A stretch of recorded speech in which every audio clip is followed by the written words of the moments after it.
Chapter 371.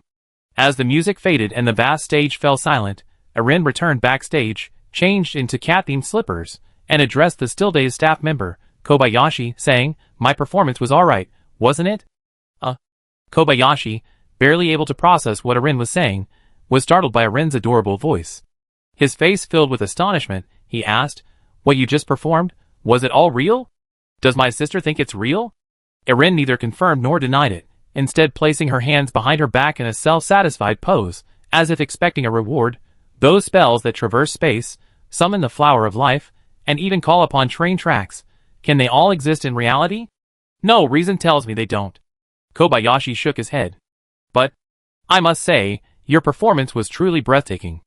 I almost believed it was real, and you perfectly captured Miss Garland's character. A holographic projection. This was definitely some kind of holographic projection. Kobayashi thought silently to himself. As a staff member working behind the scenes for this anime convention and the Aquarius Era operations team, Xiaolin had seen similar props before. A year ago, in another city, to promote a new character, Aquarius Era indeed prepared very professional holographic projection props, generating a giant dragon on stage. In fact, similar technology was already quite mature around 2020. Back then, people projected popular virtual singers onto stages more than once, allowing real singers to come on stage and perform human-machine duets with the virtual singers. It's 2030 now, and the technology should have advanced considerably. The only thing Xiaolin couldn't understand was how Erin managed to handle so many complex projection devices all by herself, especially since she didn't seem to have brought any props on stage. Could it be that the entire Aquarius Era production team had prepared the necessary holographic projection equipment all along, and she was the only one kept in the dark? But as an ordinary employee, she couldn't ask too many questions and could only assume this is holographic projection technology. Otherwise, could the little girl's performance have been real? That's too surreal. It's so great that we were able to complete the mission successfully. Seeing that everything was alright with the staff member, Kobayashi, Eline walked over to Lu Xinyu, who was squatting backstage in a daze, and waved her little hand in the air. "Sister Xiaoyu, it's dawn." "Huh? Oh. Lu Xinyu barely snapped out of her daze. "I'm sorry, I was stunned by Little L's magic." Cough cough, the magic show. As the first person on Earth to meet Eline, Lu Xinyu was one of the few who knew Little L's secret. But even Lu Xinyu's understanding of Eline was limited to a magician from another world, able to use spatial teleportation magic and ice magic, and so on. Lu Xinyu didn't know Eline's specific background and origins, only that she was an extremely powerful magician. The stage performance just now deepened Lu Xinyu's understanding of Eline as a powerful magician. Healing magic, spatial magic, and ice magic. My goodness, is she an all-around magician? Or some kind of god? At this moment, Lu Xinyu's mind was still replaying the image of the train passing through the anime convention stage. How many trains in history have ever passed through an anime convention stage and been displayed for the public to see? The audience below thought it was just a holographic projection, but Lu Xinyu, who knew the truth, understood. Everything on the anime convention stage, including the train, was real. There really was a train. It was traveling along when a spatial rift appeared in front of it, forcing it to pass through to this side of the anime convention. The long train huffed and puffed along the stage for a while before moving away along another rift. Lu Xinyu knew that Erlini could use the power of space, but she didn't know that this spatial power could be used in this way. If Little L can open her spatial portal anywhere, does that mean she could also open a spatial rift in the orbit of an asteroid or meteor, with the rift's exit right above her enemy? Or even more extreme, could she tear a massive rift in the sun's orbit and throw it at her target? That kind of battle would be considered godlike, wouldn't it? Actually, I only just figured some things out myself. Facing Lu Xinyu's shocked gaze, Eline simply walked quietly to the girl's side. "Gallon." The true meaning of Gallon? Lu Xinyu asked curiously, "Does this new character's name also match Little L?" Irini didn't know how to answer for a moment, so she simply tilted her head and said, "It's a coincidence. The timelines of Eve continent and Earth are not synchronized, but according to Irini's experience, during the hundreds of thousands of years that Eve continent suffered from the ravages of magical beasts, Earth should have been ravaged by the First and Second World Wars. Correspondingly, the people on White Sand Earth may have experienced similar events, such as the chaos created by the strange organization Nayuta. This kind of disaster, similar to the death in the other shore flower, forces the world to adjust. On the continent of Eve, Nasods appeared. On White Sand Earth, AI and a security bureau emerged. The mobile game Aquarius era on Earth is likely a manifestation of this change in the world while under the coercion of death. The pressure cooker of the internet environment, without an outlet, could explode one day, leading to another world war. Therefore, the government took over the game, making Aquarius era the outlet and promoting national entertainment. Regardless, as long as Aquarius era continues to update, giving everyone something to look forward to each week and month, and allowing people to release the pressure of daily work in this way, the pressure cooker won't explode. What L-Line is doing today is making Aquarius era appear more authoritative in the eyes of ordinary people, helping the Earth world shift from death to life. Just like what Little L did before. What did I just see? A train? A portal? A spider lily? Did you record it all? I was completely mesmerized. My attention was entirely on that train. I didn't even notice when Miss Jalan left. Yes, I recorded it. Miss Jalan also left through a portal in the end, without a single flaw. I couldn't tell which were holographic projections and which were real. Compared to Lucinu, who knew part of the truth, the crowd below the anime convention stage was practically exploding. No way, I have to see Miss Jalan. I have to take a picture with this cosplayer, otherwise this anime convention was a complete waste. The video has been uploaded, waiting for the internet geniuses to crack the magic trick. Chapter 372. With the upload of a video featuring the new character Galen from Aquarius era at the comic convention, the internet, already abuzz with the Lilith magic incident, was once again thrown into an uproar by the train passing through a portal scene. What the heck is that? A train? At a comic convention? Are you kidding me? How could a train possibly pass through the comic convention stage? The patterns, the broken tracks, and the train window, TSK. Can any experts figure out where this train is from? I feel like there's someone inside the window. With our current technology, theoretically, this kind of magic is possible, but the conditions are extremely demanding, and it requires the most advanced holographic projection equipment. Did the Aquarius era team really go all out? So according to you, this is a real train? And Miss Galen is real too? Is that even possible? In an instant, people began to analyze all the possibilities of this magic trick, marveling at it. I feel this can't even be called magic anymore. It's a work of art. A genius figured it out.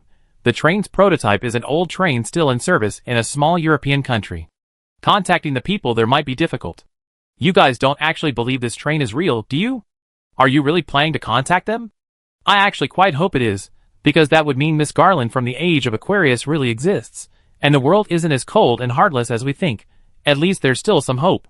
Indeed, if Miss Garland really exists, then do the characters in the age of Aquarius have real-life counterparts? That's really exciting. Amidst the debate, many noticed that the person cosplaying Miss Garland at the convention was the same person who had previously portrayed Lilith, and thus, more and more attention was drawn to the Lilith cosplayer. Are people still saying Lilith used beauty filters or effects? Where are all those people who made bets? Why are they all silent now? And where did the group, who were discussing whether Lilith's magic trick was real or fake, go? Now someone else has pulled off an even more amazing trick. Come on, let's continue the analysis. I can't take it anymore. I have to go to Beijing. I also want to take a picture with this Miss Jalan. Just who are Lilith and Miss Jalan? They're so cute. They're probably daughters of some rich family, but she's been performing magic so ostentatiously at the anime convention, and no one has been able to find out anything about them yet. Meanwhile, the relevant videos from the anime convention also reached some high-level government officials who research social data.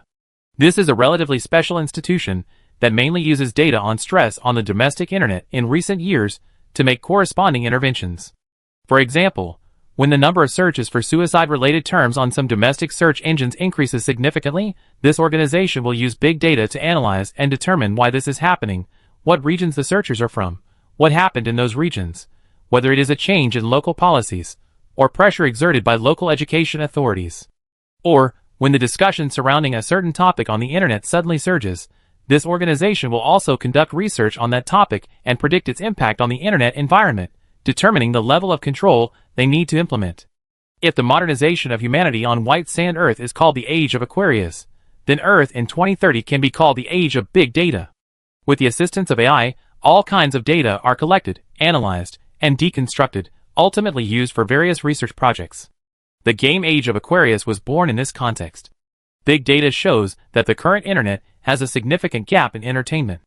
After all, the pace of life has accelerated, and people want to relax by playing games after get off work. However, Most game company planners are unethical in their pursuit of performance, leaving people's pent-up emotions unreleased, creating the internet pressure cooker phenomenon. Age of Aquarius is one of the outlets opened by the government for ordinary people. Look at this. At the Beijing Aerospace Bureau Research Base, several big data engineers approached Lu Gaofeng, who was working there, with a video. They said, "You might know this person." Huh? Lu Gaofeng was taken aback at first, then took the computers from the engineers and opened the video. "Yes, I know her." When he saw Miss Zhao active at the comic convention, Lu Gaofeng looked up. "What are your plans?" She seems to be intentionally or unintentionally supporting the game Aquarius era, which is very beneficial to the current internet environment.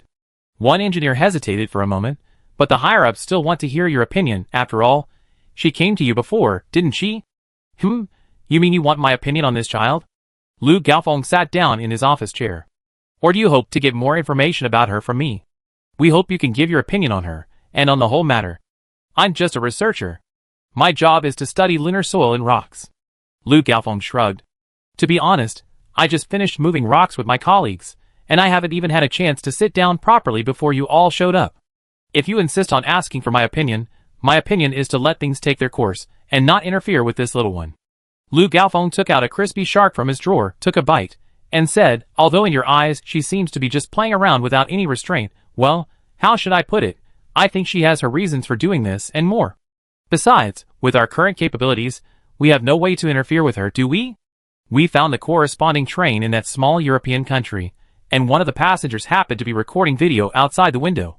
The engineer in front of Lu Gaofeng remained non-committal. "We used diplomatic means to obtain the video footage, and they promised not to leak it. You did the right thing. So what is this little girl's purpose in doing this? What are her plans?" Well, I think you should ask her directly. Of course, you don't have to. After all, she's not from our dimension. Lu Gaofeng, eating a crispy shark, mumbled, "And you might say you think you can handle such a, space administrator?" The data engineers exchanged glances. So Lu Gaofeng's opinion is not to contact her. "Yes," Lu Gaofeng said, taking a crispy shark from his drawer. "If you absolutely have to contact her, remember to bring some sweets." Chapter 373. Xiao Xiaoyu felt a little panicked. Should I talk to Xiaoyu again and ask her and Lilith what they think about the future of this world? This was Xiao Xiaoyu's thought at that moment. In the bustling anime convention center, after packing up her various kitchen utensils and trolleys, moving her things to the storage room, and registering her departure as a vendor, Xiao Xiaoyu had just arrived near the stage when she saw Irene cosplaying as Miss Gallon performing space travel and the Gallon Orchid Sea magic trick. It was obvious that something had happened to the original cosplayer at the convention, and Lilith had been temporarily replaced. When they had worked together selling rice balls before, Xiao Xiaoyu had been somewhat skeptical when she heard that Irene was indeed a magician from another world. Although she believed her childhood friend Lucinu, whom she knew online, wouldn't joke about something like this, it was still far beyond reality. Therefore, Xiao Xiaoyu's impression of Irene was limited to a so-called magician from another world, not a god, who can manipulate space at will. However, Irlene's performance on stage completely exceeded Xiao Xiaoyu's understanding of magicians from another world. You call this a magician from another world? Magicians from another world don't just exchange spells, they tear space apart, teleport for free, and instantly recover after a fight, then summon a field of spider lilies? Xiaoyu? Sister Xiaoyu. Just as Xiao Xiaoyu was still pondering how to interact with Lilith, Irene and Lucinu had already run over from backstage. You guys. Seeing that Irene hadn't even changed her clothes and had just come over in her Miss Garland cosplay outfit with slippers, Xiao Xiaoyu's eyes widened, and she quickly stepped forward. Aren't you afraid of being recognized by everyone around you? Actually, she already had. Just as Xiao Xiaoyu finished speaking, she noticed that almost all the passers-by and photographers nearby turned their heads because of Irene's call of Sister Xiaoyu. There was no way around it. Irene's voice was just too cute. She's the cosplayer from the stage earlier, right? She just swaggered down like that. Is it okay if I go up and ask her for her contact information? In an instant, everyone around her was like a pack of wolves spotting a lone lamb, casting fiery gazes at Irene. You guys are too conspicuous. Xiao Xiaoyu, both amused and exasperated, stepped forward to help the little girl smooth down her ahogue cowlick. Finding it impossible to remove, she gestured to the rapidly approaching passers-by. Should we run away? No need, it's all right. Irene waved her hand. We haven't done anything wrong. Actually, this was Irene's intention. She knew that the buzz surrounding Miss Garland and the new character PV for the Aquarius era had exploded. The focus of everyone's discussion was undoubtedly the rift that allowed her to freely traverse space and the train that was summoned midway through the event. If she chose to hide and not show herself, the tourists at the convention who witnessed the disembarkation journey at the abandoned station and the netizens who watched the related videos online would undoubtedly begin to suspect Miss Garland's identity, leading to all sorts of conspiracy theories. Since that's the case, Erin might as well confidently walk out with Lu Xinyu, like a nobleman from the Lehman Empire's purista mingling with ordinary people, boldly facing her fellow anime fans. It really is her. Miss Jolan? Wow bro, excuse me for a moment. Come on, let's go ask if we can take a picture together. As expected, upon seeing Erin appear, anime fans around the stage swarmed over, some taking out their phones and cameras to take pictures, others pulling out paper and pens to ask for autographs. You scared me to death. You have no idea how excited I was. If Miss Jolan hadn't come out, I really would have thought the train and the portal on stage were real. What do you mean? Does Miss Jolan's appearance mean it's fake? If she hadn't reappeared after the PV performance, we'd all be guessing. A bunch of us would be speculating wildly, but now that she's out, well, at least it feels real. Are you planning to ask her if the portal is real? It's not just us, everyone here wants to know the answers to those questions. Soon, shortly after Erin and Lu Xinyu reached Qiu Xiuyo's side, a swarm of anime convention visitors rushed over, countless phones and camera lenses instantly pointed at Erin. Miss Jolan, how did you achieve that performance effect? It was amazing. Miss Jolan, could you demonstrate that space travel again for us? Is the truth behind the portal a holographic projection? When you passed through the portal, the equipment projected your image onto the other side, and when you came down from the stage, it was also a holographic projection as cover, right? Haha, look at the questions you're asking. That performance just now definitely used all sorts of high-tech equipment. Do you all believe in magic? Wake up, this is a comic convention, not an entrance to a two-dimensional world. Amidst the noisy crowd, Erin deliberately feigned shyness. Please calm down a bit. Okay, now I'm sure, those were holographic projections or some kind of high-tech effect. Right, if this little girl really is a magician from another world. If she wanted to show off, she would have left long ago. There's no reason for her to stay and hang out with her friends. She has friends at the convention, which means this little girl is just an ordinary person like us. Phew. What a relief. What? So Miss Jolan's cosplayer is just an ordinary person too. I was almost fooled by those terrifying special effects. I have to say, technology these days is really amazing. They can create such realistic effects. Surrounded by a chattering crowd, Erin, caught in the middle, hid behind Lu Xinyu and Qiu Xiaoyu. Help! Wasn't this all you're doing?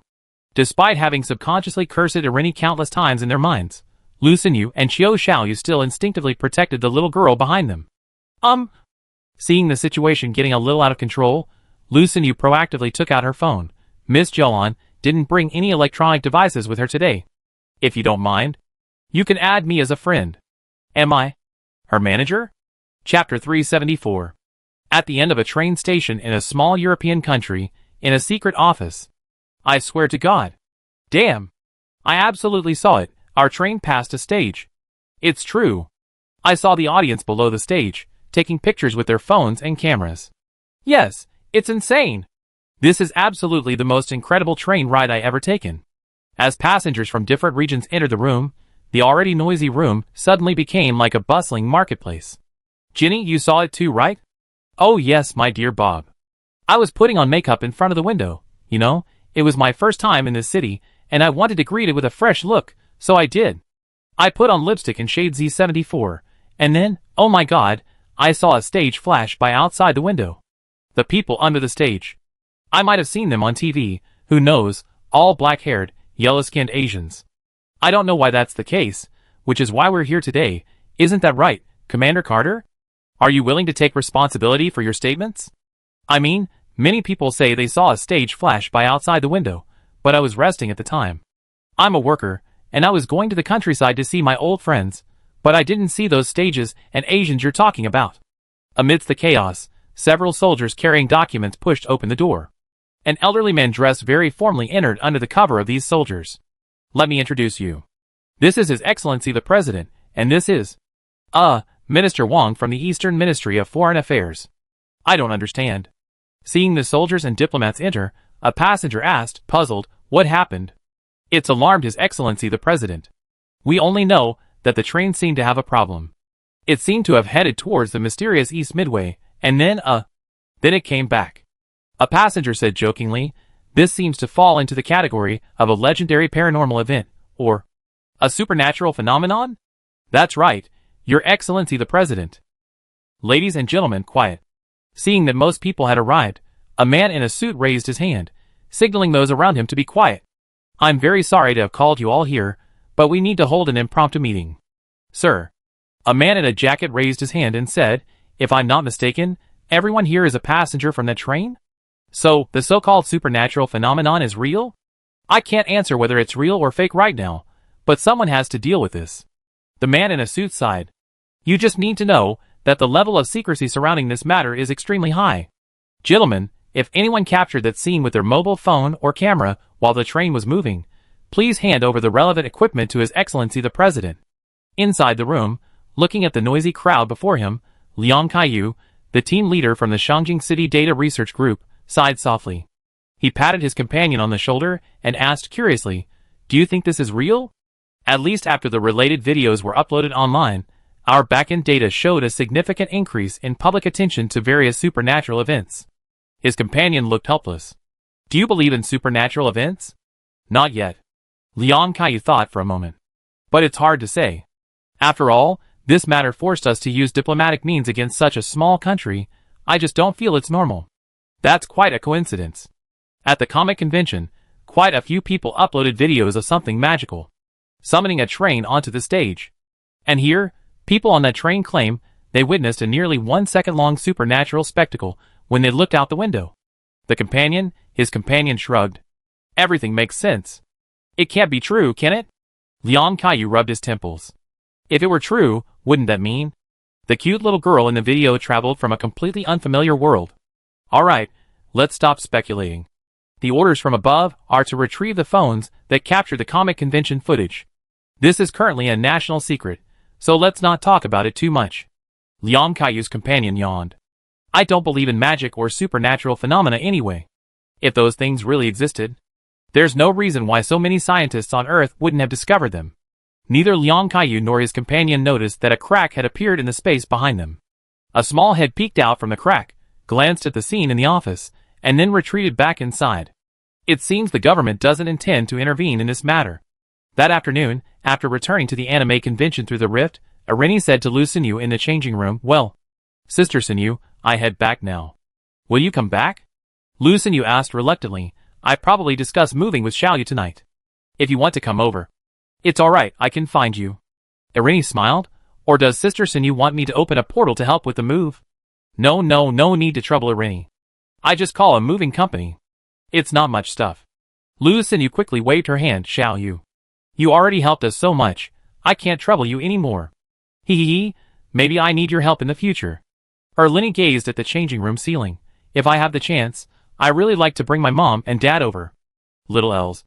Mom and dad? Nothing. Erlini waved and opened the spatial portal again. That's all for today, I'm going back. Okay, goodbye, little El. Goodbye, Sister Sinyu. Take care of yourself, get some rest. With that, Erlini plunged into the Mystic River. On the other side, the Dragon Princess in the Minar Academy's mixed dormitory groggily opened her eyes. This time, yawning, she sat up, took out her student ID card, and glanced at the time. Noon. Sure enough, she was waking up earlier and earlier every day. Following this trend, as long as she rests well and relaxes a bit each day, she estimates that in a few years, this Dragon Princess's body will be able to fully absorb Little El's power, and she won't be so sleepy all the time. As for now, she can temporarily use the Little El Administrator account. Thinking this, Irene controlled the Dragon Princess's body as she walked towards the school cafeteria, while simultaneously having Little El travel through a spatial portal to Dragon Forest. I feel it's necessary to explain the concept of Earth to my parents. Chapter 375. Deep within the Dragon Forest, a thrilling battle was quietly unfolding. Boom! Accompanied by a violent explosion and shockwave, Nasod, transformed into his dragon form, leaped into the sky, condensing the dark element within his body into a ball, gathering it in his palm, and then descending from the heavens. Creation break annihilation style. In Nasod's vision, Fafnir, in the center of the dragon forest below, also gathered a large amount of light element into her mouth, raising her dragon head high and spreading her enormous dragon wings in this direction. Creation break holy pillar. The two diametrically opposed energies collided violently, unleashing a deafening roar. Rumble. As the world returned to calm, Nasod, now in human form, landed on the ground with a plop, kneeling beside Fafnir. Are you already finished? Dark Emperor. Although she herself showed signs of exhaustion, Fafnir was clearly in much better shape than Nasod. She struggled to her feet from the rubble of the explosion and said coldly, "You weren't like this back then. Something on your mind? My wife's eye is as sharp as ever." Nasod gave a bitter laugh. "Indeed, I am a little resentful. How many times have I told you? I haven't officially acknowledged you as my wife in private. Don't call me wife so ambiguously." Despite saying this, Fafnir didn't seem inclined to delve deeper, but instead asked curiously, "Resentful of what?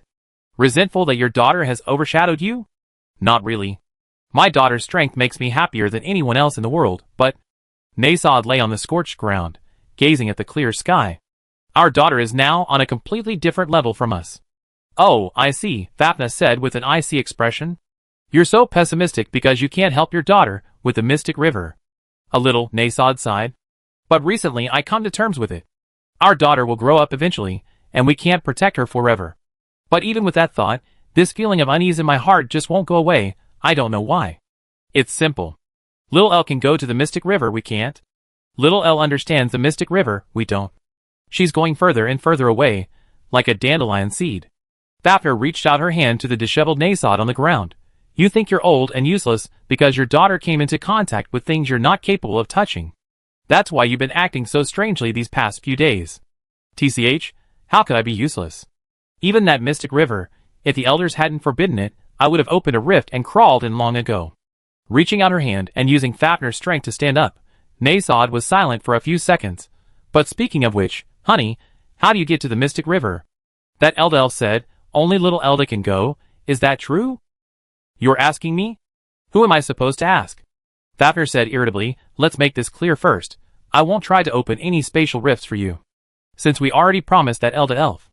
I know what I mean is there some other, more peaceful way to open the dimensional rift without being so violent?"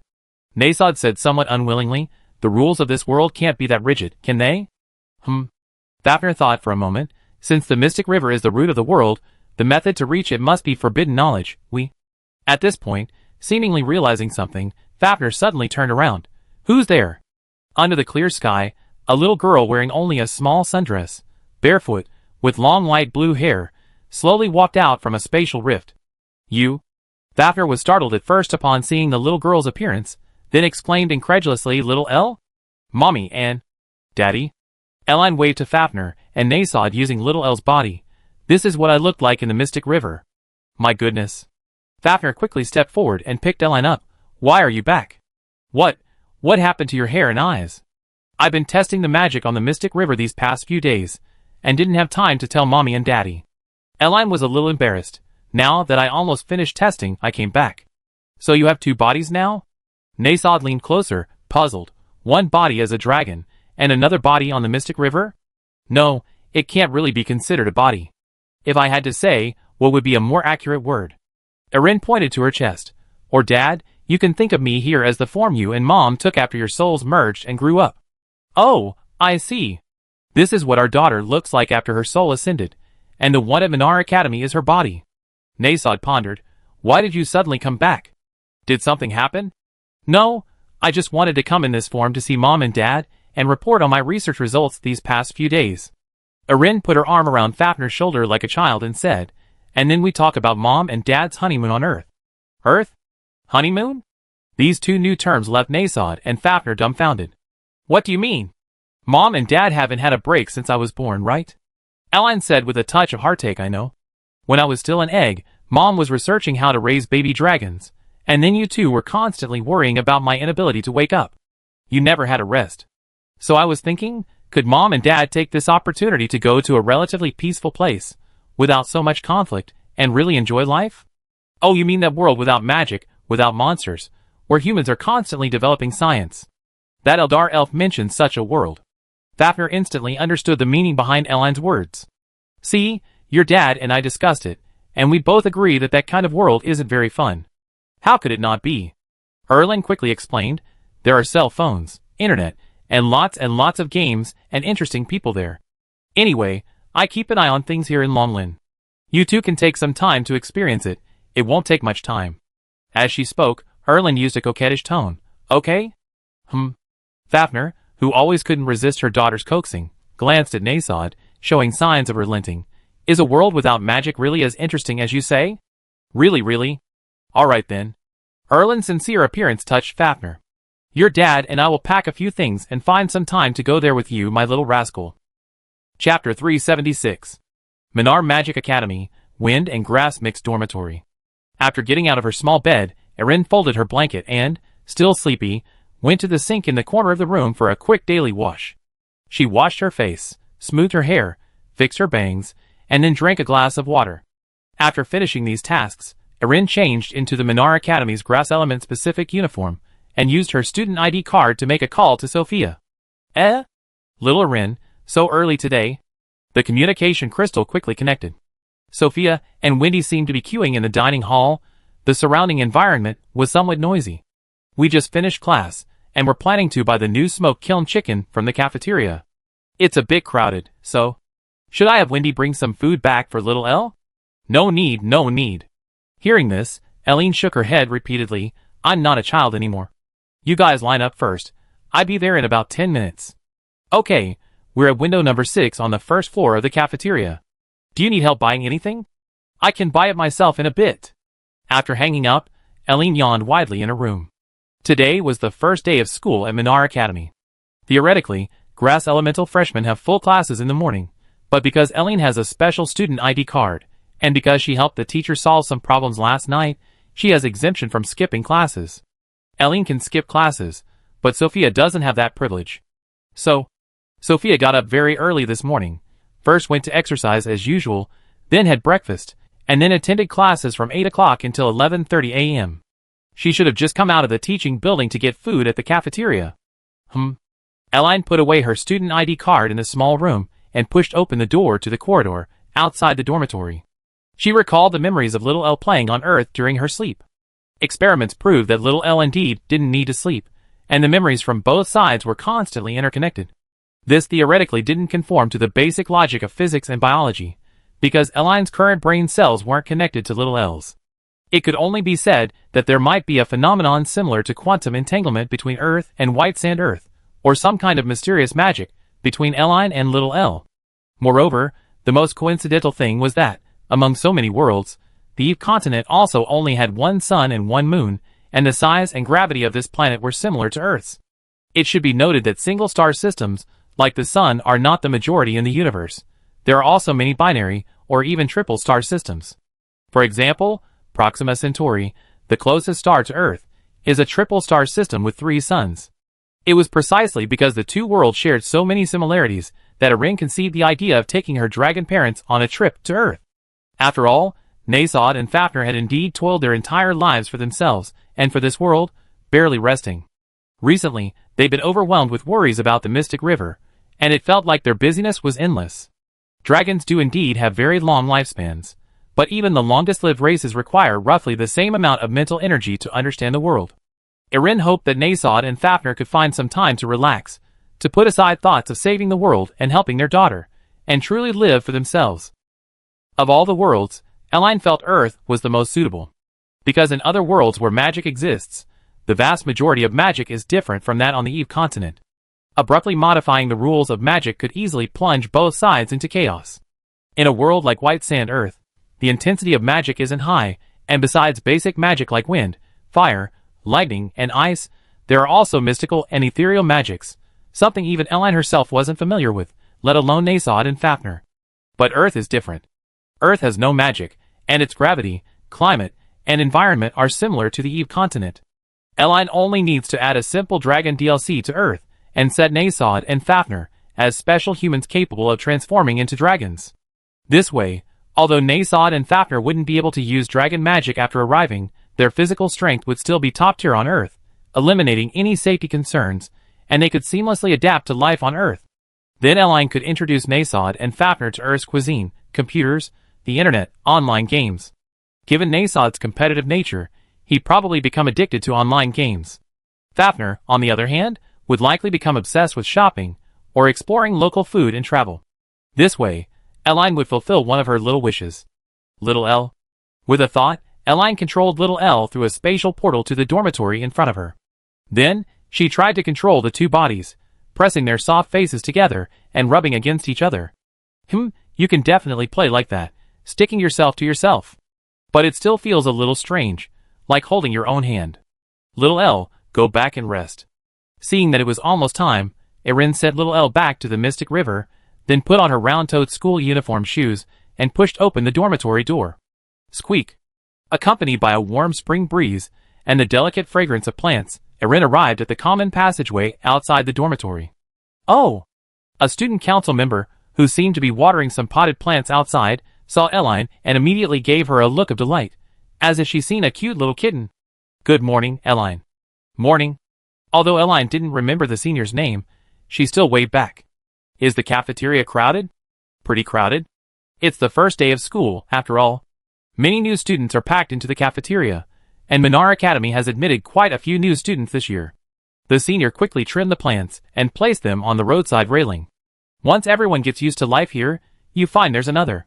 There's a food street there, and some freshmen will try buying groceries and cooking for themselves in their dorms, which will reduce the number of people eating in the cafeteria. After arranging the flowers, the senior student joked, Little one, do you need me to recommend a few famous shops on that food street? Ah, no need. Erin quickly declined. I plan to try it myself. Sure, I'm your dorm supervisor. I'm mainly responsible for cleaning and management here. If you need any help with anything, feel free to come to me anytime. Okay, thank you so much, supervisor. Everyone at Minar Academy seems so friendly, completely different from the atmosphere on Earth. Thinking this, Erin easily leaped down from the sacred tree using a few quick jumps along the thick branches beside her. What should I eat for lunch? Chapter 377. On the first floor of the Minar Magic Academy's student dining hall, several adorable girls were sitting at a table, meticulously preparing the newly introduced smoked roasted chicken. They say this is Minar's signature dish this year, smoked with dozens of spices, and the main ingredient seems to be a special kind of turkey from Aspera? Seeing Eline running over from the dining hall entrance, Sophia quickly pulled out a small chair for the little girl from under the table. We bought 2 turkeys, a vegetable set meal, and a fruit platter. If we don't finish it, little Eline will have to do the work. So much? Eline sat down on the small chair, looking at the table full of food and fruit, a little embarrassed. Won't it be expensive? No, not really. Turkeys are a common dish in Aspera. Tina quickly added, I remember the price here in the cafeteria is 40 crystal points each? Yes, 2 for 80 crystal points. Wendy poured Erin a glass of juice. It's quite cost-effective if you eat together. Minar Academy encourages students to shop in groups. 80 crystal points from Minar Academy, converted to Earth currency, have roughly the purchasing power of 80 yuan. And these turkeys are real turkeys, each weighing over 10 jin, 5 kilograms. 2 Aspera smoked turkeys weigh nearly 30 jin, 15 caddies. 30 jin of chicken for only 80 yuan, less than 3 yuan per jin of meat, and cooked meat at that. It's really not expensive at all, practically cheap. Just as Wendy said, Minar Academy has always encouraged students to eat in groups, just like when they participated in wilderness survival training together. While the canteen here offers individual portions, like 2 meat dishes and 2 vegetable dishes, or a lunchbox with a chicken leg, the best way to save money, besides buying ingredients and cooking in your dorm, is to buy groceries in bulk like Eline's team. Compared to Earth, the existence of magic in this other world has resulted in many animals being exceptionally large, making meat extremely cheap in some places. For example, in Ville, a city in northern Arcana that Eline had visited, mammoths were rampant, each growing to 5 or 6 meters, or even over 10 meters tall. Slaughtering just one was enough to feed the frontier warriors for a long time. Earth's food chain is relatively simple. Animals like elephants and giraffes need to eat vast amounts of grass to grow to such a size, making their meat expensive. But the continent of Eve is different. Some creatures here don't rely solely on grass to grow large. For example, the winter mammoths north of Alcanaville City feed on ice elements. As long as they're in that environment, the ice elements in the air promote their growth, and most of these ice elements come from the Mystic River, which, like the sun, is virtually inexhaustible. The turkeys of Aspera are similar. As long as they find a place with abundant fire elements and are fed some natural feed, these turkeys can grow plump and strong in a few years. Aren't Chun and Lulu here? Sitting down on a small chair, Erin put on her scarf. Don't they have class this morning? I heard they have an outdoor practical class. They're doing magical practice with their teacher at the Crayfish River outside. They won't be back for a while. Let us eat first. Tina placed a huge chicken leg on Erin's plate. Want to try? This is too big. Erin tried to pick up the chicken leg with her gloved little hands, gesturing to her mouth. No, I can't eat this. Putting the chicken leg down again, Erin picked up a knife and fork. Let's use this. Why does little Erin look like? Erin's expression instantly amused Wendy. Like a newborn kitten looking at a giant carp, unsure how to bite it. But it really is big. Erin said seriously. I think it's better to use a knife. That's because you're too small. Tina handed another chicken leg to Lilia. Watch how others do it. Lilia remained silent, not even putting on gloves, picked up the chicken leg, raised it to her mouth, and took a huge bite. As Ellen stared in disbelief, the girl from Arcana quickly devoured more than half of the large chicken leg. See? Tina stood up and put a handful of vegetables on Ellen's plate. That's what the Fighting Nation is like. Okay, I give up. Ellen raised her hands in surrender. Sister Lilia is too strong. Are you all just bullying little Ellen like this? Sophia said jokingly. If little Ellen turned into a dragon, she could swallow 100 turkeys in one bite, let alone a chicken leg. Wendy covered her mouth and said, if little Ellen turned into a dragon, this whole cafeteria wouldn't be enough for her. It's okay, we can go to the food street after we finish eating at the cafeteria. Let's buy some fried rice noodles for shower, and tell the vendor we want a supersized portion, the bigger the better. Even with the food street, it still won't be enough, right? I remember Sister Seren's dragon form is over 200 meters long and Xiao. She should be around 50 meters, right? Speaking of which, 50 meters is still quite big, so why does Xiao's dragon form seem so childish in comparison? Okay, did you guys plan to bully me together? This chicken wing is for Sister Tina, and this is for Sister Wendy. What about Sophia? Sister Sophia is a good girl. We all take care of these little wings and legs. What? Xiao is biased. I'm your maid too. That's a dragon servant. Unlike the noisy Minar school cafeteria, deep in the dragon forest, in the Crystal Palace, Nasod and Fafnir, now in human form, were quietly sitting on their respective beds, packing their luggage. Darling, you said. Nasod, who had been silent for most of the day, finally turned around after casually placing 2 pieces of clothing into the bag in front of him. Why does little Elle insist we go to that unknown world for our honeymoon? Isn't it because you've been so anxious these past few days? Fafnir said irritably. After learning about the Mystic River, you were busy finding elders to research the spatial rifts and searching the world for information about it. Wasn't your daughter trying to put your mind at ease? I wasn't. Nasod was about to argue when he noticed Fafnir's serious expression. Okay, a little you are. Then Nasod added, but I'm worried about our daughter, aren't I? That's why our daughter is doing this. She doesn't want us to worry. Fafnir sighed. But then again, besides that, several elders and Aisha and the others, probably not many people within the dragon race know about this, right? Our affair? Nasod was a little confused. What affair? Our marriage, you know. Do I have to spell it out for you? Fafnir immediately threw a ball of light at him. If you hadn't messed around back then, would we be in this relationship now?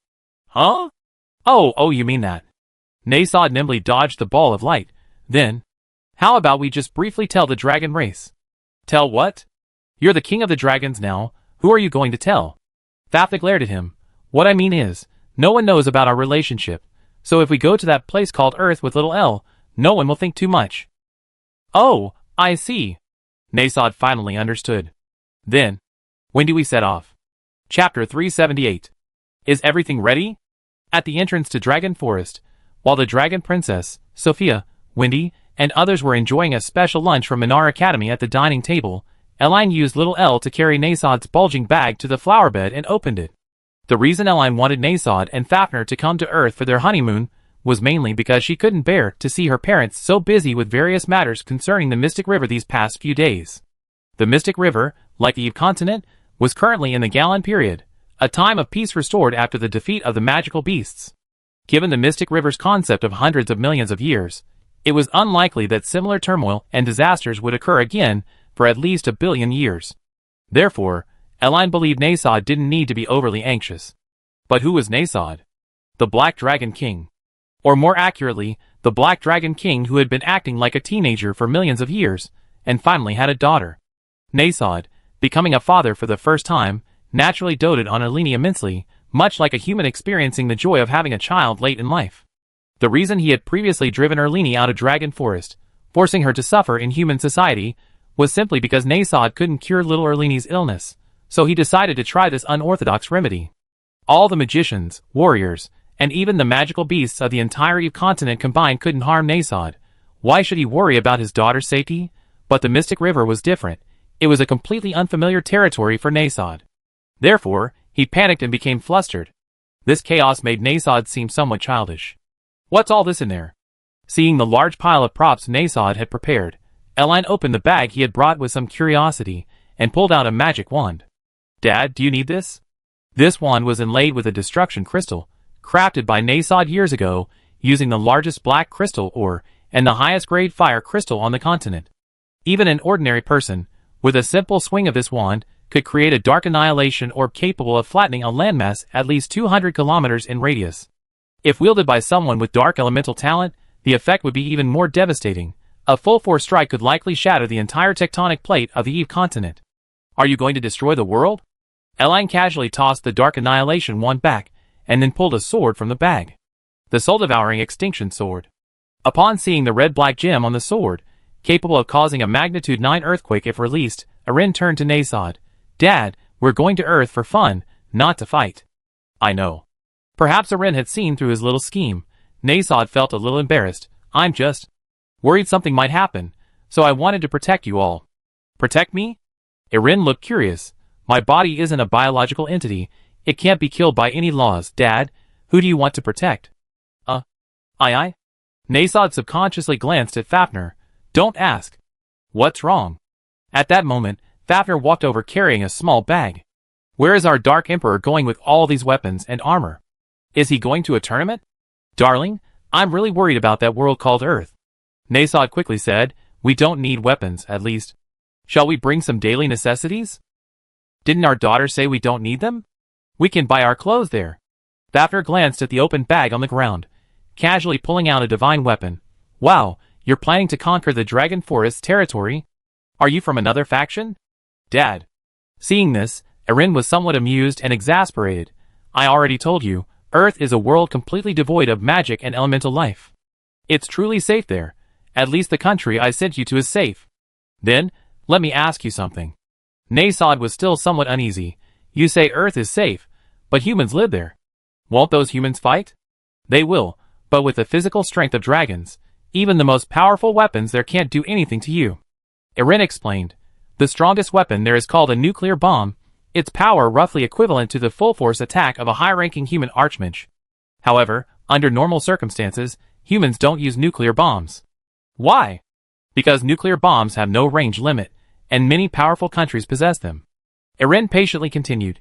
You can think of this as a world archmage with unlimited casting range here. You can bomb other countries, and other countries can bomb you. Once someone uses this weapon, the entire world will perish. Therefore, Earth is currently in a relatively stable state. Even if there are big conflicts, the fighting won't be too intense. Besides, the country we live in is very prosperous and peaceful, so you can rest assured about our safety. But it feels weird not being able to use magic. Nasod was still a little awkward. I'm a black dragon. If I can't use magic, what am I supposed to do? You can play some online games. Games? Something like that projection crystal at Minar Academy? But it's not quite the same as the penetrating projection crystal. The content there is much richer. I bet you love it, Dad, Eline said confidently. How could that be? Nasod scoffed. I used the Minar Academy's projection crystal before. It's nothing special. I'm referring to its derivatives. The internet, various single-player and online games, and all sorts of TV programs.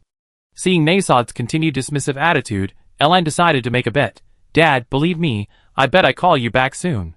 You might not even want to go back to Longlin. That's an exaggeration, isn't it? Nasty laughed heartily. Your old man has lived all these years. What haven't I seen? Don't you want to go back to Longlin? My dear daughter, do you mean I get addicted to that internet, that online game, on Earth? That's right. Eline turned to Fafnir. As for Mom, she might prefer the clothes, art, food, and TV dramas there. Oh! Well, I'm somewhat interested then. Relatively unruly, Nasod, Fafner nodded slightly after hearing Elaine's words. We can't use magic on Earth, but we can transform into dragons, right? Theoretically, we don't need to transform into dragons most of the time. Keeping the dragon race setting is just so that Mom and Dad can fly using their dragon bodies when they want to travel around the world in the future. Elaine casually tossed aside Nasod's bag, which was filled with priceless treasures, and took Nasod and Fafner's hands. If there are no problems, let's set off. Chapter 379. One of the fundamental laws of the Mystic River is this: no living being, including those on the continent of Eve, can break the dimensional barrier of their world. This is the underlying logic of the Mystic River. Under normal circumstances, even if Nasod and Fafner used equally powerful magic at the molecular level to clash, causing damage overflow and forcibly bombarding the dimensional barrier, it would only have a momentary effect on the surrounding space, briefly tearing open a dimensional rift. This moment is extremely short, so short as to be meaningless. Even if humanity develops technology to its extreme and creates a plethora of advanced scientific equipment, it cannot achieve observation in a macroscopic sense. Since it cannot be observed, it is even less likely to be utilized. Just as the elder dragons on Dragon Island said before, if you want to go to the Mystic River, you can only use mystic power to tear open the rift, but the only place to obtain mystic power is the Mystic River, so you must first go to the Mystic River. This is a completely unsolvable cycle. But there are always exceptions. This exception is the mistake of the Mystic River back then. Elaine didn't yet know the specifics of the error, but from the Eldar elves, she learned that this error was the culprit behind the rampant monsters on the continent of Eve. If the Mystic River were a large tree, the error was like insects that suddenly sprouted from its base, devouring the river beyond recognition, thus creating the error. The mishap of the Mystic River naturally affected every world beneath its branches.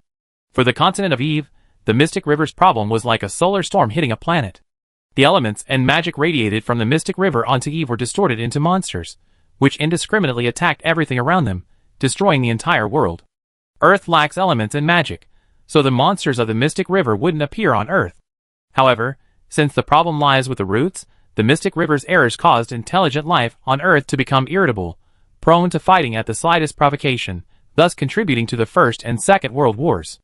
At the time, some of the Mystic River's laws became unsustainable due to these errors, the most typical example being the dimensional rift. Logically, when the Mystic River is in a healthy state, even beings as powerful as Nasod and Fafner, even if they could tear through space, wouldn't be able to observe its internal workings. But the Mystic River was preoccupied with repairing its own errors, and had no time to attend to the spatial rift. When Nasod and Fafner engaged in a magical clash, shattering the dimensional barrier, this repairing law experienced a brief delay, allowing fragments of Nasod and Fafner's souls to flow into the Mystic River.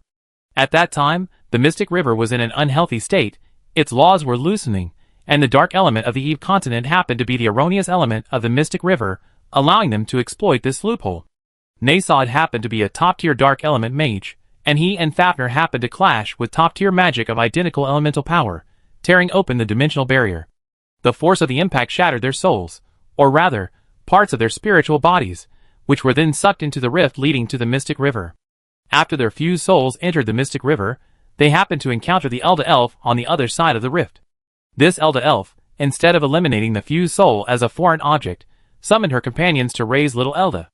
It can be said that with so many coincidences, without any one of them, there would be no Elaine today, nor would there be the later Mystic River administrator, little Elda.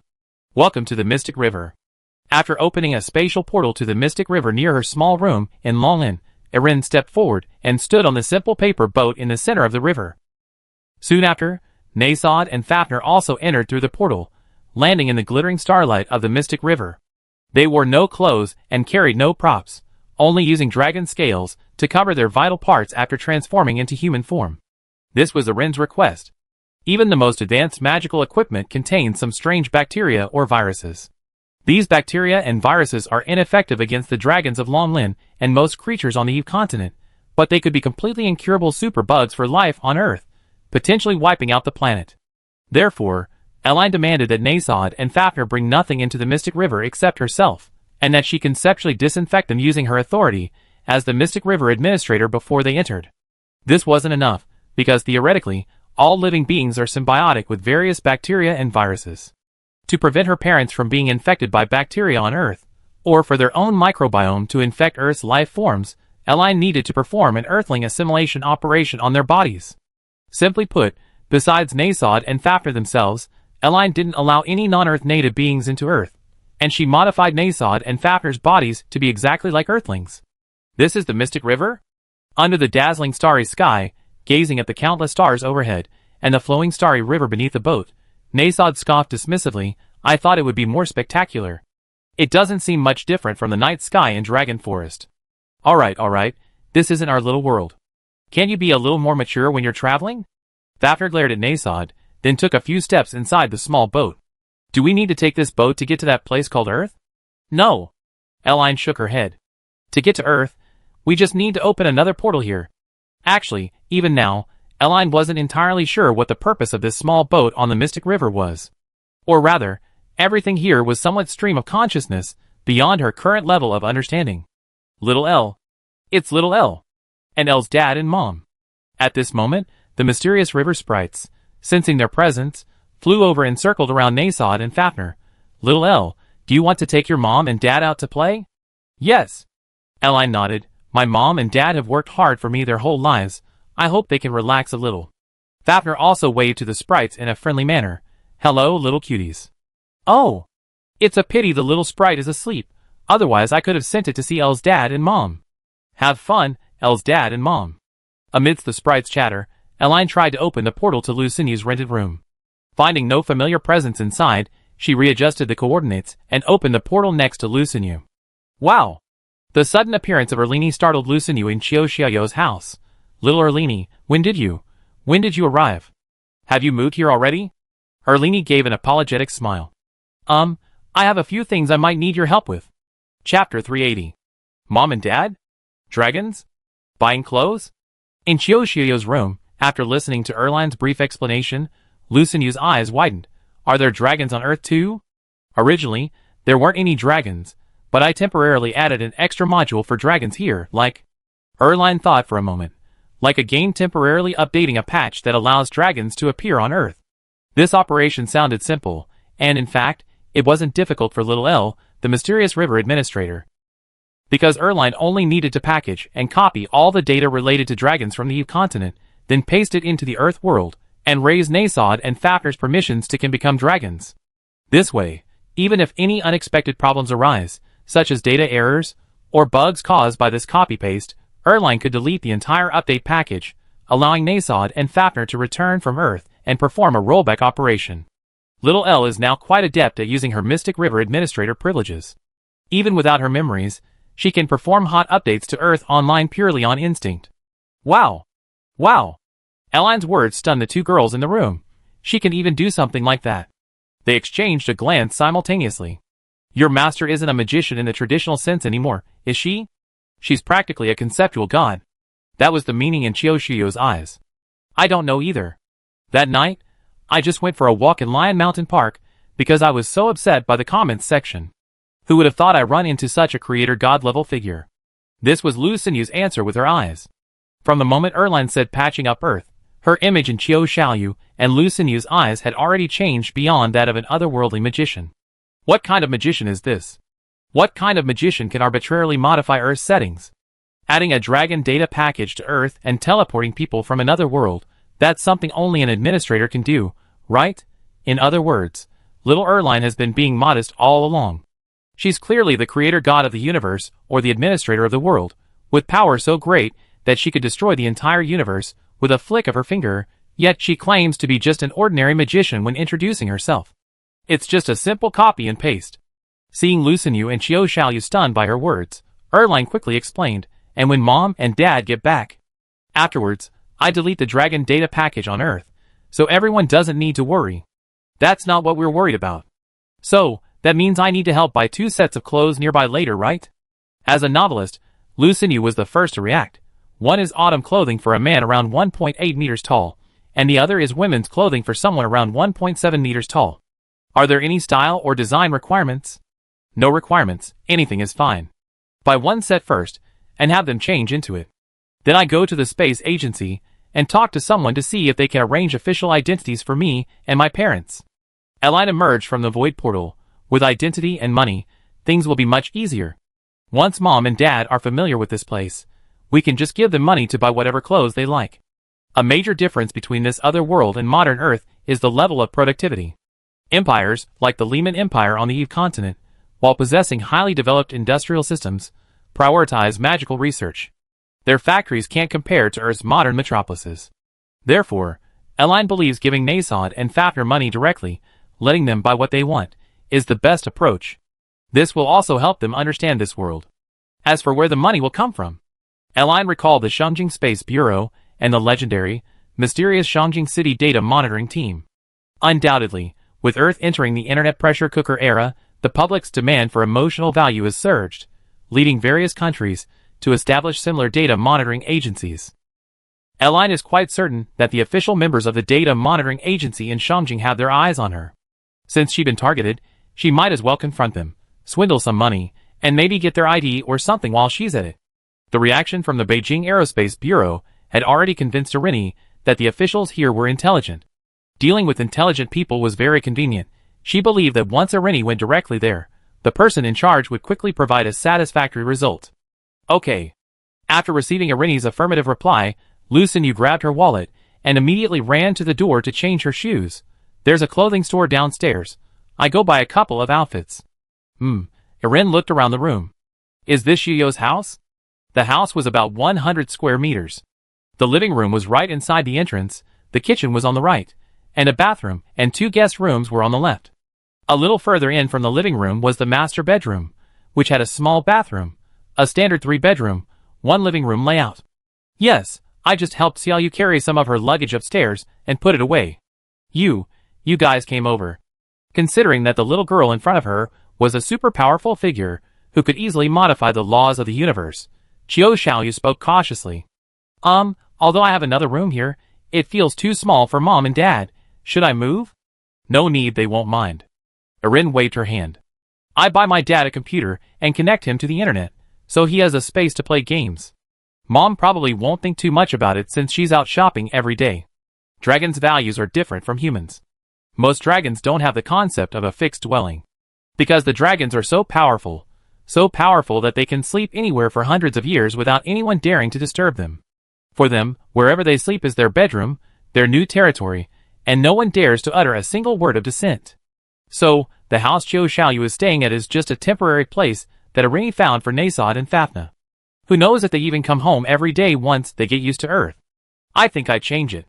However, even though Irini said that, Xiaoyu still went to the door of the master bedroom next to the living room. I almost forgot if Irini hadn't mentioned it. Xiaoyu is staying here and sleeping in the second bedroom, and the master bedroom is so far away, it's inconvenient for me to find her. Irini instantly realized, you and her. Xiaoyu made a shushing gesture and glanced at the door. Actually, I thought Xiaoyu was a boy a long time ago. Although this development is a bit strange now, but it seems like it's not so bad that Xiaoyu is a girl? Chapter 381. The office of the Data Research Center in Shangjing City. A man was drinking coffee, yawning as he repeatedly watched a video recording on his computer screen.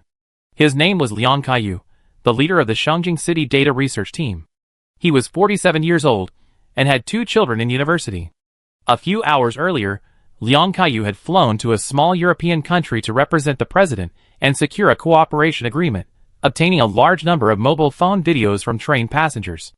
After the meeting, he immediately flew back to Shangjing and held several short meetings with his subordinates.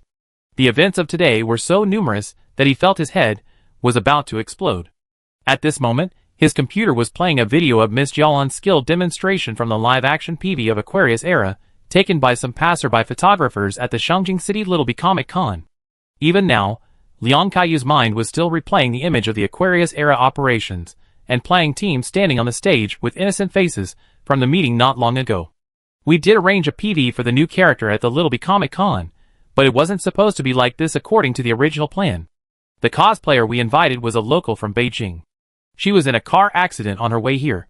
The taxi driver ran a yellow light and collided with a truck on the right. She was okay, just twisted her ankle and needed to be taken to the hospital. So today's character PV was done by a random cosplayer that Xiaolin temporarily found. Well, she can't really be considered a random person.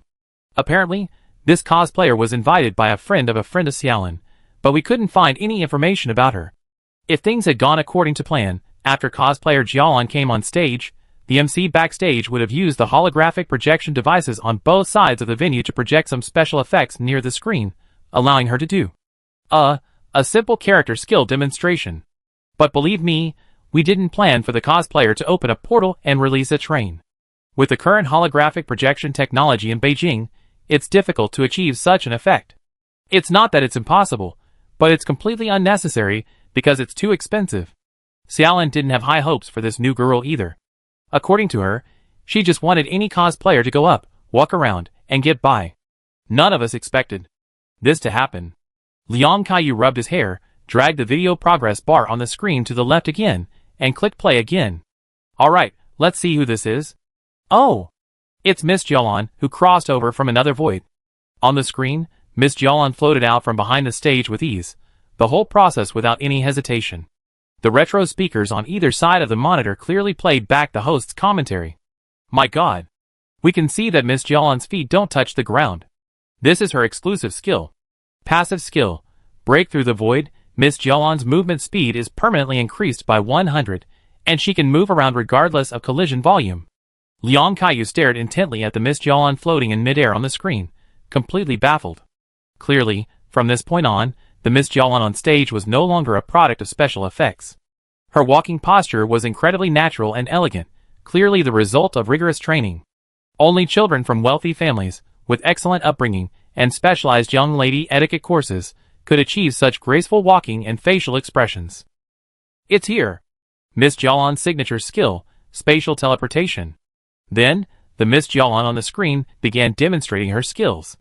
Spatial teleportation, spatial walking, conjuring flowers, sitting on a swing, and summoning a train. Liang Kaiyu and his colleagues watched the video footage of the train bursting out of a spatial rift, and then hurtling towards another rift more than 30 times. Because the convention was full of photographers with high-definition cameras, this scene was crystal clear, unlike the blurry videos of the 70s and 80s with titles like Shocking UFO appears in Area 51, or you regret it if you don't watch this high-definition UFO video released. The video's exceptional clarity virtually eliminated any possibility of it being faked. At least in Liang Kaiyu's and his colleagues' view, neither the truck nor the video itself showed any signs of Photoshop manipulation. Of course, one person could fake it, but it's impossible for hundreds of photographers at the convention to have conspired to create a fake Photoshop video, right? That would be far too difficult. What frustrated Liang Kaiyu even more was that the model and train number of the train in the footage could be found in a small country over 8,000 kilometers away, and passengers had even filmed the train passing by the convention. All evidence suggests that someone did indeed summon the train at the Little Big Comic Con. The effects on stage weren't special effects, but rather real-time calculations. But is that even possible? Liang Kaiyu bit his lower lip, feeling utterly helpless for the first time. He was a big data researcher, primarily responsible for monitoring changes in various sensitive data within the country. He never imagined he'd be involved with supernatural phenomena. And if this were real, wouldn't it mean a deity existed within our country who could freely open spatial portals and travel freely throughout the world? Traveling freely across the globe, that ability was incredible. What if this little girl took a liking to some country one day, casually stole a nuclear bomb, and dropped it on their presidential palace? Ah, perfect. Or, documents considered top secret by the state, no matter where they are easily accessible to this little girl. What secrets are left between nations then? In other words, if this little girl is on her country's side, then we don't need to be discreet anymore, because we're already invincible globally. The pressure is immense. Who would dare to hold us back? Who would dare to threaten us? In the chaos, Liang Kaiyu casually grabbed a bag of chocolate bars from a nearby shelf, only to find it empty. Huh? This is delicious.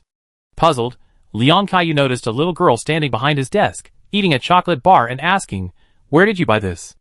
At this moment, the entire data research office was almost completely silent. Liang Kaiyu stared incredulously at the little girl beside him, eating the chocolate bar without any restraint. He wanted to say something, but didn't know how to begin, frozen in his chair. The Beijing Aerospace Bureau said they already contacted you. To Liang Kaiyu's astonishment, the little girl finally finished her chocolate bar, so I came straight here. Did I disturb the uncle's research? Chapter 382. The sudden appearance of Erin plunged the Beijing Data Research Center office into silence. Erin's adorable, slightly divine voice, like that of a little girl, caused everyone in the office to instantly stop what they were doing and turn to look at her with curiosity. Although there were quite a few female employees in the Data Research Center office, almost no one could resist the charm of a little girl like Erin. Moreover, almost everyone present knew Erin's identity. Her signature light blue hair, her beautiful sapphire-like eyes, and her casual little sundress, and the ribbon on her left hand all indicated that this little girl was the culprit behind everyone in the office working overtime today. Miss Garland. You're that. The appearance of Erin left Liang Kaiyu, the team leader of the Shangjing City Data Research Center, stunned for nearly half a minute before he came to his senses. That Miss Jialan? The Shangjing City Data Research Center was located on the top floor of a seaside building in Shangjing City. From the outside, it looked like an ordinary commercial building, and only a portion of Shangjing City's leadership knew its secrets. Moreover, due to the organization's special nature, very few people knew about this office location. Even the mayor of Shangjing City had only heard that such an institution existed, and had no idea of its exact location. Now, seeing Erin appear in the office like this, Liang Kaiyu was both surprised and felt it was perfectly natural. He was surprised that this little girl was so approachable, choosing to actively contact everyone despite knowing that everyone was looking for her. Shouldn't superpowered individuals with such mysterious abilities usually try to hide their strength or avoid contact with ordinary people? Miss Jialan's name isn't a problem. Under the gaze of a large group of people in the office, Erin sat down on a small chair with a chocolate bar in her hand. Let me confirm first, this is the Shangjing City Data Research Center, and you are Liang Kaiyu, the team leader here, Uncle Liang, right? Yes. Liang Kaiyu didn't dare to be negligent and quickly said, "Little girl, is there anything I can help you with?" Good heavens, this child is truly adorable. Up close, Liang Kaiyu truly appreciated how perfect Erin's exquisite face was, like the creator's most prized work of art. That flawless, incredibly delicate, snow-white skin, those bright, sparkling eyes, those butterfly-like eyelashes, paired with that tiny nose. Even Liang Kaiyu, who frequently dealt with various data and had seen many self-proclaimed perfectly sculpted game character models online, couldn't find any flaws in the little girl before him. Humans, by their very nature, must contend with various microorganisms, resulting in blemishes like freckles and acne on the faces of many. Even those who meticulously care for their skin from childhood can never achieve true perfection. However, Erin was completely free of these issues. She was as exquisite as a perfect porcelain doll, possessing not only beautiful and adorable features and delicate, snow-white skin, but also impeccable proportions in her limbs. Observing Erin so closely, despite her appearance as a little girl, Liang Kaiyu felt as if he were gazing upon a deity. This inexplicable sense of reverence caused him to instinctively lower his head. Looks like everyone's pretty tired today. I'm very sorry for increasing your workload because of me. Under Liang Kaiyu's gaze, Erin casually conjured a ball of light and tossed it towards the office ceiling. Dingling. A melodious, wind chime-like sound rang out as the ball of light exploded in the center of the ceiling, showering down starlight that seeped into everyone present. In that instant, everyone in the office felt as if their internal fatigue had been swept away, even their various occupational ailments were significantly relieved, leaving them feeling incredibly comfortable. Magic? This was Liang Kaiyu's only thought at that moment. Let's get straight to the point. After giving the people in the office a quick healing with light magic, Erin picked up a pen and paper from the desk and wrote down a few names. I checked with Uncle Lu Gaofeng at the space agency. They mainly handle data research and testing related to Beijing, so they have very high authority, right? Liang Kaiyu thought for a moment. Our department is indeed a bit special, and we do have certain authority, but... What do you mean by very high authority? My parents and I want to come to Earth for a visit. Erin got straight to the point. But we don't have Earth ID information, so I hope you can help us get new ID cards. Erin handed the note to Liang Kaiyu. Uncle Lu Gaofeng said you have the authority. Generally, getting an ID card requires submitting relevant materials to the city's police station, but since this data research center group has very high authority, and they've been researching her recently, Erin decided to come directly here and ask them to pull some strings. Erin believed they would be overjoyed to help. After all, she had already demonstrated her abilities. The ability to open portals at will, and even force a train to change course and then back again, was practically a dimensional reduction attack for Earth, a planet devoid of magic and supernatural phenomena. This matter hadn't yet reached the international stage. If the international community learned that the world's first superhuman has appeared, and her abilities are incredibly powerful, then every country would likely beg Erin to become their citizenship at all costs. Now that Erin had proactively asked the people at the Beijing Data Research Center to process her ID card, Liang Kaiyu was practically ecstatic. How could he possibly refuse? If Liang Kaiyu and the people in this office really managed to get Erin's ID card processed, promotions and wealth would be minor matters. Being able to become familiar with someone of this level of superpower was something nearly 8 billion people worldwide would kill for. Why would anyone hesitate to agree? Yes, we have the authority and are happy to help. Hearing that Erin had come to him to process her ID card, Liang Kaiyu suppressed a laugh. What specific requirements do you have for her identity information, resume, etc.? No, just follow the instructions above. They are my father and mother. The resume can be blank or you can write anything. It's up to you. We don't have any special requirements. Eileen glanced at the clock not far away. About how long will it take? Give me half an hour, at most half an hour, and these 3 ID cards will be in your hands. Liang Kaiyu said seriously. I immediately notify the city bureau to process it, and then send a special helicopter to fly over and deliver what you need. After saying that, Liang Kaiyu tentatively asked, by the way, there's also a box of desserts over there, just bought from the airport. Would you like to try some? Chapter 383. On the small note that Erlini gave to Liang Kaiyu, the head of the data research team in Shengjing City, there were only these few lines. Me name, Jialan L. Gender, female. Date of birth, October 11th, 2013. Dad name, Jialand. Gender, male. Date of birth, February 29th, 2008. Mom name, Giolana. Gender, female.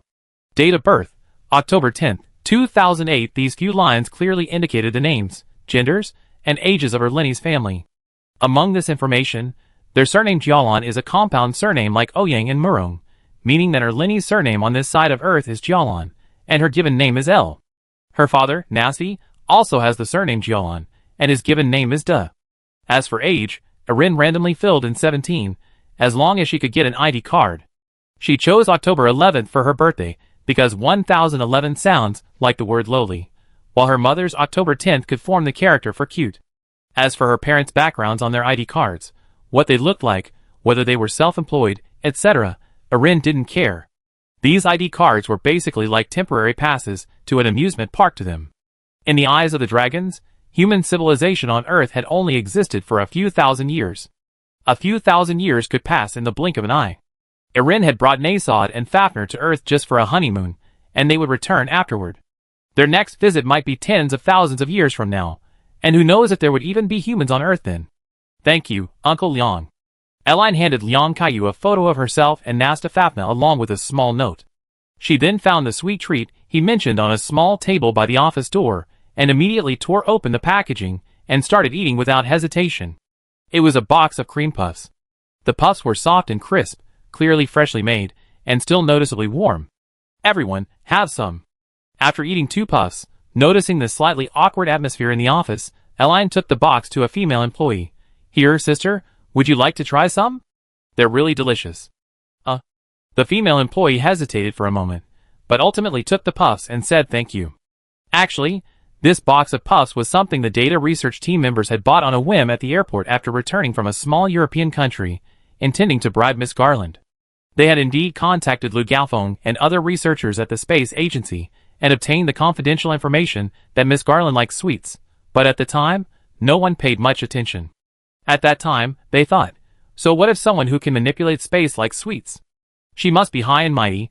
Would she eat food prepared by us mortals? However, no one expected that the cream puffs they had just bought would soon come in handy. Sister Joanne. After finishing the cream puffs, the female employee in front of them finally couldn't help but ask, can you tell me where you're from? Undoubtedly, this question was quite presumptuous, and it was something almost everyone in the office wanted to know. Furthermore, this question could even be considered a matter of life and death for the entire nation and even the planet. Leaving aside the various healing spells and grass elemental magic displayed by Miss Garland on the anime convention stage, the spatial rift alone contains a wealth of information. What are the limitations on the use of this spatial rift? What are the costs? What is the maximum size it can open? How far can it extend? How many can exist simultaneously? If the rift has no limitations, could Miss Garland open a spatial rift larger than the diameter of the Earth and then toss the Earth into the depths of space like a toy train? If that were the case, could human civilization still exist? This ability, on a small scale, is completely unsolvable within Earth's sphere on a large scale. It could destroy the universe. Therefore, everyone present was very curious about the answer to this question. After all, no one wants to be enjoying life 1 second and then have the Earth suddenly lose sunlight and become a scene from the apocalyptic movie The Day After Tomorrow. Of course, directly asking Miss Garland, "What are the limitations of your ability?" wouldn't be appropriate, so the staff member asked Erin in a somewhat tactful tone, "Where do you come from?" "I come from another world, a world with many, many kinds of magic and many lovely friends." As the manager of the Mystic River, Erin naturally knew what these people wanted to ask, and immediately answered, "I only came to Earth this time to bring my parents here for a visit. Don't worry, we have no ill intentions towards Earth, and no one will be able to travel here like me in the short term, nor will we break the fundamental laws here." After speaking, seemingly worried that those around her might not have understood, Eline added, "This short time refers to about 100 million years. 100 million years. Leon Caillou's lips twitched. In the eyes of these big shots, 100 million years was considered a short time? By the current standards of human civilization, let alone 100 million years, even 10 million years, 1 million years, 100,000 years. He felt it was still incredibly long. Humanity has only been in the industrial age and civilized for a few thousand years at most. Looking back from now, what were humans doing 100,000 years ago? Probably still playing in the mud in caves. Why choose Earth? Seeing that Erin seemed easy to talk to, the young woman in front of her mustered her courage again and asked, "From your description, you and your parents seem a bit like those travelers from another world?" "Indeed, we can understand us as travelers from afar." Erin nodded. "We can go to many, many worlds to play. Earth is just one stop." "So, at the anime convention, you deliberately displayed those mysterious powers to attract our attention?" Leon Caillou chimed in. "To get us to help you get this ID card?" "You could say that." Although Erin's main purpose in doing so was to balance the white sand Earth, which exhibited quantum entanglement phenomena corresponding to Earth. She observed the world on white sand Earth as a manager, causing some collapses, so Earth also needed to rebuild the corresponding collapses. But it doesn't really matter, these are minor issues. If all else fails, Erin can use her administrator powers to rewind the two worlds, so it doesn't matter how the people at the Data Research Center interpret it. The most important thing about traveling is having fun. Ring ring. Just then, the landline in the center of the office rang. Leon Caillou quickly ran over, picked up the receiver. "Hello? Yes, this is me.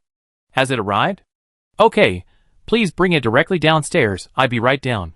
Hanging up, Leon Caillou said somewhat reluctantly to Erin, "Miss Jolan, your ID card is ready. Please wait a moment. I come down and bring it up for you." "No need." Saying this, Erin walked to the office window and glanced downstairs. "Just have the escort put the things in the car. I can just open the door and get them." Chapter 384. Dad, Mom, I'm back. In one of the residential buildings in Xinguang Community, Shangjing City, a small spatial door opened, and Erin emerged from the other side of the crack, carrying 3 brand new ID cards. "The documents are done, now we can." Eh? At this moment, the living room was empty. Boom. Crack. Awesome. That's amazing. The sounds of intense fighting and the conversation between Qiu Xiaoyu and Fafner in the master bedroom could be faintly heard coming from the second bedroom. The loudest noise came from the second bedroom, a constant boom boom boom like a battle. "Look, these are the games I play when my blood pressure spikes from all the reader's criticism. I mainly play Apex Legends, Valorant, and Overwatch. If there aren't any events in those games, I check out League of Legends, World of Warships, or War Thunder. They're all pretty old games.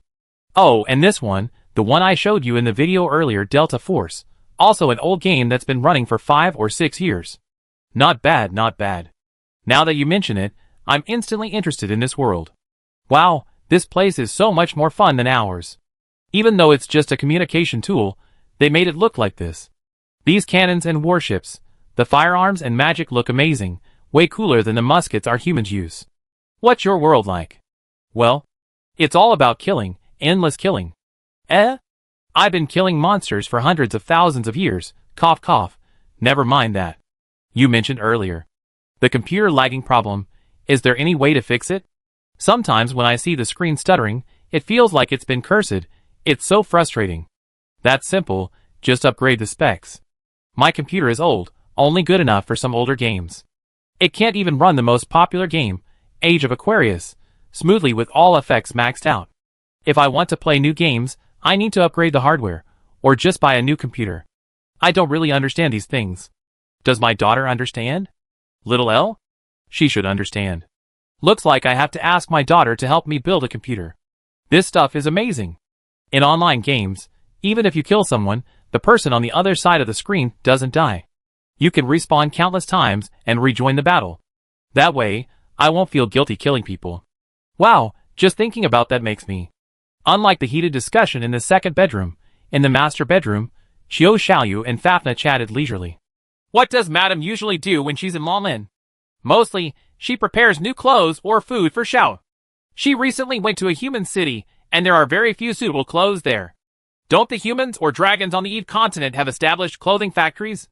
Some human countries have relatively mature industrial chains, but compared to Earth, they are clearly still in their infancy. And compared to the clothing designs on the Eve continent, I prefer the style here. Not only is there a wider variety, but some of the materials used in the clothes seem to be top-notch.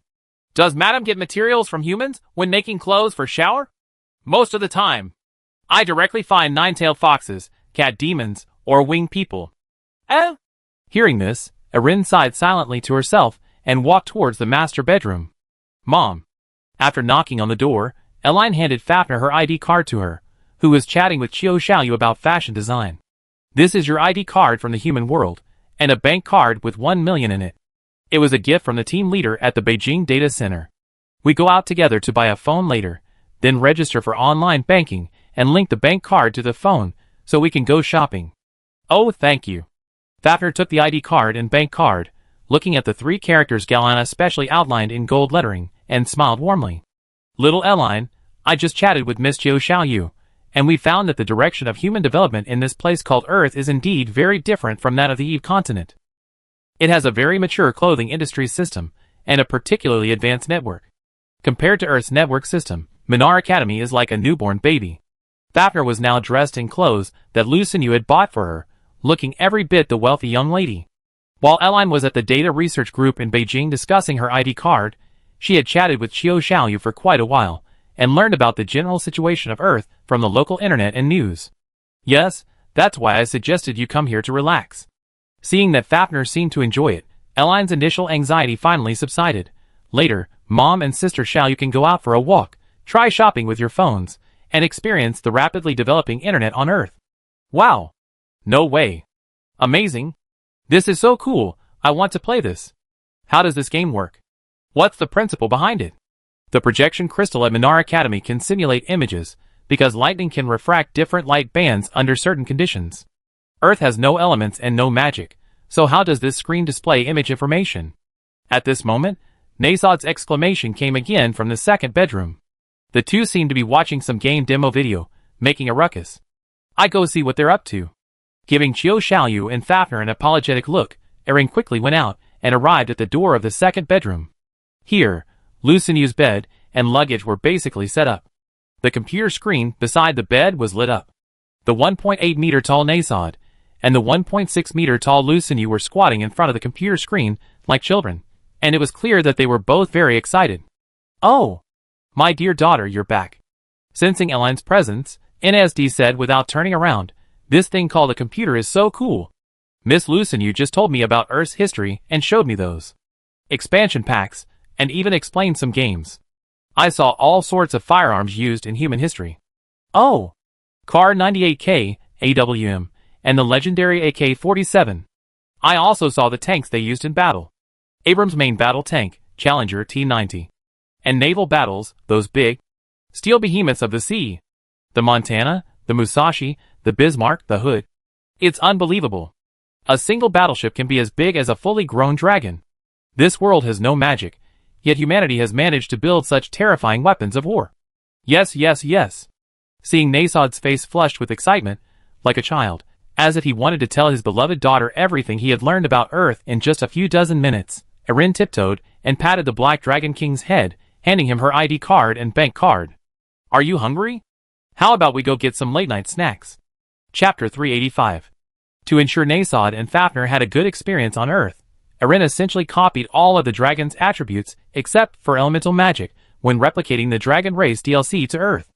This means that Nasod and Fafnir now possess 3 forms: human, half-dragon, and dragon, and can use dragon-specific magic such as dragon breath and dragon pressure. Furthermore, even in human form, they are at the level of humanoid titans, with physical strength far exceeding that of any earth creature. They can easily withstand bullets with their bare hands, and lift a steamroller with their bare hands. In their half-dragon form, they can easily fly tens of thousands of meters into the air, and travel to any corner of the earth at several times the speed of sound.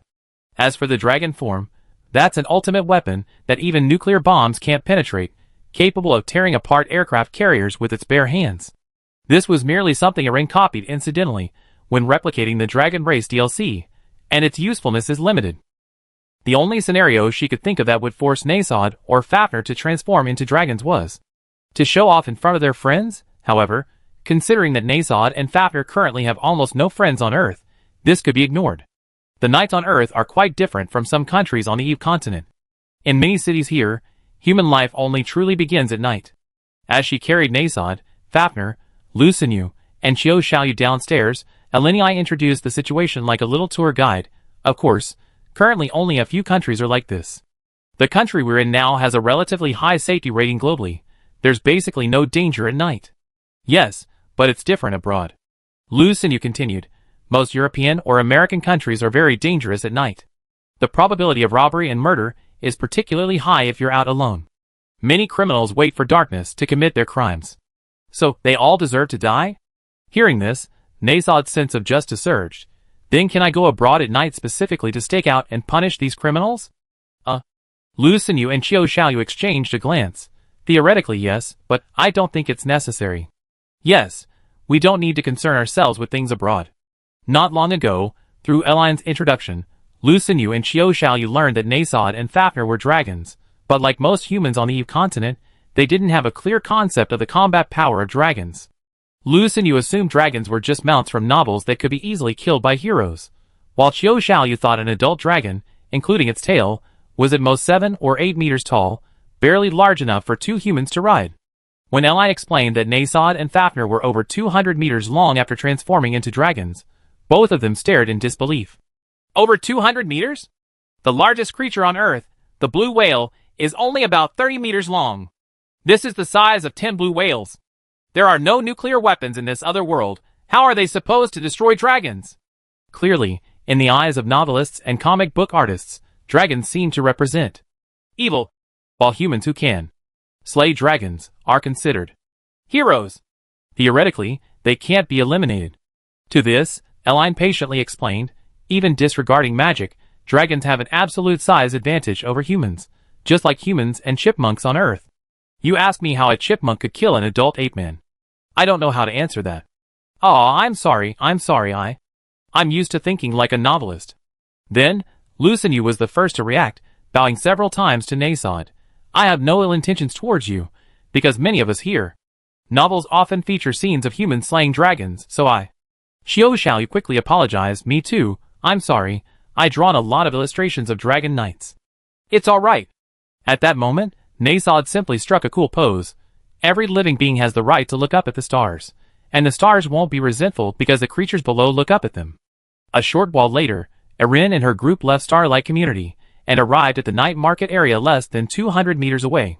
With a loud whoosh, a speeding motorcycle darted across the road right in front of them. Who goes there? Hey! Raking in the street this late at night, hope you crash and die. Bad luck, ignore those kinds of people, they get their comeuppance sooner or later. Boss, another serving of fatty meat, that's not enough. At the noisy entrance to the night market, Xiao Xiaoyu watched the direction the speeding motorcycle had gone inside. It's 2030, and people are still doing street racing. Lucinyu covered her mouth and chuckled. Don't worry, he can't get very far. There are cameras everywhere in Beijing now. His speeding was recorded a long time ago, and it's only a matter of time before the police get involved. Just as Lucinyu finished speaking, a police car with its lights on but no siren drove past them. See? I told you so. The appearance of the police car made Lucinyu chuckle. Someone's going to be on the news tomorrow. What's going on? Nasod was stunned by their conversation. Did that person violate the laws of this country? Yes, what he was riding was called a motorcycle. It's a tool, and theoretically, riding a motorcycle in the city shouldn't be a problem. but he illegally modified it and deliberately amplified the engine noise. Lu Xinyu explained, such a loud noise at night is very disturbing to the neighbors. So many people hate this kind of behavior, and it's also illegal. I see. Nasty pointed in the direction the motorcycle disappeared. Do you need me to go help? No, no. Hearing this, Eline quickly pulled the childlike Nasty back to reality. When we come to Earth, we should just enjoy life. We don't need to worry about illegal and criminal activities. The local laws will punish these criminals. Then, Nasty, I feel like there's a lot of people in this world, De asked, puzzled. Those police officers you mentioned. Can they handle it all? They can handle it, don't worry, it's their job. Eline quickly changed the subject. After we have supper, we're going to the phone store to buy a new phone, and there's that new computer we agreed on. Aren't you going to spend 300 rounds battling them in the online game? Oh right. Nasod exclaimed, as if waking from a dream. Are we buying phones tonight? Yeah, we go buy them together after supper. Thankfully Nasod wasn't interested in that motorcycle. Seeing that Nasod was no longer concerned about crime, Eline silently breathed a sigh of relief. Otherwise, what if she woke up one morning to the sound of a ghostly fire blasting through the street, and Nasod, dressed in a black and gold bodysuit, wearing a large gold chain and sunglasses, suddenly appeared at her doorstep, then looked up and shouted, "My dear daughter, is it safe for Daddy's ghostly fire to be parked here?" That would be troublesome. Chapter 386. The night market street near Chiu Shuyou's apartment complex had a similar feel to the city lights that Irini remembered. Many foreigners often joked that the nights in this country were more dangerous than in other countries because there was so much food, and going out at night could easily result in a loss of money. And indeed, it was true. Gentlemen, what would you like to eat? In the bustling night market, seeing Irini and her group approach, the owner of a barbecue restaurant handed over the menu with a bright smile, then asked Nasod, "Are you foreigners?" Nasod was immediately a little embarrassed, sort of. Putting everything else aside, Irini's light blue hair and Fafner's pure white hair clearly indicated they weren't from this country. Irini even gave off a dye-haired bad girl vibe, because people in this world had black, blonde, and brown hair, but few had ever seen light blue hair. As for Nasod, being a black dragon, although he had black hair in human form, his handsome appearance and deep red eyes clearly indicated he wasn't of East Asian descent. Therefore, the barbecue restaurant owner naturally assumed the family were foreigners.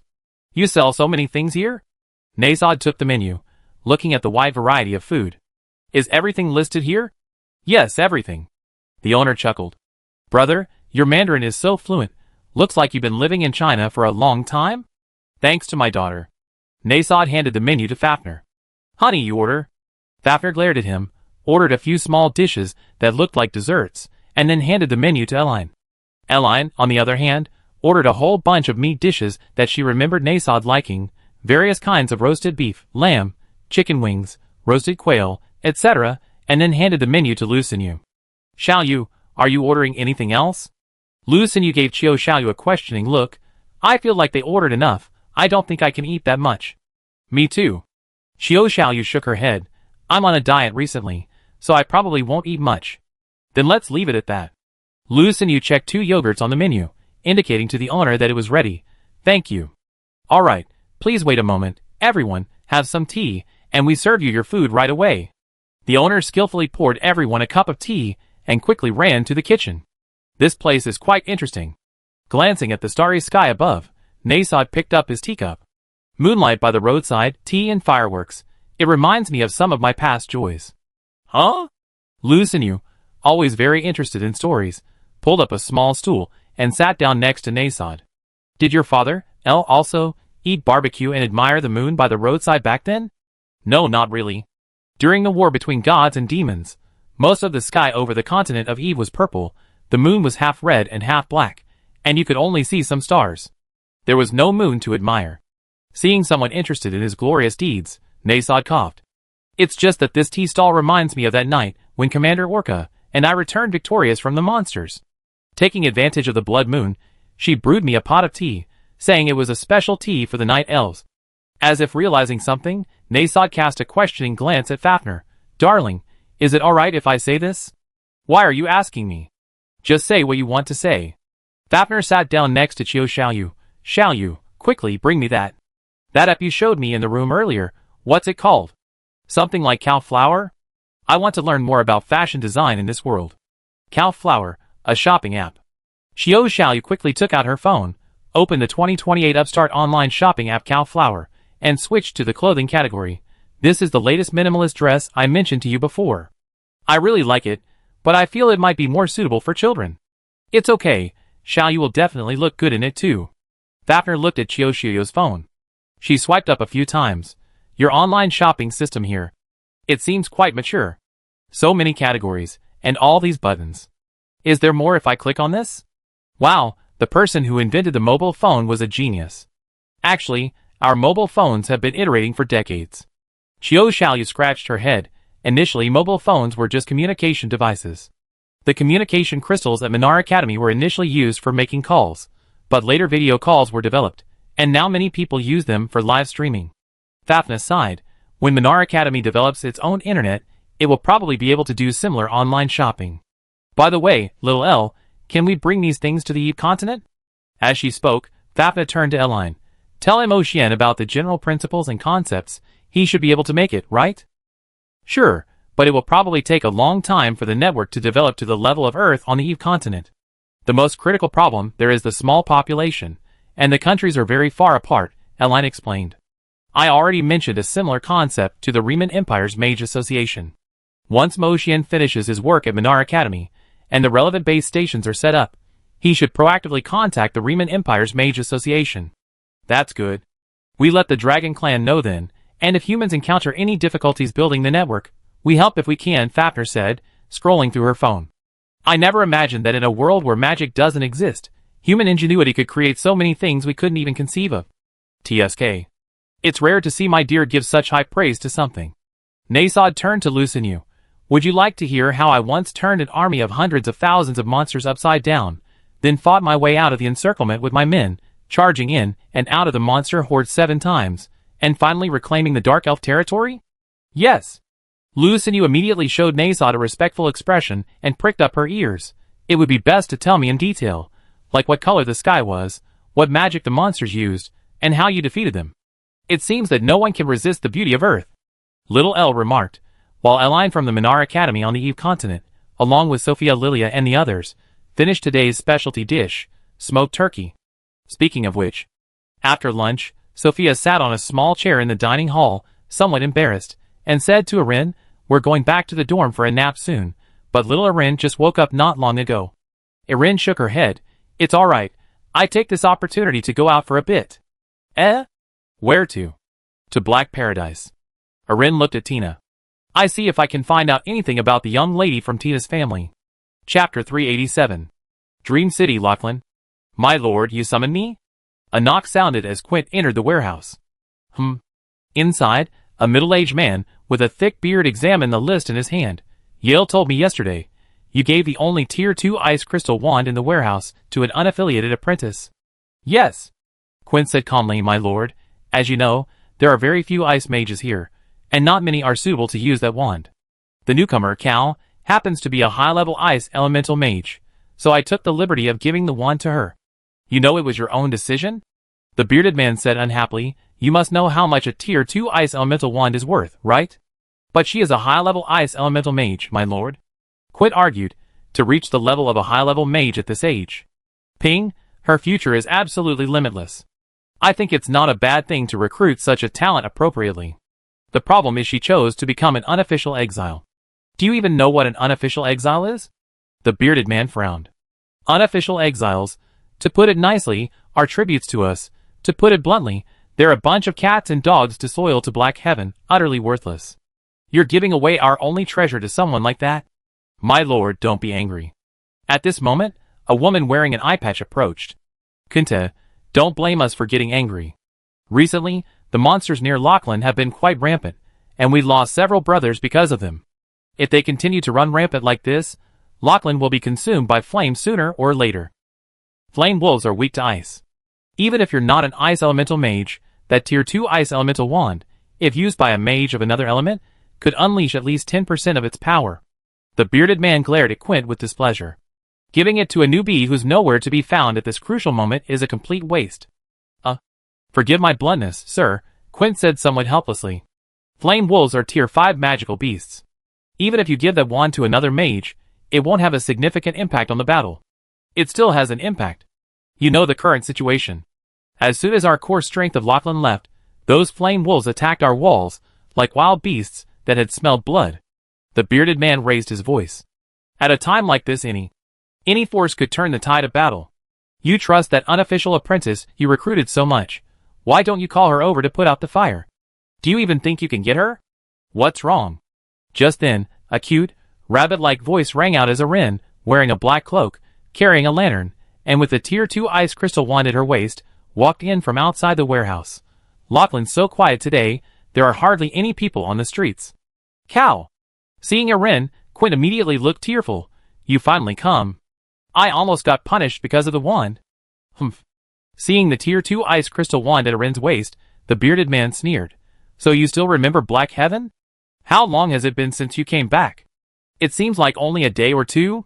Ellen asked, sounding a little aggrieved. By the way, what happened here? Nothing serious, just that the Blackwing gatekeeper of Lachlan and a few overseers had to go out on business today, and some monsters at the west gate got a bit restless and are attacking the city gate right now. Quint explained, the lords are gathering the able-bodied exiles in the city to see if they can stop the monsters' attack. If not, they have to send someone to call the overseers back. Monsters? Ellen asked curiously, what kind of monsters? 3-headed fire wolves and a large pack of maned wolves. Mainly fire wolves. Those things are 5th-tier magical beasts. Our first city wall won't hold for long. The bearded man sized up Ellen. I heard you're a high-level ice elementalist. A basic mage? Yes. Erin nodded. A high-level mage. A high-level ice mage should be able to hold off the flame wolf for a while. The bearded man thought for a moment. How about this, you're called Cow, right? I give you a task. Hold off the flame wolf at the first city wall for at least 3 hours. If you complete the task, I let bygones be bygones about Quint secretly giving you the Tier 2 magic staff. What do you mean secretly? I did? Quint was about to say something when the woman wearing an eye patch walked over and pulled the two of them out of the warehouse. All right, stop arguing with him. He lost a game and is in a bad mood. A Tier 2 magic staff is a fairly valuable magical artifact. If all else fails, just give the flame wolf a couple of hits and then say the task is complete, okay? I just can't stand his arrogant attitude. Quint pointed at the bearded man's beard. He said I could do whatever I wanted with what was inside, but I saw him playing cards and didn't want to spoil his fun, so I left it to him. Now he's... Yes, anyway, don't argue with him. The woman wearing an eye patch interrupted Quint. Go to the city wall, give the fire wolf a couple of hits, then take a picture with the crystal, and leave the rest to me. After watching the woman leave, Quint turned to Erin beside him. When did you get back? Erin shook the lantern in her hand. Just now. I always feel like you appear out of nowhere, which really fits your character. Quint chuckled. Let me guess. Little one, there must be something you wanted to do with your sudden return. What important thing do you need my help with? I'm looking for someone. Erin glanced around to make sure no one was watching before whispering. Her name is Vivian Plant, the eldest daughter of the Aspera plant family. Hearing this, Quint's eyes widened. How do you know that name? I heard it from the plant family. Erin feigned innocence. The plant family has offered a bounty of 100,000 gold coins. Whoever can bring their young lady back will. My little darling, don't speak so loudly here. Seeing Erin about to continue, Quint quickly interrupted the little girl, then grabbed her sleeve and ran towards the nearby shattered dream tower. You're really not afraid of being overheard by the executors or supervisors around you. After entering his office in the shattered dream tower, Quint finally breathed a sigh of relief. To be honest, this little princess is quite a legendary figure in Black Heaven. Is she really here? She was here before, but not anymore. What do you mean? It means, not long ago, she stumbled upon a transaction between Black Heaven and several professors from Harlan Academy. The people there had no choice but to bring her here and lock her up in the shattered dream tower. Who knew this young lady, fearless as she is, ran away from the shattered dream tower that very night and ran into the monster forest towards the west gate, never to be seen again. Quint glanced towards the western wall of Lachlan. We don't know if she's dead or alive now, and we can't explain it to the plant family, so we had the Aspera royal family suppress the matter. You're not telling me you're really planning to run off to a place like the monster forest for 100,000 gold coins? Chapter 388. From Quint, Erin learned the details of the Vivian Plant incident involving the plant family years ago. The story is actually quite simple. A young lady accidentally stumbles upon a transaction by an evil organization and is subsequently arrested. Similar to the beginning of Detective Conan. However, Shinichi Kudo was given a shrinking drug, while Vivian was simply taken away. Black Heaven, as a clandestine organization, has long had business dealings with the Aspera Empire. In fact, they could be considered a community of interests. But because Aspera often portrays itself internationally as the world police and a nation of justice, they cannot openly acknowledge their relationship with Black Heaven. The most direct exchange of interests between Black Heaven and Aspera is forbidden magical knowledge. The people of Black Heaven are fond of traveling the world collecting Nasod history, often finding extremely sinister magic in inconspicuous ancient ruins or monster territories. Some of this magic is so sinister it borders on witchcraft, involving things like human sacrifice and blood oaths. To maintain its status as a world power, the Aspera Empire must purchase large quantities of this forbidden magical knowledge from Black Heaven, ensuring its Magic Research Association remains at the forefront of scientific research. Whether this forbidden magic is effective and can be widely adopted is a matter for Harlan Academy, Aspera's largest magic academy.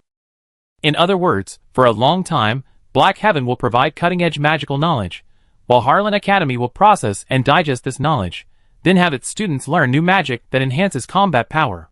These mages, after graduation, will serve the Aspera Empire, increasing its prestige. For decades, the relationship between Black Paradise, Aspera, and Harlan Academy remained remarkably stable, and few questioned the origins of Harlan Academy's strange magic. Until the day Vivian of the plant family inadvertently stumbled upon a deal between Black Paradise's Blackwing Gatekeeper and Harlan Academy's headmaster, shattering this delicate balance. In Aspera, the plant family was a moderately powerful noble family. Considering the distance of Minar Academy from Aspera, and the relatively good relationship between the plant family and Aspera at the time, Vivian was persuaded to enroll at Harlan Academy. In Tina's words, Vivian was never one to behave herself from a young age. Although her family addressed her as young lady, she herself was anything but. From a very young age, the plant family compound couldn't contain Vivian. She was always sneaking out to catch frogs and snakes, or running into the forest to fight bears and tigers. The young lady is only a year older than me, but I always feel like she's a child. Inside the Shattered Dream Tower, as Quid explained Vivian's situation, Erin's mind seemed to replay Tina's words in the dining hall. The family told me to keep an eye on the young lady, and not let her run away, but I can never keep an eye on her. The most memorable time was when the young lady added some sleeping pills to my coffee in the afternoon. When I woke up, she had already run away. When I found her, she was hiding in a tree over 30 meters tall, guarded by 5 or 6 level 4 magical beasts, storm bears. I finally managed to lure the storm bears away, but the young lady, worried about me, ran back, only to be knocked unconscious by one of the storm bears. Luckily, the butler and the others arrived in time, otherwise we might not have made it back. The young lady felt sorry for me, and from then on, she rarely went out, until she entered Harlan Academy. Some classmates said that the young lady had caught a highly venomous snake over 2 meters long, and put it in her drawer. During class, the snake escaped, startling the teacher. The teacher made the young lady stand in the corridor as punishment, and she went out. From that point on, the classmates never heard from the young lady again. It was as if she had vanished into thin air. Same here, and both Harlan Academy and the Aspera Empire are blocking the news, not allowing domestic media to discuss this matter. That Vivian was attracted by a lightning butterfly at the time, ran out of the teaching building, and somehow ended up in the principal's office next door. On the first floor of the Shattered Dream Tower, hearing Elaine's interest in this Vivian, Kunta helplessly revealed part of the truth he knew. At that time, the principal of Harlan Academy was making a deal with our Blackwing Gatekeeper. Our Blackwing Gatekeeper hadn't received the money yet, and Vivian. She burst through the door with a bang. The Blackwing Gatekeeper's room was piled high with archaeological discoveries from the Black Heaven period, and the principal of Harlan Academy's desk was overflowing with gold coins. With that sudden push of the door, she saw everything. The Blackwing Gatekeeper didn't know how much of the deal she overheard, so he could only detain her and take her back to Lachlan. He planned to have Aspera put pressure on the plant family first, and once Aspera had settled the terms, they find out how much Vivian knew before making further plans. I didn't expect Vivian to be so capable. She convinced the guards watching her to escape that very night and hide in the monster forest. Now look what's happened. The monster forest is so vast, and it's full of high-level magical beasts. We don't dare go in to look for her at all. We can only have Harlan Academy and Aspera block the news. After saying this, Quint plopped down on the sofa next to him. If you ask me, what's the use of the plant family offering a 100,000 gold coin bounty? Our Lachlan is far from the city, and the monster forest here is extremely dangerous. Even if that girl survives after being missing for so long, we can't save her. After hearing Quint's words, Erin showed a thoughtful expression. Does anyone in Lachlan know about Vivian's situation? They know a little more or less, but no one would be foolish enough to take on this job. So Black Paradise basically keeps quiet about Vivian. Quint looked at Erin. Don't tell me. After hearing all this, you still want to go to the monster forest, right? Erin nodded. Yes. Are you crazy? Quint sat up abruptly from the sofa. Do you know how many monsters are in our western monster forest? Beasts? Do you know how high their levels are? Erin asked casually. How high? I heard the highest level magical beasts there are close to level 7. Level 7. Quint gestured with his hand to indicate the number 7. Those are capable of slaughtering cities and destroying kingdoms. They're beyond our reach. Level 7 magical beasts.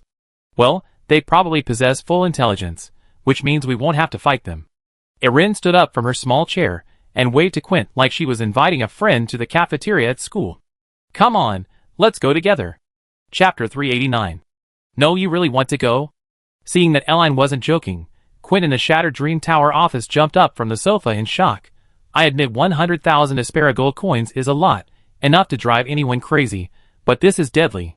100,000 Aspera gold coins, converted to the purchasing power of Lucinu's city on Earth, is roughly equivalent to 700 to 800 million in cash. This money is enough for anyone to achieve financial freedom. But as Quint said, this is a deadly commission. A single tier 7 magical beast on the Eve continent could wipe out a city. Magic beast territory. The key word is territory. In human cities, some magical beasts might refrain from attacking or harming humans due to the Dragon Clan contract, but magical beasts in their territories are different. Magical beast territories are not governed by the Dragon Clan contract. Any magical beast that discovers an intruder in its territory can instantly eliminate it. A tier 7 magical beast can destroy a nation, just as a high-yield nuclear weapon on Earth can wipe out a city. Therefore, in the eyes of most people on the Eve continent, a tier 7 magical beast is no different from how nuclear weapons are viewed by Earthlings. Vivian's situation is similar to a nuclear bomb has just exploded in a nearby city, and a noble lady runs into the blast radius without looking back. Now that city is full of radiation and radioactive fallout, and the nobles are offering 700 million in cash for someone to immediately enter the epicenter and find her. No one would dare accept that offer. Similarly, when Quint heard Erin invite him to the magical beast forest to find someone, he saw it as tantamount to going to the epicenter of a nuclear explosion and brewing tea with the radioactive fallout, practically suicide. It'd be alright. Compared to Quint's shock, Erin simply shook her head. I try to find the 7th tier magical beast you mentioned within an hour, so I can directly ask Sister Vivian if she's still alive. Quint clearly didn't understand Erin's meaning. He hesitated for a moment, then walked towards her. Well, Cow, if you're really short of money, you can tell me. I can manage to come up with a gold coin or two. I'm not really short of money, but I'm short of gold coins. Erin looked somewhat troubled. The main problem is that I don't have any gold or silver coins at home. It'd be a real headache if I have to search for them for ages, and can't find them next time. No gold or silver coins at home. Hearing Erin say this, for some reason, Quint suddenly had a feeling that this girl isn't as simple as she seems. Putting aside Erin's exquisitely beautiful face, which always gave her an ethereal, otherworldly air, the fact that she possessed the talent of a high-level mage at such a young age. Frankly, even Quint, who had worked in Lachlan for nearly 10 years, had never heard of such a thing. Furthermore, and most importantly, Erin's whereabouts had been extremely mysterious since the day she joined Black Heaven. Not only could she not be found in the city, but Quint hadn't heard the guards at the city gate mention anything about her arranging any transportation nearby. The main reason why the small city of Lachlan was built near the monster forest, far from any city, was that the Black Heaven's higher-ups did not want their members to have very close ties with mainstream human society. The so-called City of Dreams is a city where you live in a dream, where you don't need to know how extravagant the outside world is, you only need to know that you are the happiest. This has a strong brainwashing feel to it. Because Lachlan is far from human cities, and there are no dedicated monster drop-off and landing areas nearby, going out is extremely inconvenient. Therefore, many people simply settle down in Lachlan, living a life of seclusion, solely dedicated to serving Black Heaven. The people of Black Heaven don't know what's happening outside, and the outside world doesn't know anything about Lachlan. This is the main reason why the Plant family couldn't find out about their young lady after the Vivian Plant incident. If this newly joined cow from Black Heaven has stayed in Lachlan, why haven't I seen her in the city these past few days? If she hasn't stayed in Lachlan and only comes to visit briefly before leaving, what mode of transportation does she usually use? Pegasus? Griffin? Does she raise those flying magical beasts herself, or does she hire them from big cities? If Cal hires a griffin every time she comes to Lachlan, why did she say she was broke? Oh, right. Under Quintez's confused gaze, Eline pulled a beautiful turquoise crystal from her cloak pocket and handed it over. I haven't had a chance to say thank you yet. Thank you for the Tier 2 Ice Crystal Magic Wand. I really like it. This is a Tier 6 Wind Crystal. Consider it a return gift. How much? The word Tier 6 made Quintez's eyes nearly pop out of their sockets. You, don't scare me. Tier 6. Eline's face was full of innocence. Is it still too low? Then I look again when I get back, and bring a Tier 7 next time. No, my dear. Hearing this, Quint scrambled to the office door in fright, peeking out and looking around for a while to make sure no one was watching before cautiously retreating and closing the door. Tier 6? Are you serious? Do you even know what a Tier 6 wind crystal means? No, these things are everywhere in the grass in the Crystal Garden backyard in Dragon Forest. I just picked one up and brought it over. Eline thought to herself unconsciously. A Tier 6 wind crystal can buy a small country, if you didn't know. Seeing that Eline didn't respond, Quint picked up the wind crystal and pointed to its intricate patterns. Although I never seen a Tier 6 wind crystal, I was fortunate enough to be taken to the Magic Artifact Exhibition Hall by Lord Blackwing Gatekeeper before, where there were Tier 5 crystals. Lord Blackwing Gatekeeper said that a true Tier 5 crystal will have about 2 or 3 wind marks on its base. Quint's voice trailed off, because he saw at least 10 wind marks on the bottom of the crystal Eline had handed him. At the same time, the crystal in Quint's hand began to emit a dense aura of wind element. This is real? Realizing what was happening, Quint suddenly knelt down with a thud, trembling uncontrollably. My goodness! A Tier 6 wind crystal. You're so rich, and you still need to go find Miss Vivian? One of these is worth countless gold coins. Really? Erin tilted her head. Gold coins are easy to come by. I just wanted to rescue someone. Quint came to his senses. You and that Vivian are friends? A friend of a friend. My God, what kind of big shots have I met? Quint's lips twitched a few times. In that case, you shouldn't have taken the risk. Damn, I don't even know what to say anymore. A little sister who can casually take a Tier 6 crystal out. Where did you come from, young lady? Even the princess of the country isn't as wealthy as you. Erin pushed open the door. So do you want some? Yes. Quint quickly followed. From now on, you're my boss. Whatever the boss says goes. Chapter 390. The Western Gate of the Dream City of Lachlan. Amidst the resounding roar of mechs, the Black Heaven warriors pounded the accelerators of their vehicles, shouting at the mages on the city walls, Hasn't reinforcement arrived yet? Who told you there was reinforcement? Several mages replied, casting spells to disperse the nearby maned wolves. You know the situation in Lachlan. Lord Blackwing Gatekeeper and Lord Overseer are both out, otherwise, would these beasts dare to act so recklessly? But if this continues... The Black Heaven warrior inside the vehicle looked at the constantly flashing lightning elemental crystals beside him. We're about to collapse. That was a signal that the lightning elemental crystals were running out of energy. Once the vehicle's energy was depleted, and the fire wolves outside the city walls charged at the gate again, the already fragile gate would likely be smashed to pieces. By then, if the 3 Tier 4 magical beasts, the flame wolves, were to flood into Lachlan, it would undoubtedly cause irreparable damage to the Black Heaven headquarters. What do we do now? Seeing the tank's energy about to run out, a Black Heaven warrior poked his head out. Retreat? Captain, retreat. There's no way we can defeat the flame wolves with just a few of us. Yes, Captain, we don't only have this one wall. As long as the second wall doesn't fall, the flame wolves can't touch Lachlan. Wait a little longer. A Black Heaven executor on the high wall gritted his teeth. Frontline has already gone back to get reinforcements. Let's wait and see his message before making any plans. Where are the reinforcements in Lachlan now? They're all low-level Treants. You expect those guys, whose average level isn't even a mid-level mage, to save the day? Stop arguing. A wind elemental mage flew back from outside the high walls. The second wave of the flame wolves is coming, everyone. Whoosh. Despite saying they were retreating, several Black Heaven warriors driving chariots pressed down on the accelerator, bringing the front of their vehicles to the back of the city gate. Forward 4. Maximum gear. Boom. Boom boom boom. A moment later, 3 flame wolves burst out of the forest outside the city walls, slamming violently into the city gate. Whoosh. The powerful impact instantly sent several chariots behind the wall staggering backward a considerable distance. Captain! Captain, if we don't retreat now, once these fire wolves break through the walls, all the brothers will be doomed.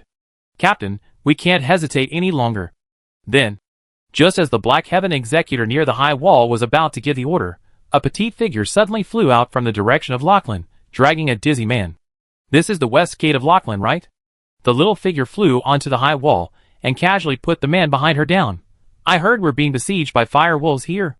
The people who flew over were none other than Erin and Quint, who had decided to head to the monster forest to find Lady Vivian a plant. However, Quint's condition was clearly not good. Having been dragged here by Erin at several times the speed of sound, his face alternated between pale and flushed. He staggered a few steps on the high wall, then vomited loudly towards the ground below. Noticing that the person approaching was just a little girl, the Black Heaven executor on the high wall frowned. Who are you? Cal, an unofficial disciple of Black Heaven. Eleni casually produced her Black Heaven identity token, high-level ice elemental mage, here to provide support. High-level ice elemental mage? The executor took Eleni's identity token. Strange, I never heard of you before. Unofficial disciples, usually not well known. Quint, having finished vomiting, walked over with a pale face. Cal doesn't usually live in Lachlan. No wonder. The executor returned Erine's identity token. Why did headquarters only send the 2 of you? Where are the others? Still playing cards in the warehouse? The south and north gates were also attacked by monsters. Now Lachlan is short-handed. Quint smiled wryly, mainly because all the Blackwing gatekeepers and overseers are out. If any one of the overseers were present, these monsters wouldn't be so arrogant. Your city walls here are quite sturdy. Looking at the fire wolves struggling against several chariots in the distance, Erine couldn't help but recall what she had seen and heard in Moan City of the Lehman Empire. It must be said that although Black Paradise isn't a legitimate organization, some of their military engineering projects are indeed quite effective, at least much better than the shoddy construction of the Lehman Empire. 3 fire wolves ramming into them didn't even cause any damage. You little brat, now that you're here, get to work. Seeing Eline's smug look, the enforcer on the high wall chuckled in exasperation. While I don't expect you to drive away these fire wolves, you should be able to hold them off for 10 minutes or so, right? You distract these beasts, and we retreat to the inner wall for now. Attract their attention? Erin asked, puzzled. Attract their attention for what? No.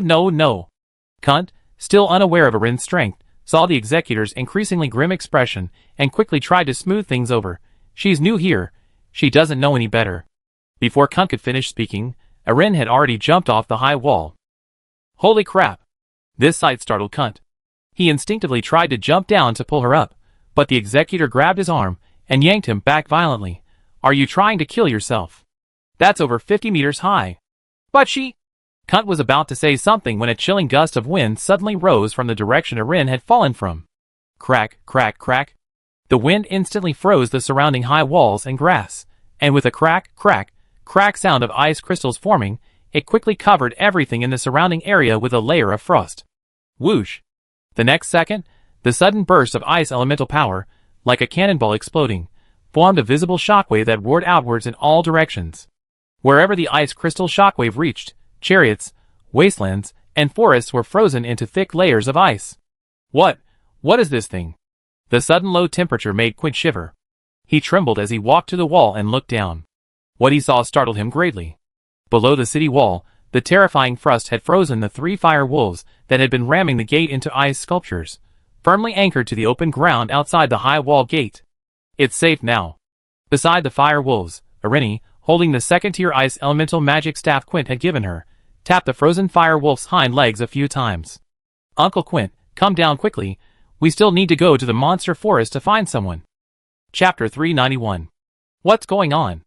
The sudden silence and rapidly dropping temperature left the Black Heaven warriors and mages near the western walls of Lachlan completely bewildered. Why aren't the fire wolves outside moving? Why is it so cold? It feels like the car is going to freeze. What's happening? It should be spring now, right? Lachlan is so far south, it shouldn't be freezing. Captain! What's going on? Captain? Hearing the shouts of several Black Heaven warriors and mages around him, the Black Heaven executor on the high wall finally came to his senses. I don't know. Honestly, he really didn't know what had happened. In this executor squad leader's eyes, the world around him had gone from springtime to icy wasteland in less than 2 seconds. To continuously brainwash the members of Black Heaven and prevent them from contacting the outside world, and because Black Heaven was originally built by a fallen elf, the dream city of Lachlan was located far from human cities, in the desolate wilderness near the monster forest, making it a frequent target of nearby monsters. As an executor of Black Heaven, this squad leader was already accustomed to incidents like flame wolves attacking the walls of Lachlan. Basically, as soon as someone of higher rank left Lachlan, the nearby monsters, unable to sense the presence of powerful figures in the city, would come out and cause trouble. For city-level monsters, like the flame wolves, if Black Heaven couldn't defeat them, they would choose to temporarily retreat to the second wall. Then the area between the second and third walls would fall, and the monsters would remain in that area to wreak havoc and feed. Usually, by the time the monsters in the camp have eaten their fill, the high-ranking officers from Black Heaven, who went out to hunt, have returned. They can always request repairs to the city walls and replenish supplies later. After all, backed by Aspera, Black Heaven has no shortage of money and resources. What this squad leader didn't expect was that he would witness the fall of 3 fire wolves today. These were level 5 monsters. 3 of them. Even the Blackwing gatekeepers of Black Heaven could only barely drive away monsters of this size. How could anyone kill 3 fire wolves in one go? Thinking this, the squad leader on the city wall cautiously glanced towards the city gate. Good heavens, completely frozen. Seeing the 3 fire wolves frozen solid outside the gate, and the ice sculptures of wolves still in attack stances scattered across the ground, the squad leader subconsciously swallowed hard. What ice elemental mage could freeze a tier 5 magical beast engulfed in flames? Even the legendary ice god wouldn't have that power. Moreover, judging from the appearance of the 3 fire wolves and the main wolf, they were clearly frozen in an instant, their postures a variety of bizarre ways. Including the 3 fire wolves, most of the main wolves died with a fierce air, passing away without pain. One can imagine that if the person who cast this spell had targeted their companions near the city walls instead of the surrounding magical beasts, then they themselves would be the ones turned into statues. Thinking this, the squad leader on the city wall cast a horrified glance at Eline on the open ground ahead. It was obvious that the one who saved Lachlan and the nearby Black Heaven warriors from their predicament was the little girl who called herself Cow. However, even if he could guess that it was Eline who intervened, instantly killing the wolf pack, the squad leader couldn't fathom just how powerful the ice elemental magic could be to achieve such an effect of instantly freezing all monsters. A girl of about 10 years old, who had only recently joined the Black Heaven, had instantly killed monsters, including the fire wolves, and displayed strength far surpassing that of the ice god. The Black Heaven squad leader on the city wall felt his brain was starting to malfunction. In his bewilderment, he reached out and slapped himself several times. Captain, don't do this." Just then, a member of Black Paradise climbed the city wall, and saw the squad leader slapping himself. Thinking he had a stroke, he rushed over. "Tell us what's wrong, don't take it to heart." "No, I was just expressing my respect for the gods." The squad leader slapped himself a few more times, pointing in the direction where Rin and Quint had disappeared. "Looks like joining Black Paradise was the right decision. It always gives me all sorts of surprises." Erin, having jumped down from the high wall, was now carrying a lantern and heading towards the distant monster forest, her long boots rustling on the soft grass. "B-boss." As someone who had witnessed Erin instantly killing 3 fire wolves, Quint's heart was filled with mixed feelings. He wasn't an irredeemably evil person, but he wasn't a good person either. Quint lost his mother at a young age, and his father was a gambling addict. When he was old enough to understand, his grandparents scraped together some money to send him to the Imperial Magic Academy. However, on graduation day, when Quint returned from the academy with his magician's certificate, he witnessed several thugs committing atrocities in his own home. His grandparents were seriously injured, and his father was unconscious. In a fit of rage, Quint used magic to slaughter all the thugs. From then on, rumors about Quint never ceased in the village. Some called him a murderer, others said he had become bloodthirsty after learning magic. Even neighbors, who had once been on good terms with his family, would privately tell their children to stay away from Quint, which deeply hurt Quint. After his grandparents passed away, Quint left the village and joined the Black Paradise, working in Lachlan for over 10 years. As a magician who had attended magic school, Quint was acutely aware of the limits of human magicians. His former mentor had said that the power of magic is limitless, But human lifespan is finite. Even if a person dedicates their entire life to learning magic and reaches the level of an elemental god, they can at best only go toe-to-toe with a Tier 5 magical beast. In the past, the Tier 5 magical beast, the Flame Wolf, near Black Paradise was practically an elemental god in Quint's eyes, an existence that no human could surpass. However, these 3 Tier 5 magical beasts, which Quint considered insurmountable for humans, couldn't even last a second against Cow. Is this child a god? Quint recalled the details of his previous encounter with Cow. The reason he gave the only Tier 2 ice elemental magic staff in the warehouse to Eline was simply because he felt that this little girl, joining the Black Heaven at such a young age, must have some tragic past, and he gave her extra training out of pity. But he never expected that this little girl, who claimed to be only a high-level mage, would be so terrifyingly powerful. Wait, high-level mage? After silently repeating the word in his mind, Quint felt like he understood something. Sister Vivian went into this forest back then, right? While Quint was still in a daze, Erin had already arrived at the entrance to the monster forest, pointing to the dark forest ahead and saying, "Are you sure you're not mistaken?" "Yes, at least that's what Black Paradise says." Erin's words brought Quint back to his senses. "Boss, are you really going in? There really are Tier 7 magical beasts living in there. This isn't a rumor. Alright, since Sister Vivian is inside, we have no choice but to go in and look for her." Erin looked relaxed. "By the way, I also mentioned to that magical beast that it should keep an eye on its subordinates nearby, so they don't cause trouble for Black Paradise for no reason. I'm looking forward to you guys bringing back more of the Dark Emperor's dark history." Chapter 392. Even after working in Lachlan for 10 years, Quint had initially been skeptical about Vivian's intrusion into the monster forest. However, after hearing about Vivian's exploits, he was reassured. "Boss, let me tell you this, Vivian. Even when she was locked in the Shattered Dream Tower's underground dungeon, she wouldn't behave, constantly talking to the guards.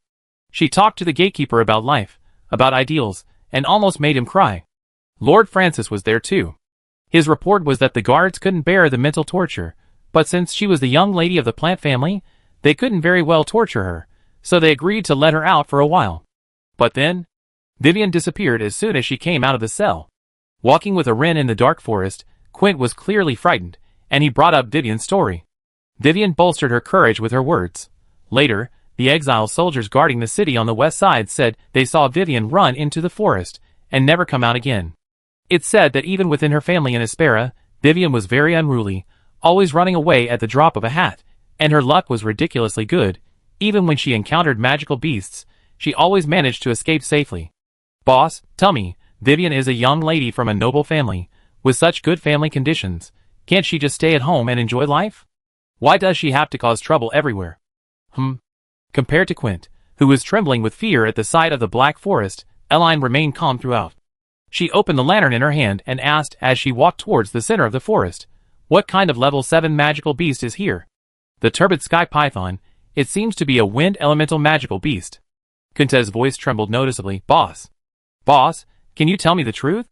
What if that level 7 magical beast really appears? What are our chances of winning?"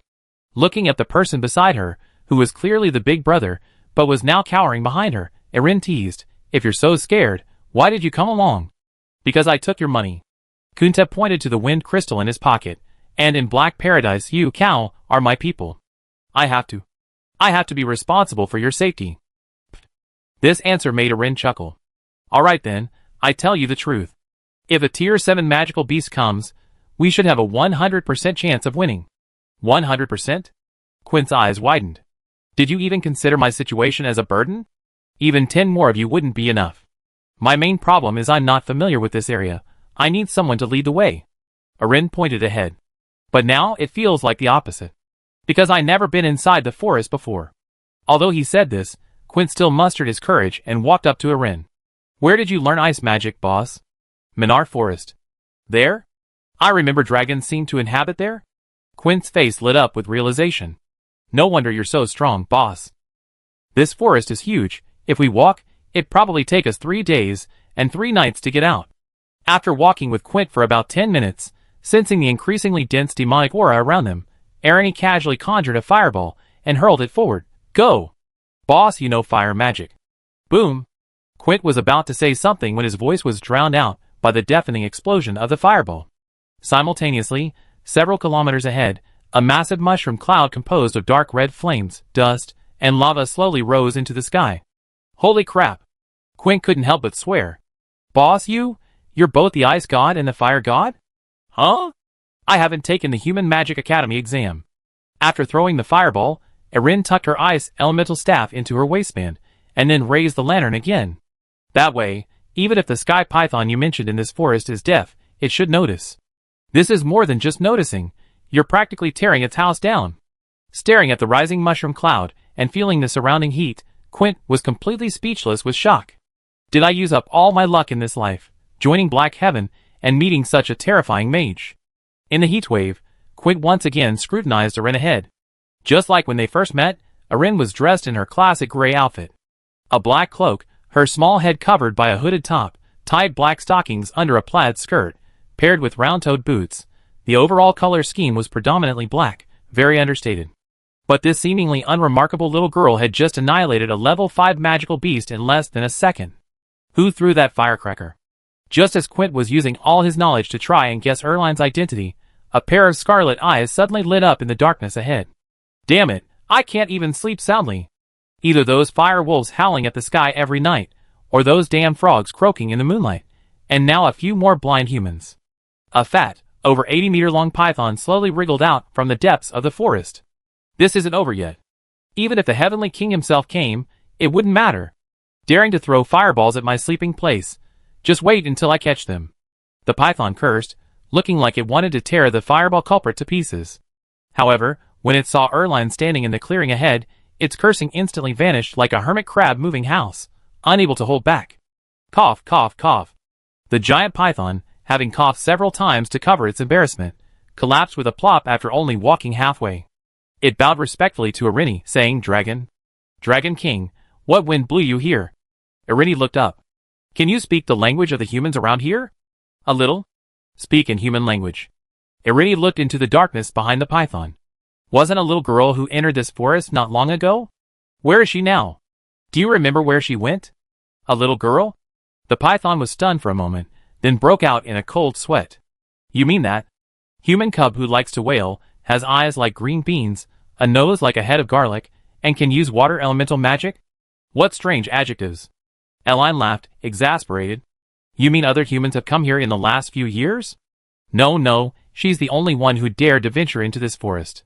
The giant python cautiously moved closer to Erline. My lady. What's your relationship with her? Nothing much. Erline asked in a slightly serious tone. Where is she? She was frightened by my subordinates, and hid in a cave, sinking to the bottom. She hasn't come out yet. The giant python looked as if it were facing imminent disaster. Well, it's been almost a year since that happened, and I have a feeling. That girl you mentioned. She's probably in grave danger. Chapter 393. The cave the giant python mentioned was located at the bottom of a small hill in the center of the monster forest. The cave itself wasn't the most crucial point. The crucial point was that when Vivian entered the Black Forest, after being frightened by the pythons under the command of the turbid python, she not only crawled into this cave, but also plunged into an underwater cavern inside, never to emerge again. My lord, I'd done a simple measurement. This underwater cavern is at least 1,000 meters deep, and it's a maze of interconnected passages with multiple branching paths and open areas. Although that little girl is a water mage, surviving for a year in such a complex underground river, I think it's almost impossible. As he spoke, the turbid python quickly gestured to one of the pythons beside him to bring over a hastily drawn diagram. This is a sketch they made after measuring this underground water cavern. Take a look. Erline took the diagram and compared it to the pool in front of her. Clearly, this was the entrance to an underground lake. Earth has many similar caves, attracting waves of diving enthusiasts every year, often resulting in various diving accidents. If Vivian truly jumped into this cave alone and never resurfaced, then as the Serpent of the Sky said, her chances of survival are slim. Even if Vivian was a water mage, it wouldn't matter. Mages need to eat and replenish their energy. Humans are not elemental beings and cannot survive solely on the elements in nature. Generally, a mage can survive for at least 3 months in water, but surviving for a year in an underwater cave is theoretically extremely unlikely. However, her intuition told Erin that Vivian was probably not dead. Because, relying on the powerful sensory abilities of dragons, she sensed a very faint human presence on the surface of the lake in the cave. This presence indicated that at least 3 days ago, someone had touched the lake, or that after being touched, the presence had risen to the surface due to the water's flow. Uncle Quint. Thinking of this, Erin turned around. What do you think? Huh? Me? Me? Quint snapped out of his reverie. He glanced at the enormous python beside him, then at Erin and the lake.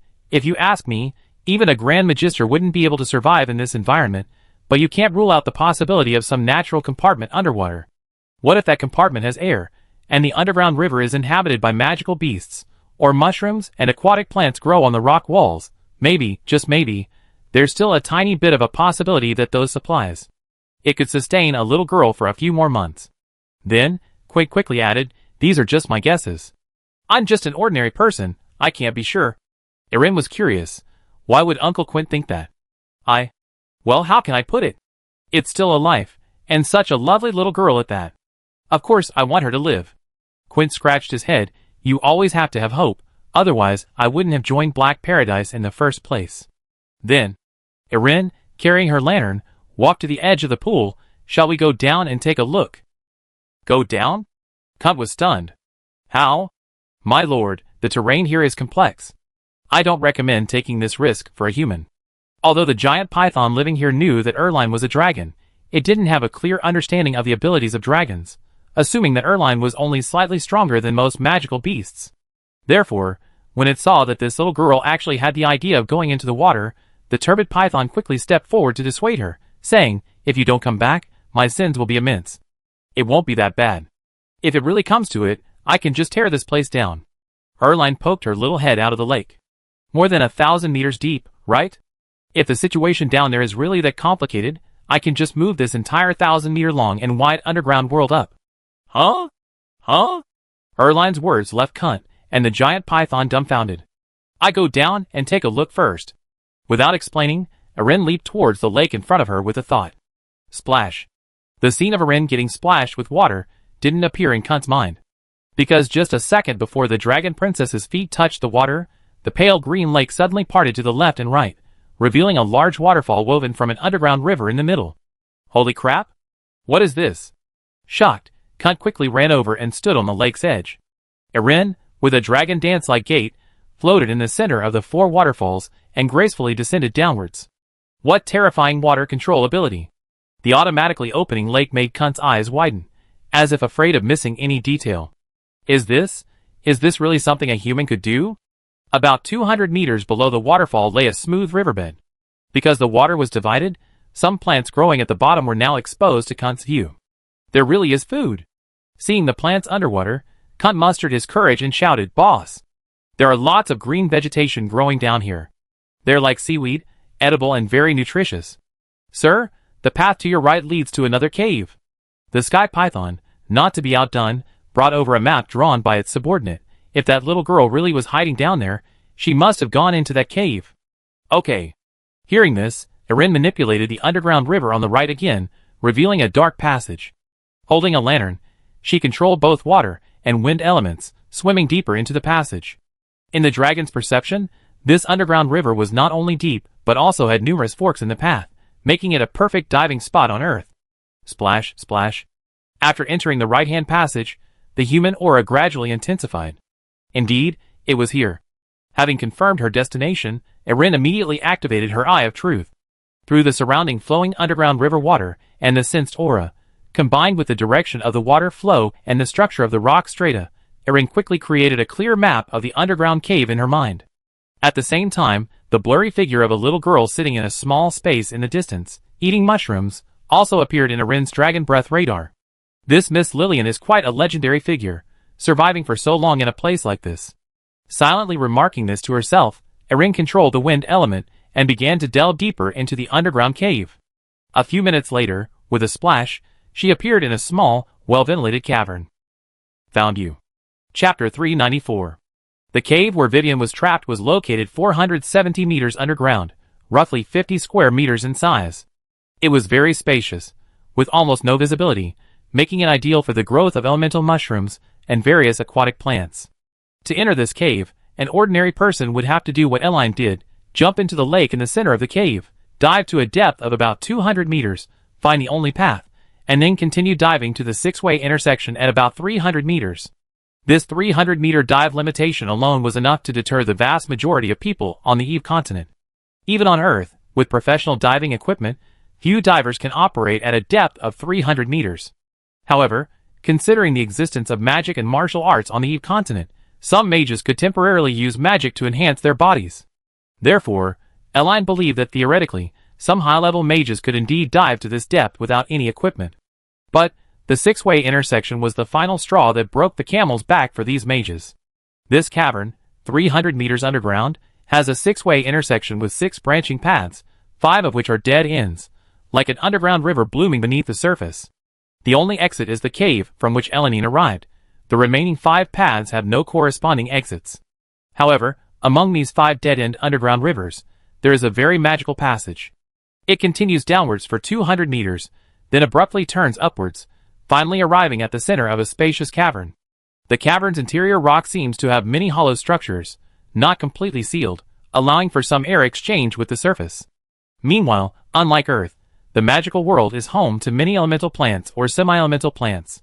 These plants survive by absorbing elemental energy from the air. Therefore, even at depths of over 400 meters, magical mushrooms and aquatic plants grow, giving rise to underground crabs, lobsters, plankton, and other organisms that feed on them. While few in number, they are more than enough to sustain a person. Thus, Vivian, the eldest daughter of the plant family, captured and taken to Black Paradise, persuaded the gatekeeper with her verbal skills, and then frantically ran into the magical beast forest. Terrified by the minions of the 7th-tier magical beast, the turbid sky python, she fled to a cave, plunged into the underground river, and quickly descended to a depth of about 300 meters. At the six-way intersection, she precisely found the only path leading to the mushroom cave. If it were an ordinary mage, aside from the possibility of withstanding the water pressure at 300 meters, simply holding their breath for such a long time would be enough to cause death from oxygen deprivation. However, Vivian happened to be a water elemental mage. While she might not be able to perform a sea-opening feat like Elaine's, theoretically, briefly controlling the water in the underground river to forcibly create a breathing space around her shouldn't be a problem. Theory is one thing, but execution is quite another. For a girl around 14 years old to dive to such depths alone, and survive, for so long is not an exaggeration to call it a miracle. In the quiet cave, accompanied by a violently shaking bubble, Elaine, with her feet moving in a dragon dance motion, manipulated the surrounding underground river water to recede rapidly, and with a whoosh, she floated out from the surface. Found you. The previously dim cave was now brightened by the light from the lantern in Eren's hand. Since there were almost no obstructions in the cave, Eren could clearly see its general structure. A long-haired little girl dressed in tattered clothes, a small bed made of mud, a makeshift dining table also made of black mud, a large pile of what appeared to be cultivated mushrooms, and a large crab. Eren's appearance startled the little girl, who first fell to her knees with a thud, then instinctively took several steps back. Then, upon seeing a little girl of similar age beneath the hat of Eren, dressed as gray, the little girl in the cave opened her mouth, her beautiful eyes regaining some of their sparkle. I'm dead? You're the dark messenger who's here to take me away? It seems Sister Vivian is in pretty good spirits, still able to say something like dark messenger. Seeing that the other girl was covered in dirt, but seemed to be alright, Eren landed on the smooth cave floor. How long have you been here, sister? Has it been a year? The little girl was clearly still in a daze, looking blankly at Eren carrying the lantern. I don't remember. When a person enters a state of extreme surprise or extreme joy, there's a high probability of a reverse effect. Just like Vivian now. For the past year, she had been hoping and longing almost every day that someone would suddenly appear and take her away from here. The cave wasn't large, but it was an almost completely sealed space, and the rock was extremely hard. The only way to the outside was through a small pool of water in the center. Having passed through the six-way crossroads once, Vivian had a general idea of what was outside. Throughout the year, she had tried returning to the six-way crossroads to find a way out, but each time she hesitated near the forks. First, Vivian wasn't sure if there were still magical beasts guarding the path she had come from.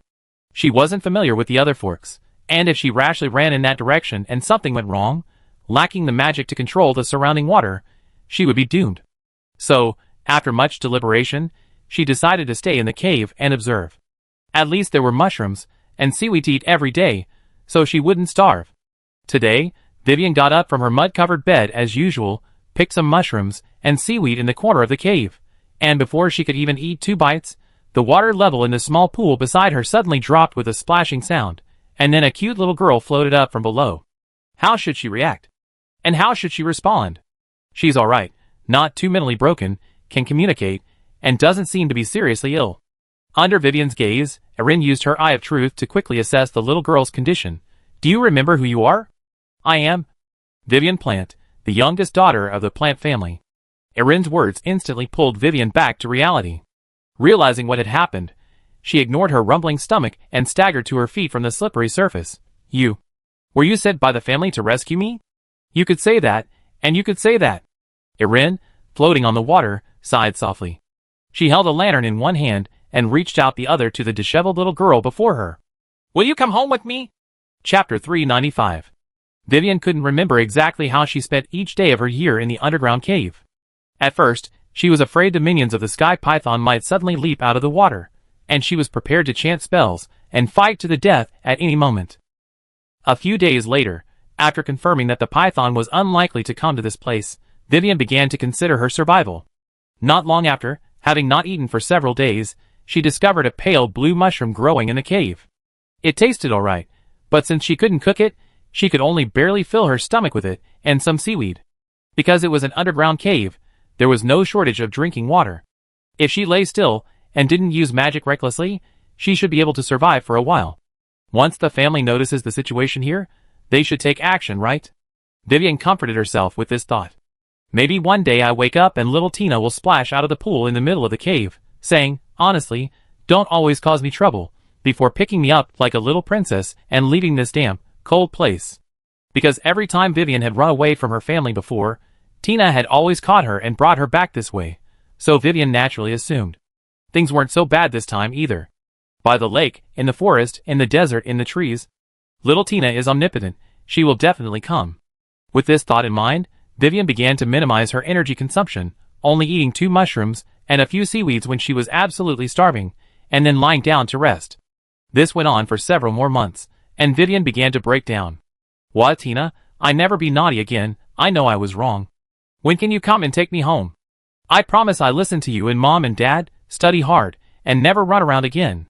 However, no matter how unwilling this young lady was, life had to go on. She either risked everything to return the way she came, or stayed in the cave waiting for rescue. Vivian chose the latter. She caught a small crab, named it Peace, and filled the cave with mushrooms and seaweed. When she felt lonely, she would talk to the crab or watch it eat the seaweed to relieve her boredom. When winter came, the temperature in the cave plummeted, and Vivian had to gather some soil and pile it in a corner to keep warm. Even so, that winter, 14-year-old Vivian still caught a cold. She began to have intermittent fevers, and during her worst days, she was delirious almost daily, curled up in the mud, refusing to eat or drink. Just when Vivian thought she would die a miserable death in this deserted cave, the giant crab she had raised for months, perhaps sensing human emotion, caught many small fish from the water and fed them to the young lady. Thanks to these small fish, Vivian barely survived. From then on, Vivian matured considerably. She began to take life seriously, setting aside time each day to practice her water magic, or diving into the underground river with a little crab to search for small fish and shrimp in the nearby waters. As long as my magic level steadily increases, I'll likely be able to get out of here on my own in the future. Little Tina, and Mom and Dad, please wait for me. Although subconsciously Vivian still hoped someone would come to rescue her, she knew that even if she called upon the highest-ranking mages in her family, it would be unlikely they could get into a river hundreds of meters underground. Moreover, there were almost no witnesses when Vivian left Black Paradise. No one knew where she went, and certainly no one knew about this place. If she didn't find a way to save herself, she would most likely die alone here. That was the most terrible way to die. What Vivian didn't expect was that just when she thought no one could find her, and had prepared for the worst, Eline appeared. At that moment, Eline, clad in a black cloak and holding a lantern, looked to Vivian like the knight in a fairy tale who rescued the princess from the dragon's jaws. During her time living in the cave, Vivian had imagined this great hero countless times. Tina, her parents, the family's archmage, even the magic teacher at Harlan School. But she never imagined it would be such a cute little sister. So, when Erin suddenly floated up from the pool, Vivian, who was used to living alone in the cave, was first surprised. How can there be such a big fish? Then, she realized something was wrong and looked at Arin's face. This child is so cute. Like a doll. That was Vivian's second reaction. But why would anyone come here? Ordinary people shouldn't be able to get to a place like this. This was Vivian's third reaction. Upon arriving here, her brain completely shut down. This state persisted until Arin continued to ask Vivian various questions to confirm her mental state, at which point things began to improve. As Arin's questions gradually restored her senses, Vivian finally realized the incredible nature of this. Someone had actually descended over 400 meters underground to rescue her. This wasn't a dream or some illusion, it was a real person. Confirming this, Vivian's breathing became rapid.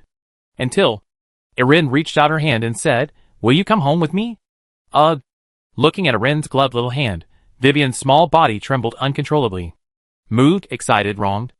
A flood of incredibly intense emotions exploded uncontrollably within her. Then, the girl in the cave finally burst into tears. "What? A year? Finally someone came, what? Finally? Is this a dream? Is this real?" Crying, Vivian rushed towards Arin, hugging the little girl, who exuded a delicate milky and floral scent.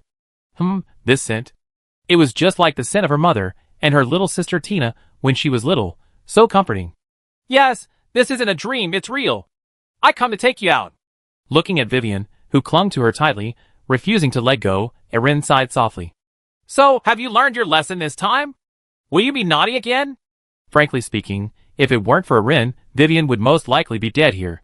Firstly, given the plant family's influence, it's highly unlikely that either Harlan Academy or the Aspera Empire would reveal the Black Paradise behind it.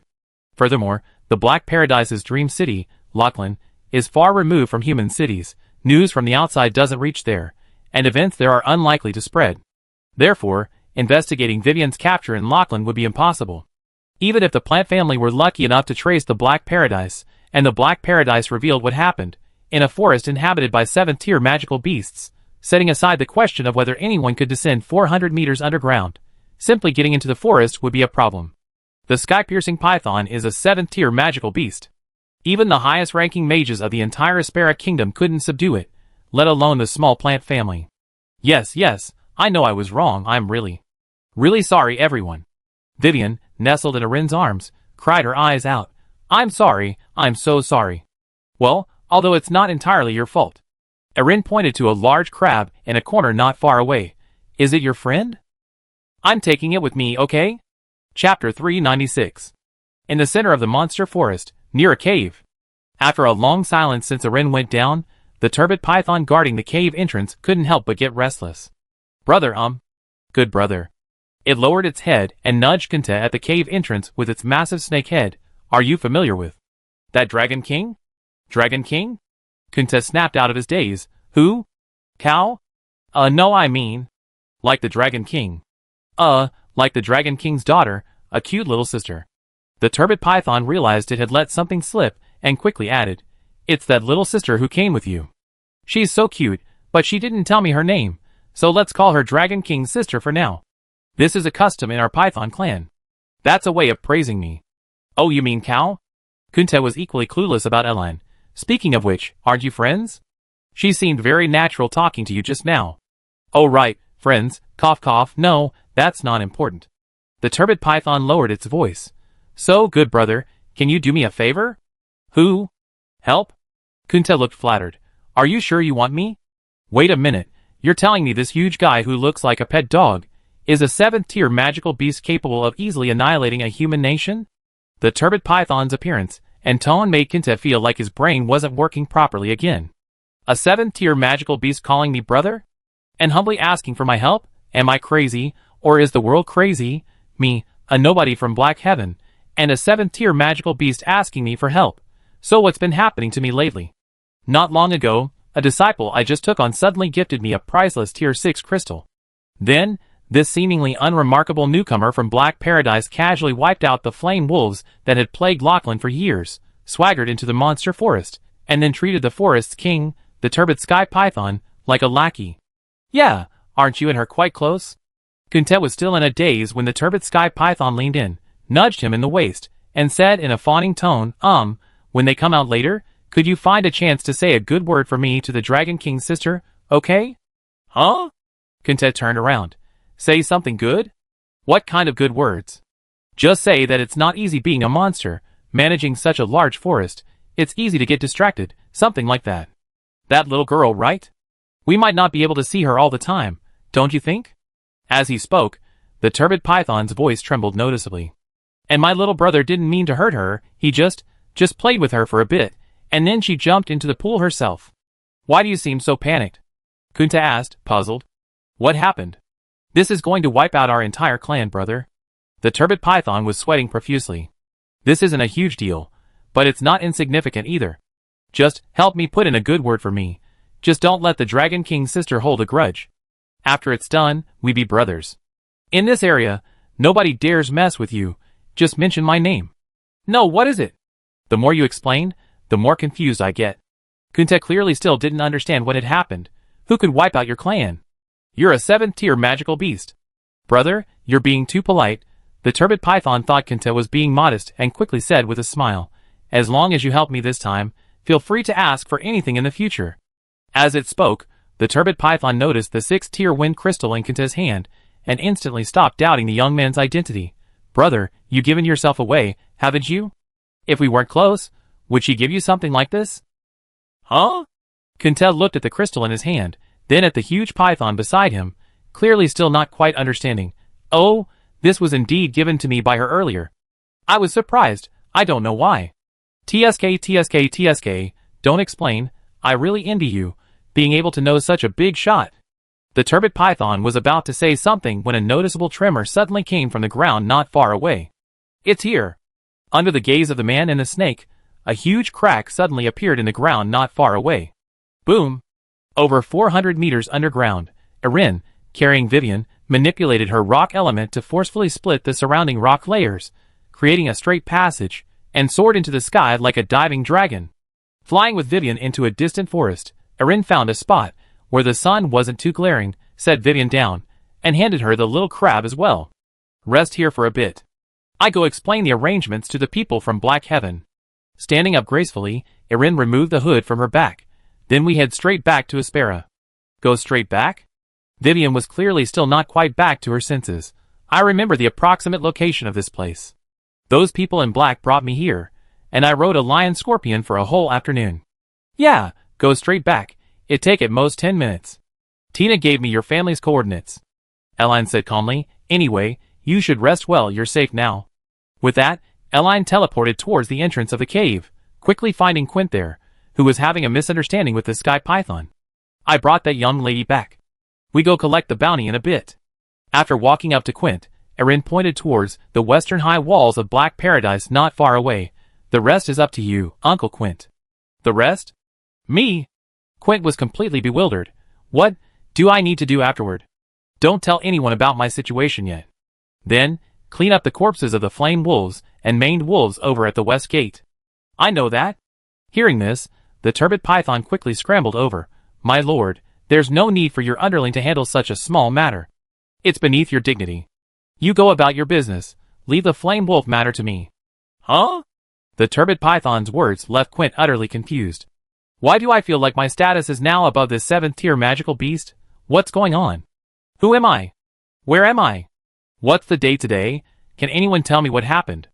Alright, I don't come to Black Paradise often, you. Handle it as you see fit. After saying this to the sky python, Erini turned around. Then I be going. Oh, sir, you're busy. I go gather my men to clean up those mindless wolf carcasses, and also form an alliance with the humans over there, you see. Erini didn't reply, her small figure disappearing into the forest. Phew. After confirming that the Dragon King didn't blame it, the sky python finally breathed a sigh of relief, its massive body going limp. Brother, thanks. After panting for a while, the sky python stood up again, giving Kunt a grateful look. From now on, we're brothers. If you encounter any difficulties nearby, just let me know. With that, the sky python quickly swam into the depths of the forest. Ah. Quint looked in the direction where Eline had disappeared, then at the forest's exit. After a moment, he imitated the squad leader on the high wall, raising his hand and slapping himself several times. Am I dreaming? Chapter 397. Noon, the Pran family mansion in the Aspera Empire. Sigh. A long sigh echoed from the balcony of the second-floor villa. It seems Vivian's chances of survival are slim this time. The old man speaking had a face full of wrinkles, a weathered look on his face.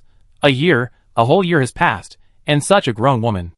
Not a single word from her. Usually in this situation, either the granddaughter is no longer alive, or some people wish she were dead. Judging from King Ruggiero's current attitude, Vivian's situation is most likely the second.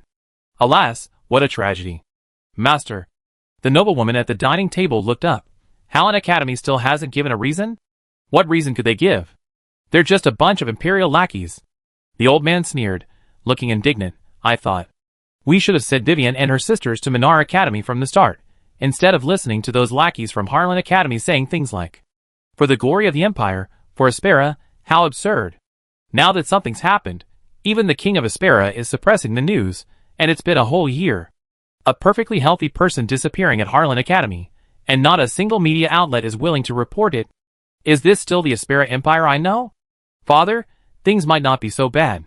During the conversation, a man walked into the room. Recently, because of Tina and Eline, Harlan Academy's attitude towards us has been very subtle. A few days ago, they seemed unable to withstand the pressure and sent a signal of goodwill. What's the use of their overtures? Give me something concrete. I just want my granddaughter. My granddaughter. The old man was filled with grief and indignation. The people from Harlan Academy saw Tina and Elenine Piarista getting along well, and suddenly changed their tune to be friendly towards us. Doesn't this just prove that these lackeys know the inside story of my daughter's disappearance and are feeling guilty? They know the inside story, but they didn't tell us where our daughter was right away. That's actually bad news, don't you understand? The man in the room hesitated for a moment. How about we go and talk to Miss Elenine at Minar Academy? How? In what capacity? The old man on the balcony sighed deeply. Child, Elenine Piarista has close ties with the dragons. This is common knowledge throughout the Eve continent. Her background is beyond our imagination. We can't just think of using Tina's classmate relationship as an excuse to pressure the King of Aspera and Harlan Academy, can we? But, the man said helplessly, this is the only way we have right now. Yes, the noblewoman at the table added, we made so many efforts and used so many connections this past year, but the Aspera royal family and Harlan Academy officials have remained inactive. Our only hope now is that Eline, only she can persuade the Harlan Academy officials. The old man on the balcony remained silent for a long time. No. After a moment of thought, the old man shook his head. No. I still maintain my opinion. Elenine Piarista's influence is too great. We can't control it, nor can we be certain what consequences contacting her would bring to the plant family. Father! The man was somewhat anxious. Are we just supposed to watch helplessly? Child, you still don't understand the ways of the world. The old man shook his head. If Elenine Piarista's relationship with Tina is good enough for her to help, then even if we don't ask, she will intervene, because her background is too powerful. Once she intervenes, she will definitely gain something. But if someone's relationship with Tina isn't enough for her to intervene, even if we invite her over, it won't work, because our plant family, the clan has no leverage to get her to act, and this recklessness might even alienate her from Tina, which would be a greater loss. Do you understand? I was foolish. The old man's words made him look apologetic. Then, all we can do now is wait? Yes, just wait. The old man looked out the window at the sky again. That's true, but we are parents after all, and this waiting is truly agonizing. Knock, knock, knock. At this moment, there was a knock on the door. Master, it's me. Come in. Master, madam. With the sound of the mahogany door being pushed open, the family's butler entered, carrying a large document. This is intelligence just brought over by someone from Harlan Academy, saying it's related to Miss Vivian. What? Related to Vivian? Hearing this, the old man on the balcony hurried in. Where are the people from Harlan Academy? They seemed reluctant to contact us. They handed the information to Jeff and went back. The butler placed the document on the table. Look. Let me see. The old man strode to the table and opened the document bag. After quickly reviewing the documents in about 5 minutes, the old man froze and collapsed to the ground with a thud. The man in the room rushed over and helped the old man up. Father? Black Paradise. A monster forest inhabited by 7th-tier magical beasts. With the man's help, the old man staggered to his feet. No wonder Harlan Academy didn't want to mention this matter. No wonder. The Aspera royal family was willing to offend us to put pressure on the media. Black Paradise? The man took the documents and quickly skimmed through their contents. Our daughter entered the monster forest inhabited by the 7th-tier magical beast, the Sky Serpent. That area is 5,600 kilometers from the border of Aspera, a completely uninhabited area and monster territory. The old man said tremulously, and it's been almost a year since then. Vivian is probably. What is the concept of a 7-tier magical beast? A super disaster beast capable of destroying a nation. If the plant family could barely communicate with 5th-tier magical beasts with money, then 6th-tier magical beasts were completely beyond their reach, let alone 7th-tier magical beasts. Don't even mention Vivian. Even if the entire plant family were to send all the mages of the Aspera Empire to the monster forest marked in this document, they would all perish. Even in that place, the Sky Serpent wouldn't even need to lift a finger. Any one of its minions could easily defeat the Empire's mages. But now, the intelligence submitted by Harlan Academy shows that Vivian went to the monster forest. What's the difference between this and announcing Vivian is dead? This news left the man, and the old man utterly heartbroken. The vast villa fell into a deathly silence. Excuse me, may I disturb you? Just as the plant family members on the 2nd floor of the villa were feeling a chill in their hearts, a cute voice came from outside the balcony. Aline, already dressed in the Minar Academy's grass elemental uniform, jumped onto the villa's balcony. Excuse me, is this Tina Plant's house? Chapter 398. The sudden appearance of a little girl's voice plunged the already deathly quiet plant family villa into an extremely eerie atmosphere. How did she get in? This was the first reaction of the old man, and the man on the 2nd floor. While the plant family wasn't one of those super powerful families that could wield immense influence in Aspera, they were still a noble family with considerable wealth. The appearance of a stranger on their family territory was highly suspicious. Moreover, this stranger had jumped directly onto the balcony from the outside, making it even more unsettling. If someone hadn't greeted them openly like this, but instead secretly hid and waited until everyone was asleep before stabbing the person in bed. However, when they saw the little girl's appearance on the balcony, everyone's eyes widened in shock. Elanine Purista? Almost everyone in the plant family knew this little girl, with a mysterious connection to the dragons. Putting aside the fact that Erin is undeniably adorable, many have already watched the Minar Academy videos featuring her multiple times. Her Dragon Princess's S+ affinity for grass elements alone is enough to drive most of the Imperial nobles wild. You? After a brief moment of surprise, the old man in the house slowly rose. Ahem, are you Miss Erin Purista? Yes, I am. Erin walked confidently in from the balcony. I'm sorry, there are too many doors here. I was in a hurry, so I had to come this way. I hope I haven't caused you any trouble? No, how could I possibly cause you trouble? The old woman quickly stepped forward. We're more than happy to welcome you here. Shouldn't she be attending classes at Minar Academy right now? Minar Academy is thousands of kilometers away from Aspera. How did she get here? Although she had a million questions swirling in her mind, the old woman didn't ask Eline directly. Instead, she gestured to the snacks on the table behind her. Cough. Have you had lunch? Should I ask the butler to make something to eat? What's there? Eline didn't stand on ceremony at all and walked towards the table. Is this rice cake? Seeing several pieces of dessert resembling rice cake on the table, Eline picked one up and took a bite. It did look a bit like rice cake, and the texture was quite nice, like a combination of jelly and cheese. She actually ate it? Eline's frankness left everyone in the room astonished. Thank you, I get to the point. While eating mochi, Erin glanced around the room. This is the plant family, right? Who's in charge here? I am. The old man raised his hand. My name is Anthony Plant, the current head of the plant family. Erin nodded, jumped onto a small chair, and her tiny feet, encased in white stockings and school uniform shoes that barely touched the ground, swung back and forth in midair. Vivian is your granddaughter? Yes. Hearing Erin bring up Vivian, the old man's voice trembled. May I ask about my granddaughter? As the old man said this, he was even prepared to hear, Vivian is dead. Please accept our condolences. After all, the idea of a mid-level water elemental mage living alone in a level 7 magical beast forest for a year was simply too fantastical. Oh, she's alright. What made the old man's heart race was that Eline didn't announce his granddaughter's death, but instead delivered this best news for the plant family in a light tone. I brought her back. However, because Sister Vivian, well, perhaps her appearance isn't very appealing, she was worried about frightening you, and she hasn't eaten properly for a year, so I went to the city to buy her clothes and some food. She can eat in the forest over there for now. Eline pointed to the distant forest outside the window and picked up a pastry from the table. This rice cake is delicious. Did you add honey? Ah, yes.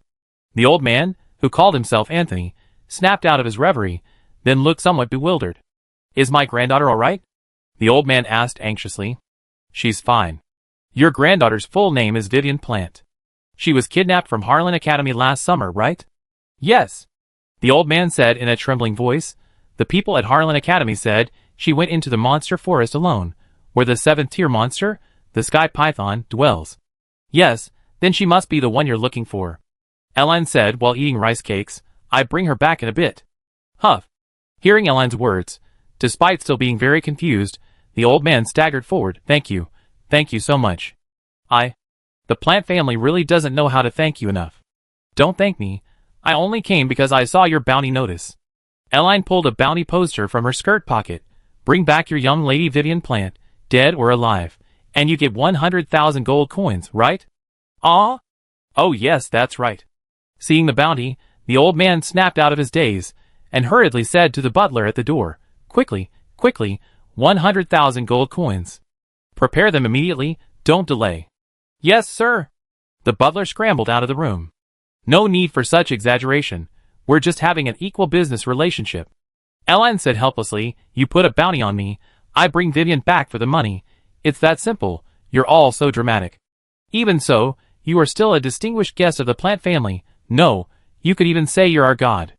The old man clutched his chest and said, From now on, wherever you need the Plant family, we will do our utmost. Cough, cough, cough. Grandpa, you're too excited.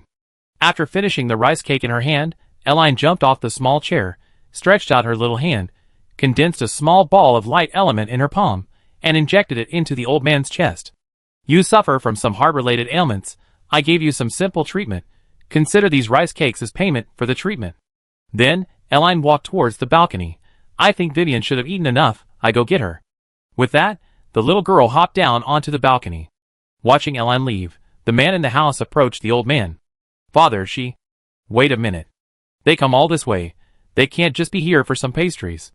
The old man lowered his head, feeling his heartbeat return to normal, and exclaimed in surprise, Strange. What kind of healing magic is this? All the healers in Aspera are helpless with my illness. Whoosh. Before the old man could finish speaking, something fell again from the balcony. Be careful, the door to their balcony is a bit small.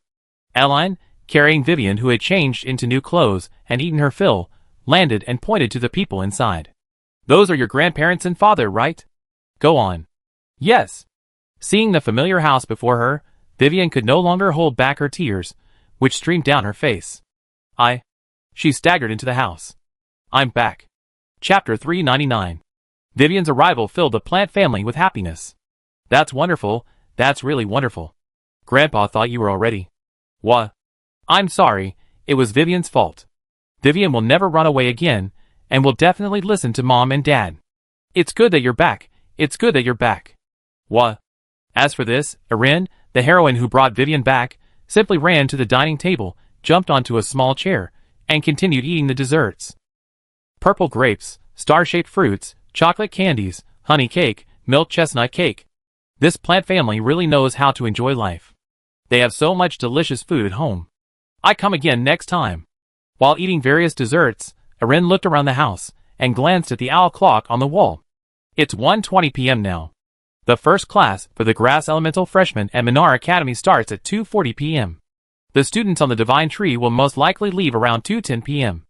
After getting some gold coins from the Plant family back to Dragon Forest, and then flying back to school, she should have about half an hour to buy afternoon tea for Sophia. And if all else fails, she can ask Little Elle for help. With Little Elle's abilities, getting anywhere is a matter of seconds. There's no need to worry about being late. Although that might spoil her parents' fun on Earth. Thinking of this, Elaine looked again at the owl clock on the ceiling. Speaking of which, why is there a cuckoo clock here too? Does the clockmaker who sells these have fans in Aspera? My lord. While they were eating, the steward, who had gone out earlier, knocked on the door again. The family can only raise about 50,000 gold coins at the moment. After receiving permission from the old man inside, the steward came in and instructed the servants to move several boxes of gold coins into the room. He said to Elaine, As for the remaining 50,000 gold coins, please give us some time, my lord, at most 1 day. We will personally deliver them to your residence after 1 day. What's going on? The old man was somewhat displeased. Didn't I remind you to prepare the reward in advance? Master, that was 8 months ago, and we also experienced a financial crisis last winter. If we can't replenish the logistics at the shops at that time, our cash flow is at risk of breaking down. Have you forgotten? Don't be so serious. You can give me the 100,000 gold coins whenever you want. Seeing the old man's anxious expression, Elaine quickly said, let's say a year. I'd be mostly at Minar Academy for the next year. You can send him over whenever it's convenient for you. Saying this, she walked to the door, casually picking up one of the boxes of gold coins. I take this much back for now. I can't take any more. 1 Esperan gold coin weighs about 15 grams, and its purchasing power on the Eve continent is roughly equivalent to 10,000 yuan in cash on Earth. Whether it's a coincidence or not, the price of gold on Earth in 2030 is exactly 760 yuan per gram, so 15 grams of gold is also a little over 10,000 yuan. The gold coins the butler brought were all packed in bags, and each box was very heavy. If there really were 50,000 gold coins here, that would weigh about 7 tons. Even divided into several small boxes, each box would weigh 1 or 2 tons, something no ordinary person could lift. However, Erin effortlessly lifted one of the boxes with one hand, leaving the butler and servants dumbfounded. What kind of superhuman strength does this little girl possess? I take these back. You can keep the rest for now. You can pay the remaining balance anytime within a year. 100,000 gold coins, over 10 tons of gold. This level of cash flow is incredibly extravagant, even for a large family like the Plant family. Therefore, Erin didn't plan to ask them for that much all at once. She had nowhere to put it or spend it. The main reason she helped rescue Vivian from the Black Paradise's monster forest today was to help Tina with this favor, and then bring some gold coins back to Dragon Forest. That way, next time she needed gold coins to buy things in a human city, she wouldn't have to search high and low and not find a single gold coin in the entire Dragon Forest. That would be embarrassing. Seeing Elaine pick up the gold coin box, the old man in the house quickly stepped forward and said, Sir, won't you eat something before you go? Elaine shook her head. No, I have class this afternoon. Class? This answer left the old man's brain momentarily blank. Class? Class this afternoon? Class at Minar Academy? But Aspera is thousands of kilometers away from Minar Academy. Even the fastest flying mount would take several hours. It's almost 2 p.m. now. By the time she flies back, it will be evening, right? And she was planning to fly while carrying that several-ton thing? Well, although he didn't understand what Ellen meant by having a class, the old man continued, since that's the case, we won't keep you any longer. It's just about Harlan Academy and Black Paradise. What do you think? Are you asking how I plan to deal with them? Ellen turned around. Do you want to punish Harlan Academy or Black Paradise? Well, that mainly depends on your opinion, sir. The old man spoke frankly. Our Plant family is a small family in Aspera. We probably can't challenge Harlan Academy. As for Black Paradise, it's backed by the Aspera Empire's royal family, so we can't afford to offend them. Oh, none of that matters, Ellen said in a relaxed tone. I don't care. It mainly depends on your thoughts. If you think the principal and those teachers at Harlan Academy went too far, or the Black Paradise, it's outrageous of the traveler to lock Vivian in the basement, making them pay his fine too. Do what you want. Huh? The old man was dumbfounded. You mean? I came here mainly on Tina's behalf. After all, Vivian and Tina grew up together. You understand what I mean. Even if we're a bit forceful, Harlan Academy won't dare say anything. Erin smiled. As for Black Heaven, to be honest, I'm a member of Black Heaven now. Not long ago, a friend of mine personally dealt with those strange guys, so I don't care about these factional conflicts or family battles. Oh. Erin's words seemed to relieve the old man. Thank you, sir, thank you. We don't know how to repay you. Then, be nicer to Tina. Erin winked playfully, picked up the gold coin box, and walked out onto the balcony. Goodbye, thank you for the gold coins, they're quite substantial. Chapter 400. Flying back to Dragon Forest carrying a box full of gold coins, Erin pondered for a moment above the Crystal Palace, then increased her altitude to 10,000 meters. She grabbed a handful of gold coins and tossed them at her feet. As she tossed them, the Dragon Princess rhythmically circled the Crystal Palace in the air. Instantly, a deluge of glittering gold coins rained down from the sky, scattering like petals from a celestial maiden across the nearby grass, trees, and crystal-strewn garden paths. Some coins landed on the smooth walls of the Crystal Palace, making a melodious tinkling sound, then drifted down the walls. Some fell into the pool beside the palace, and some got stuck in the cracks in the walls. If one gold coin is equivalent to 10,000 yuan of purchasing power on Earth, Then with each wave of her hand high in the sky, Irene was practically scattering tens of thousands of yuan. Unlike Earth, luxury goods are scarce in this other world. Aside from magic scholars, who need to burn through cash for research, a single gold coin can last a very long time for everyday shopping. As a dragon, Eline is the type who isn't interested in money. Even if she's extravagant, theoretically, this chest of gold coins is enough for her to live on for decades. She wouldn't care even if the plant family didn't pay the final payment in a year. Because Eline rarely has the opportunity to actively spend money on human goods. By the time she runs out of gold coins in Dragon Forest, the plant family might not even exist anymore. After experiencing a series of events on Earth and at the Mystic River, this dragon princess has always been very carefree. Perhaps the plant family thought she was just being polite, but Eline truly meant it. Whether they seek revenge against Harlan Academy, demand an explanation from the Aspera royal family, or cause trouble for the Black Heaven, whether they pay the final payment, she doesn't care at all. As long as they don't cause trouble for her or her friends, she doesn't care what they do with her. Ding-ling. After scattering coins in the sky for a while, looking at the few dozen gold coins remaining in the box, Irene quickly descended from the sky, took the box back to her crystal palace, and poured the remaining gold coins out at the door. That's about it. If she needs to buy clothes or other daily necessities in a human city in the future, she can just go back to Lungline's house to get the money. Little Elle? Just as Eline finished dealing with the old boxes, and was about to spread her wings and fly towards Minar Academy, Iber's voice came from the nearby Frost Forest. Where are your parents? The elders on Dragon Island say they haven't seen them. Oh. Seeing Iber emerge from the Dragon Forest, looking somewhat anxious, Eline blinked her big eyes. What does Aunt want with them? Sending Nasod and Fafnir to Earth for their honeymoon was an idea Eline came up with on the spur of the moment, without informing the dragons on Dragon Island or Iber, so they were unaware. However, this would bring some problems. With Nasod and Fafnir gone, some of the work that usually required their attention might fall to Iber, since the Dragon Forest and the Crystal Palace belonged to her, and if others couldn't find Nasod, they would definitely go to Iber. As for what Nasod and Fafnir do besides raising their daughter, oh, it's nothing particularly big. It's just that the vampires and cat demons in the western part of the Eve continent are arguing again over territory, and they want Nasod to go and mediate. Ibel, looking at the cute Irene, seemed to realize something. Are you two hiding something from me? No. Irene put on a good girl act. I just woke up, went to Aspera to get some gold coins, and am going back to school. You little rascal, I taught you ladylike manners, not for you to act cute with your aunt. Ibel put his hands on his hips. What did your teacher tell you to do while your aunt was away? We let Mom and Dad go on their honeymoon. Irene told the truth. They went to, well, somewhere they won't be disturbed. They're probably whispering to each other right now. Honeymoon? Who? Hearing Irene's words, Ibel's eyes widened, as if he had heard something unbelievable. Tan Story Class 1, are you sure you're talking about your parents? Are they really that close? It's precisely because their relationship isn't great, so I'm taking this opportunity to cultivate it. Irene quickly moved closer to Ibel. Look, I found the cause of my love of sleeping. The world is at peace. Dad's fought monsters for so many years, and Mom's worked so hard for so many years. It's time for them to rest and cultivate their relationship, right? Alright.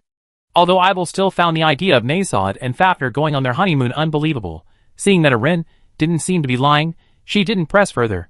So, I'd be handling things in Longland during this time? Yes. Irene nodded repeatedly. Anyway, it's nothing major, Auntie, just handle it. In truth, Longland was the true world police of this world. After the final battle against the monsters, considering the dragon's great achievements and the fact that Nasod was the strongest warrior on the continent at the time, the entire world unanimously appointed the dragons as the governors. The dragons simply allocated territories to various races, such as Sky City for the Winged Humans, Dragon Island and Dragon Forest for the Dragon Clan, Elf Forest for the Elf Clan, and Flame Forest for the Nine-Tailed Fox Clan, etc., allowing everyone to live peacefully in their respective territories. The rest was left to the monsters and humans to manage. If any friction arose among these major races, for example, if a mischievous angel flew out of Sky City and accidentally set fire to a vampire's house, or a nine-tailed fox visited the elf forest and stole some particularly valuable fruit, and if these conflicts escalated into a racial war, they could seek the dragon's court judgment. Ibel's description of the vampires and cat demons arguing over territory is likely similar to these minor conflicts. The territories of these two races are indeed adjacent, and they had their share of disputes throughout history. Alright, the great black dragon king Nasod and the holy dragon king are on their honeymoon. Their daughter is enjoying life at a human school, leaving me, a lonely old woman, to manage these chores. Under the watchful gaze of Elaine's bright eyes, Ibel sighed, when can I retire? He, I knew Andy was the best. Seeing Ibel agree to this arduous task, Elaine quickly stepped forward, stood on tiptoe, and planted a quick kiss on his cheek. Love you, Auntie. I'm off to school. Chapter 401. Flying back to school from Momlin, Erlini landed at the south gate and walked into the campus with some students fishing and hunting. How many pounds today? 10 pounds. Haha, we got some to eat tonight. My buddy in the dorm next door caught a 20-pound fish yesterday. It was terrifying. He hung it on his dorm door and said he'd keep it on display for at least a day. Wow, a 20-pound fish is really scary. There's a guy over there who seems to be an archer. I go ask him what he caught. Hey bro. How was your catch today? Hey. 2 little wild boars. We're having a bonfire party with the dorm next door tonight. That's all we're talking about. Because Minar Academy's teaching system is similar to that of universities on Earth, students aren't prohibited from leaving the campus even at noon. Minar Academy has a strict rule. Students must be back in their dorms by 11 p.m. Other times are fine, but late returns result in a deduction of participation points. If someone is missing all night, the student council will send someone to inquire the next day. They need to see them alive or dead. Furthermore, students here don't have full schedules every day. Sometimes they have no morning classes and can sleep until noon. Other times they have no afternoon classes and are free after morning classes. Some students skip their afternoon naps and go out to play, either picnicking with friends or hunting with fishing gear and bows, thus solving their dinner problem. Unlike Earth, the energy source of the Eve continent isn't just the sun. Elements and magic radiated from the Mystic River are also a factor. Therefore, elemental plants, animals, and magical beasts thrive and multiply rapidly in the wild. Even if these students go out hunting every day, they won't eat all the small animals. However, this system also leads some undisciplined individuals to fall into depravity, frequently dozing off in class and rushing off campus afterward, indulging in unrestrained pleasures, ultimately failing to graduate due to insufficient credits and fading into obscurity. Speaking of which, doesn't that little girl over there look like that dragon princess, Erin, who's been all the rage among the grass elemental freshmen lately? Huh? Now that you mention it, she does look quite similar. Could it really be her? Does she also like fishing? Or hunting? Generally, grass elemental mages don't really like such violent activities, right? I think it's probably just a similar height. After all, many grass elemental girls are quite short. The whispers of the students behind her made Erin quicken her pace. She hurried across the tree-lined path near the school gate and arrived at Minar Magic Kindergarten next to the dining hall. Following her scent, Erin found Nicole, the lizard girl, lying on the slide with her belly exposed, sleeping soundly in the sun. Carefully entering through a small door beside her, Erin arrived at the slide. She looked at the adorable little creature before her, and placed the dragon yang fruit she had brought from Dragon Forest on her stomach. This fruit could improve the physique and brain structure of magical beasts, making them smarter. Of course, this thing was just a wild fruit in Dragon Forest, found everywhere.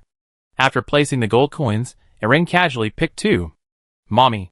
At that moment, perhaps sensing the scent of the dragon yang fruit on her stomach, the lizard girl on the slide stretched contentedly in her sleep, then hugged the fruit to her arms.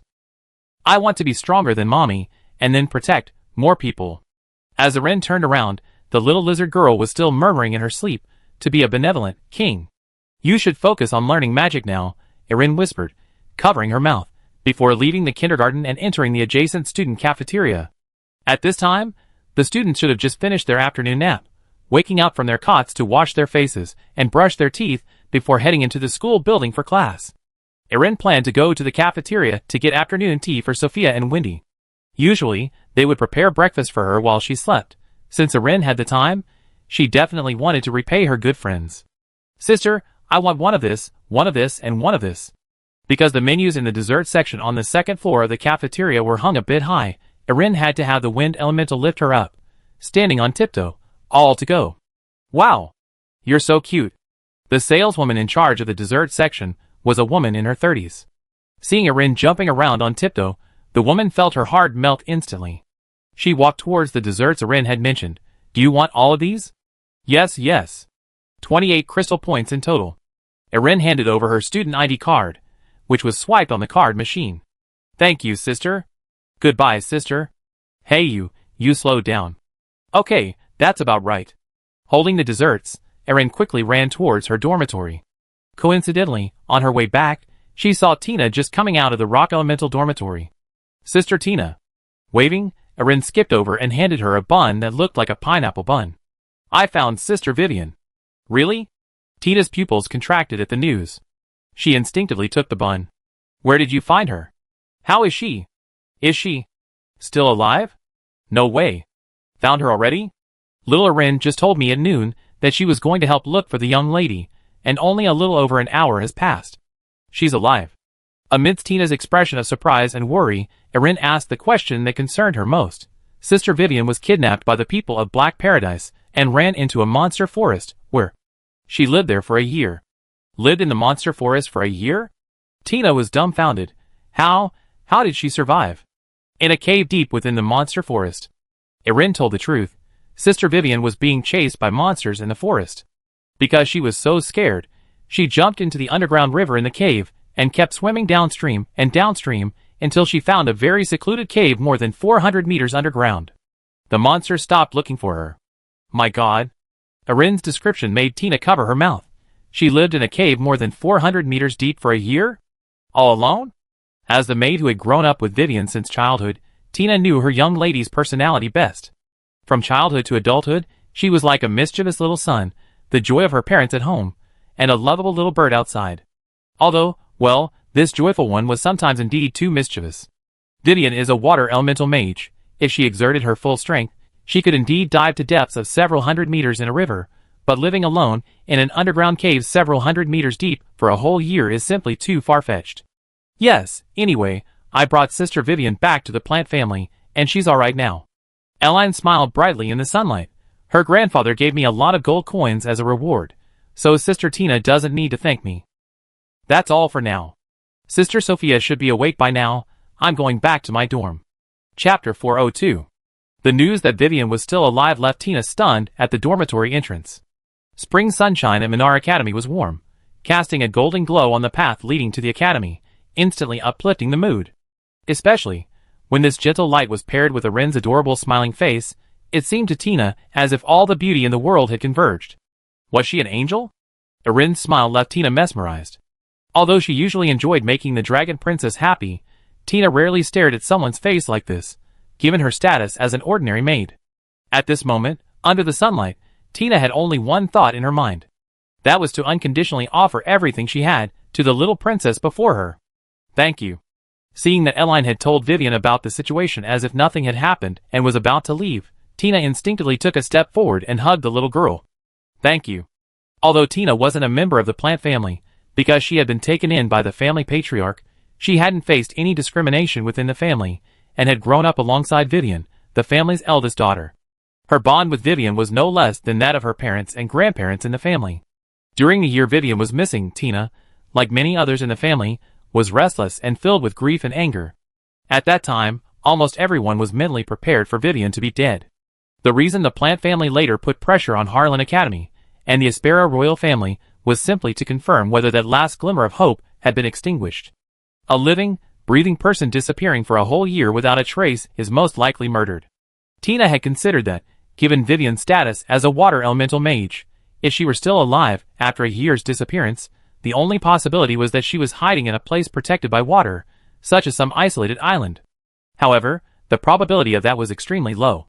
Moreover, even if Miss Vivian were indeed hiding in a remote, sparsely populated area accessible only to water mages, without any clues, no one could carry out a rescue. Therefore, rather than finding it unbelievable that Vivian could survive a year's disappearance, it was Erin who rescued Vivian from over 400 meters underwater, who was truly a goddess descended to earth. Ah, it's really alright, it's nothing. Seeing Tina's slight lapse in composure in the sunlight, Erin simply reached out and gently patted her head. Focus on your studies first. After class and dinner tonight, I take Tina back to the plant family. It's alright, it's all over now. Saying this, Erin took a step back and carefully wiped away the tears from Tina's eyes. Alright, you're the all-powerful head maid. Be brave. Tina nodded. Sorry, I made you laugh. There's no such thing as a joke, it's only human nature. Erin turned around and pointed to the pineapple bun in Tina's hand. Good luck in class this afternoon. Back in the mixed dormitory, as predicted, Sophia had just gotten up and was watering the Aracima cat grass near the dormitory balcony. I'm back. Having placed the dessert she bought from the cafeteria on the table, Erin sat down on a small chair and stretched. My first class this afternoon, I'm a little nervous. Little Erin's back? Actually, I sensed you when you entered the school gate. Sophia turned around. Is this what they call dragon servant sensation? Is that so? Erin picked up a chestnut cake, stuffing her cheeks full like a hamster. What class do we have this afternoon? The first period is a theory class. The second is an extracurricular practice. The whole class goes outside to do an experiment. I heard it's related to grass seeds. Sophia walked over and picked up a chestnut cake. But since little Erin didn't come this morning and didn't introduce herself, I think the professor will let you go up and introduce yourself first in the first class this afternoon. You all introduced yourselves this morning? Yes, there are only 32 students in our class. You didn't come this morning, so there are 31 people in the class, 20 girls, one boy. Sophia seemed to like chestnut cake too. That professor was quite concerned about you this morning, saying he had many questions about grass elemental magic, and he had to ask you about it this afternoon. Erin was both amused and exasperated. So, I'm going to become a teacher this afternoon? More or less. Seemingly sensing Erin's sunny disposition, Sophia lowered her voice. How's Tina's situation? Found her, in the monster forest near Black Paradise. Erin briefly explained the rescue of Vivian. After dinner tonight, I plan to take Tina back to the plant family. She and Vivian probably have a lot to talk about. Okay, then Wendy and I will practice together again tonight. Sophia got up, took the textbooks she received that morning from under the table, stuffed them into Erin's backpack, and then slung the backpack over the little girl's shoulder. All right, stop eating now, we be late. With her backpack on, Erin popped one last piece of osmanthus cake into her mouth, took Sophia's hand, and left the dormitory. Heading to the classroom. Let's go. On Earth, after everyone had a late-night snack at the barbecue restaurant downstairs, Fafner took Chiu Xiaoyu to a nearby clothing mall, while Nasod and Lucinyu went to the nearest computer mall. Theoretically, you shouldn't buy a computer from a physical store. It's best to learn how to assemble a computer by watching videos, then buy all the parts online and assemble it yourself. As they entered the computer mall, Lucinyu was still sharing her computer assembly experience with Nasty. But we urgently need a computer today, so we have no choice but to come to a physical store. I don't understand. Nasty frowned. According to what you just said, aren't physical stores and offline stores all from the same factory? Why is there talk of them ripping people off? This is a problem left over from our area. Physical stores have to pay rent, plus some historical factors, so 9 out of 10 physical stores will rip you off. They say things like military-grade motherboard, i9 level CPU, 16 GB high-frequency graphics card. These kinds of terms are just to sell you outdated hardware. Lucinyu led Nasod into the computer mall. You're Little L's father, so rest assured, I absolutely won't let you suffer any losses. I definitely help you build the most powerful civilian computer. Nasod gave Erline a I still don't understand look. Learning a little won't hurt. Erline just smiled. Human thought processes in this world are much more complex than those on the Eve continent.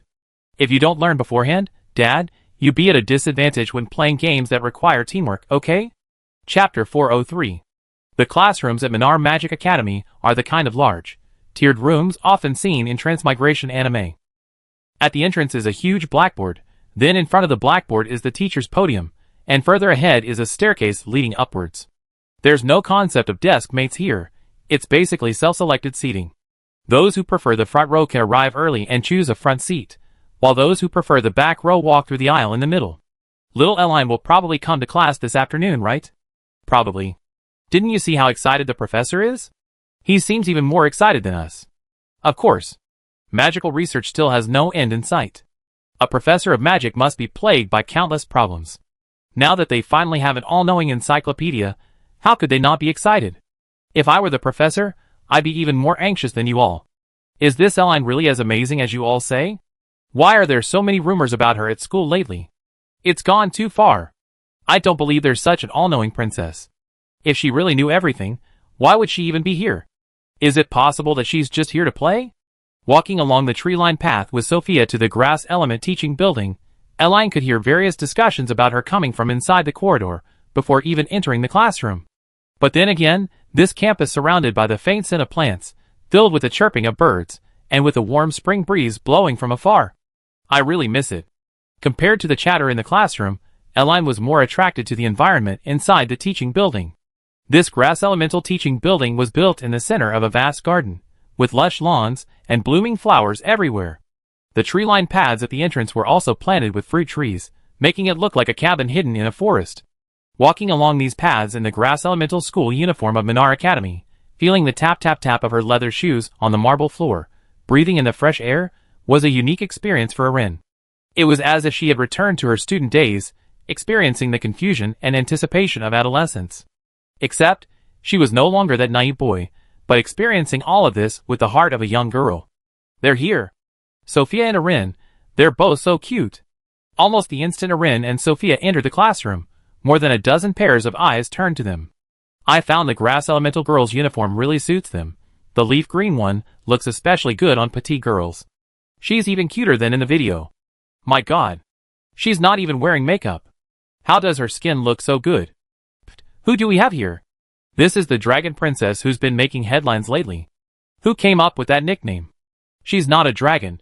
Why call her the Dragon Princess? Alright, we're both grass elemental mages. Your mentality, TSK. Bro, not to be rude, but you're not suited to be a healer. I only learned grass elemental magic because it'd be easier to find a job in the future.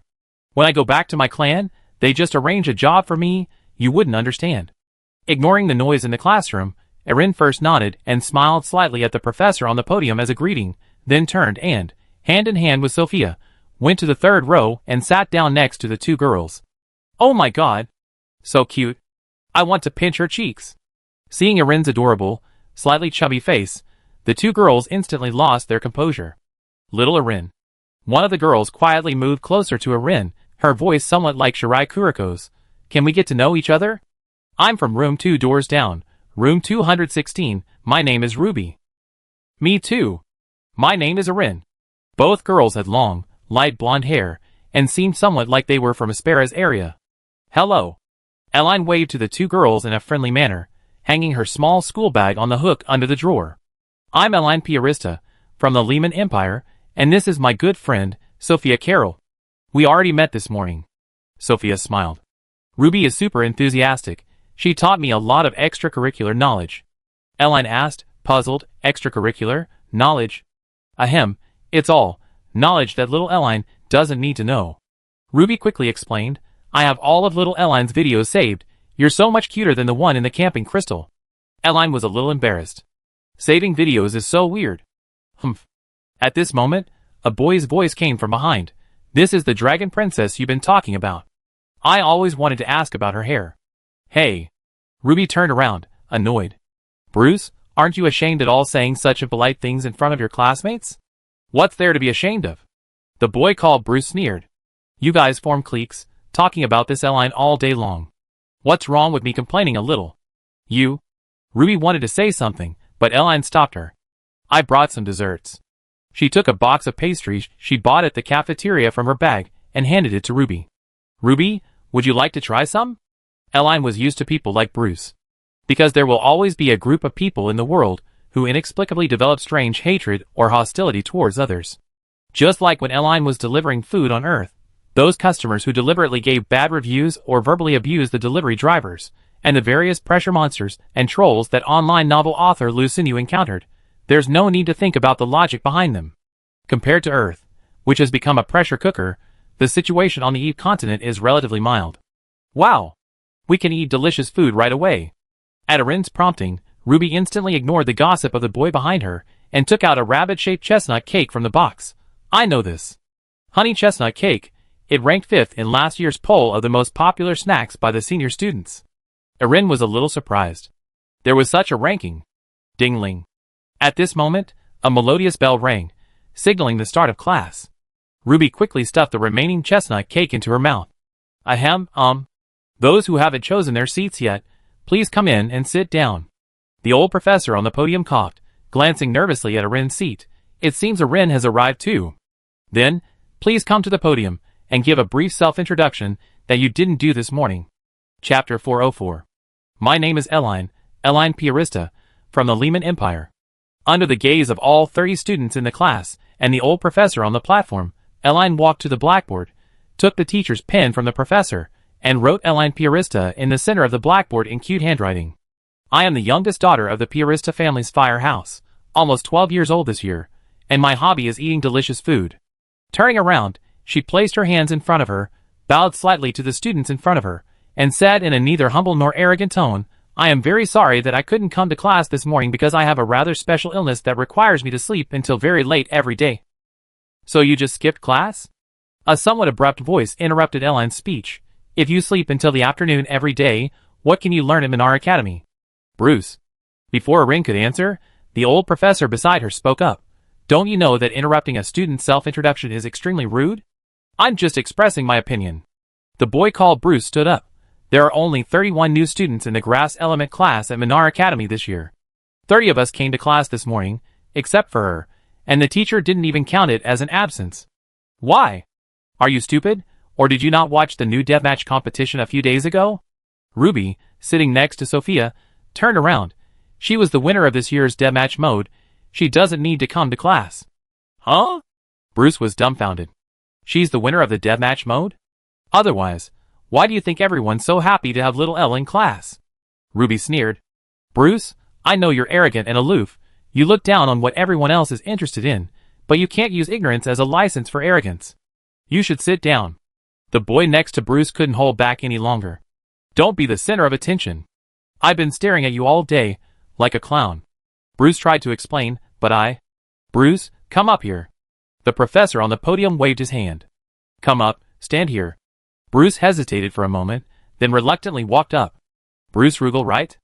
After Bruce walked to the podium, the old professor sighed softly. You come from the Rugel family of the Silas Empire.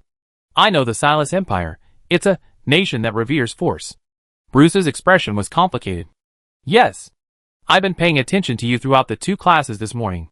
The old professor put his hands behind his back. Generally, kids your age are just entering puberty, rebellious, like to be unconventional, don't like to follow the crowd.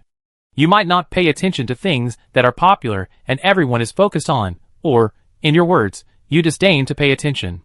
You probably didn't pay attention to the grass element situation when you were admitted to Minar Academy, nor did you participate in the later deathmatch mode, and you disdained to watch the replays. When you came to school and heard everyone discussing Eline, you were completely confused, but you didn't want to admit you knew nothing, so you could only try to get the teacher's attention by belittling others or saying something attention-grabbing. Bruce didn't speak, but judging from his expression, he was clearly hit the nail on the head. I've been teaching at Minar Academy for almost 30 years, and almost every year I encounter students similar to you. We grass elementals are slightly better off, but Professor Chris's fire elementals are truly outrageous. Almost every class has a troublemaker, and there's a fight or brawl every month.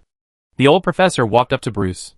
Well then, since you come from Silas, a country that reveres strength, we use your country's favorite method to resolve your doubts. First, Bruce, how high was your talent when you were admitted to Minar Academy? B+. Upon hearing this, Bruce puffed out his chest and answered without hesitation. A B+ talent rating in grass elemental magic is considered relatively above average. Above that are only A and A+, S is the level of a future elemental god, not even worth considering. Grass elemental mages are a rare profession, and achieving a B+ talent is already extremely difficult. Therefore, Bruce always felt that his elemental affinity level in his class was at least in the top 3, if not top tier. When the senior student announced the B+ value during the elemental affinity test, it caused quite a stir, so he was always proud of his affinity. Do you know what your grass elemental affinity is, Eline? After hearing Bruce's answer, the old professor gestured to Eline beside him. I know you might not care about the news from back then, but since you're here to criticize others, I give you a chance. Guess how strong they are. Her? Bruce hesitated. A? Everyone's so enthusiastic about this little girl, her talent must be very high, and A is probably close enough, right? The old professor shook his head. Bruce panicked a bit. It can't be a plus, can it? Grass elemental talent A+? That's someone who has the potential to become a grass god. This little girl is a plus level? No wonder everyone's praising her so much. The old professor shook his head again. Ah? Bruce's voice trembled. Then, S? Impossible, right? Elemental talent S, that's a complete candidate for an elemental god, worth comparable to a 7th or even 8th tier crystal, something that would be highly valued in any empire. Just as the old professor said, Bruce, born into a noble family, and having only enrolled in the Minar Academy's grass elemental major because of his family's requirements, had become arrogant after entering his rebellious phase. He returned to his family after the elemental talent test, and had no interest in the news that followed. It's S+, the only S+ elemental talent in the history of Minar Academy, and that's even considering the testing crystal could only detect S+ level. Bruce's expression made the old professor sigh. Child, your actions just now were blasphemy against the future elemental god. S+? This answer left Bruce speechless, his mouth agape. Minar Academy has this level? Also, since you're so confident, take a look at this question. Bruce, still shocked, was handed a piece of parchment. This is one of the questions from the Minar Academy's Grass Element Department graduation exam. Why don't you try it? Bruce took the parchment, frowned at the densely packed elemental equations, and said, This? Can't solve it, can you? The old professor handed the parchment to Elaine. Little Elaine, give it a try? After only glancing at the contents of the parchment, Elaine said in a relaxed tone within 2 seconds, the result is 42. You see, this is the difference between you two. Taking back the parchment, the old professor took a step back. Finally, since you have a problem with someone, I give you a chance to resolve it in the way you Silas people like best. With that, the old professor pressed a button under the podium, transforming it into a gladiator-like space with a buzzing sound. Go and challenge this strongest freshman at Minar Academy this year. If you lose, apologize sincerely to him right here. Otherwise, get out of my classroom. Chapter 405. No one could have imagined that the very first day of school for the Grass Elemental Major freshman at Minar Academy would involve a duel. Why does the teacher suddenly seem so fierce? He was so gentle this morning. Nonsense. Elaine's significance to Minar transcends everything. Who told that Bruce to be so stupid? If I were the teacher, I'd be even fiercer than him and fire him immediately. It seems the teacher is quite familiar with these kinds of things. Have the seniors encountered similar situations? Yeah, the teacher just said there are quite a few similar cases among the fire elementalists. For a moment, the students below couldn't help but whisper among themselves. Those unaware of the situation were sweating bullets for Elaine, while those who knew the Dragon Princess's identity wore expressions of anticipation. This is actually a bit difficult for Xiao. What if she accidentally kills someone? Don't worry, even if she kills Bruce here, nothing will happen. The higher-ups at Minar Academy will definitely protect Xiao without hesitation, and the Silas Empire certainly won't break ties with Minar and the Dragon Clan for the sake of a small family. By the way, why do you all call Xiao the Dragon Clan's little princess? Who came up with this nickname? Is she really a princess of the Dragon Clan? Haha, I don't know either. Everyone calls her that, so I just call her that too. She's probably not a Dragon Clan's little princess, but because she has a very good relationship with the Dragon Clan, the nickname Little Princess actually has the connotation of being a favorite, like a princess pampered by the Dragon Clan. Little Princess is an adjective, not a noun, describing Xiao as noble and adorable like a princess. On the podium, seeing the old professor was truly getting angry, Bruce was also a little scared. However, being proud, he thought that if he backed down now, he would definitely lose face in class, so he steeled himself, took out his magic wand from his pocket, and said to Elaine, Shall we begin? Yes. Elaine simply nodded, taking a few steps back to make room. Let's go. This is what youth is all about, isn't it? Elaine thought to herself quietly. Bruce's appearance reminded her of her own junior high and high school. Back then, although she was a boy, because she came from an orphanage and suffered from malnutrition from a young age, she was less than 1.4 meters tall and weighed less than 40 kilograms in junior high, making her the shortest in the class. Plus, Elaine wasn't very good at socializing back then, so she was often bullied by the taller classmates. Of course, she wasn't the only one in the class who was frequently bullied. A class is like a miniature society, with everyone having different personalities, leading to the formation of various cliques. Middle school, around 12 or 13 years old, is a time when everyone's individuality is most prominent and their personalities are most acute. Everyone is showcasing themselves, craving recognition, and hoping to be noticed. Arguments and fights between classmates are inevitable. However, Earth schools can't resolve issues through fights like magic academies in other worlds. The problem isn't friction between students, but rather teachers ignoring it or letting it escalate. Therefore, Erin quite agrees with the old professor's suggestion at the Grass Element Academy to resolve issues through duels. Be careful, I'm from Silas. We've been at war almost every year for the past few years. We only recently signed a peace treaty with the Lehman Empire, which allowed us to temporarily cease hostilities. On the platform, under Elaine's gaze, Bruce raised his magic wand. My grass elemental magic is more offensive, so don't be intimidated. With that, the young man swung his wand at Elaine. Would strike. Whoosh whoosh. Instantly, a large number of wooden blades transformed into sharp throwing knives, hurtling towards Elaine. Clang clang clang. However, to Bruce's astonishment, his throwing knives stopped less than a meter away from Elaine. Grass shield? Looking at the semi-transparent shield floating in front of the girl, Bruce exclaimed in shock. Impossible. Wood strike is a skill of a high-level grass mage. An ordinary grass shield couldn't possibly defend against it. Using a grass shield against you is already the greatest mercy she can show. The old professor beside him sighed. Bruce, based on my current understanding, besides being a grass elemental mage with S+ talent, Elaine is also a light elemental mage. That's right, a light elemental mage unlike any other in human history. What? Bruce turned around. Professor, are you joking? I'm not joking. The old professor shook his head. Furthermore, she's also a fire elemental mage and a dark elemental mage. Do you know about dark elements? Dark elements? Bruce's voice trembled noticeably. Hasn't the dark element been proven to not exist? That theory has been refuted, and the one who refuted the Papulatus conjecture was none other than Elaine Purista. The old professor walked to the boy's side and patted him on the shoulder. Elaine not only refuted the Papulatus conjecture and proved the existence of dark element, but she also used dark magic in front of countless magic scholars from the Lehman Empire. Furthermore, according to the Lemanians, she is also a water elemental mage and a wind elemental mage, and it's even very likely she knows the other elements as well. Finally, the rumor that Minar Academy is backed by the dragon race also originated from Elaine, because during the recent freshman wilderness survival training, the giant dragon was summoned by her. Child, ignorance isn't terrible. What's terrible is the arrogance nurtured in an environment of ignorance.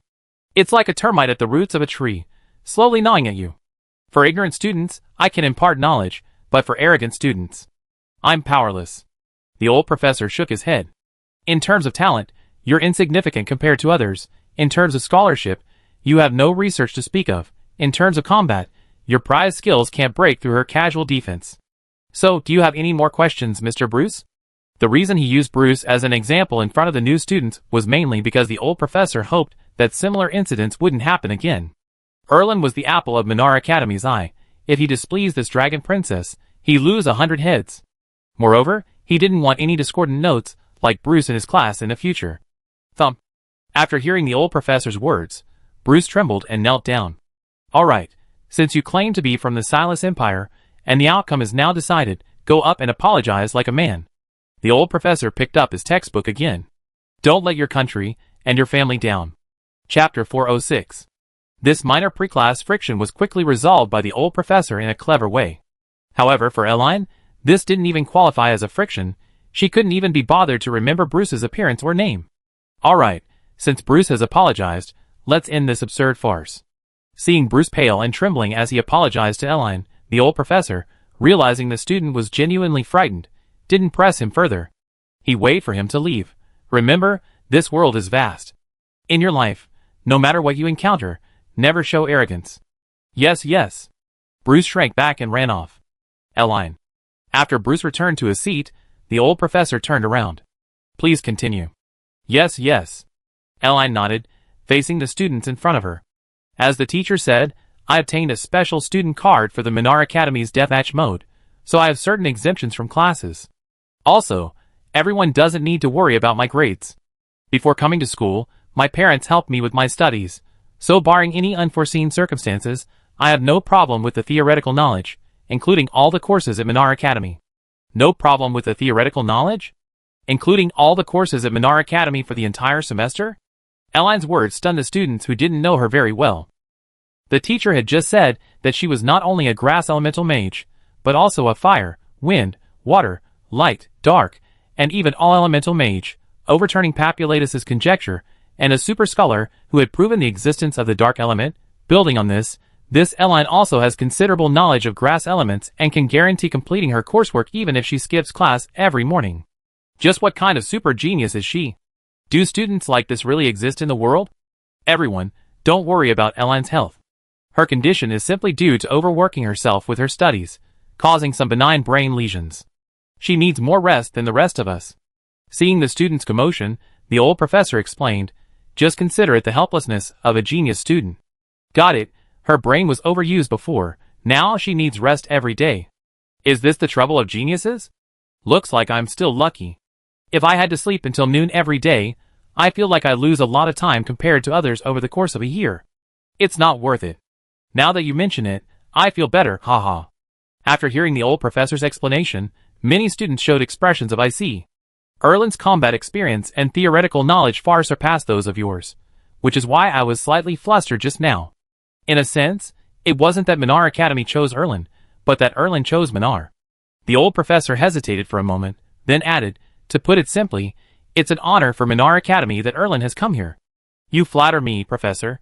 Seeing the old professor trying to make amends for what had just happened, Erlen quickly replied, standing here now, no matter what, I am still your student.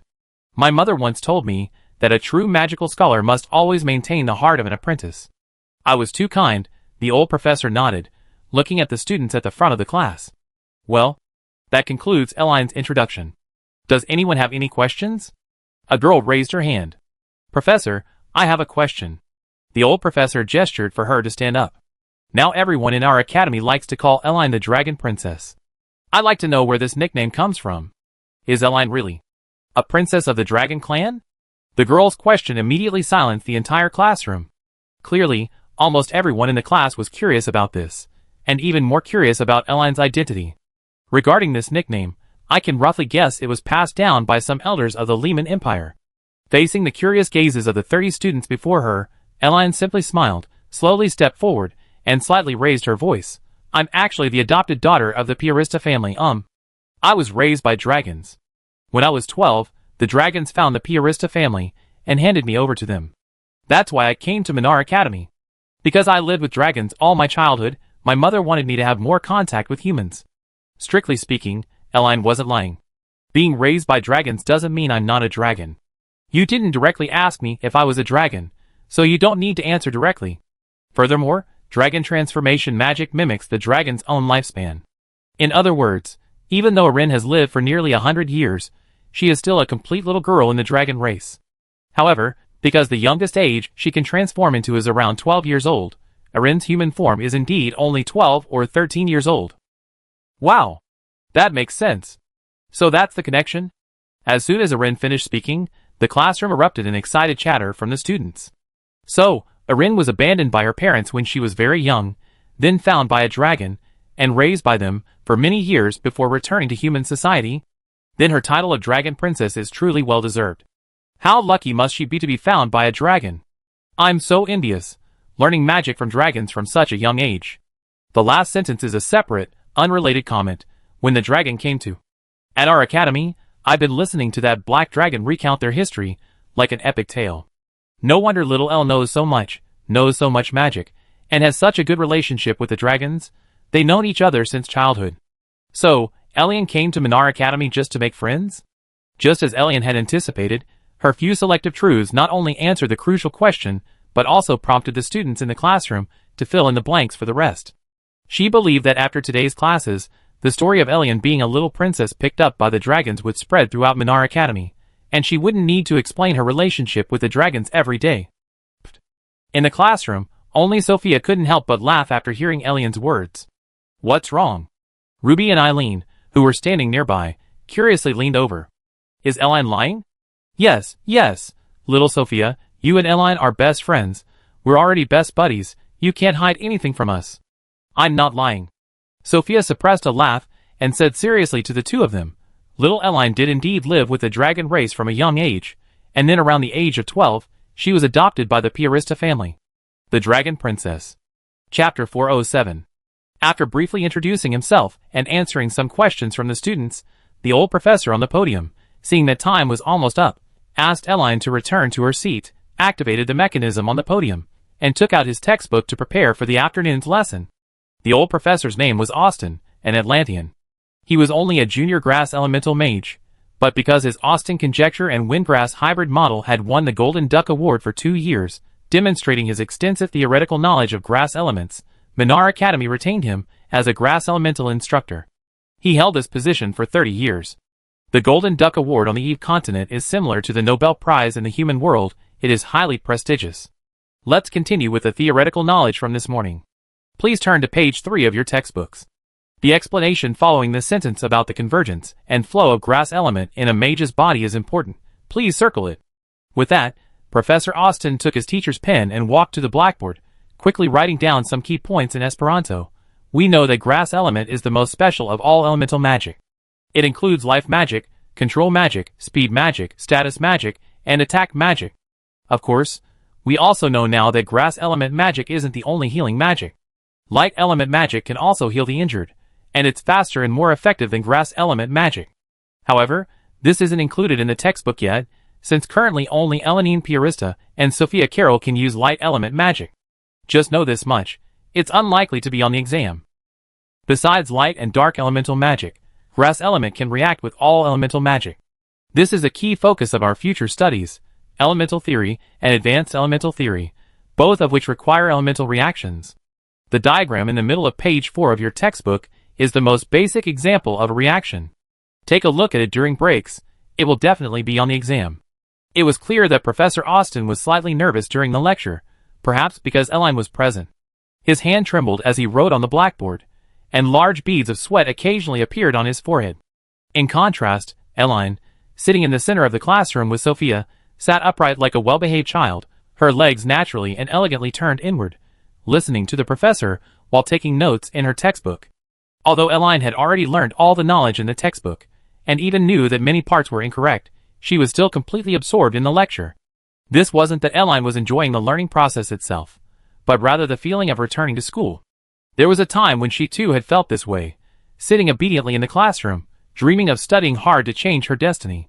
Although later social experiences dealt her a heavy blow, this innocence and fantasy happiness of her school days remained a very beautiful memory. This feeling of being full of hope for the future was something Eline enjoyed.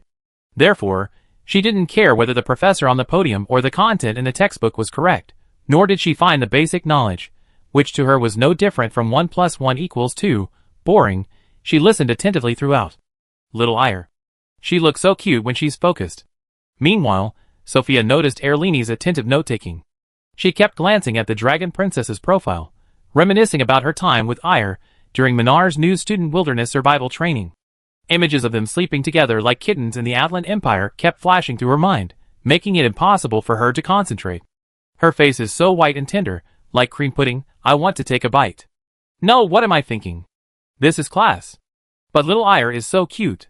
Her eyes are like amber gems, and her hair smells so sweet, like it has a floral scent. Her legs and white stockings under her skirt, that's called absolute territory. Right? Seeing that Sophia seemed somewhat absent-minded throughout, Erin tilted her head. Sophia Nichin, what's wrong? Ah! Sophia, her little thoughts exposed, quickly waved her hand. Nothing. You're probably affected by the dragon servant contract, right? I told you there are side effects, you need to be more careful. Sophia's flustered appearance made Erin smile faintly. She took the initiative to move closer to Sophia, reaching out to grab the hand holding her pen. The teacher just mentioned the grass element model, you need to take notes here. Yes, the teacher said this diagram is very important, you can write it down. The hand controlling Sophia circled several key points on the large grass element model diagram in the textbook. Erin pressed her face close to Sophia's. You need to concentrate on the lesson, otherwise I have to use the dragon servant contract to control Sophia Nichin. Ah. I'm so sorry. Sophia shook her head repeatedly. I try my best. That's more like it. Seeing Sophia perk up again, Eline nodded in satisfaction. A beautiful, supersized classroom, a group of classmates with whom she could get along well, a very responsible teacher, and a close friend. This was the ideal school life she envisioned. Consider it making up for the regrets of her own past school life. Eline looked at the blackboard again, took a deep breath, and picked up her pen again. Dad should be almost done with his stuff, right? As Eline's multi-threaded thoughts unfolded, Lucinue at the computer mall on Earth, witnessed by little Elle, completed her purchase of all the computer parts. Last 10 fans, perfect. Outside the computer mall, Lucinue, carrying large bags, looked at Nassie, who was carrying a computer case with one hand. Are you alright? That looks pretty heavy. Heavy? Nasty casually tossed the 40-plus-pound computer case into the air and caught it easily. If my daughter hadn't lowered my physical strength by several levels, I wouldn't even feel the weight of this thing. Haha. Okay then. Lucinda glanced at her phone. So, should I buy you a phone last? What are your requirements for a phone? I remember your phones here can play games? Then I max out the specs. High specs, larger font, longer battery life, and a user-friendly operating system. Hearing this, Erlini quickly added, to put it simply, let's buy him a basic phone to try first. Chapter 408. With Lucinda's help, Erlini bought the latest model phone, boasting long battery life and excellent camera capabilities. Nasty, on the other hand, bought a senior citizen's phone with a simple operating system, large and clear fonts, and high-end specs, capable of running all games on the market smoothly. You're cosplaying Miss Jalan? It's out so quickly. Hee. It's mainly because Miss Jalan's little dress is just too cute. Paired with slippers, it can be worn as everyday clothes, super convenient. No, I didn't expect that the game's PV just came out at noon, and someone's already cosplaying her by evening. You guys are really fast. To Erlini's surprise, they encountered two young women cosplaying Miss Jalan on their way home.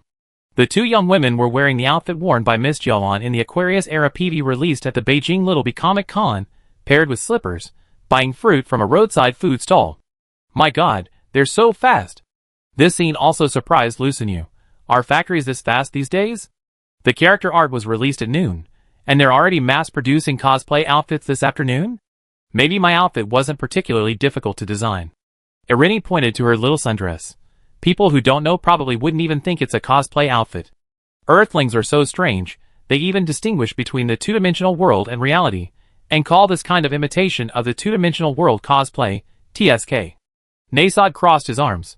There's no such thing on the Eve continent, you can wear whatever you want. Different cultures. Elan said helplessly, Dad, are you sleepy? I'm not sleepy. Nasty shook his head repeatedly. I still need to go back and install the system with Miss Lucinda, then download the game, and have a 300-round battle online. Get some rest. Hearing this, Elan was both amused and exasperated. Your bodies on Earth have been modified to some extent. If you don't sleep well tonight, you be sleepy tomorrow morning, won't you? Don't worry, I know what I'm doing. Nasty looked Elan up and down. Speaking of which, my dear daughter, your body at Minar Academy should be awake by now, right? Awake. Elan nodded, in class. The Minar Academy's Grass Element textbook has quite a few errors. In class? You mean you're currently controlling two bodies with one thought? Yes. Then, Nasod scratched his head. What would it feel like if this body met that body? It's like the Dragon Servant contract, controlling someone else's body to see yourself. Both senses can perceive it. The Dragon Servant contract was taught to me by you, Dad. Wow. There's a Miss Gallon here too. Is Miss Gallon this popular already? There are even cosplayers like us?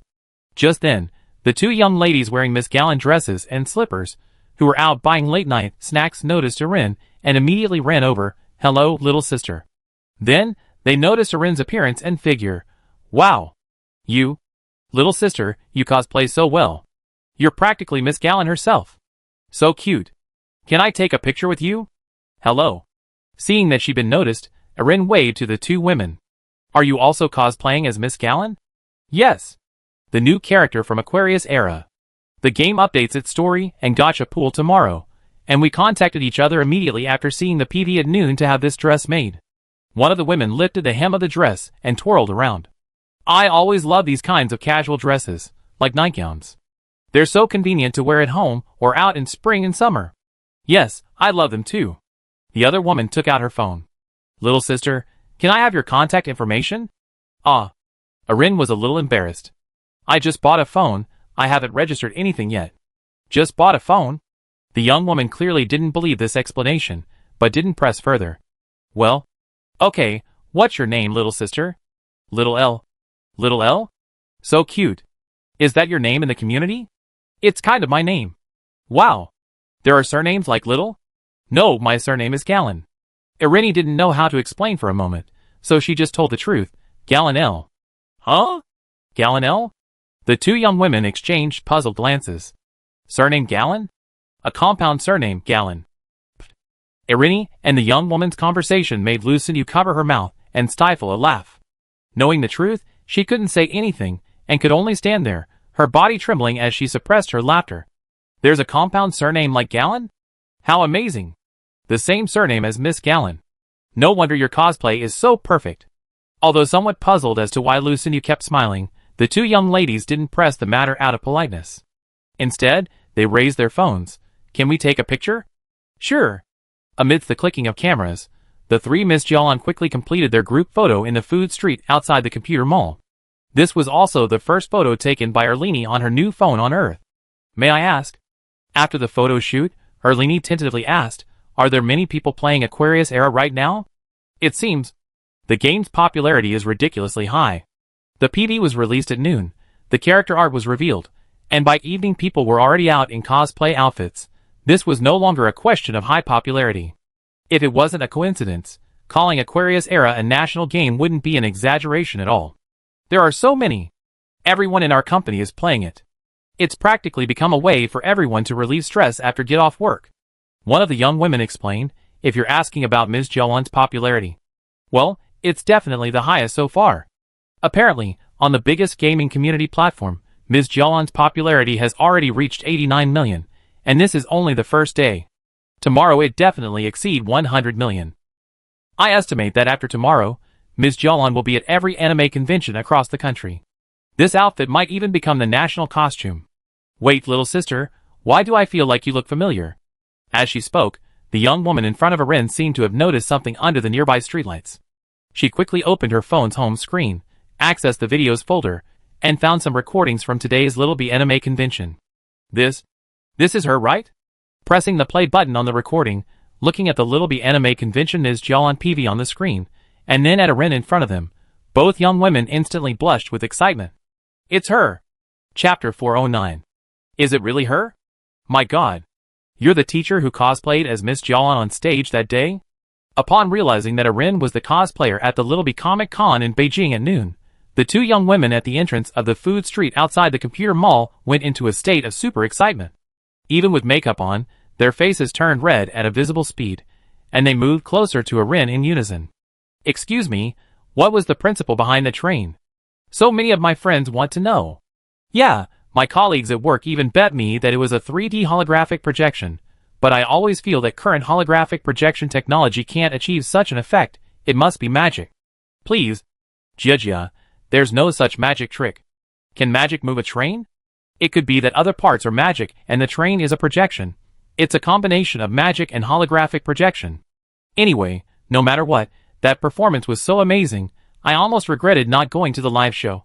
Miss Gallon, are you still planning to go to the Little Bee Comic Con tomorrow? Under the enthusiastic gazes of the two young ladies, Erin hesitated for a moment. I might go check it out. Wow. Then I go back and buy tickets for tomorrow. No, for today, it's already past midnight. I said maybe. Seeing that the young ladies had misunderstood her meaning, Erin quickly explained, because I've been quite busy here lately. If I have other things to do tomorrow, I probably won't go. Then I buy a ticket too. Even if it's just a 1 in 10,000 chance. Yes. We absolutely can't miss it this time. I mean, I might go see it on my own. Erin said helplessly, actually, I'm not a professional cosplayer, and I wasn't officially invited. The reason I went on stage at noon was because the official cosplayer for Aquarius Era had something come up and couldn't make it, so I went up. Huh? So you're not an official cosplayer? This answer made the two girls' eyes widen in disbelief. Not a formal cosplayer, yet you managed to create such a stunning stage performance? My goodness. Little sister, I don't even know what to say. It's like you were born for the stage, but you don't seem to care about the applause at all. Haha, I really don't care about that. Seeing that the two were about to continue, Erin quickly ran to Lucinda's side and took the bag containing the owl fan from her hand. We have something to do, so we have to go now. It was 12:30 a.m., and Lucinda still had to install a computer for Nasod and teach him how to access the internet and register a game account. She estimated it wouldn't be until after 1 a.m. by the time she finished. Although Lucinda was a freelancer and didn't mind staying up late, it was still a bit impolite to take up other people's time. Oh. Erin's appearance immediately made the two girls realize they had indeed disturbed them, and they quickly apologized. Sorry, it's the first time we met a cosplayer in person, we were just too excited. Me too.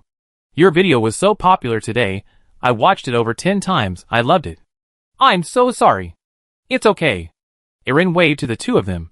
Goodbye, big sisters. Goodbye, little Gallon. You must go to the anime convention tomorrow. I treat you to something delicious. Erin's Ahogue, a single strand of hair sticking up, twitched suddenly. The humans here are really active. After leaving the food street with Lucinu and Erlini, looking at the still bustling food stalls and passing cars on both sides of the road, Nasod remarked, logically, this should be the time when living beings are asleep. Indeed, someone did a survey online before. Since 2019, with the surge in active internet users, except for students, people's average sleep time has been shortening, and their rest time has been delayed. Lucinu explained, like now, everyone basically goes to bed around 1 a.m., and many people even don't go to sleep until 2 or 3 a.m. Go to bed around 1 a.m., Nasod asked, puzzled. What time is it dawn for you now? Around 6 or 7 o'clock, it depends on the region. In Beijing, a southern city, it's usually around this time. Why is this the case? Because there's nothing we can do about it. Lucinu said helplessly, most of our jobs now only offer 1 day off a week, or a combination of alternating days off and weekends. Some companies even only offer 2 days off a month. We have to be at the company by 8 in the morning, and don't get home until 7 or 8 in the evening. After getting home, if we're the kind of working person who can't afford takeout or eating out, we buy groceries and cook for ourselves. We get home at 8, buy groceries and cook by 9, eat, then do some cleaning or laundry, and before we know it, it's almost 10 o'clock.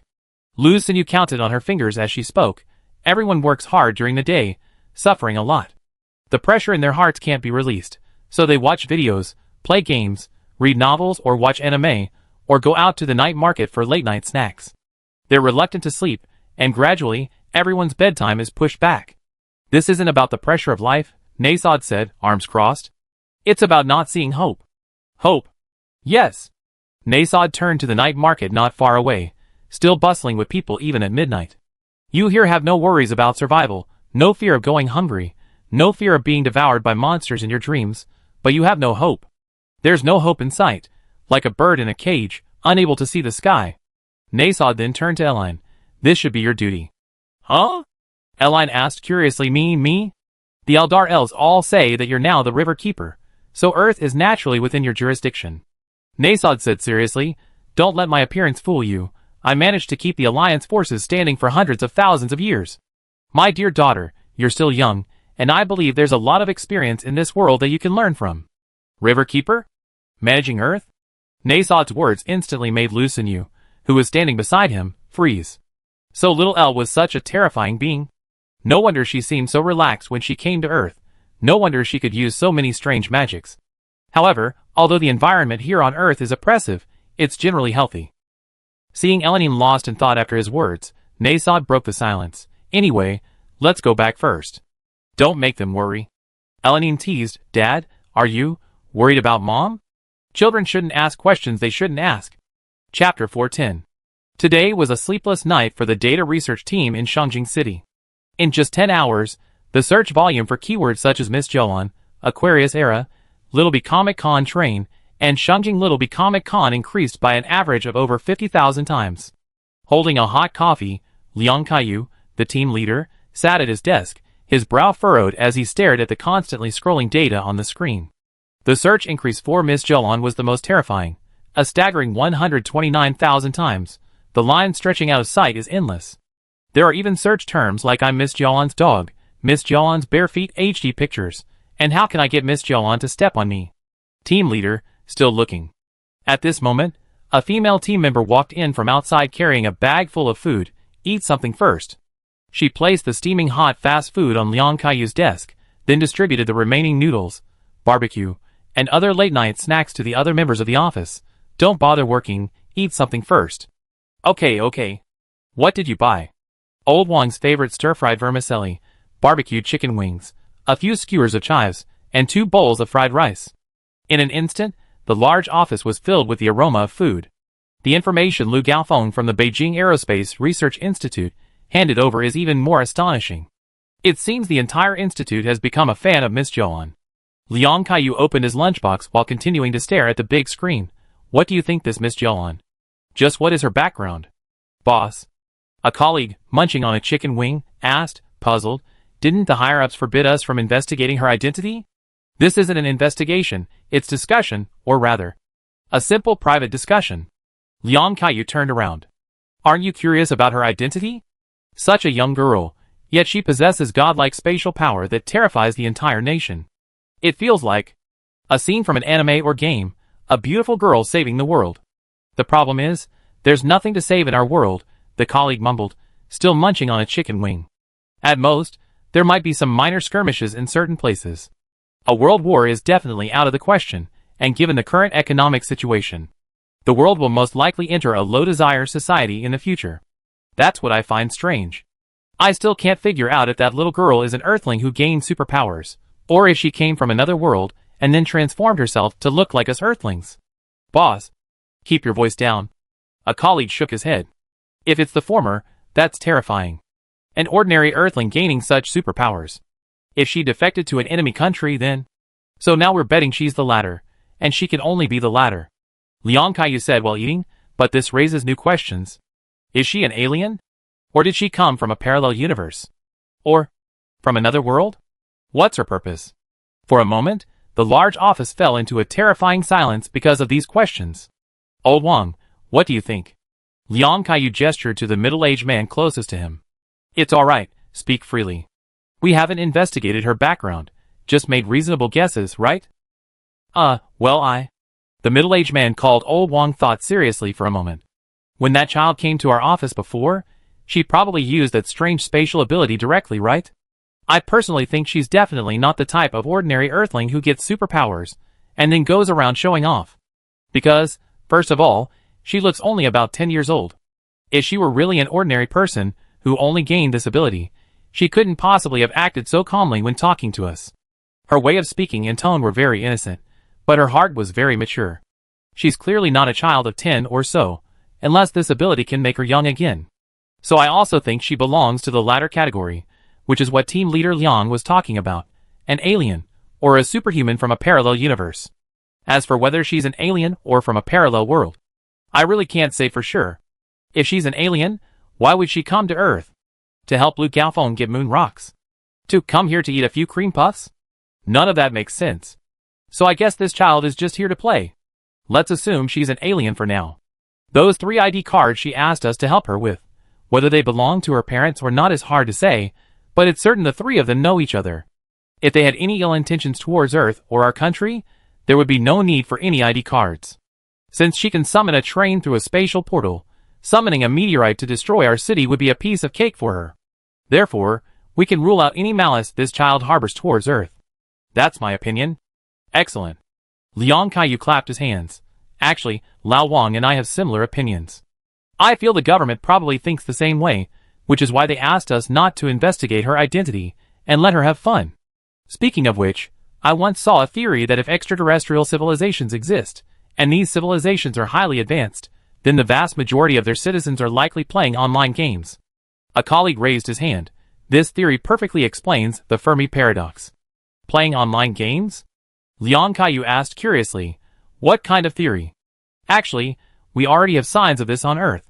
In any developed country, there is definitely gender antagonism and low libido.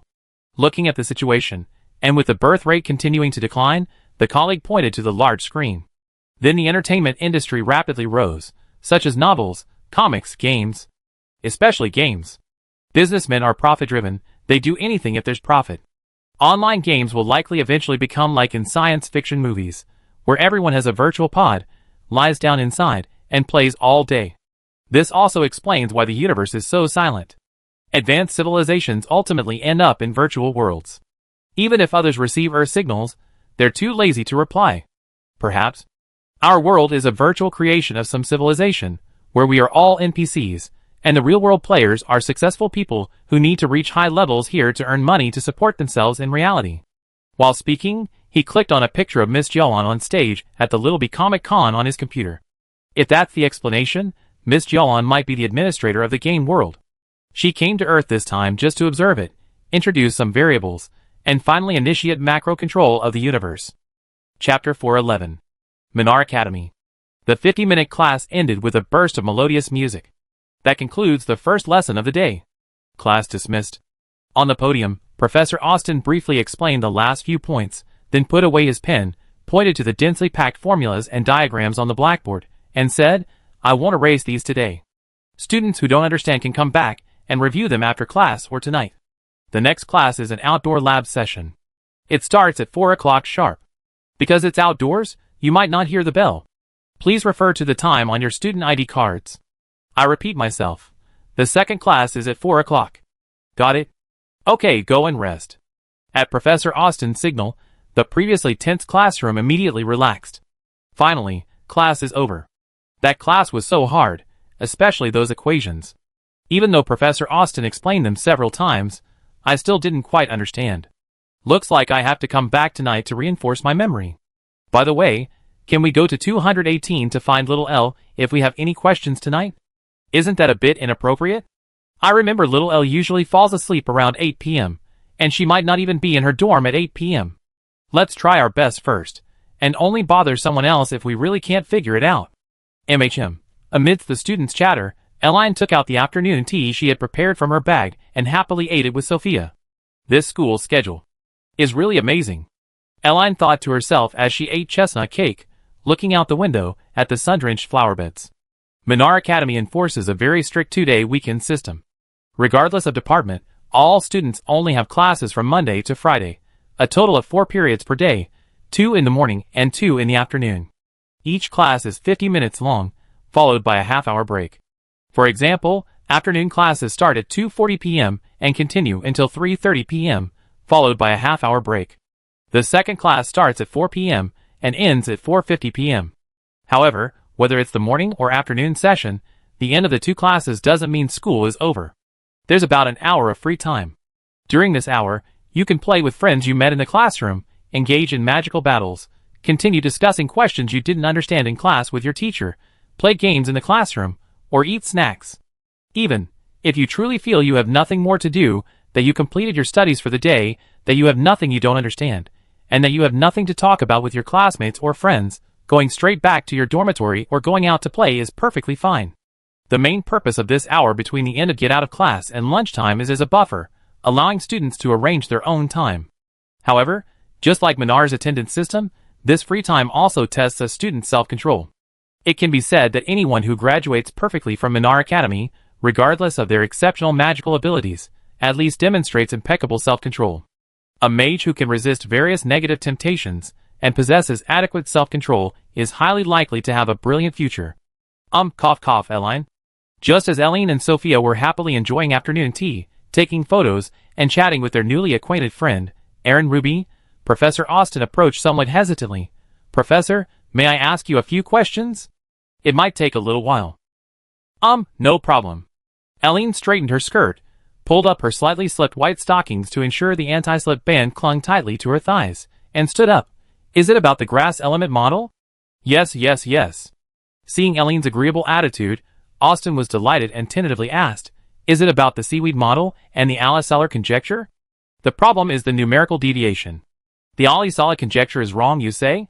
Hearing this, Eline laughed, or rather, the Ali-Sala conjecture itself isn't theoretically flawed, it's just that its corresponding equation is incorrect. The Ali-Sala conjecture, like Earth's Big Bang model, involves situations where humans use established theories or equations to verify cosmic phenomena. When these phenomena contradict known cosmic laws, they initially assume the conjecture is correct and temporarily invent an unobservable, unverifiable substance to act as a mediator of this paradox, thus proving the previous conclusion is correct. The Ali-Sala conjecture in this other world is a case in point. Humanity's existing aquatic plant reaction model is not yet perfect, containing many inexplicable phenomena. Therefore, humanity temporarily imagines some non-existent, unobservable substance influencing the reaction, such as the ether in the Papulatus conjecture. The aquatic plant model's deviation arises because of the existence of ether, so just remember this model for now. We won't discuss what ether is for now. Seeing that Eline had pinpointed the problem after hearing only one sentence, Professor Austin trembled with excitement. Then you mean? Give me the pen." Taking the pen from Professor Austin, Eline walked to the blackboard, found an empty space, and quickly wrote an equation in pretty, cute handwriting. This is the basic equation for the aquatic plant model reaction. Alpha is the elemental mass, beta is time, and V is the elemental constant. After writing the equation, Eline returned the pen to Austin. You should already know the numbers and variables at the end. Everyone actually got it wrong from the beginning. The aquatic plant reaction isn't about the plant element absorbing water and then changing while retaining the water element. Rather, the aquatic plants fuse together, becoming an intermediate element, similar to the virtual fire 235. Eline's explanation gave Austin a look of sudden enlightenment. So that's how it is. It's not absorption, expansion, but fusion. Why didn't I think of that? He trembled as he approached the blackboard, staring at the priceless formula before him.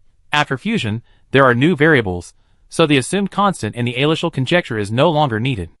My God. This tiny formula alone was enough to win this year's Golden Duck Award. Countless water and grass elemental mages had poured their hearts and souls into researching the basic model of water and grass reaction, a model they had studied for most of their lives without success. Now, the most crucial equation had been written. It was believed that as long as they followed this equation, the related problems would be easily solved, and the entire model would gradually be perfected. Child. Thinking of this, Austin turned around. How can I repay you? Eline thought for a moment. Take me to the canteen tonight. The top 3 most popular snacks in Minar? Chapter 412. Compared to theoretical classes, the outdoor lab classes at Minar Academy were relatively dull.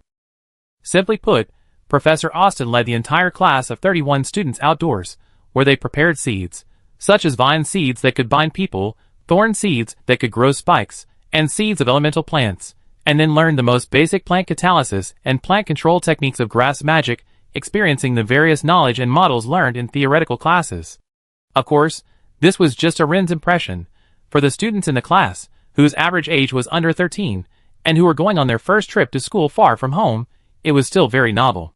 The main reason Arin didn't like outdoor practical classes was that they required going outside, which was very unfriendly to a homebody like her. Secondly, outdoor practical classes lacked the campus youthful vibe of taking notes in the classroom and gazing at the sunlight outside the window. Before coming here, you all more or less learned some grass elemental magic in your families or the Empire's private schools. Here, I demonstrate it for you again. By a small river outside the school, after all the students had arrived, Professor Austin picked up a few seeds and, in front of them, infused them with grass elemental power, gradually catalyzing their growth. At this moment, the life of a plant is in my hands. For example, this thorn seed. In actual combat, we naturally want its poisonous thorns to accurately pierce the enemy's vitals. So, how to control plant growth, which direction it grows in, the angle of its thorns, these are all things you will learn. This involves the small model we mentioned earlier.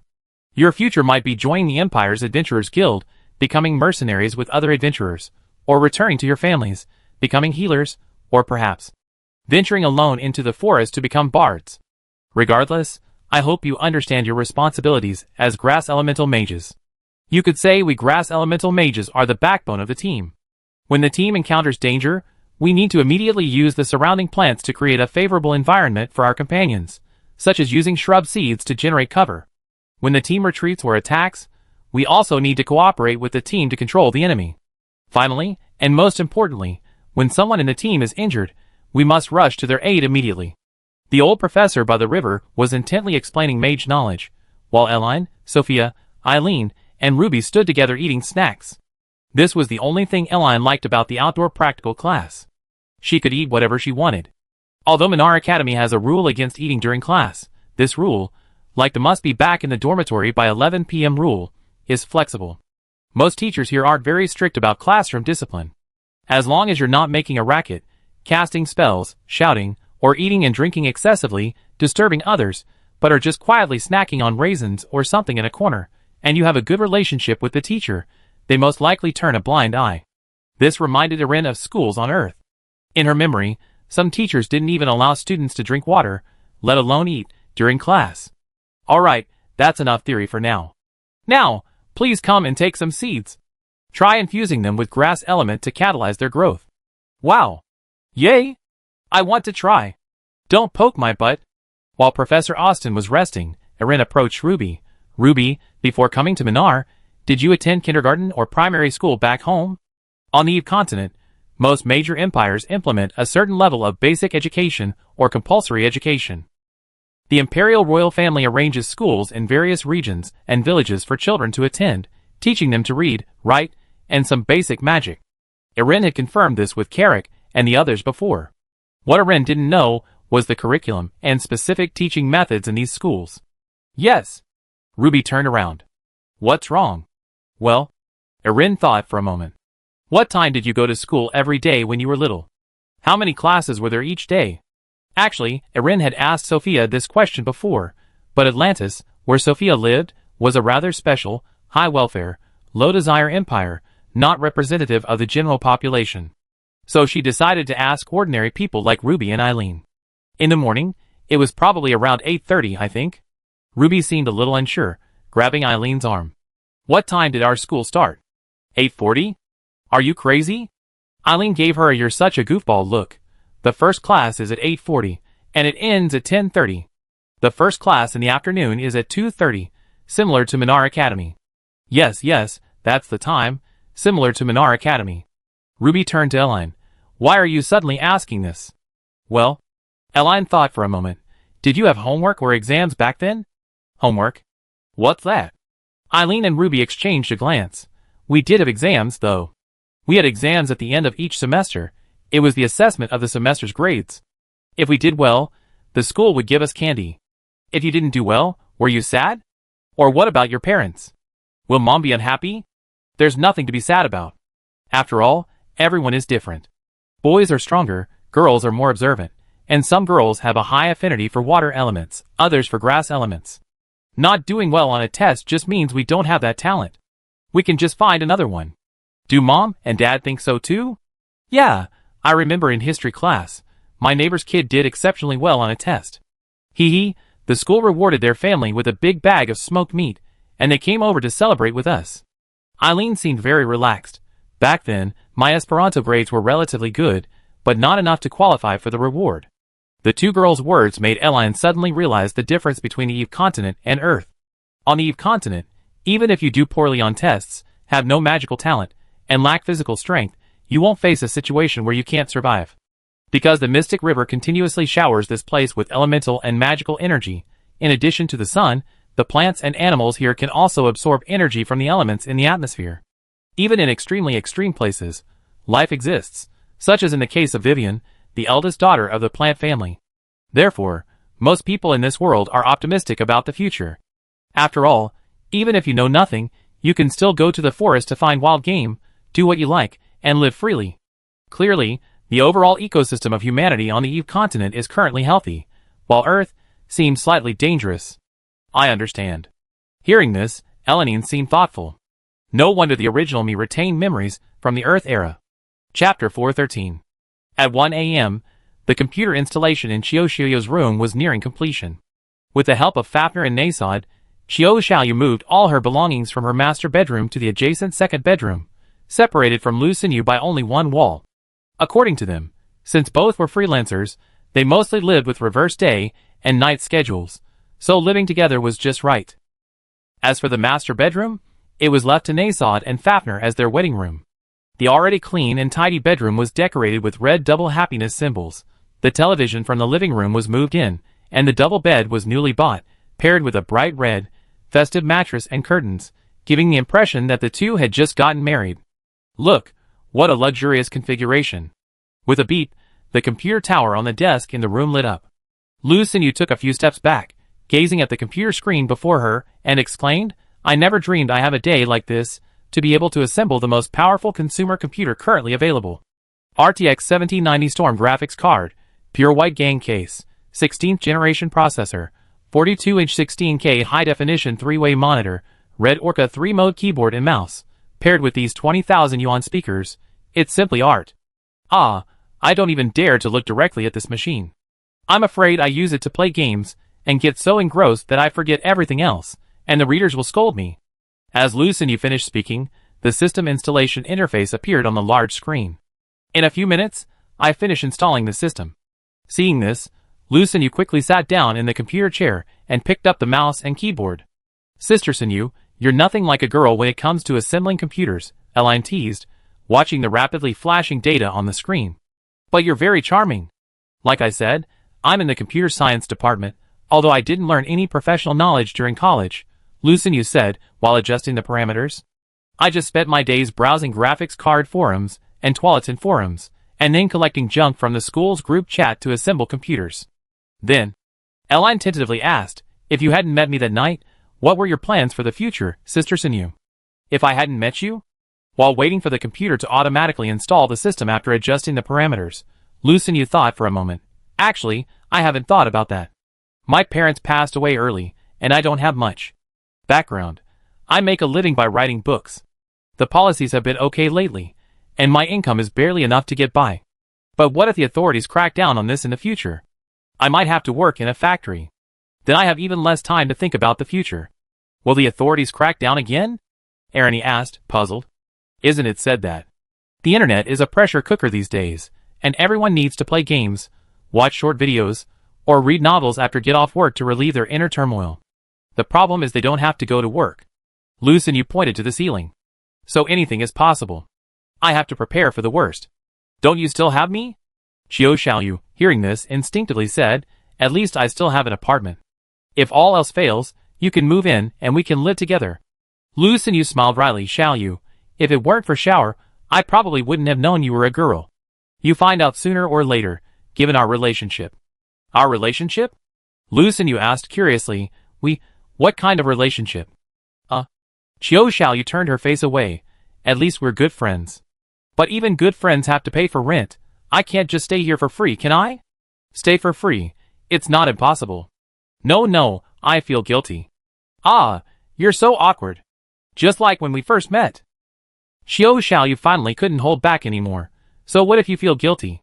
Would you feel guilty if you went to a friend's house and didn't pay rent? This is different. The two girls spoke awkwardly, one on each side, while Erlini stood in the middle, somewhat at a loss. She herself hadn't expected that a few casual questions she asked while grappling with how to deal with the Earth's low desire crisis would lead to an argument between the two of them in the room. What's the difference? Just think of it as staying at a friend's house for a few days. I have so many empty rooms. What's wrong with you staying a few days? But I can't just stay a few days. Staying for a day or two, or a week, is fine without paying, but I might need to stay for several years. Then stay for several years. I don't care, why are you? We're just friends. Isn't there an old saying, even close brothers keep clear accounts?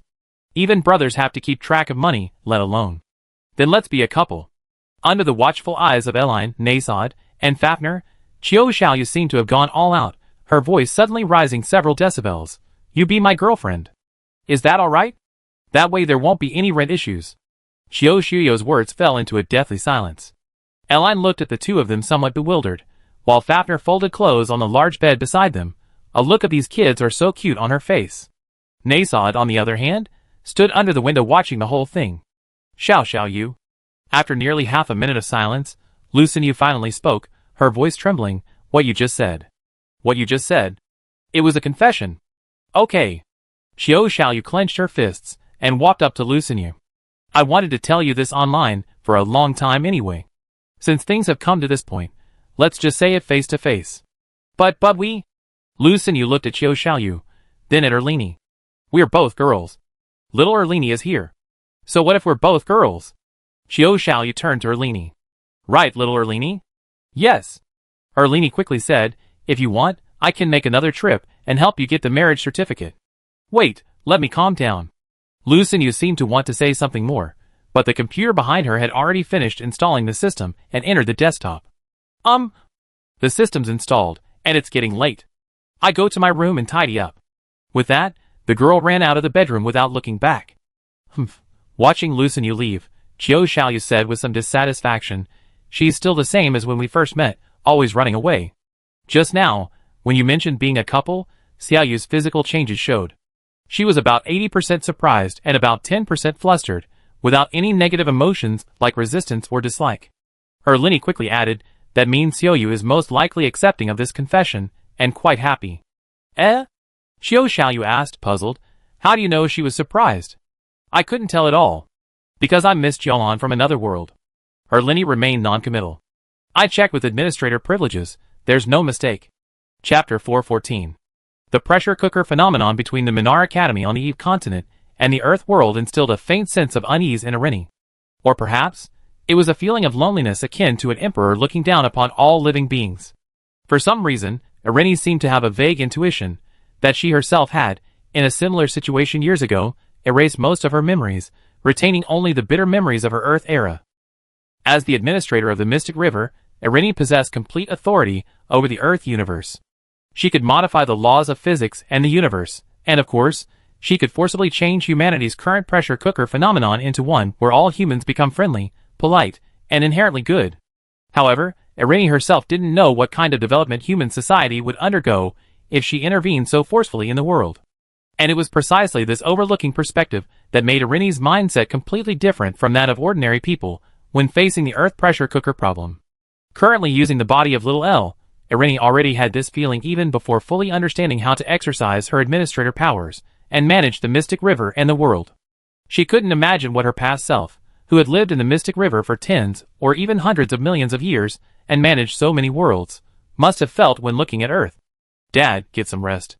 After Lu Xinyu and Qiu Xiaoyu returned to their rooms, Irene picked up the large cardboard box containing the computer case, and Mom too. Human bodies aren't like dragon bodies. If you don't get enough rest at night, you'll be tired the next day. I'm already feeling sleepy. Daphne yawned. I can't remember the last time I felt this way. It's quite a novel experience. I download and install a few games and then go to sleep. Nasod, sitting in front of the computer, turned his head and looked at Eline, who was carrying a cardboard box and preparing to leave. He asked curiously, "My dear daughter, aren't you sleeping with us?" "I won't disturb Mom and Dad. You can whisper more tonight. There's no aunt here, and none of the grandparents from Dragon Island. They won't hear anything you say." Eline gestured to the box in her hand. "I sleep in there for a bit." "Sleep in there?" "It's not really sleeping. This body doesn't need rest, just resting with my eyes closed." Eline smiled. "But before that, I might need to go to that data research center again." "Okay, then you can rest as you see fit." Nasod turned around. "Dad doesn't understand the situation here on Earth. I can't help you much." "Okay, good night, Mom and Dad." Eline leaned close to Fafnir, kissed her mother's cheek, and carried the cardboard box out of the room, placing it in the corner of the living room. Looking at the empty cardboard box, Eline casually summoned a flame, using the flames to burn the words Little L's home onto the box, then burned a cat ear shape onto one side. That's about it. Having done all this, Eline casually summoned a portal and went inside. Meanwhile, the office of the Data Research Center team in Shengjing City was still brightly lit. "Team leader, take a look." A team member handed Liang Kaiyu a printed data list. "These data have increased again." "Let me see." Liang Kaiyu took the document. Little L's temporary cosplay, Miss Jialan's official cosplay was in a car accident. Aquarius Era was unaware of the stage performance content. I calculated that Miss Jialan's foot length is only size 30. What the heck is this last one? Isn't that how the internet is these days? The colleague who spoke gave a wry smile. This is from the recent. The last part is a reference to a video website, Pao Jia Video Network. Just ignore this video that just went viral. I understand now. It means Ms. Jialan didn't directly approach the official Aquarius Era game team, but rather helped out because she happened to be there and the cosplayer had to cancel at the last minute. That's right. Before that, she was just helping a rice ball shop sell rice balls and performing several magic tricks. The colleague added, also, before that, Ms. Jialan cosplayed a character called Lilith. Because she was so cute, many people shared her videos in group chats, which attracted attention online. People are saying this video is photoshopped, that Lilith's face has a beauty filter on. Still the same old story? Hearing this, Liang Kaiyu sighed. The internet is still so toxic.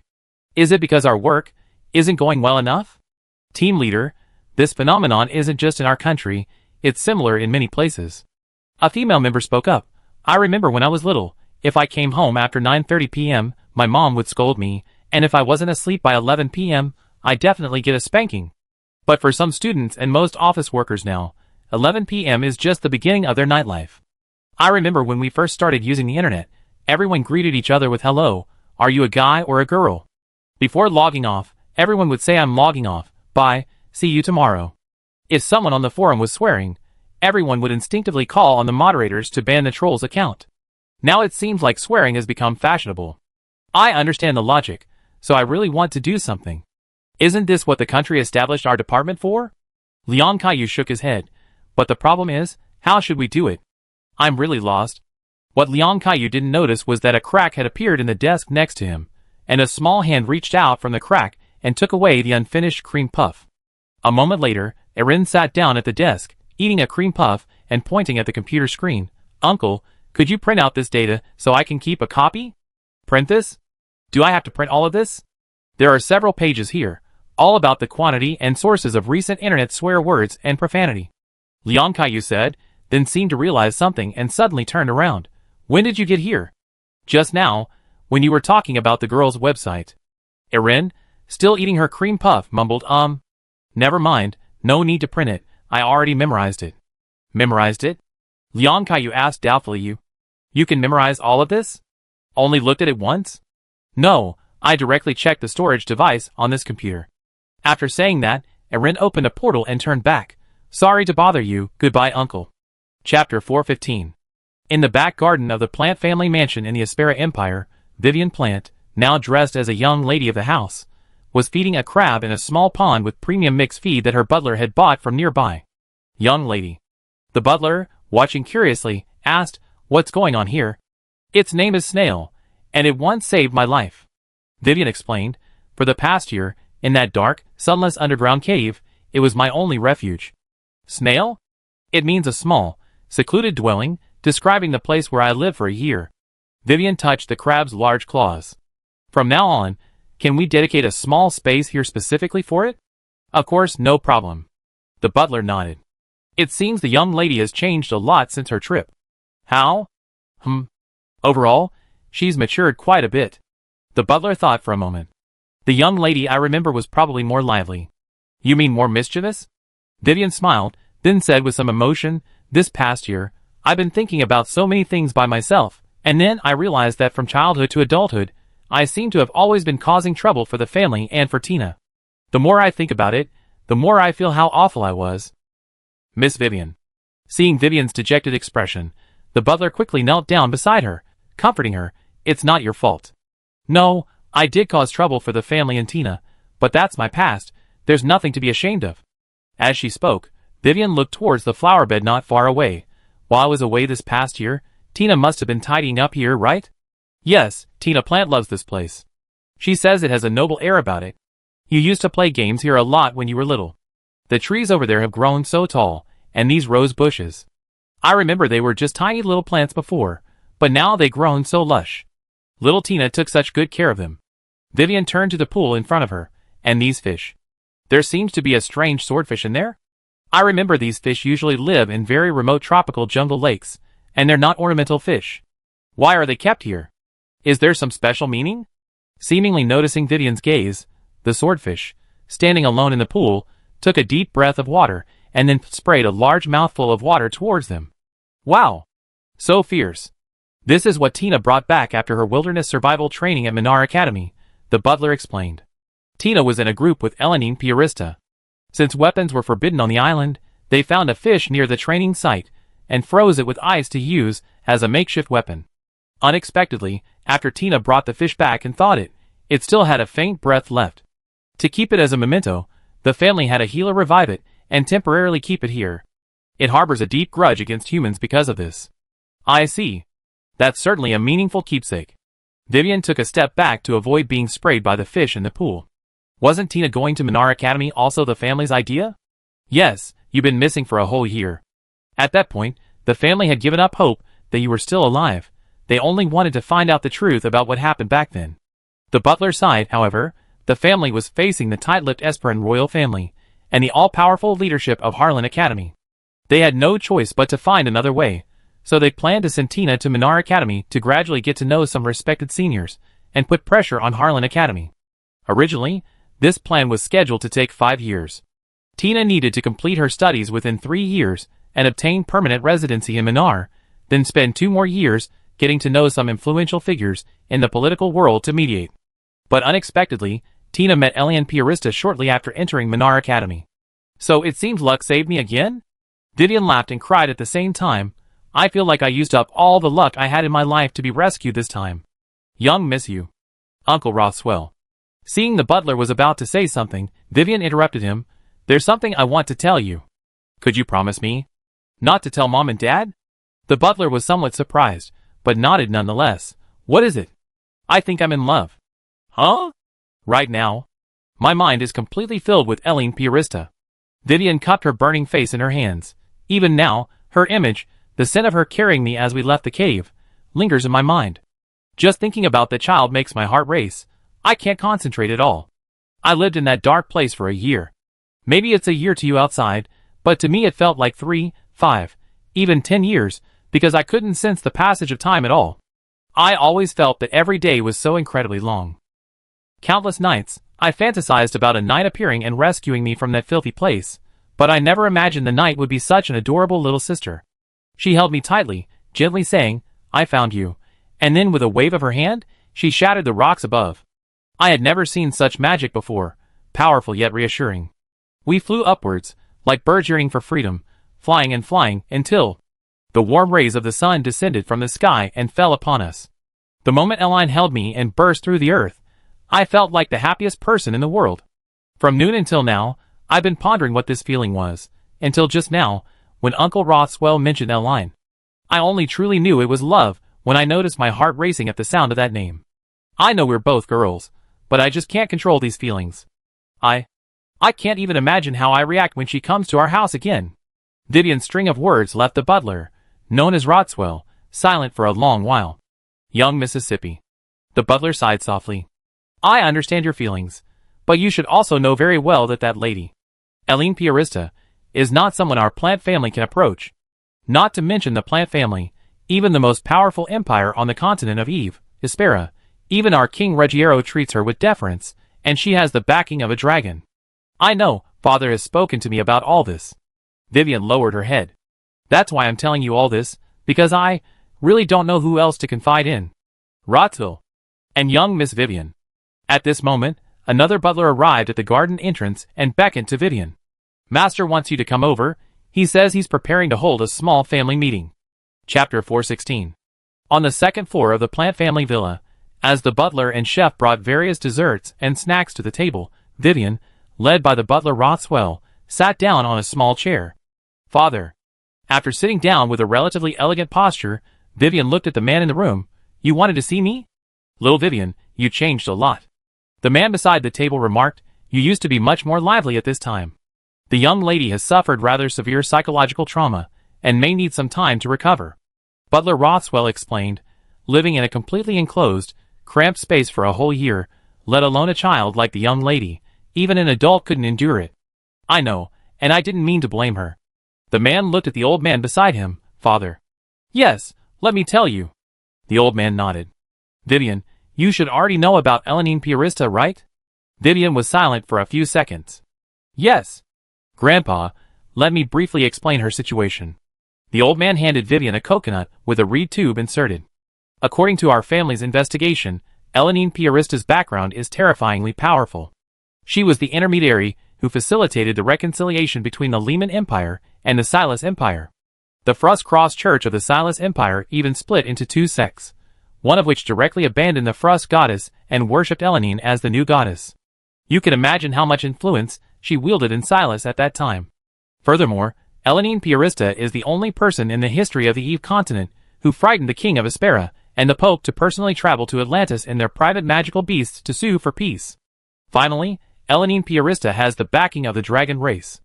According to the most reliable available accounts, she was abandoned by her parents in the Minar forest as a child, raised by the dragons, and eventually adopted by the Pierista family of the Lehman Empire. Because of this, her relationship with the dragons is extremely close, so close that she can directly command any dragon to mediate between the two empires. This level of power is beyond the reach of our plant family. In fact, we were quite apprehensive when we were investigating these matters. So, child, you can be trusted by Elenine. Being rescued from the monster forest was a stroke of luck amidst misfortune. Or rather, on the continent of Eve, she was the only one capable of saving you. Even now, I still find it incredible, almost like divine intervention for the plant family. I know, Grandpa. Under the old man's gaze, Vivian took a sip of coconut juice to calm herself. I owe Eline a debt I can never repay in this lifetime. Not just you, our entire plant family can never repay it. The old man said in a suggestive tone, the continent of Eve has now entered the age of dragons, and Eline's power is immense. Her help this time means she has acknowledged our family, a very dangerous signal in Aspera's politics. She took you shopping in the city before, right? That was a signal. Vivian has been rescued from the encirclement of King Aspera and Harlan Academy. It won't be long before His Majesty King Ruggiero and those from Harlan Academy come to negotiate with us. Just then, a butler knocked on the door. Master, King Ruggiero of Aspera requests an audience. It's rather sudden, they don't seem to have made an appointment, so I had to come directly to report. See, what did I tell you? The old man gave a wry smile. Our king has come to test the waters. Let him in. Saying this, the old man stood up. I never imagined that after 30 years, His Majesty's second visit here would be in this manner. Neither the old man nor the butler noticed that several kilometers away in the sky, a black and white shadow, carried by a gentle breeze, soared into the air above a forest. This should be it, right? Erin, now in her dragon form, gazed at the large villa ahead. Sister Tina, is it? Yes, yes. Tina pushed aside the rocks blocking the airflow on her dragon back, her face pale, and poked her head out. This is the plant family's territory. It seems similar to Piarista's villa. However, the architectural style here leans more towards Western European design from the last century. Spreading her massive dragon wings, Erin slowly landed on the lawn, lowering her head to indicate that Sophia and Tina on her back could jump down. Excuse me. Despite her face being pale from the supersonic flight, Tina forced herself to walk over Erin's head and jump onto the lawn. Are you all right?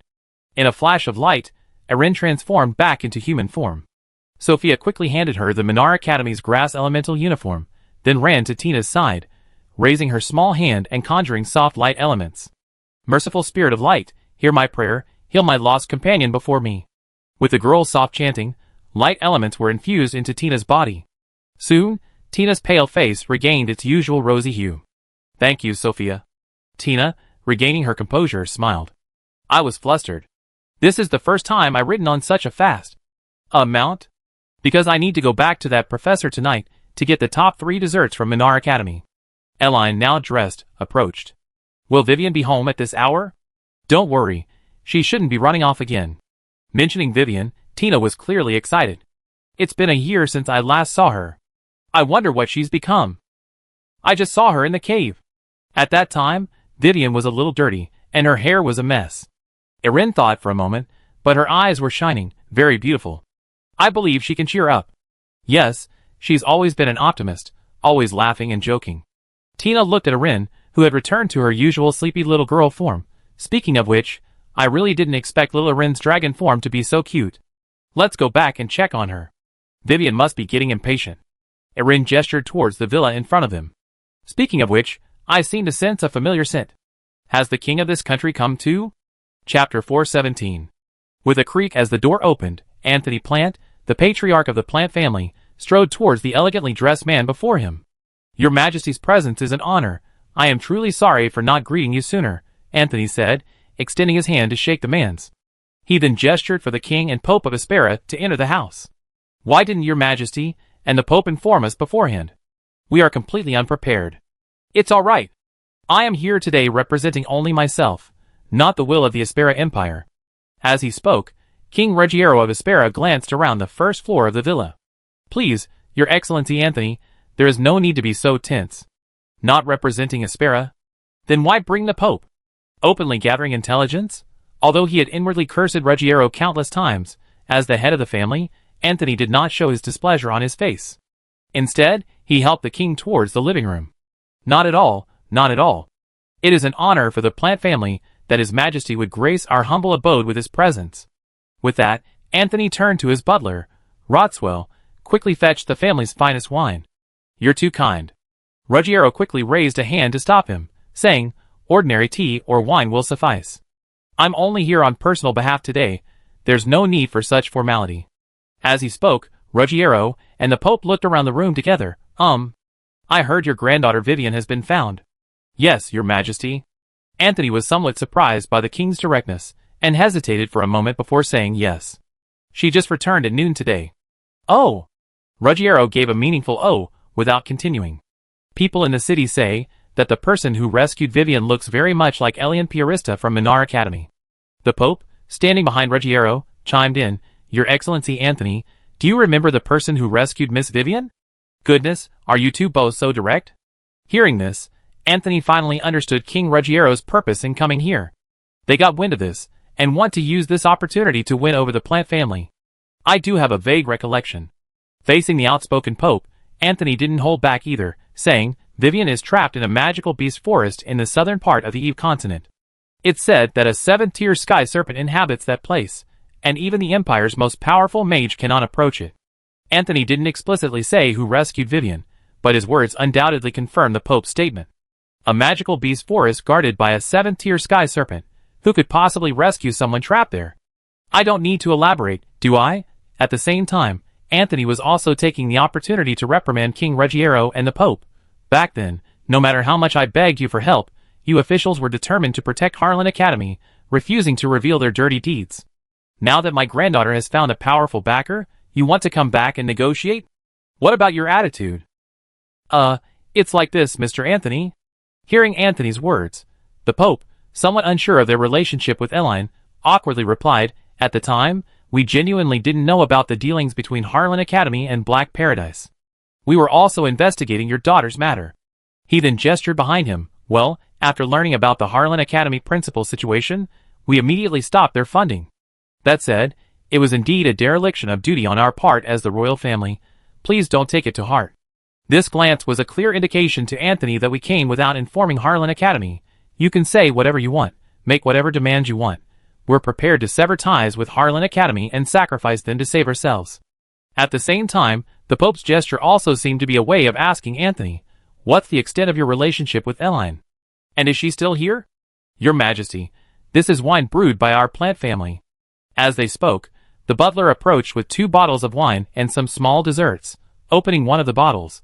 This one was made by our family's maid, Tina Plant, who personally selected grapes in the forest and then fermented them into juice.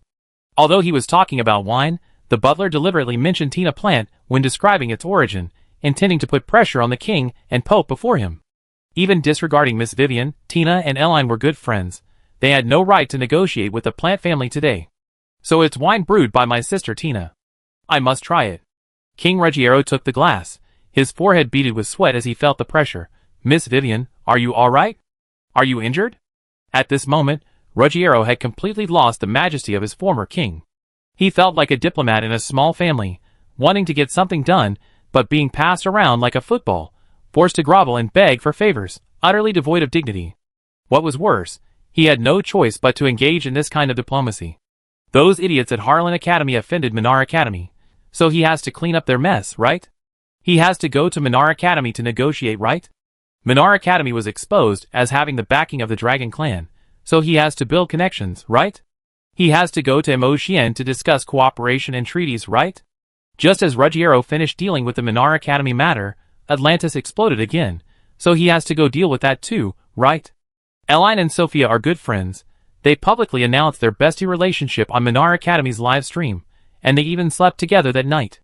Now that Sophia's country has been bullied by Aspera, as king, even if he's unwilling, he has to fly over to plead for mercy and ask the king of Atlantis to show leniency. And that's not all.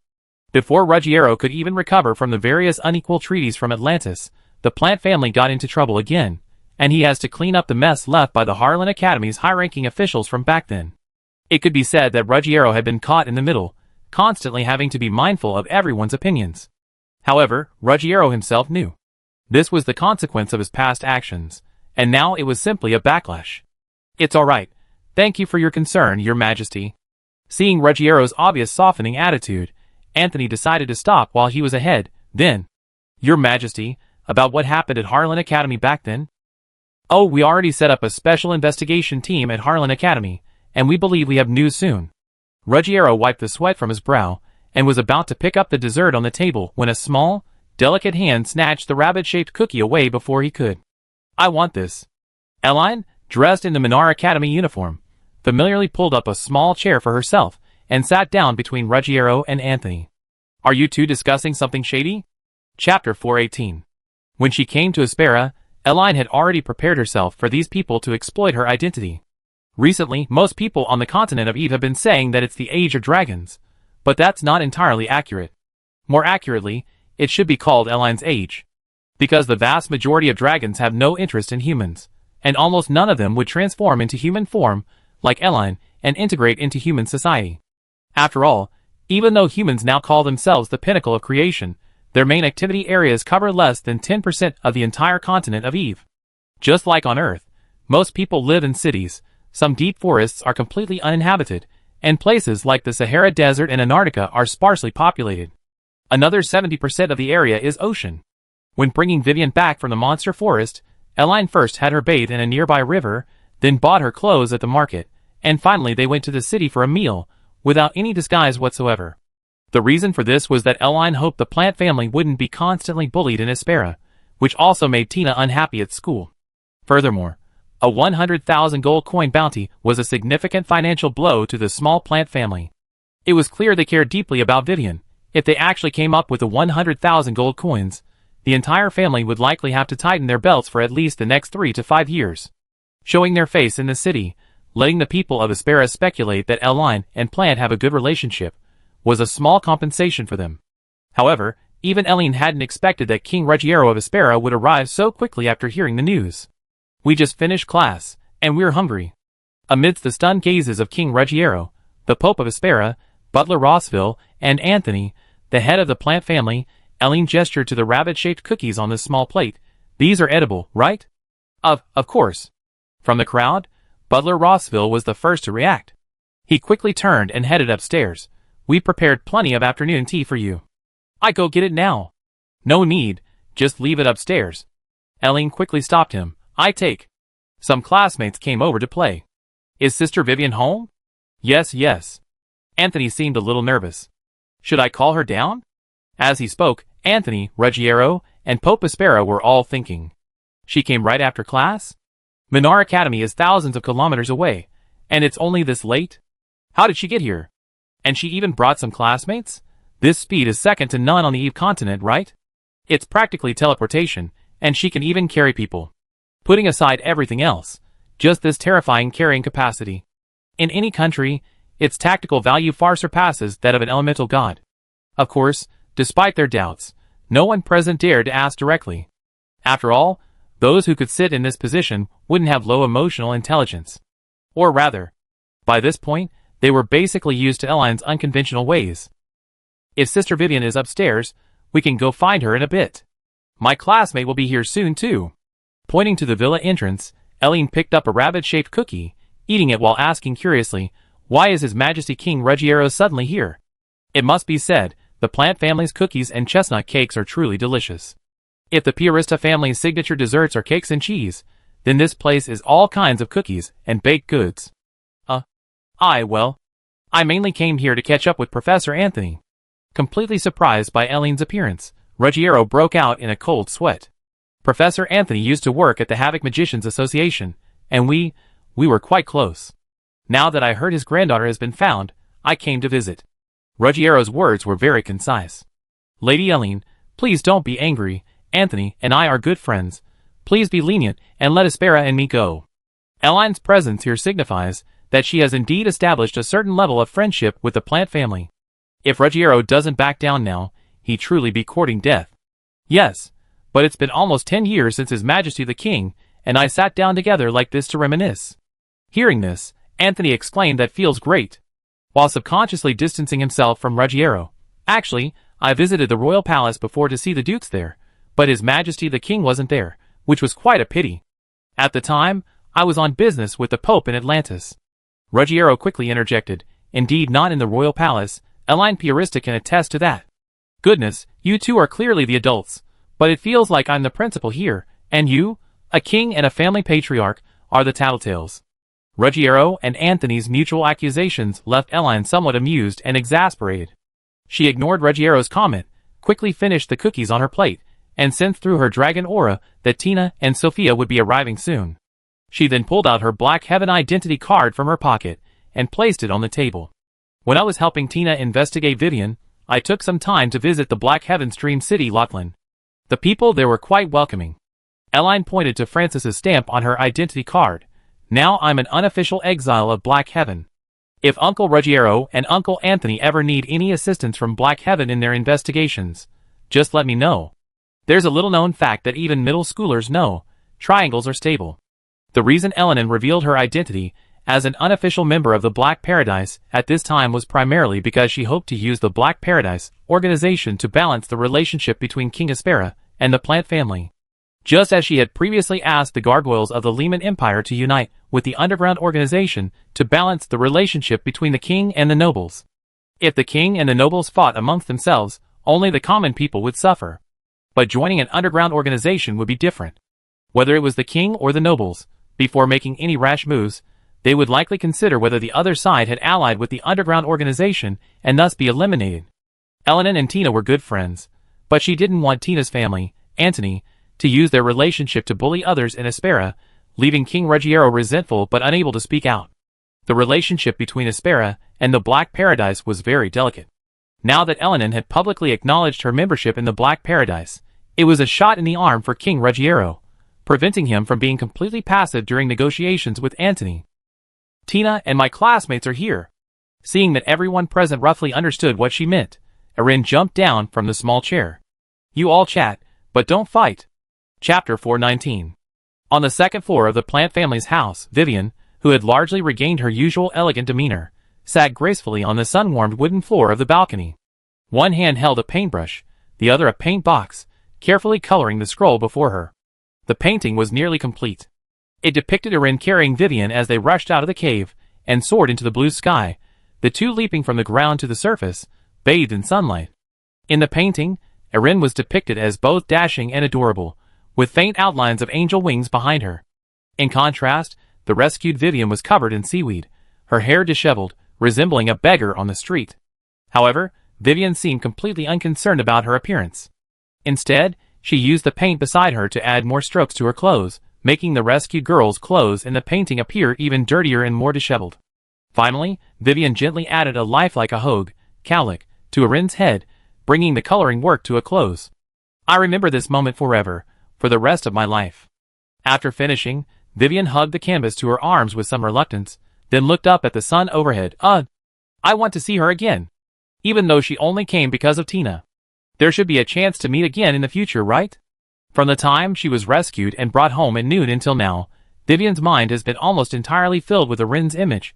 It's driving her crazy. So cute. So cool and cute, and so strong, How can there be such a perfect girl in the world? Speaking with an excited tone, Vivian stretched out her hands, reminiscing about the feeling of embracing Eline in the sky. Little Eline said has faded so much. I should have known better than to take a bath. Oh no, but not bathing makes me too dirty, boo-hoo. In the Plant family, Vivian is described with a particularly vivid phrase: still as a virgin, swift as a rabbit. Yes, if you hadn't seen it with your own eyes, no one would believe that this cheerful, lively little girl, who loves to run around and disappears from sight in the blink of an eye, has painting as her greatest hobby. Normally, Vivian might be running around mischievously or being chased by bears or hunting dogs in the forest, but when Vivian gets into the zone and picks up a paintbrush, she truly becomes a quiet and elegant noble lady.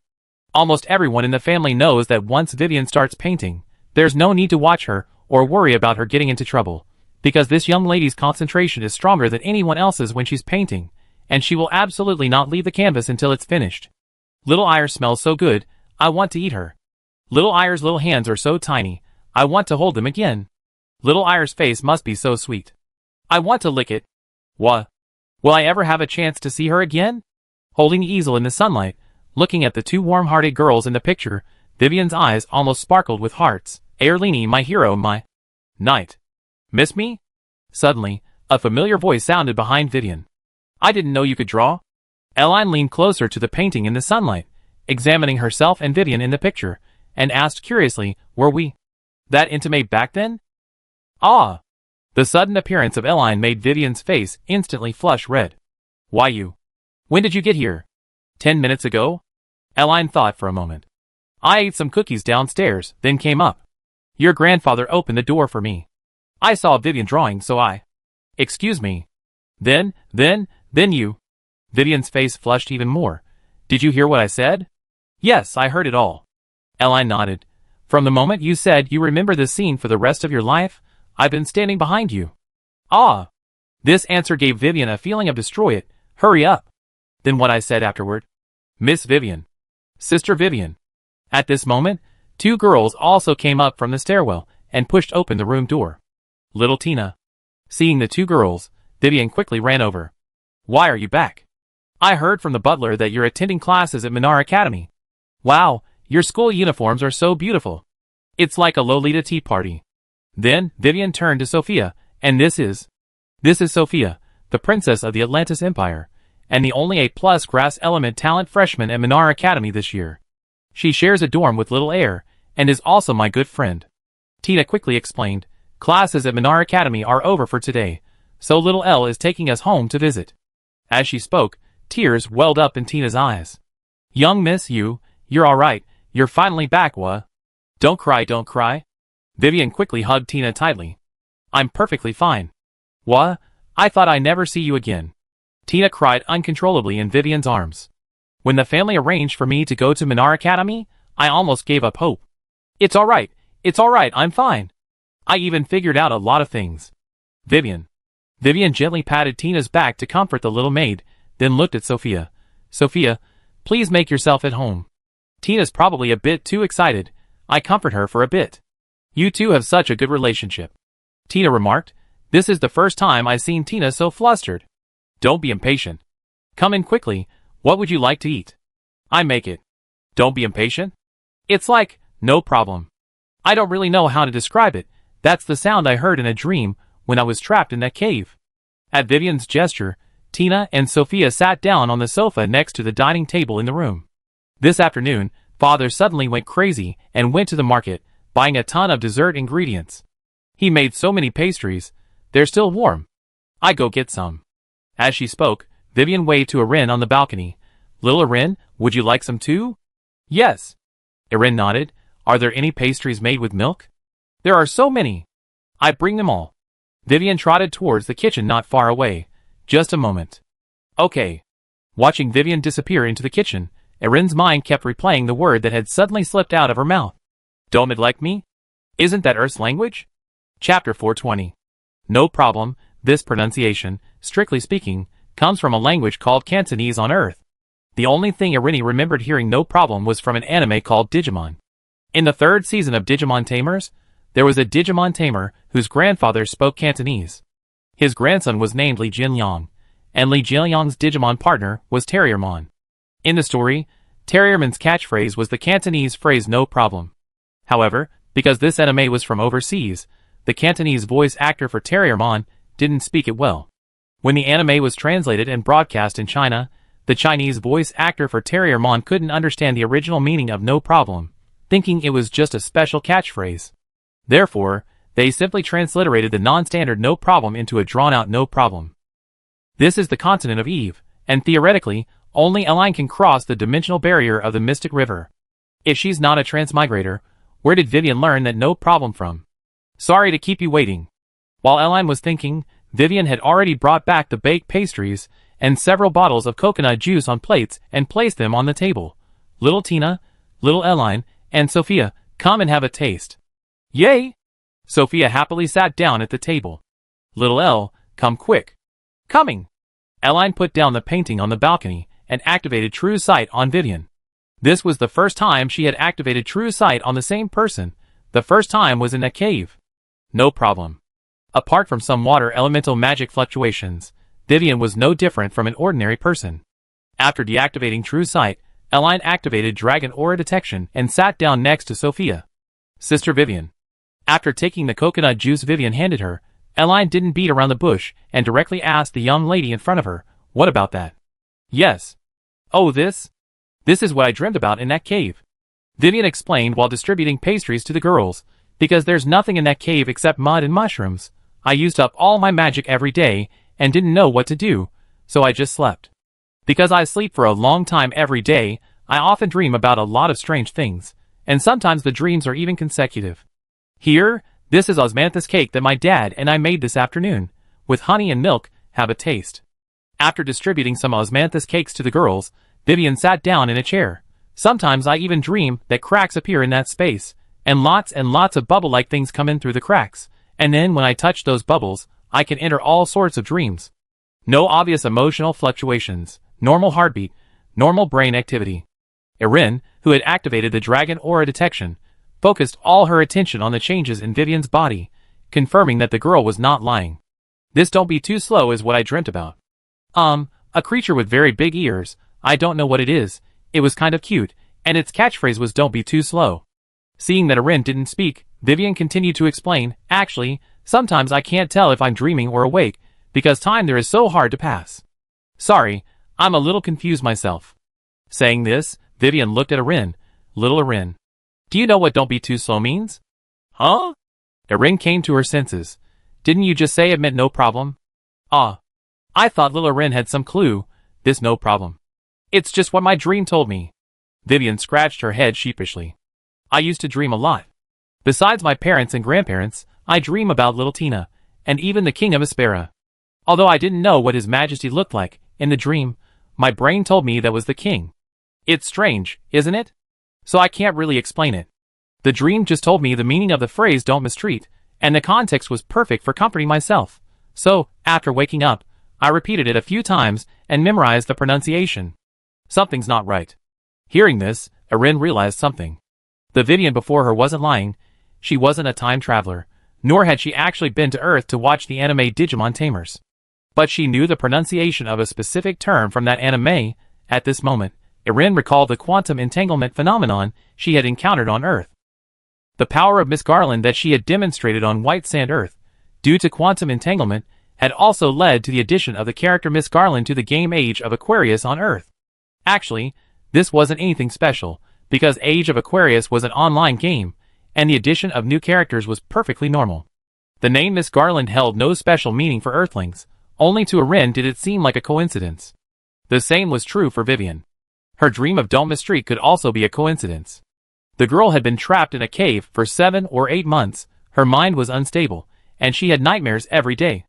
In her dreams, a cute big-eared beast would come out to comfort her, and tell her a new word, "don't mistreat," which she would say to herself when she was sad. This story wouldn't be a problem for anyone on the Eve continent, but in Erin's eyes, it was just a coincidence. In other words, just as Earth corresponds to White Sand Earth, the continent of Eve in the Mystic River must also correspond to one or more worlds. If something went wrong in that world, it would affect the continent of Eve as well. Although, such an influence wouldn't change any of Eve's history. But at least a world that can affect Eve has been found. In other words, perhaps the monsters of the Gods and Demons War were also affected by similar events or mistakes. It seems.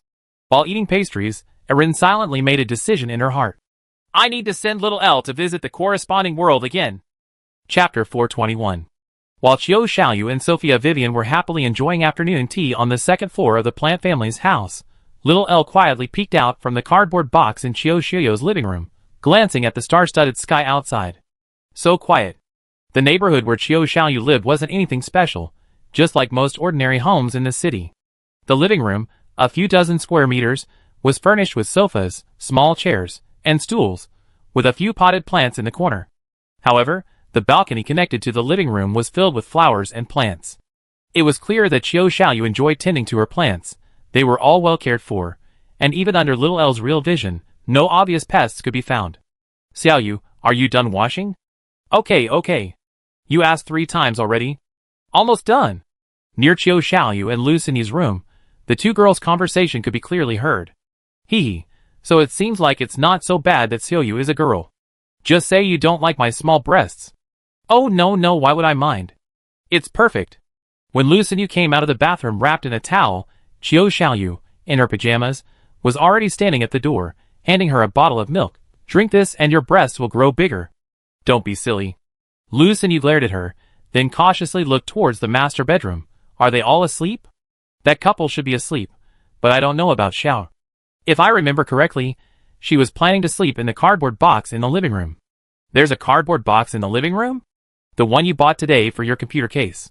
It's just the right size for one person to lie down, though they have to curl up. I reckon anyone could fit in. Shower size definitely won't be a problem. Why does little Elle prefer sleeping in cardboard boxes instead of a bed? Because it's cute? Maybe other people don't need to rest? Like in Rosin Maiden, Shinku and Suijinta sleep in little boxes, don't they? Chiyo Xiaoyu shrugged. You're a novelist yourself, you should know that the rules of each world are different. Don't use our perspective to judge otherworldly magicians. Then Lu Xinyu, wrapped in a bath towel, went into the house with Qiu Xiaoyu. What? Is it your room next door? There's still a little thing to finish over there. Can we sleep together tonight? Sure, it's your house, you decide, but wait, could you not get so close? I feel like your gaze is a little off. It is off. It's just the two of us in the room now. If I act like usual, wouldn't I be at a disadvantage? What are you saying? Aren't we both girls? And I'm warning you, little Elle is in the living room. Ugh! A long silence followed. Under Rin's true vision, even through two walls, the scene in Qiu Xiaoyu and Lu Xinyu's room was clearly visible. On the small bed, Qiu Xiaoyu was kneeling on top of Lu Xinyu, her hands petting Lu Xinyu's hands down. Lu Xinyu, beneath Qiu Xiaoyu, blushed, seemingly wanting to say something, but considering it was late at night, she remained silent. Sorry. After nearly half a minute of silence, Qiu Xiaoyu rolled over to Lu Xinyu's side and lay back on the bed. It's nothing, but I feel like so many things have happened lately, as if it's all a dream. Dreams? Yeah, I've been having a lot of weird dreams lately. Qiu Xiaoyu looked at the soft glow of the overhead light. For example, a few days ago, I dreamt that I was somehow locked in a very deep and narrow cave. I didn't know how to get out, so I just lay there waiting to be rescued. Have you been watching too many cave diving videos on Palgia.com lately? Have you watched those videos too? Yeah, I occasionally come across them. I watch these videos to de-stress when I can't sleep at night or when I get scolded by readers. Thinking of the agony endured by those who starved or suffocated to death in caves, and then thinking about myself in reality, it all seems insignificant. But I dreamt I was locked up inside. Over 400 meters underground, it was incredibly uncomfortable. Where did they get that number, over 400 meters underground? I don't remember anyone in China having been able to dive below 300 meters yet, right? That would require a submarine. Listening to Qiu Xiaoyu and Lu Xinyu's conversation, Erline hesitated for a moment before opening the spatial passage to the Mystic River. As soon as she stepped into the Mystic River, Erline saw two round, chubby Eldar elves standing on the Milky Way before her. The two little creatures hopped and skipped about, seemingly performing some kind of mysterious ritual. Little Elle. It's Little Elle. You're back so soon? Yes. Every time she sees the adorable little creature on this side of the Mystic River, Erline's mood instantly brightens. Where did the little elf go? In the Mystic River, not only time, but even space is not fixed. Visually, the Mystic River appeared to Erline as a colossal universe. They floated on a beautiful galaxy, surrounded by shimmering nebulae and stars. Sometimes, Erline could see patches of light resembling the Crab Nebula, and other times, structures similar to the pillars of creation within the Eagle Nebula, truly beautiful. In such a vast space, even Erline herself couldn't guarantee finding the Eldar sprites every time she visited, nor did she know the exact number of Eldar sprites in the Mystic River. Of these Eldar sprites, the one Erline currently remembered most vividly was the little sprite, the larger one. It seems to have gone to play with the Ying sprite. It must have gone in that direction. No way. It should have gone in that direction. The two Eldar sprites immediately started arguing about the little sprite's whereabouts. We're not going to worry about the little sprite anymore. Seeing this, Erline quickly interrupted the two sprites' argument. By the way, do you know about quantum entanglement? What's going on? Quantum leaks? Quantum entanglement? Little Elle must be referring to the memory swamp phenomenon in the Mystic River, right? Memory swamp? Erline asked, puzzled. What's a memory swamp? A memory swamp is what humans refer to as the complex phenomenon of quantum entanglement. A memory swamp can entangle many worlds at once. Little Elle told us, when she sealed her memories, that she would definitely return here later to inquire about quantum entanglement. She said you must have noticed something similar by then. Oh right. Little Elle doesn't need to worry. The bugs in the Mystic River have all been caught. The memory swamp is just a side effect. It won't affect the world. Silly. Little Elle definitely wants to deal with a part of the memory swamp that affected the Eve continent before. Okay. Seeing that the two little elves knew what she was going to ask, Erline quickly changed her question. Which world corresponds to the memory swamp of the Eve continent? The world of the Eve continent is. There are countless memory swamps in this world. If Little Elle wants to go play there. A little sprite, resembling a gummy candy, pointed to a patch of light in the distance.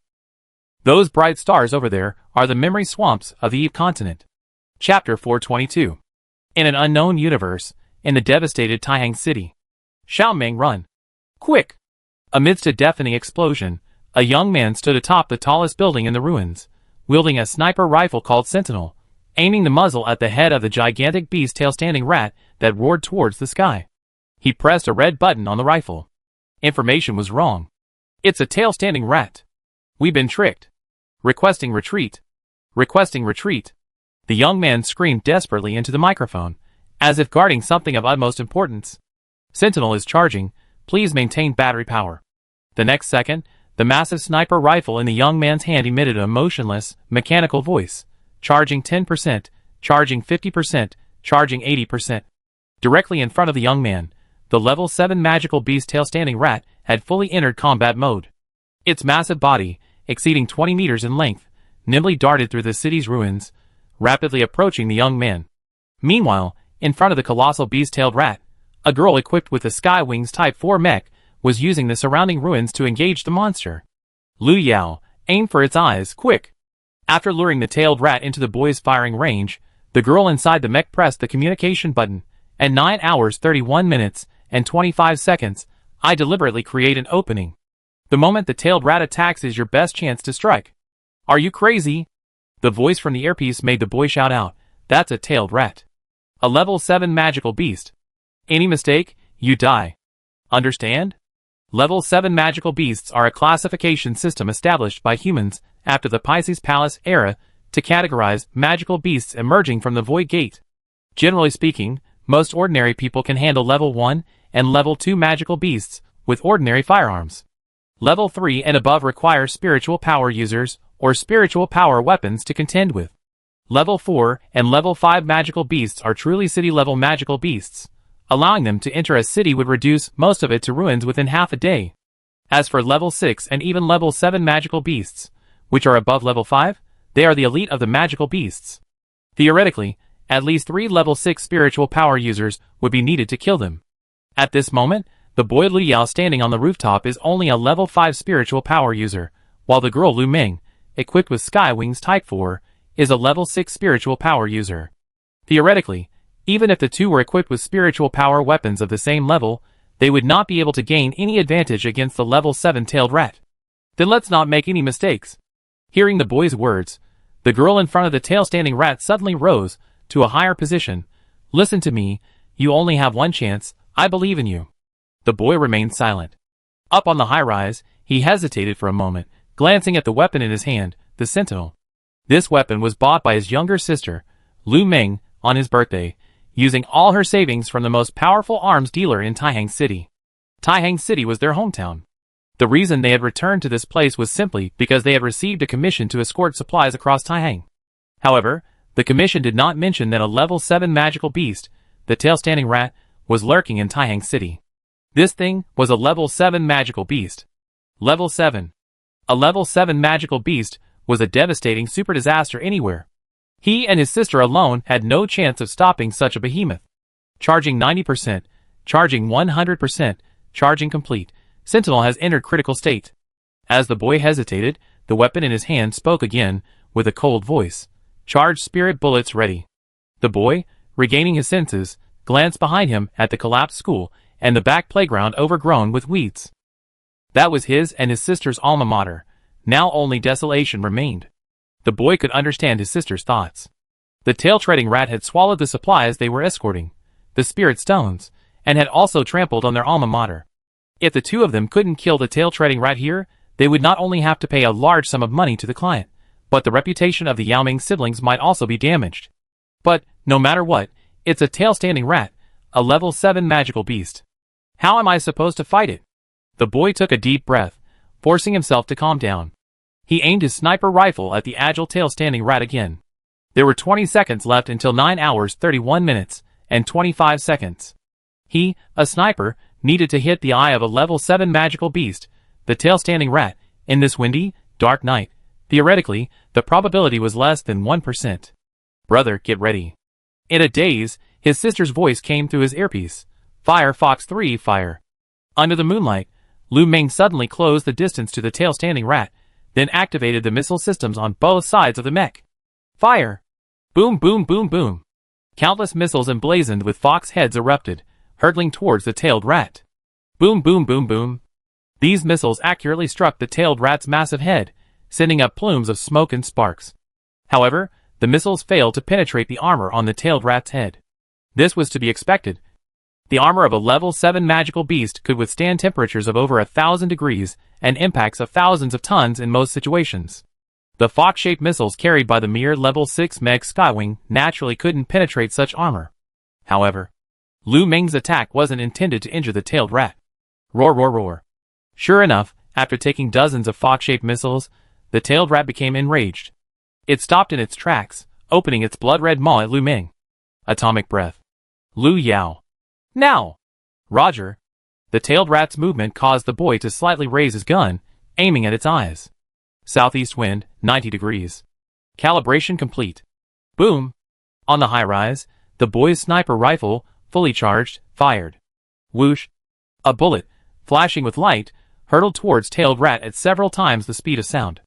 Just when Lu Yao on the rooftop and Lu Meng inside the mecha thought this shot would end the battle, tailed rat, which had already opened its mouth, seemed to sense something, abruptly turning its head and pointing its gaping maw at the boy. Clang! Immediately afterward, the bullet fired from the boy's gun struck tailed rat's armored head, due to its movement, scattering sparks. What? Brother! Run! The girl tried to rush forward, but it was too late. The Otori rat unleashed its atomic breath towards the boy. Roar! In the blink of an eye, just as the Otori rat's atomic breath was about to strike, a strange spatial rift suddenly opened in midair. Is this one of the worlds that caused Eve's chaos? Eline, emerging from the rift, casually stopped the atomic breath and floated in midair, surveying her surroundings. Well, let's see what happens. Chapter 423. Boom! The massive platinum gold flame atomic breath spewed from the mouth of the level 7 magical beast tail-standing rat collided with the suddenly appearing left hand of Arin. The beam of light, containing world-destroying energy, seemed to be forcibly erased the moment it touched that delicate white hand, abruptly stopping in midair, unable to advance even an inch further. What? How is this possible?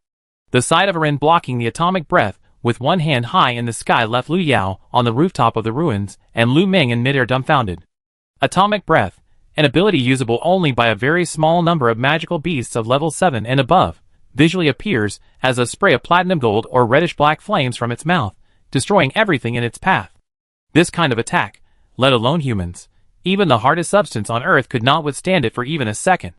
Many Warcraft enthusiasts on Earth have ranked the skills of various monsters by strength, with atomic breath ranking 3rd overall and 1st in destructive power, truly deserving the title of King of Destructive Rays. Even if you are the most powerful level 9 spiritualist on Earth, you must retreat at the sight of a monster unleashing atomic breath, otherwise you will only be disintegrated at the atomic level. However, someone can actually catch atomic breath with their bare hands? What's going on? Is she a spiritualist? Where did she come from? What country is she from? What is her strength? How can she catch the indestructible atomic breath? A whole host of questions left Lu Yao and Lu Meng completely bewildered. Roar! Like the two siblings on the battlefield, the magical beast not far away was initially stunned when it saw its invincible atomic breath easily blocked by a little girl. Then, its eyes blazed with intense killing intent. Roar! The next second, the atomic breath, originally 5 or 6 meters in diameter, suddenly expanded to over 10 meters wide. The 7th level magical beast, tail-standing rat, glowed with golden light, a large amount of energy being channeled to its throat, seemingly ready to tear the little girl in midair to shreds. But it was still useless. Even though the 7th level magical beast, tail-standing rat, increased the volume of its atomic breath several times, Eline, floating in midair, still caught it with just one hand. Looks like this is a world where magic and technology coexist, and there are many strange magical beasts. Eline looked at the collapsed skyscrapers, schools, and factories around her, then at the magical beast continuously spewing atomic breath at her, and drew a simple conclusion in her mind. Clearly, this is a high magic world similar to the continent of Eve. However, while possessing high magic, it also seems to have developed a certain level of science and technology. Furthermore, the magical beasts here don't have the dragon contracts like those on Eve, they attack humans. Or perhaps, this was originally an ordinary scientific world like Earth, where one-day waves of magical beasts suddenly invaded, humans learned magic, and a new era began on Earth, with everyone cultivating immortality to fight against the magical beast tides. If this is the case, then the connection between this world and the continent of Eve makes sense. Because according to Nasod himself, during the war between gods and demons, the magical beasts of the continent of Eve also appeared suddenly in waves. Can you speak? Thinking this, Eline turned to the magical beast that was still spewing atomic breath and used her administrator powers to check its physical condition. Body composition. Silicon-based 77%, carbon-based 11%, fire element, lightning element visible. Mysterious power absent, brain percentage 3%, intelligence level 11. It seems this big guy hasn't evolved intelligence. An intelligence level of 11 seems even lower than a Komodo dragon? With just a glance, Eline drew this conclusion from the dense data report. Even the three-headed hellhound Cerberus on the Eve continent has 3 brains and can speak. How come the magical beasts here are like this? While reflecting on this, Eline suddenly remembered something amusing. Excuse me for a moment. Meanwhile, on the second floor of the Aspera plant family estate on the Eve continent, Erin, having finished her rice ball, stood up and asked Vivian, "Excuse me, where's the restroom?" "Here." Vivian quickly put down her sweets. "Need me to show you?" "No need. I'm not bad with directions." Erin stuck out her tongue. "Everyone, eat first. I'll be right back."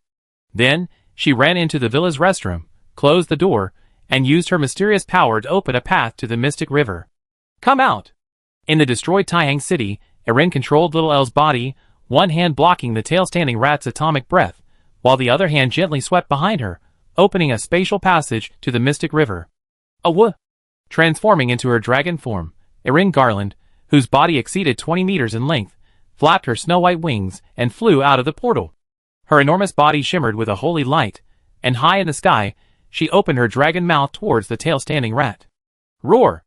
A massive burst of dragon breath erupted from Erin's mouth. Whoosh! The dragon breath pierced through the tail-standing rat's body the moment it touched it, incinerating the behemoth into ashes. I wanted to do this for ages. I've been cultivating in the forest for 100 years, and I never had a chance to unleash my dragon breath. Erin, having blasted the tail-standing rat into a pile of black ash, grinned from the sky, then re-entered the portal, transformed back into human form at the Mystic River, quickly dressed, and returned to the bathroom of the plant family villa. "I'm back. Little Erin is back. Try this. Sister Vivian said it's super delicious with honey." I try it." The portal closed, and the vast battlefield fell silent. The sniper brother Lu Yao on the rooftop of the ruins was dumbfounded, as was his sister Lu Ming, floating in midair in her mecha armor. They never expected that while fighting the level 7 magical beast, the tail-standing rat, a little girl would suddenly appear. This little girl could not only catch atomic breath with one hand, but also summon a black and white dragon that instantly killed the tail-standing rat. What kind of development is this? You too. Under the night sky, Erin looked at her brother holding a sniper rifle, then at her sister not far away. "Could you explain what just happened? You speak our language?" This immediately startled the two of them. The younger sister, Lu Ming, slowly flew her mecha towards Erin, examining the little girl floating in the air before activating the mecha's built-in scanning device. No record in the database. After a brief delay, the mecha concluded, "Non-human, non-magical beast, danger level cannot be determined. Please be careful." Chapter 424.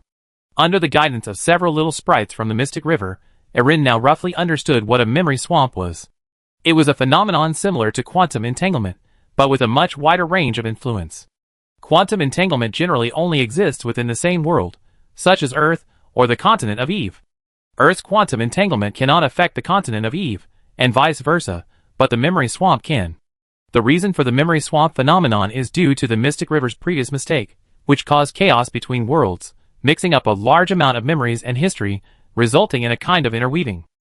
Just like Vivian, trapped deep in a cave, dreaming of Terriermon from Digimon Tamers, or Chiu Xiaoyu on Earth dreaming of Lilia's cave, this kind of memory confusion and scene overlap is what a memory swamp is.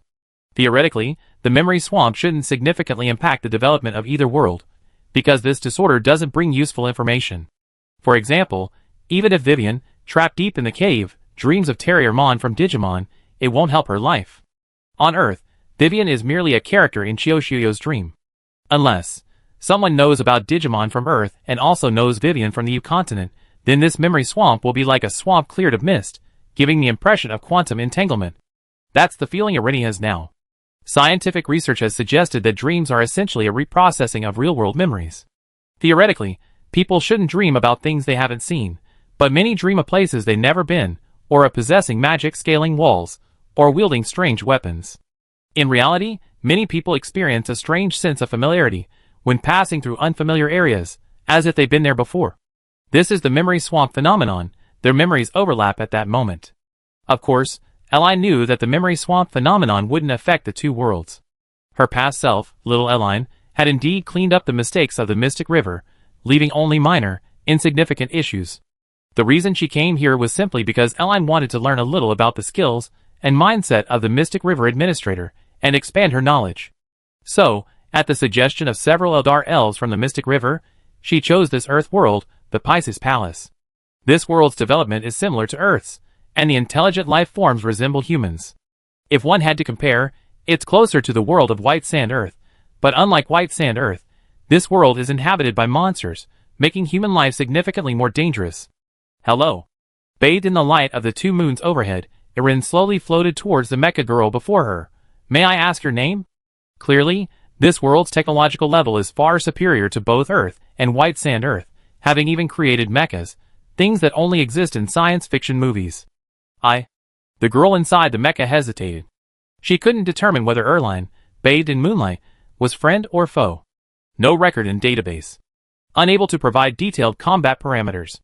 Non-human, non-monster. The large screen in front of the girl continued to display various parameters about Eline. Height 139 centimeters. Weight 31 kilograms. Bone age 12 years. No spiritual power reaction. No spiritual weapon reaction. These data, aside from confirming that this incredibly cute little girl was indeed a lowly, provided virtually no other useful information. The problem was, how could an ordinary little girl appear here? Appear in Taihang City, destroyed by magical beasts? Taihang City was practically surrounded by magical beast territory. Even she and her brother, fully armed spiritualists, had to be extremely cautious. How did this little sister, with no spiritual energy and carrying no spiritual weapons, manage to get here? And what was that strange crack when she appeared? What about that white dragon? Judging by the size of that dragon in the sky, it must have been a level 7 or higher magical beast, right? What was their relationship? A barrage of questions nearly engulfed the girl inside the mecha. Don't be nervous, there aren't any large monsters around anymore. Seeing the girl inside the mecha remain silent, Erin sighed softly and stepped forward, saying, "Let me introduce myself first. You can call me Little Erin. I'm not your enemy, and I have no interest in anything here. You can think of me as a traveler." A traveler? The girl inside the mecha spoke. You came from another dimension? In Lu Meng's eyes, the way Eline appeared was very similar to the monsters here. However, because it was too dark, and Erline's portal was dark purple, she couldn't see it very clearly, and didn't immediately think of it as an alternate dimension. Now that Eline had introduced herself as a traveler, the girl's first thought was naturally of that strange portal. You could say that. Eline glanced at the collapsed building not far away. That's your brother over there, right? Actually, it was obvious without asking. In Little L's true vision, the girl inside the mecha and the boy holding the sniper rifle clearly shared a blood relationship. The girl didn't deny it. We're here on a mission today. I need you to give me a brief overview of this world, Erin said bluntly. In exchange, I can stay with you for a while. Huh? The girl was stunned for a moment. The situation of this world? Yes, like the history of this world, the origins of your weapons and abilities, and the situation with that giant rat earlier. I need to know these things. A giant rat? Not just any giant rat, but the terrifying level 7 magical beast, the tail-standing rat. Thinking of this, the girl subconsciously glanced in the direction where the tail-standing rat had fallen. What she saw shocked her. The tail-standing rat's entire upper body was charred, leaving only its 2 severed legs, filled with lava, twitching on the ground. What terrifying power! Xiao Ming. At that moment, Lu Yao, who had just jumped down from the ruined building after putting away his sniper rifle, rushed over. Are you alright? I'm fine, brother. Seeing the boy run over, the girl hesitated for a moment, then said to Erin, Anyway, thank you so much for saving us. Let's find a safe place to talk. Chapter 425. In the ruins of a department store not far from the corpse of the monster tail-standing rat, the girl Lu Ming slowly emerged from her mecha. The boy Lu Yao slung his sniper rifle over his shoulder and removed his goggles. Let me introduce myself. My name is Lu Yao, currently a level 5 quantum attribute spirit user. This is my sister, Lu Ming, a level 6 fire attribute spirit user. The boy walked to the girl's side, brushed the dust off her clothes, and then turned to Erin. Anyway, thank you for saving us. We owe you a favor. Quantum attribute? This term puzzled Erin. What kind of attribute is that?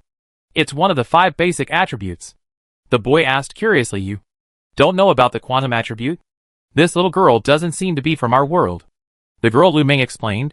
She just said she hoped we could tell her about the situation here, including this world. The history of this world and all that. What kind of development is this? The boy leaned closer to Erin, scrutinizing the little girl, who was only wearing a thin nightgown and had a ribbon tied around her left wrist. Judging from your appearance, you don't seem to be from the Flame Dragon Kingdom. Are you a Westerner? I'm not from this world. Erin decided to be frank. I'm just here to visit and collect some data. Not from this world. This development is a bit fantastical. The boy was somewhat surprised. Let me confirm a little. You mean your existence is unrelated to our world? You don't know what a spiritualist is, you don't know the Flame Dragon Kingdom, you don't know what magical beasts are, but you can speak our language? Strictly speaking, I can speak a little bit of almost every world's language. Erin nodded. But you were right about the first few points. I really haven't heard of any spiritualists in the Flame Dragon Kingdom. Under the night sky, the girl Lu Ming and the boy Liu Yao exchanged a glance. Since the appearance of void gates around the world more than 200 years ago, countless magical beasts have poured out of them, ushering in the Pisces era. Humans began to try absorbing spiritual energy, becoming spiritualists, and creating corresponding spiritual weapons to fight against the magical beasts. Now, the Pisces era, with its main theme of humanity fighting against magical beasts, has entered its 221st year. In this dog-eat-dog world where magical beasts are everywhere and laws are practically non-existent, anyone outside the city who is even slightly careless will fall into an abyss. Liu Yao and Lu Ming didn't recognize Erlini. As spiritual beings, they instinctively remained wary of strangers, but Erlini's display of instantly killing a level 7 magical beast made them extremely wary of her strength. Therefore, they hesitated for a moment, unsure whether to open up to her. Alright, although we don't understand what you mean by not from this world, you did save our lives. If you have any questions about this world, please feel free to ask. After a few seconds of silence, the young Liu Yao stepped forward. We answer anything we know. There's no need to be so serious. Erlini thought for a moment. Shall we start with the 5 attributes you mentioned earlier? The 5 attributes, the 5 most basic attributes for current spiritual beings. Quantum, annihilation, fire, ice, and lightning. Is the Yanlong Kingdom a real country here? Yes. What level of technology have you reached? Do you have computers or mobile phones? Computers and mobile phones were invented more than 300 years ago. When did magical beasts appear? Did they suddenly appear? The first magical beast appeared suddenly one summer 221 years ago. At that time, a strange crack suddenly appeared in the sky, and a large number of magical beasts emerged from the crack, wreaking havoc on human cities. We are currently in Taihang City of the Yanlong Kingdom. This city was destroyed 10 years ago, and is now a no-man's land. I see, a very standard spiritual energy revival setting. Erin nodded. Then I roughly understand, magical beasts should be monsters. Huh? Young Liu Yao asked, puzzled. Do you know the origin of magical beasts? Somewhat. Erin tentatively asked. Before the appearance of magical beasts, humans shouldn't have had spiritual power users. Is that right? Yes, before the monsters, no scientists had observed spiritual energy. It must have been the monsters that brought these things, like... The boy paused for a few seconds, then continued, like a game world suddenly getting a DLC update and a new version launched. It seemed that was indeed what he was thinking. Before the monsters appeared, this world was simply a world of night, devoid of spiritual energy. However, the mistake of the Mystic River caused an energy overflow, bringing not only monsters, but also spiritual energy to the humans here, reversing night into day. I understand roughly. Under the moonlight, Erin raised her little head and glanced at the stars in the sky. I have nothing more to ask. Fire, ice, and lightning are the 3 most important elements on the Eve continent, while quantum and darkness seem to correspond to battle aura and magic power, both being special magic powers on the Eve continent besides elemental forces. Erin's frankness made the 2 siblings' eyes widen simultaneously. That's all? They had originally thought this little girl would ask a whole bunch of questions, hoping to gain some benefit from them. Now it seemed she really was just a newcomer, a traveler, only curious about the world itself, but that seemed to make sense. After all, what they had just witnessed was far too shocking. Instantly killing a level 7 magical beast, in the Flame Dragon Kingdom, only level 9 spiritual power users could do that. And level 9 spiritual power users were absolute super kings, the kind who rarely showed themselves. How could they possibly be interested in small fry like them? Yes, that's all. Under Lu Yao and Lu Ming's gaze, Erlini smiled and nodded. I estimate I'd be traveling with you for a while from now on. Is that alright? This? Lu Yao hesitated noticeably, but considering Erlini's powerful ability to summon dragons, and the fact that she was a savior, he finally nodded. We have no objection to your willingness to travel with us, but there's a problem. Our previous mission was to escort the Spirit Stone through Taihang City, and now the Spirit Stone is. The Spirit Stone was swallowed by the tail-standing rat, and reduced to ashes in your attack. Lu Ming walked towards the ashes of the tail-standing rat, now only having 2 legs. If the people from the Flying Dragon Merchant Guild find out about this, we'd be in big trouble. Please be careful. Chapter 426. Next to Taihang City, Yixian City. Oh! Want a drink? Haha, tonight I'm going to drink you under the table. Don't bring that thing back again. You Cyber Patrol dog. Look at other people's hunting dogs, and look at you. What use are you to me? Amidst the clamor, Erlini, Lu Yao, and Lu Ming took an elevator in the city center, and arrived at the city's underground level. Instantly, the noise of the crowd, the vibrations of machinery, and the screams of magical beasts mingled together, echoing endlessly. This is Zhongwu, the underground city of Yixian City, the intelligence center of the Yanlong Kingdom, and also where we usually live. After the elevator came to a stop on the second basement level, Lu Yao, carrying a sniper rifle, stepped out first. The young man first looked around to make sure no one was watching before waving to Lu Ming and Erlini. Come on out, it's safe. On the way back, Lu Yao had briefly described this world of spiritual energy revival to Erlini. This is a world where technology and magic coexist. The people here call magic spiritual power, which is divided into 5 attributes: quantum, darkness, fire, ice, and lightning. The quantum attribute can be understood as battle aura, generally cultivated by martial artists or those skilled in using firearms. The darkness attribute is a kind of magic power originating from magical beasts. Cultivating this stuff is extremely harmful to the body, easily leading to chi deviation and turning oneself into a magical beast. This world's Earth is located in the habitable zone of a star that emits a pale blue light. It is the 5th farthest planet from the star in this system, and has 3 moons, 2 of which, the moons, often appear at night. Before the emergence of monsters, this world, like Earth, was a technologically advanced world. In the year the Pisces era arrived, its technological level was roughly equivalent to Earth's in 2030. Monsters emerging from the void gates caught the city's inhabitants completely off guard, destroying countless major cities, and causing immense human losses. It was also from this year that many discovered they could use spiritual power, which, combined with cannons and giant ships, ignited the battle between humans and monsters. Today, although the void gates no longer appear around the world, the monsters that emerged from them have adapted to Earth's environment. Most have evolved the ability to reproduce and multiply, becoming the current rulers of Earth, occupying the vast majority of its land and ocean. Faced with the overwhelming monsters, humanity can only continuously shrink its defenses, retreat to major cities, and engage in a battle of wits with them. Do you usually live here? Arriving at the door of a simple room in this underground city with Lu Yao and Lu Ming, Eline asked somewhat strangely, "It doesn't feel very safe." It's definitely not safe. For a large magical beast, it's just a matter of one kick. Lu Yao took out his key and opened the door. But if it's a person, this is actually the safest place. Entering the room, Lu Yao took out the sniper rifle he had concealed in his clothes and placed it on the bedside table. Little L, right? Make yourself at home. Would you like something to eat? Then, as if remembering something, Lu Yao scratched his head. Sorry, I forgot you're from another world. Can you eat the food here? Sure. Erin smiled. You can treat me like an ordinary person. Oh dear, look who's back. Before Erin could finish speaking, the door behind the 3 was suddenly kicked open with a bang, and a man wearing glasses slowly walked in, saying sarcastically, "Isn't this Yomu and her brother? The mission's finished so quickly? Flying Dragon Commerce?"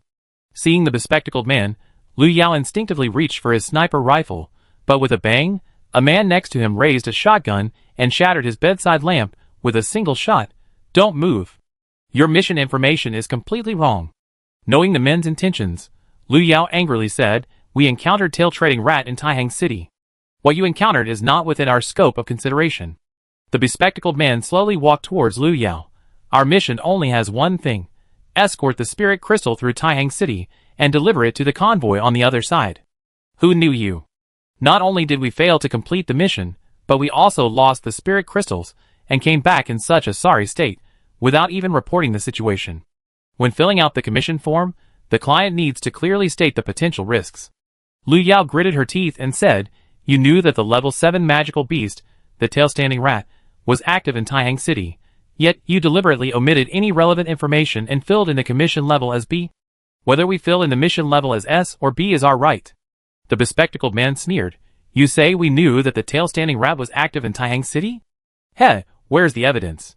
You think we know just because you say so? I could say you embezzled the spirit crystals and deliberately skipped the commission. You?" Hearing this, Lu Yao glanced warily at the broken door and gave Lu Meng a get-ready look. Trying to escape? Seeing the two exchange glances, the bespectacled man waved his hand, ordered all his subordinates to raise their shotguns. "Lu Yao, I know you're skilled with guns and a quantum-type spiritualist. But at this distance, are you sure you can escape unscathed?" As he spoke, the bespectacled man gestured towards the nearby bathroom. "You left a secret passage there, right? You're spying on us?" After saying that, Lu Yao seemed to remember something. "No, you even know about the secret passage in our room. That means you investigated us before issuing the commission? This is a deliberate trap to lure us in. This time, we admit defeat." Lu Meng raised her hands. "Tell me, who hired you, or which organization have you allied with?" "Ha ha ha, and clever. People are so straightforward." The bespectacled man clapped his hands. "To be honest, we haven't allied with them. We're just mutually dependent. As long as you agree to one request from Flying Dragon merchants, we let bygones be bygones." "What request?" "You and your sister will join Flying Dragon merchants." "What?" Lu Yao's eyes widened. "Join you? Impossible. Wait." Hearing this, Erin, who was by the small bed, quickly stood up. "Let's talk this out. Why is there such a tense atmosphere as soon as you walk in?" Only then did the bespectacled man and the others notice that there was another person in the room. "Who are you?" Erin thought for a moment. "I am just a traveler." Chapter 427. Lu Yao had already briefly explained the situation of the Yao Ming siblings to Erlini on the way back from Taihang City. In this world, spiritual users are like a modern urban version of magicians on the Eve continent.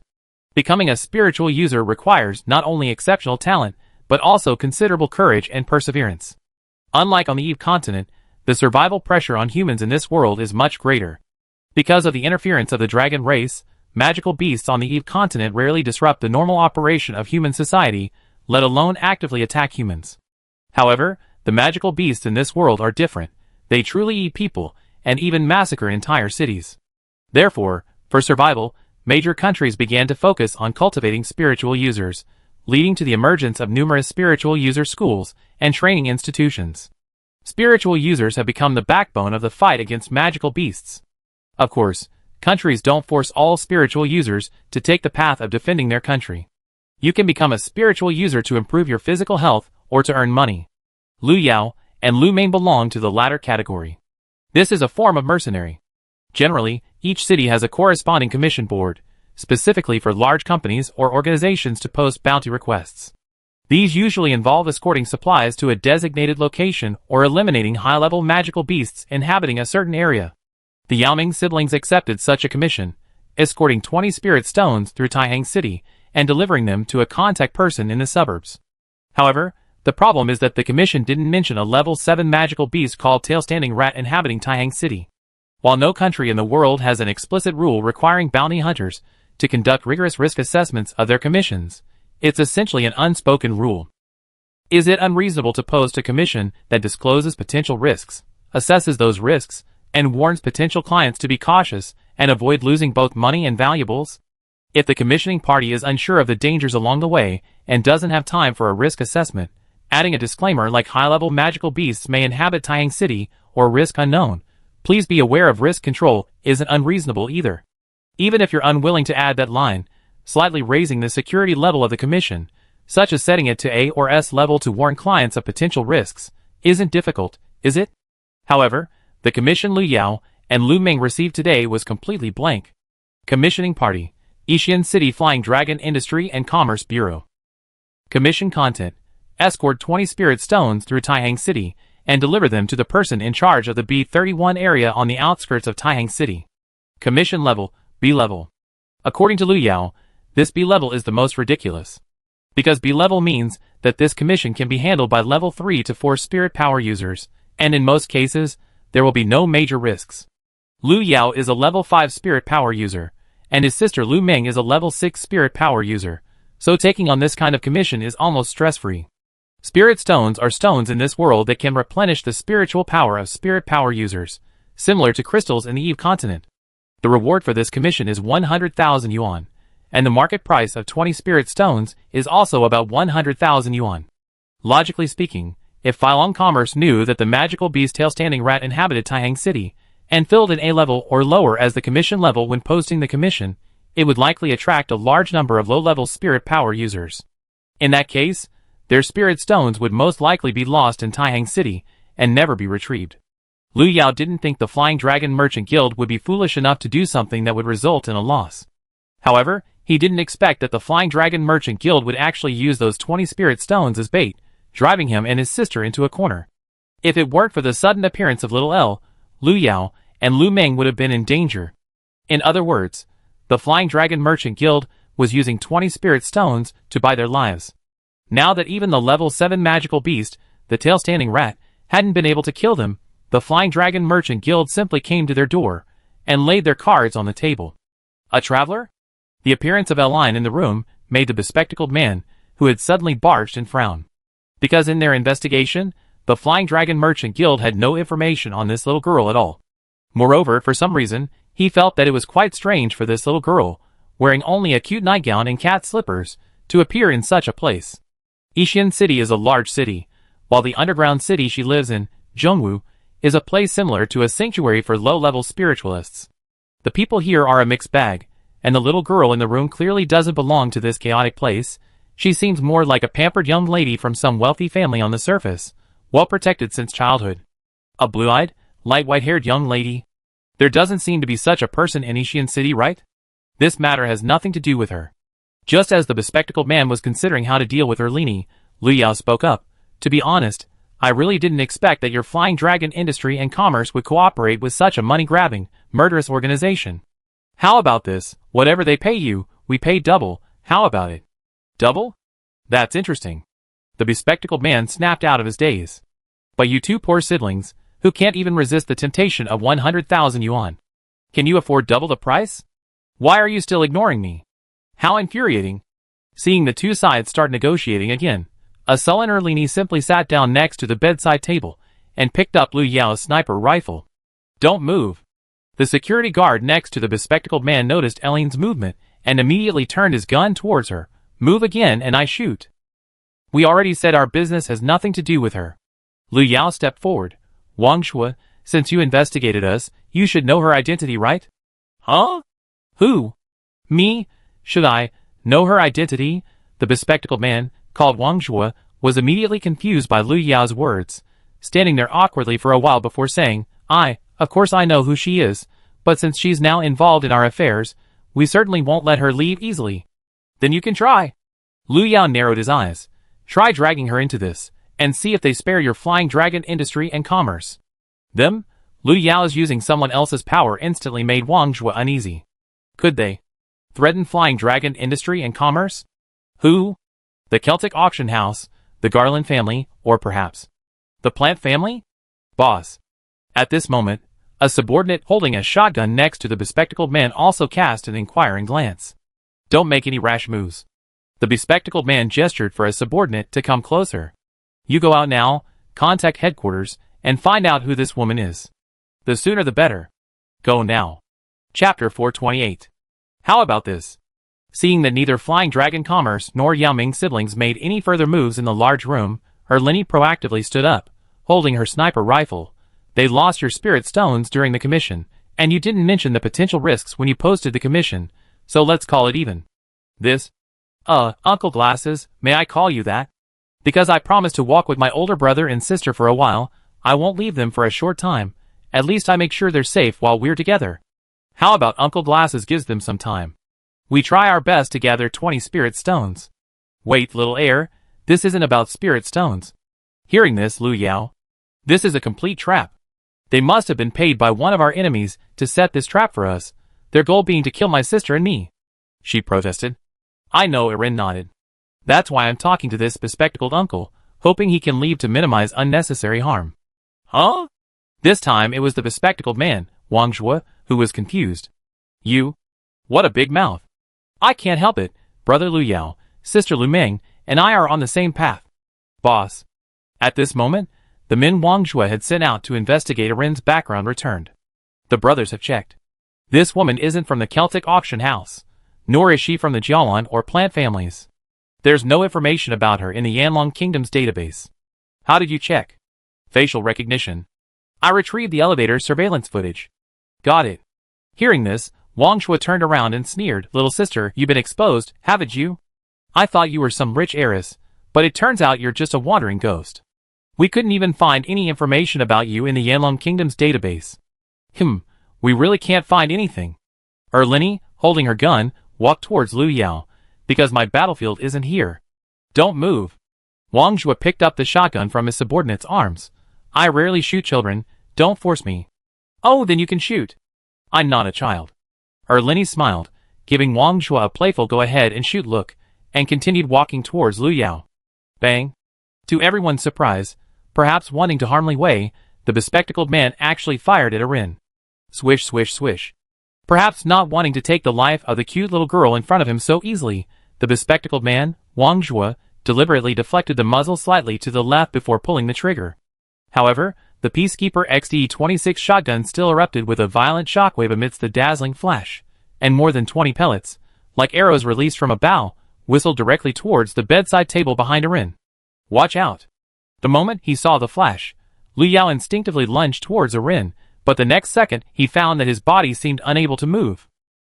Not only Lu Yao, but at this moment, Lu Yao, Lu Meng, the bespectacled man, his several subordinates, and even the shotgun pellets trailing long, translucent flames in midair, were all frozen in place. Lu Yao leaped off the ground, hovering in midair. Lu Meng's mouth gaped open, seemingly worried for Erlini. The bespectacled man remained in a firing stance at the room's doorway, sped casings flying. Several of his men stood frozen beside the bespectacled man, their eyes glazed. Everything in the room seemed to have completely stopped. "Brother, we can't take this job, we die." "Hey! You over there, interested in playing a game of cards? Oh! Don't you know how blind you are? Don't let deception blind you, love, Bodhi, black as a dog, sing along with me." However, the voices constantly coming from outside the room seemed to be reminding those frozen inside. The world was still active, only they were bound by some mysterious force, unable to move. Mysterious force, yes. Faced with the bespectacled man suddenly opening fire, Erlini activated her mysterious power. "I think I made myself clear." Handing the sniper rifle to Lu Yao, who was hovering in midair, Erin turned and walked towards the bespectacled man, saying earnestly, "No matter what Brother Lu Yao and Sister Lu Meng have done, I will stay by their side during this time to ensure their safety. I don't know what forces you have here, who bribed whom, or who wants whom dead. I don't care about any of that. The only advice I can give to Flying Dragon business is to stop targeting Brother Lu Yao and Sister Lu Meng." With that, Erin turned around and, in front of everyone in the room, stretched out her small, snow-white hand, fiddling with the shotgun pellets floating in midair. "I'm so glad Uncle Glasses didn't point the gun directly this way when he fired." Making the shotgun in midair perform a 180-degree turn, Erlini, holding 2 bullets, approached the bespectacled man, removed his glasses, and then placed 1 bullet less than 10 centimeters from his eyes.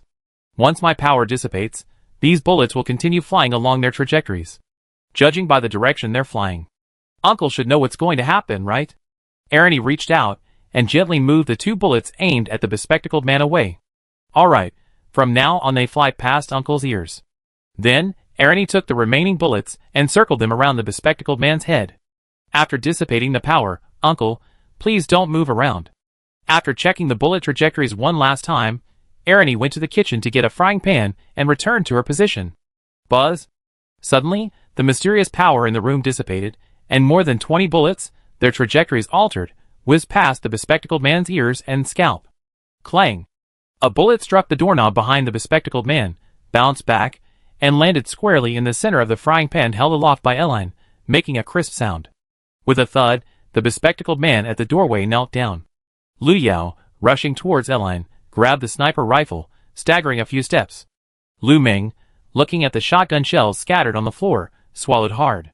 She finally understood just how valuable Eline's promise in exchange, "I can stay by your side for a while," truly was. Little Eline, are you a god? Chapter 429. Thump! Thump thump! Almost immediately after the bespectacled man knelt before Arin, several of his subordinates also knelt at the doorway. They weren't fools, they clearly understood what Arin's display meant. While it's true that spiritualists can use superpowers in this world, none possess such terrifying, lawless abilities. Spiritualists only have a few attributes: quantum, annihilation, fire, lightning, and ice. The first two are battle aura and erosion, respectively, while the latter three are basic elements. There are no spatial spiritualists or temporal spiritualists. When Arin froze time, everyone present was fully conscious. Especially the bespectacled man, Wang Zhua. He could see Arin catching the shotgun bullets she fired, one by one, like an eagle catching chicks, and even altering their trajectories, making them turn 180 degrees in midair before aiming them at his eyes. To be honest, Wang Zhua was already in despair when he saw Arin point the two bullets at his eyes. If the mysterious power controlling them had been dispelled at that moment, and the two bullets had flown directly towards his eyes, Wang Zhua would have been either dead or, worse, blinded. But Arin didn't do that. Instead, after startling him, she moved the bullets away from him. It was in that instant that Wang Zhua noticed Arin's unusually cute appearance. The situation in the room had been too chaotic, and he hadn't noticed what the little girl looked like until he saw Arin clearly. This seemed to be the legendary goddess. So beautiful. This little girl's appearance was absolutely ethereal, otherworldly beauty. Understanding this, Wang Zhua knelt down without hesitation. He knew very well that Erlini on the field had countless ways to kill him, even to wipe out the entire Flying Dragon Merchant Guild. However, she didn't do that, but chose to spare their lives, which moved Wang Zhua to tears. "I'm not a god, just a traveler passing through." Under Lu Meng's surprised gaze, Erlini sat on the small bed in the room, swinging her legs back and forth. "Didn't I say before? I just wanted to come and learn about this world." "I misunderstood," Lu Yao said with lingering fear. I thought. She thought you were just a powerful dragon tamer. Of course, Lu Yao didn't say this aloud. So who paid the Flying Dragon Merchant Guild to come here? To do this kind of thing? Eline stuck out her tongue again.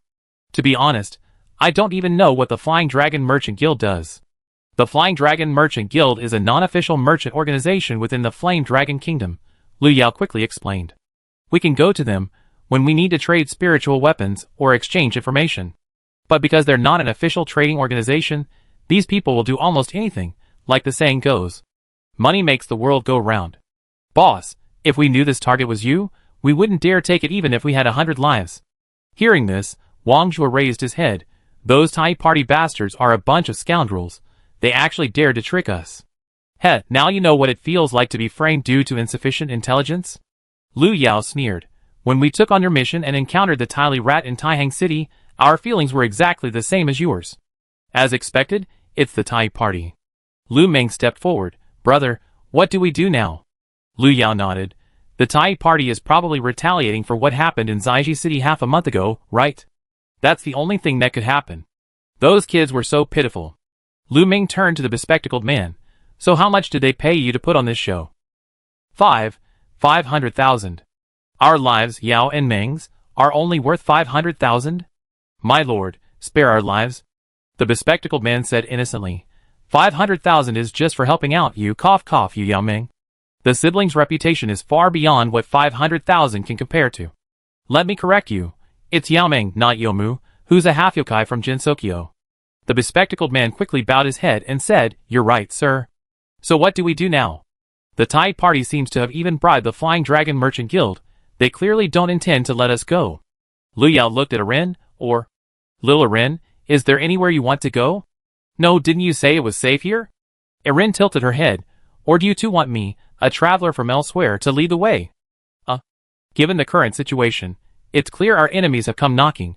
Ishian City is no longer safe. Lu Yao put on his goggles, and quickly slung his sniper rifle over his shoulder. Then, let's leave here first. Okay. Lu Meng also came over. It's definitely not safe here anymore. I suspect the Tai Party has planted spies around. I need to retrieve Skywing first. Are we leaving? Arin glanced at the commotion outside. Back to the surface? Yes, back to the surface, then leave Xian City, the sooner the better. Erin pointed to the restroom. Then let's take the secret passage. Lu Yao and Lu Meng exchanged a glance. But where does this secret passage lead to? It's okay, come on over. Erin entered the restroom first, then casually opened a spatial door inside, gesturing for the two to come in. Just go this way. Lu Yao and Lu Meng exchanged a glance and nodded. The two quickly ran towards the portal beside Erin, seemingly having made a firm decision, and plunged into the dark passage. Erin then followed, entering the portal and closing it behind her. It wasn't until 2 minutes after Lu Yao and Lu Meng left through the portal that the bespectacled man at the door realized something was wrong. No way! They really left this way.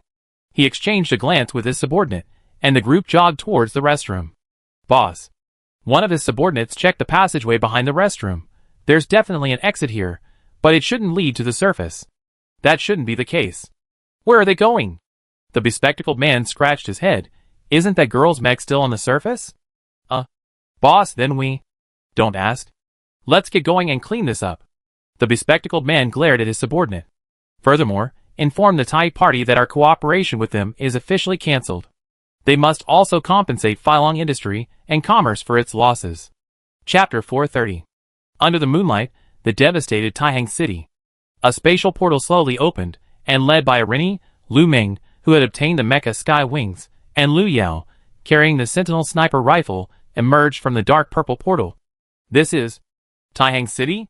Looking around at the surrounding scenery, Lu Yao turned around. Are we back again? Yes. Erin nodded. I'm not very good at dealing with people. Actually, when Lu Yao and Lu Meng dragged Erin to Xian City earlier, confidently promising that it's safe there, Erin had remained skeptical. In her view, wherever there are people, there will inevitably be conflict. Even the most meticulous calculations can go wrong, and even the safest place can suddenly become dangerous. Running into crowds is never safe. Moreover, Lu Yao and Lu Meng's situation was clearly a setup. Since someone orchestrated bringing them to this desolate place, their aim was most likely to kill them. Now that they've been rescued, their scapegoat will certainly not let it go and must have a backup plan. Therefore, returning the way they came is not a wise decision. So, after the incident with Flying Dragon Merchant Guild, Erin brought the siblings back. Compared to humans who enjoy scheming and intrigue, she was much more accustomed to the wilderness teeming with wild beasts. After all, encountering wild beasts would at most result in a fight, but encountering humans, well, things would be complicated. However, these so-called conflicts and dangers were insignificant to Erin, and she genuinely wanted to chat with the siblings and get a basic understanding of the world, so she went with them, treating it as a way to relax. This spatial teleportation ability is incredibly powerful. Under the moonlight, Lu Yao examined the spatial rift behind him and remarked, I initially thought it was a special kind of spiritual magic you possessed, only usable when summoning the dragon. How could that be? Even at a time like this, Lu Yao, do you still think I'm just an ordinary spiritual user? Lu Meng retorted irritably, from the first moment I saw little L, my intuition told me she was extraordinary. From now on, the Flying Dragon Merchant Guild probably won't bother you anymore. Looking up at the 2 full moons in the sky, Erin walked to Lu Meng's mecha, Skywing Type 4, and examined the super machine that combined beauty and coolness. Is this mecha's strength currently considered quite advanced in this country? Lu Meng had previously explained to Erin that mechas in this world weren't the mainstream weapons against magical beasts. Initially, during the years when magical beasts invaded Earth, humanity's understanding of spiritual power was still immature. They didn't know what it was, so the primary means of fighting magical beasts was through cannons and giant warships. Heavy armored vehicles and tanks were the most commonly used anti-monster weapons on land. Later, some wealthy individuals, fearing that monsters would endanger their lives and their wives, and finding that armored vehicles and tanks required many operators, ordered a monster fighting weapon that could be operated by only one person from a nearby military factory. Initially, this weapon resembled a single-person tank. As scientists gained a deeper understanding of spiritual energy, the power source for these weapons was replaced with spirit stones, and then came the advent of mechs. Nowadays, mechs are no longer exclusive to the wealthy. They become a type of privately owned, large exoskeleton device that can be used as both a means of transportation and a weapon. The Skywing 4 is a relatively old machine. Lu Meng shook her head. The Skywing series has now reached its 7th model, and there's the even more advanced Sun God series, the most advanced being the Sun God 2. Are these all produced by the national military factories? Most are produced by national military factories, but a few are outsourced to private factories, like the Flying Dragon Industry and Commerce Company we just saw. They also have their own mech factory. No wonder those people were so confident. It seems they have quite a powerful background. Eline nodded. Who is currently the ruler of the Flame Dragon Kingdom? The ruler? The national leader, the king? We don't have a king here. Kings were hundreds of years ago. Lu Ming covered her mouth and laughed. The leader is? Lida. Where's the capital here? The capital? Although she didn't know why Irene would ask this, Lu Ming answered truthfully, Glory City. It's about 2,000 kilometers away. Could you be more specific? Like, which direction, how many kilometers? Even more specific. Lu Ming glanced at the sky, then took out her phone from her pocket, opened the map, and marked the location of Glory City on the map. Here. Okay, thank you. Irene looked at Lu Ming's phone, and based on the scale and direction marked on it, mentally calculated the exact spatial coordinates. So, is there anything else you need, Brother Lu Yao and Sister Lu Ming? After finishing her calculations, Irene activated her mysterious power and asked, I want to go to the capital to find the person in charge of that country. The person in charge of that country. Irene's way of addressing the national leader made Lu Ming somewhat amused, but she still shook her head. Actually, there's nothing much to say. My brother and I have always lived quite casually. If we hadn't offended the Thai party before, we wouldn't have caused so much trouble. The Thai party incident that Lu Ming mentioned referred to was when the siblings passed through Zaiji City not long ago and found a slum there. The children inside were very pitiful, so they bought several months' worth of dry food and gave it to the children, but unexpectedly offended the Thai party there. One branch of the Thai party was a local tyrant in the slums of Zaiji City. They frequently bullied the left-behind children, selling unwanted food to the children's grandparents at inflated prices, or trying to squeeze money out of them. Yao Ming and her brother had given these children several months' worth of food and told them about the exciting world outside, naturally provoking the wrath of the Thai party members. The siblings hadn't expected the Thai party to be able to mobilize the Flying Dragon Industry and Commerce Bureau and cause such a huge mess. Then why don't we go to the capital and find the administrators here? As she spoke, her Lenny opened a spatial portal. Huh? This immediately puzzled Lu Yao and Lu Ming. What do we need them for? Since magical beasts caused this apocalypse, there must be some extremely high-level super magical beasts that even national-level authorities can't handle, right? Her Lenny pointed to the spatial portal. Let's go together and wipe out those monsters, restoring peace and order to this world. Chapter 431. Glory City, Yanlong Kingdom, Monster Control Base. Team Leader Chen, Team Leader Chen. Something terrible has happened. Amidst a flurry of urgent cries, a uniformed soldier burst through the base gate. The level 9 monster, Venom Fong, entered our South China Sea at 9:32 a.m. The battleship Broken Wind and the missile destroyer Shattered Knight, which were patrolling the South China Sea at the time, attacked it. Both warships have now lost contact. What? An elderly man in the base stood up. Both Broken Wind and Shattered Knight have lost contact? Yes. Currently, the Light Chaser and Spirit Guardian are en route to the scene. The man speaking gasped, Team Leader Chen, should we move the 2 aircraft carriers docked in the South China Sea there? The level 9 monster, Venom Fong, its armor is beyond the reach of those missiles from bombers. An engineer beside the old man shook his head. To deal with it, only spirit energy bullets with a caliber of 510 millimeters or larger can penetrate it. It will only be effective if we send the Long March battleship equipped with 510 millimeter spirit energy bullets, but with the current visibility. Even if we send it there, it will probably be difficult to effectively suppress Venom Fong. The old man looked at the man in front of him. Where is Venom Fong heading? Nan Nagi City. The man said in a trembling voice. The last information sent back by the windbreaker indicates that Venom Fong is very likely planning to land in Nan Nagi City under the cover of night and in the heavy rain. That's the weakest point in our coastal defenses. Why don't we send Lei Wu there? An engineer suggested. He's on a mission in Glory City.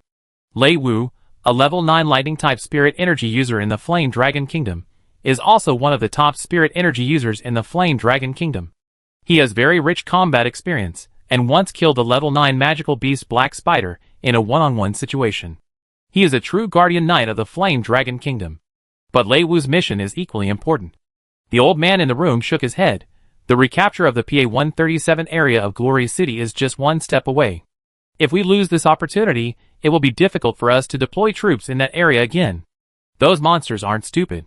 But Captain, once Venom Fong, if we really reach Nanagi Sea under the cover of night and break through Nanagi City's coastal defenses, the entire city will be reduced to ruins. A female engineer said anxiously, PA-137 can be retaken slowly later, but if anything happens to Nanagi City, people will die. Many, many people will die. It seems there's no need to hesitate. The old man walked towards the soldier at the door. Alright, I go to Nanagi City with you. Xiao Lu, you notify Dawei and the others to prepare, suspend the PA-137 mission, and have Lei Wu go to Nanagi City immediately. At the same time, order the Changzheng, Yixian, Zaiji, and Taiyang ships to immediately reinforce Nanagi Sea. Yes. Ring ring. The old man had barely finished speaking when the office landline suddenly rang. Hello, Glorious Monster Control Base. What? The staff member who answered the phone widened his eyes in less than a second. Over the mountain peak? Dodonghai? Is the information accurate? Yes, I informed the captain. After hanging up, the staff member quickly ran towards the old man. Captain, breaking news. A level 9 monster, over the mountain peak, has been discovered in the sea 3,200 meters southeast of Dadong City. Dadong City has been placed on high alert. Over the mountain peak? Why would it appear in the Great East Sea? This news clearly panicked the old man. How many spiritualists and fleets does Great East City have now? Including civilians. Captain. Great East City. An engineer, somewhat remorseful, said, Great East City only has one level 8 spiritualist, 12 level 7 spiritualists, and as for the fleet, only 6 wave-riding class missile destroyers. Wave-riding class missile destroyers are those capable of dealing with level 7 magical beasts. Captain, this. The soldier beside the old man was clearly shocked by the news. What do we do now? Why did the mountain pass appear in the East China Sea? Wasn't it in the middle of the Pacific Ocean before? The old man's face was deathly pale under the lamplight. It's only 3,200 meters from Dadong City. For a level 9 magical beast, that's less than half an hour's journey. Captain, send the Flame Dragon inscription back home. After a brief moment of stunned silence, the old man sighed deeply. It seems our Flame Dragon Kingdom is about to be plunged into another fierce battle. Meanwhile, in an inconspicuous alley in Glory City, as the spatial passage opened, Erin and the Yaoming siblings emerged from the portal. This should be Glory City, right?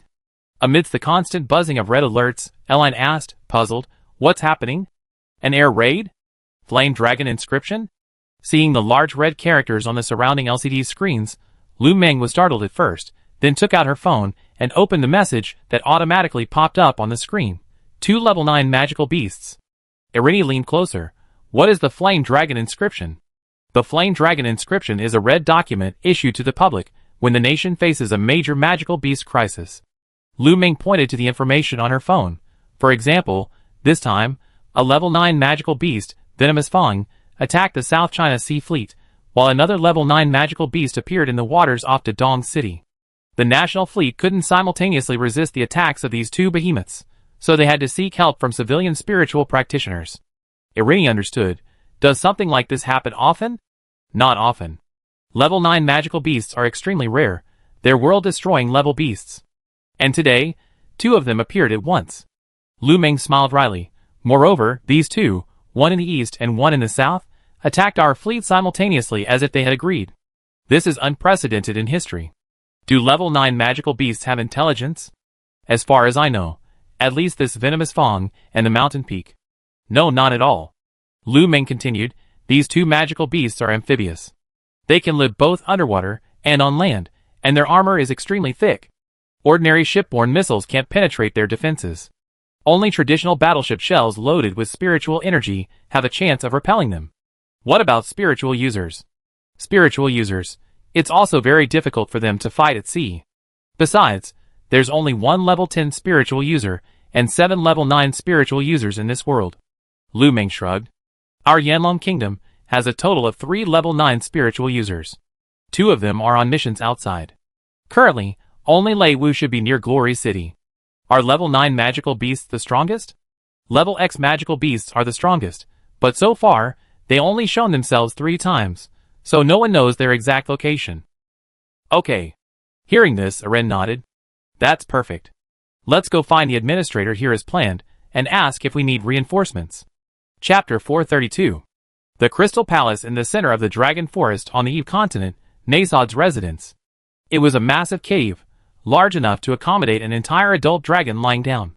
As a spatial rift opened, Erin, controlling Little El's body, poked her head out and observed the cave, finding Nasod's black trench coat and cloak there. The night whispers my name. Treading through the first snow, staining the world white, forging a legend. I am the Emperor of Darkness, and the Monarch of the Night. Trying on Nasod's cool trench coat, putting on the hoodie, and then wrapping herself in the clothes, Erin finished putting on the cloak and checked her situation against the enormous crystal beside her. The clothes were large enough to completely cover her body. If she were floating in midair, almost no one would be able to see her size through them. As for her hair, she could just tuck it into the hoodie. The lighthouse guided my soul, leading me to this place. I am a hermit, destined to guide all wandering souls and bring hope to all things in the world. After mimicking the information about the Dark Emperor she had seen in the shattered dream tower by the crystal, feeling she was almost there, Erin opened the portal again, returning to Lu Yao and Lu Meng's side in Glory City. You got a whole new look. Erin gestured to her Nasod cloak as she emerged. From this moment on, I am the Dark Emperor. Huh? Lu Yao and Lu Meng looked puzzled. Dark. What? I just want to experience the glory someone once felt. Eline smiled. When I'm interacting with those national leaders later, I might act a little dramatic. Don't mind me, we all attacked that level 9 magical beast together. Huh? Us? Fight a level 9 magical beast? Lu Yao was instantly flustered. Boss, are you sure? I'm just a level 5 spiritualist, fighting a level 9 magical beast. Isn't the difference in strength too huge? Little L Lu Meng was also a little embarrassed. Fighting the magical beast together isn't a problem, but I still want to be upfront about this. Although I'm stronger than my brother, I'm only a level 6 spiritualist. A level 9 magical beast and a level 6 spiritualist are completely different concepts. Those three levels are worlds apart. A level 9 magical beast is 70 or 80 meters tall just by its size. My sky wings. It's like a toy car compared to it. My brother and I probably won't even be able to attract its attention. Yes. Lu Yao chimed in. Battles with level 9 magical beasts are really beyond our capabilities. How about you find something else we can manage? Are we on the same team? Don't worry, my dragon and I will tank in front, and you guys can deal damage from behind. Eline seemed nonchalant. Also, once we find the person in charge here, be confident. How can I be confident? It's a level 9 magical beast. People will die. It's okay if you die.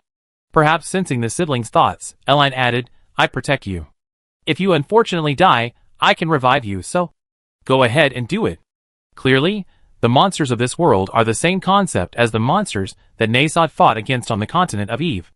Erlini hoped to experience her father Nasod's feelings back then by recreating this battle against monsters, and incidentally clean up the mysterious river garbage left behind by Little L.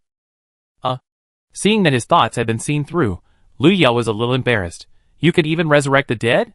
Well, speaking of which, you revealed so much about yourself to us all at once. Lu Meng also felt that Erlini's generosity was somewhat unbelievable, and subconsciously asked, Aren't you worried that we might be bad people?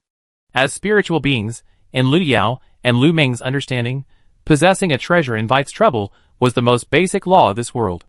What abilities one has, what trump cards one possesses, it's best not to reveal everything to anyone except the most trusted person, otherwise it's easy to be used by bad people, leading to one's utter ruin.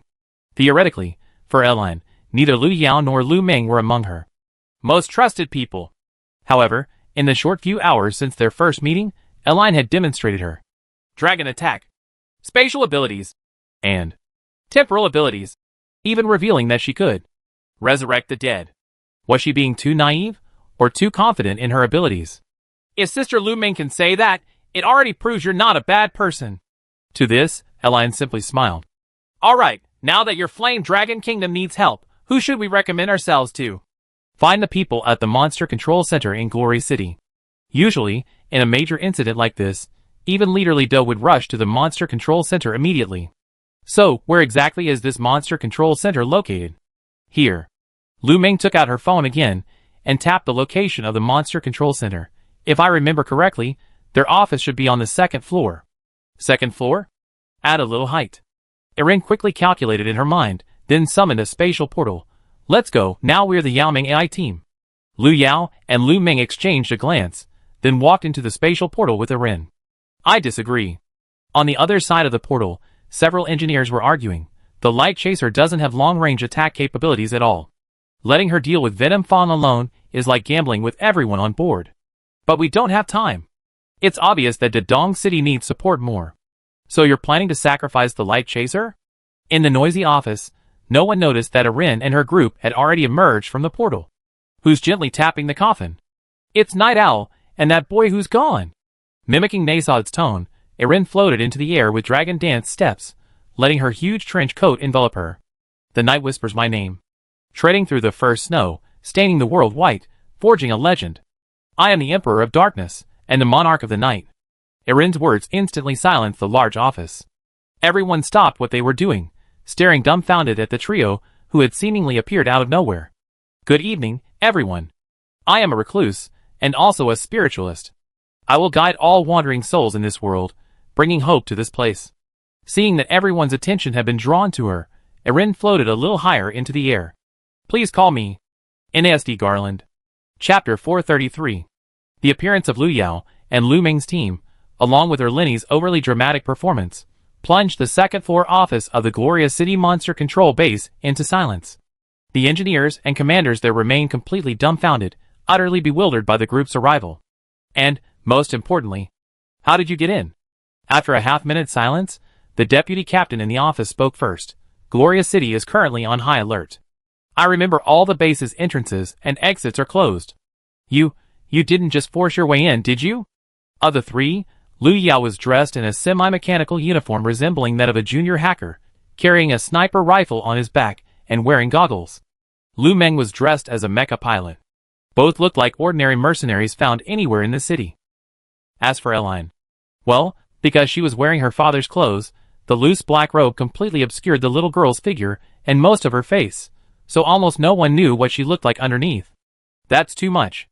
We came to support you after seeing Yanlongming. You should be saying thank you. You really helped us a lot, not how did you get in.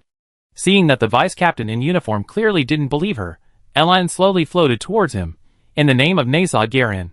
The pronunciation of Nasod in dragon language means courage and black wings, without a strong gender bias. However, on the earth where Eline lived, in a game called Elsword, Nasod represents Empress, that is, the Nasod gear. In that game, the player-controlled character, the emotionless Queen Eve, wields the Nasod core, and she herself is the Nasod Queen. So, whenever the sound of Nasod is mentioned, besides her father, it also carries a sense of Queen in Erin's mind. She always associates the sound with the emotionless, mechanical girl in that game. With this filter, she doesn't feel particularly out of place using the name Nasod. You guys came here to help? Erin's blunt explanation finally made the people in the office understand. What did you mean by Emperor of the Night earlier? That's my title. Erin imitated Nasod's mannerisms, Emperor of the Dark. The vice-captain cast a pleading look at the engineers behind him. One of the engineers shrugged, probably a Chinibu, middle school syndrome, girl, probably a little sister. Ding dong. Sorry I'm late. Just then, the door to the second-floor office opened, and a man over 1.9 meters tall, with explosive muscles and a small braid, walked in. I'm Lei Wu. I heard we needed reinforcements here. So fast? Seeing Lei Wu, the vice-captain quickly stood up and respectfully offered him a cup of tea. Did you come directly? Yes, I received the captain's orders and came immediately. Taking the tea, Lei Wu noticed Erlini and her group in the office and asked curiously, who are they? The vice-captain was somewhat embarrassed. Oh, they're probably just some mercenaries from the neighborhood. I don't know how they got in. Should? Lei Wu frowned. Vice-captain, I remember we're facing 2 level 9 magical beasts tonight. This is something we can't be careless about. I know, but... The vice-captain was even more embarrassed. The main problem is we don't know how they got in. The base area is supposed to be sealed off, and I haven't received any notification that anyone forced their way through. It's really strange. He then looked at Erin. So how exactly did you get in? We just walked in. Lu Yao explained proactively. We have special channels. Besides, with such a formidable enemy at hand, I think we shouldn't. Why dwell on this? Shouldn't we be focusing all our efforts on dealing with Venom Fong or Mountain Peak? That's true, but Venom Fong and Mountain Peak are level 9 magical beasts. If you're just ordinary spiritualists, I suggest you stay in the city and handle the evacuation of civilians.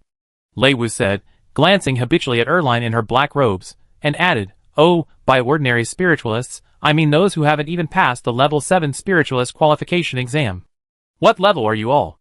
This left Lu Yao and Lu Ming speechless for a moment, and they quickly looked at Erline. Level isn't an issue.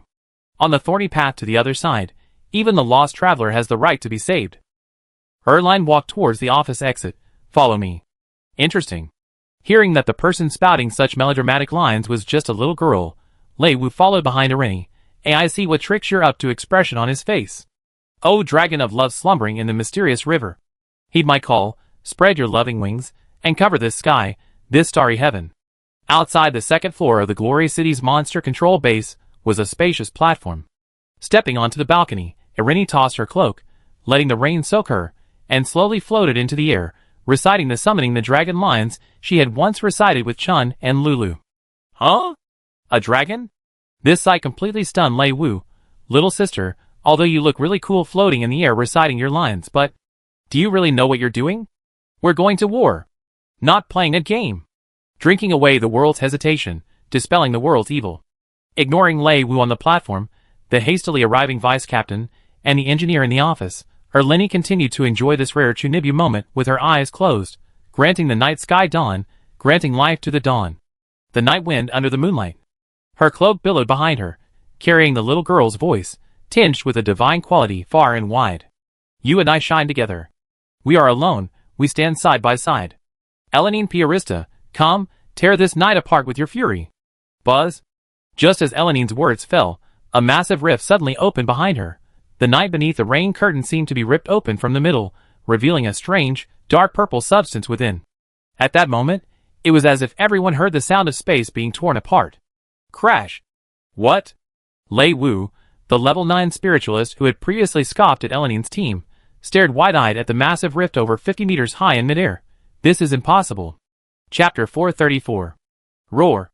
As a crack appeared in the sky, the colossal holy dragon Eline Garland, exceeding 20 meters in size, placed its massive claws on either side of the crack and then ripped it open. Whoosh! The already exaggerated spatial rift was torn open again. Eline first poked her head out of the crack, surveying the outside world, then leaped to the edge of the crack, placing her claws on it and unleashing a deafening roar. Awooh! To avoid misunderstanding among the people below, Eline deliberately used a singing technique called Hey vocalization. Her originally clear and lovely girlish voice was infinitely diluted, transforming into a menacing, monstrous roar, as if returned from hell. Roar. The terrifying dragon roar resounded throughout the heavens and earth. After roaring outwards, Eline leaped into the sky, circling above the human-built monster defense base. For Eline, it had been a long time since she had moved in the body of a dragon. On the continent of Eve, all magical beasts feared dragons, and human cities were easily defeated. She had no reason to indiscriminately slaughter innocent humans, so being able to soar through the skies without restraint and fight the magical beasts here was a small wish of Eline's. After all, no matter how cute Eline was in human form, she was still a dragon. Dragon blood flowed in her veins. Moreover, after learning that her drowsiness was due to her dragon body being unable to withstand her soul, Eline's desire for this only intensified. Since her body is too weak, she trained harder and used her mystical powers more often until her body becomes stronger and she's more accustomed to them. The continent of Eve is now at peace. Normally, the conflicts between magical beasts and humans are minor skirmishes, and she has no chance to fight. What to do? Simple, go to another world and find the ultimate creatures there to fight. So, after arriving in this Pisces Palace Earth, the first thing Erin did was head straight for the capital to cause trouble for the high-level magical beasts. What did I see? A dragon? Is it really a dragon? A flying dragon actually exists? As expected, Erin tore through space, emerging from the rift. Her soaring through the night sky instantly stunned everyone in the magical beast control base. Even Lu Yao and Lu Ming, who had witnessed Erin summoning her true form before, were now completely dumbfounded. A black and white dragon, its wings are way too big. Did those people summon this dragon? Probably, but how was it summoned? Dragons can be summoned? This is modern society, not a fantasy world. At this moment, everyone looked up at Eline, their eyes wide with disbelief. Sensing Eline's intrusion, many areas in the base immediately lit up with red lights indicating an air raid, and some anti-aircraft guns and Patriot missiles automatically aimed at Eline high in the sky. Everyone, there's no need to be nervous. Seeing that the atmosphere was sufficiently tense, Eline flew down from the sky and landed on the platform outside the office. With a sharp crack, the solid metal floor caved in several meters beneath her sharp dragon claws. Let me introduce you. This is my partner, Elenine Piarista. There was no close equivalent in the language of Pisces Earth, so Elenine simply pronounced her name. Roar. To show her agreement, Elenine lowered her dragon head to the ground. This you?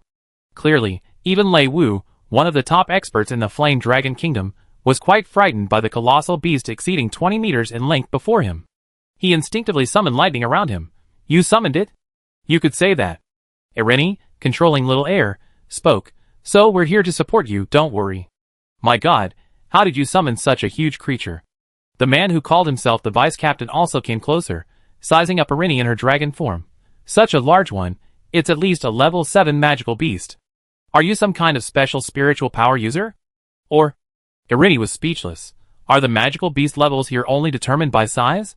Most of the time, only size matters, like the venomous Fong and the mountain climbing beast we're facing this time. The average size is 70 meters, almost 3 times the size of your dragon. Perhaps because Eline in her dragon form is indeed more docile, Lei Wu tried to walk towards the dragon's head. Little sister, although. Your ability to summon dragons is indeed amazing. There's something I need to confirm. Can you guarantee that it will absolutely obey your commands? This question left Irene speechless. Irene and Little L, standing on the open ground, turned and exchanged a glance, both showing helpless expressions. How am I supposed to answer this? Am I supposed to betray myself? I don't yet know its abilities, but judging from its ability to fly, this dragon's strategic significance far outweighs our fleet. Saying this, Lei Wu turned back, but it also looks a lot like a magical beast. Do you understand what I mean? Are you being impolite? Hearing this, Irene in her dragon form couldn't hold back any longer. Comparing me to those low-level magical beasts is really going too far. Say that again and I eat you. Huh? Irene's words startled Lei Wu. You can talk? Humph. Irene stood up, flapped her wings, and flew into the sky. So, whether it's the already docked over the mountain peak or the hiding Venom Fong, both can be entrusted to us. Little L turned to the vice captain. Where's your manager here? The captain has already departed. Li Dazhong boarded the battleship Glory earlier, and should be heading to the battlefield by now. Ah? I remember Li Dazhong isn't from your country. Yes, if it were a few hundred years ago, the leader would indeed go first, but this is the Pisces era. Lu Yao seemed to understand what Elenine wanted to ask. In the Pisces era, no matter what happens, they must be at the forefront. That's why we had 3 leaders in the last 2 years. I see, salutations. Elenine nodded. So what are your plans? Should we go find over the mountain peak or Venom Fong first? Or should we take both? You? Lei Wu glanced at the giant dragon circling high in the sky, then at Little L. You and your dragon. What are your chances of winning against a level 9 magical beast? Little L tilted his head. I don't know. Lei Wu was puzzled. You? When you fight ants, and someone asks you what your chances of winning are against an ant, do you know how to answer? After the giant dragon, Eline, landed high in the sky, Little L jumped onto its head. Big brother, you were actually right about one thing just now. We really did come here to play a game. Chapter 435. Southern Sea of Yanlong Kingdom. Dozens of kilometers off the coast of Nana City, the Yanlong Kingdom's largest battleship, the Glory, pierced the dark waters, speeding along with the night winds under the escort of the Zaishi, Taihang, and Yuguang. The Glory is 320 meters long, 40.3 meters wide, displaces 93,000 tons, and has a maximum speed of 69 knots. It is equipped with 3 triple 406mm spirit-powered cannons, making it the largest spirit-powered battleship in Yanlong Kingdom. Equipped with state-of-the-art spirit-powered turbines and high-penetration spirit-powered cannons, the Glory can quickly reach the battlefield while effectively striking most magical beasts, earning it the title of Glory of Yanlong Kingdom. Hundreds of years ago, when the Pisces Palace era officially began and magical beasts began to ravage the earth, many of Yanlong Kingdom's missile destroyers, originally used only for exercises, found their purpose. Large numbers of destroyers and aircraft carriers began to be used against the magical beasts. However, as time passed and more monsters joined the battlefield, emerging from the Void Gate with increasingly advanced forms, people gradually discovered that traditional missiles and airborne bombs were becoming ineffective against them. Decades later, spiritual armor-piercing rounds and spiritual missiles were successfully developed, and humanity once again gained the upper hand in the fight against the monsters. However, this period of prosperity was short-lived. When level 7 and 8 monsters appeared one after another, humanity was astonished to discover that some monsters possessed the ability to interfere with missiles and bombers. Many missiles were controlled by monsters and forced to return to destroyers shortly after being launched, and some aircraft launched from aircraft carriers crashed due to various mechanical failures. Thus, traditional cruisers and battleships once again became the primary means of combating the monsters. Because the monsters couldn't control the traditional cannonballs fired from battleships like the Glory, Gundams and warships once again took center stage in human history. Target spotted. Target spotted. After sailing on the sea for some time, a heart-wrenching roar shattered the tranquility of the night. 1 o'clock position, 12 kilometers, monster Venom Fong spotted. Radar shows at least 12 Venom Stingers floating beside Venom Fong. Lita, look. Lei Wu should have already reached Glory City. He should be able to hold off the mountain peak over the East China Sea for a while. Judging from this beast's route, it really intends to tear a gap in Nana City to invade our Flame Dragon Kingdom. There's nothing more to say. All spirit users, prepare. Venom Fong lacks long-range attack capabilities. The 12-kilometer distance advantage is on our side. Full speed ahead. Fire at will. Buzzing. In less than a minute, the fleet on the sea received the order from the Flame Dragon Kingdom's leader, Lita. Instantly, the 3 triple 406mm gun barrels on the Glory emitted the sound of mechanical rotation, and soon aimed their muzzles at the darkness on the sea ahead. Turn around! Turn around! Quickly! Full speed turn around! Captain's order.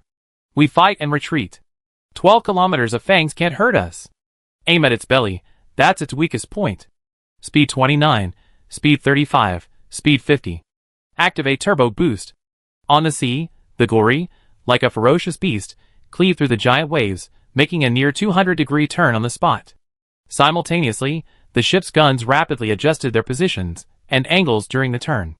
Turret 1, armor-piercing shells loaded. Turret 2, armor-piercing shells loaded. Turret 2, armor-piercing shells loaded. Fire! Glory, main gun salvo. Boom boom boom boom. The instant the turn was completed, blinding sparks erupted from the 3 main guns of the Glory. The immense recoil caused the Glory to rock uncontrollably, splashing up blue-black seawater, the shockwaves seemingly shaking the sky itself. Boom!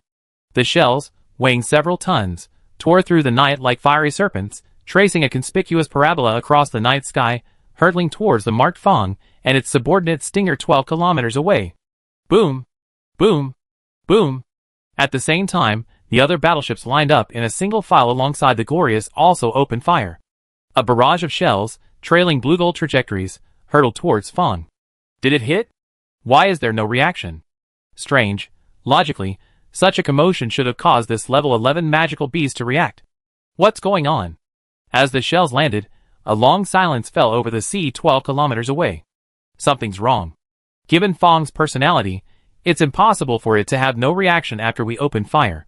What's going on now? Is that Fong a fake? I have a bad feeling. Lita? Amidst the confusion, several scouts ran out of the room, climbed the nearby stairs to the watchtower, and raised their binoculars. Something's wrong. Why is that venomous Fong still in the same spot? It's exactly the same location as our radar shows. Strange. Several shells did hit venomous Fong, but why? They seem to be asleep? This doesn't fit venomous Fong's behavior. Be careful, my intuition tells me this isn't simple. Then, should we continue firing? Despite the unusual situation, the crew of the Glorious, after a brief discussion, reached a unanimous decision. Fire! Boom boom boom boom! Immediately afterward, the Glorious and the surrounding escort ships were once again ablaze with dazzling fire. Hit! This time it's definitely right. Hit! Direct hit! Hit the armored zone. Hit the armored zone. Haha, eat our 406. A bunch of beasts. Then, a long silence followed. No! Fong didn't move. That's an illusion. What? There must be another monster in the nearby waters that can create illusions. Quick! Start the engines and increase speed. Run! Our firing just now definitely gave us away. Run! Don't hesitate. If there really is a monster nearby that can project Fong, and the two monsters have already formed a cooperative relationship, our situation is extremely dangerous. Roar! In the chaos, a monster's roar was heard. Fong, which should have been 12 kilometers away, had somehow appeared less than 3 kilometers from the battleship Glory. It's Fong. Quick! Turn the guns around. No! It's too late. Missiles. Launch missiles. Malfunction. Equipment malfunction. Unable to launch. It has accomplices besides the illusion monster? Under the cover of night, the monster Fong lunged at the Glory. Chapter 436. Historically, the Yanlong Kingdom has encountered similar monster siege attacks more than once. In most cases, these monsters choose to attack major cities on land. Taihang City, which Irene visited, was reduced to ruins by a level 9 monster. Attacks from the sea also occur, but because the Yanlong Kingdom has been frantically building battleships in recent decades, its surface defenses have been difficult to breach. Therefore, even if amphibious monsters want to engage in naval warfare, the Yanlong Kingdom has countermeasures. Over time, the attacks from the sea have weakened. Most monsters are slow in the sea and need to use the surface for cover, stealthily approaching the coastline to attack coastal cities. However, the Yanlong Kingdom's radar and underwater detection devices are not to be underestimated, and the coastlines are constantly patrolled, with radar and hydrophones on standby. For monsters attempting to approach human cities via the sea, the Yanlong Kingdom's consistent tactic has been penetrate the fog of war, strike first, retreat when the enemy advances, and attack when the enemy retreats. This is also why the Glory battleship, despite its 93,000-ton displacement, can still reach close to 70 knots. High range, high penetration, high speed, and weak armor have always been characteristics of Yanlong Kingdom warships. Generally, most monsters are detected more than 30 kilometers from human cities. Nearby warships arrive immediately to fire. If a monster chooses to continue advancing despite the shelling, by the time it approaches a coastal city, its exoskeleton armor will have been largely destroyed by the spiritual energy shells. At this point, deploying more spiritual energy users in conjunction with coastal defense artillery can easily take it down. To the surprise of the Yanlong Kingdom, the sea monster's silence over the years wasn't due to a decline in their fighting power, but rather because these beasts had learned to cooperate. This is the Glory. This is the Glory. Requesting support. Requesting support. On the pitch-black sea, seeing the massive monster Venom Fawn less than 3 kilometers away, the Glory's liaison officer shouted hoarsely into the radio. The previous Venom Fawn was an illusion. I repeat, the previous Venom Fawn was an illusion. Radar information updated. Distress. Distress. Buzz buzz buzz. Upon receiving the distress message from the Glory, the Taihang immediately ordered its gunners to turn their guns towards Venom Fawn. No! We're too late. Yuling received. Yuling received. The Yanlong Kingdom's Glory and Taihang battleships are traditional battleships renowned for their large caliber and long-range firepower. However, these ships also have a weakness. Their super-heavy spirit stone armor-piercing shells, infused with spirit stones, are extremely heavy, making the spirit stone-specific turrets rotate very slowly. Being ambushed without warning, if they cannot immediately create distance, both the Glory and Taihang will be plunged into an abyss of no return. Fortunately, the cruiser Yuling, one of the escort ships, was not loaded with spirit-powered armor-piercing shells in its main guns. These nimble 283mm main guns promptly turned their muzzles towards the venomous Fong 3 kilometers away, spewing out dazzling fire serpents. Boom boom boom boom. Airstrike sequence. Attack the first formation, move out. Seeing that the Yuling's first volley of main gun fire accurately hit the behemoth, causing the sea to tremble, and realizing that even ordinary armor-piercing shells could not effectively damage the 9-demon beast, the Yuling's captain pressed the drone airstrike command in the control room. Golden Lion Drone Squadron 1, take off. Amidst the buzzing sound and billowing smoke, the deck at the stern of the Spirit Guardian rapidly opened, and dozens of drones carrying spiritual energy bombs flew out in orderly fashion, hurtling towards venomous Fong, whose attention had been diverted by artillery fire.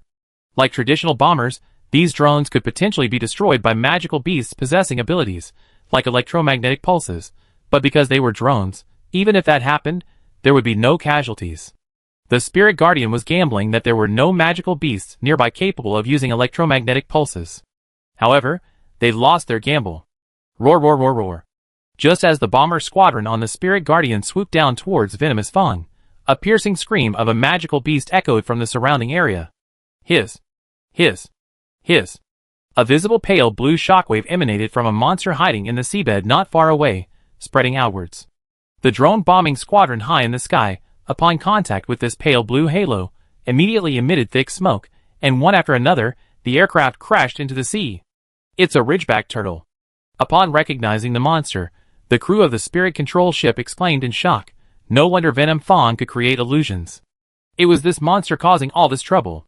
Have monsters learned to cooperate now? No, they've seen through our weakness.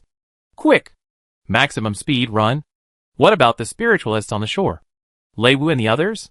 Lei Wu was already struggling against Venom Fong. If we add a group of venomous stingers and an 8th level ridgeback turtle. During the brief mechanical malfunction of the Yuling due to the electromagnetic pulse, the main guns of the Glory and Taihang had already turned and aimed at Venom Fong. Fire! Open fire! Boom boom boom boom! At this close range, even if we die, we take one down with us. Die, you trash monster! Boom boom boom boom! Amidst the flames, seeing the steel behemoth on the sea firing at it, the monster Venom Fong, closest to the fleet, crossed its arms over its chest, assuming a defensive stance. Simultaneously, a semi-transparent shield appeared around it. Boom! Boom! Boom! Boom! Countless cannon fire rained down on the translucent shield in front of Venomous Fong, erupting in earth-shattering explosions. What? Why can't I use an atomic shield? This beast is no longer just level 9. It has evolved after years of lurking. Now it's almost a level 9.5 magical beast. Only one step away from level X. This time we lost because of intelligence. No, magical beasts have evolved their intelligence. This time it wasn't an intelligence failure, but rather that we didn't anticipate they would possess such intelligence. Pass down the order. Cover the Glory, full speed retreat. In the chaos, the entire fleet's speed suddenly increased dramatically, the massive hulls cutting through the giant waves, heading towards Nanagi port. But 3 kilometers away, Venomous Fong seemed to have no intention of giving them a chance to escape. The 70 or 80 meter long behemoth opened its blood-red maw towards the Glory, and a bright blue light, like that of a supernova explosion, began to rapidly expand within its mouth. It's the quantum death ray. The moment they saw the fangs open their mouths, almost everyone in the fleet felt a jolt of fear. It's over, everything's over. Chapter 437. Quantum Death Ray, ranked 2nd in overall destructive power among Warcraft skills on the internet, possesses destructive and penetrating power far exceeding atomic breath. Since the Pisces era, only a handful of Warcraft on this planet have been able to use Quantum Death Ray, but each use causes terrifying casualties. Furthermore, Quantum Death Ray is hailed as a 100% win rate beam skill. Basically, once a Warcraft gathers this thing in its mouth and fires it, regardless of who it's facing, a spiritualist or an ordinary person, the steel and concrete of a city or a steel behemoth of the sea, even a mere graze will cause anything that comes into contact with Quantum Death Ray to be quantized, instantly annihilated from the world.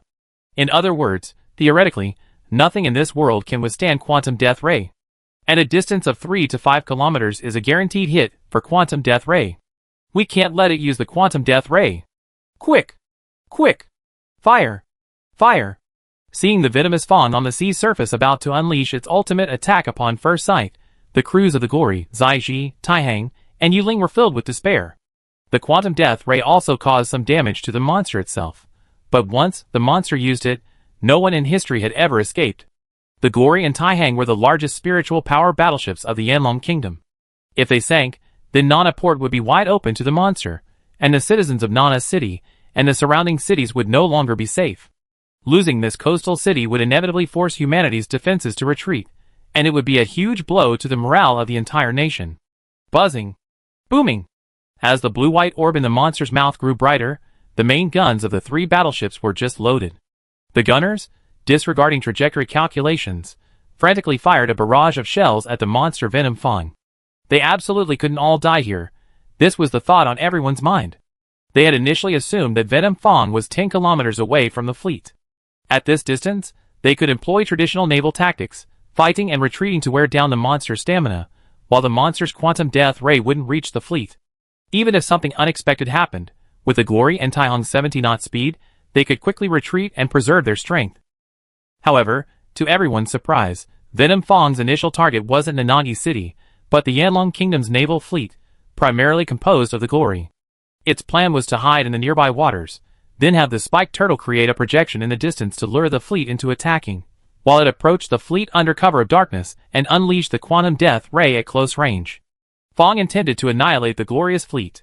Boom boom boom boom. The main guns of the Glorious and Taihang hit Fong, blasting wound after wound into its scales. But these wounds only forced Fong back slightly. They failed to interrupt the high-speed rotation of the quantum supernova energy within its mouth. It's over, we're all going to die at this distance. Inside the Glorious, several sailors knelt down on the deck with a thud. So this time, Fong was the hunter, and we become its prey.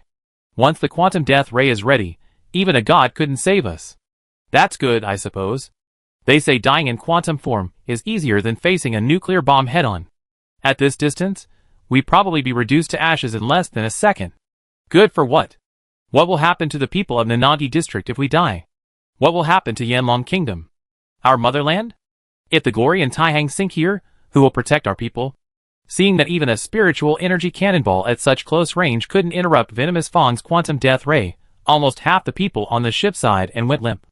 An atmosphere of despair began to spread throughout the cabins. At that moment, the lookout noticed something flying in from the sky above Nanagi Port. Captain! What is it? It looks like a magical beast. It came from the direction of Nanagi Port.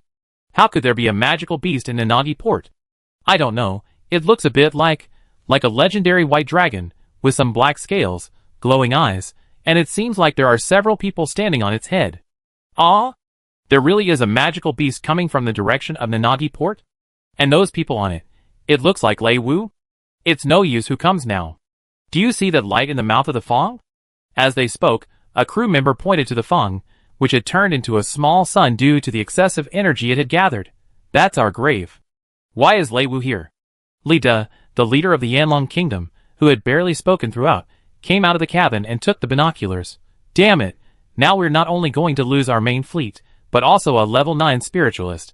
As Li Da finished speaking, the monster Venomous Fong, not far away, had already completed the condensation of its quantum death ray. I never thought that in the final moments of my life, I would be able to see such dazzling brilliance one last time. A large number of crew members, utterly resigned to their fate, came to the deck, gazing at the light ahead. Good evening, everyone. I am Nasod Garion, the Emperor of the Night, and the Lord of Darkness. Just as everyone stood on the deck awaiting the end of the world, a melodious little girl's voice drifted down from above. Death will sink ever deeper here, until utter annihilation. After the little girl's voice faded, Venomous Fong's quantum death ray arrived as promised. Buzz! The sky began to shatter, the sea began to shake, and space itself began to tremble. Goodbye, everyone. Being instantly killed by a near X-level monster super skill, I guess I really got a lot of face. I actually wanted a sip of coconut milk before I died, but unfortunately there wasn't any on the ship. A few seconds later, the death the crew expected didn't come.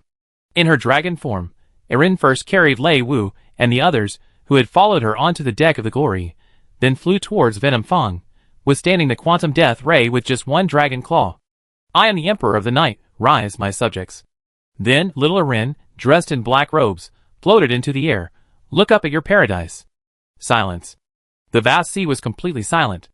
At this moment, apart from the whoosh of the quantum death ray hitting Erin's little claws, the calm sea seemed so quiet that even the sound of a seagull grabbing a potato chip could be heard. This scene left the sailors and officers on the warship bewildered. Are we not dead? Or are we already dead, and this is paradise? Wait a minute, I'm still on the ship. Did the quantum death ray fail? Amidst the discussion, everyone looked towards Fong. Suddenly, countless exclamations echoed throughout the fleet. She actually managed to stop the quantum death ray with her bare hands? Chapter 438. The quantum death ray, ranked second in overall destructive power, not only boasts a 100% win rate in battles to date, but is also hailed by Warcraft experts online as an absolutely unstoppable attack. The quantum death ray is a beam of light that directly disintegrates an object at the atomic level, and this process is irreversible. Not only is it irreversible, but the entire reaction is a chain reaction. It's like a dry tissue meeting a raging fire, or an element separated from oil falling into the ocean. No matter can withstand the quantum death ray. It's a dimensional reduction attack on all matter in the three-dimensional world. The only fatal flaw of the quantum death ray is its range. Its maximum range is less than 5 kilometers. Aside from this flaw, it's invincible. The quantum death ray can even penetrate the Earth. I'm telling you. Because its battle record is verifiable, and it consistently earns MVP, firing the quantum death ray is practically a guarantee of victory. Therefore, There are many quantum death ray enthusiasts online, and many have even developed quantum worship, taking pride in witnessing a monster unleash a quantum death ray. This atmosphere has led many combatants in the Yanlong Kingdom to instinctively fear monsters that can use the quantum death ray. At the same time, the consensus that the quantum death ray is unstoppable has become almost universal in the world today. And then you tell me, someone actually managed to stop the quantum death ray today? Is that even possible? Buzz buzz buzz. Under the pale moonlight, the quantum death ray of the near X-level magical beast Venom Fang was blocked by Irene, with just one dragon claw. The light released by the quantum death ray illuminated the sea and the decks of the surrounding warships.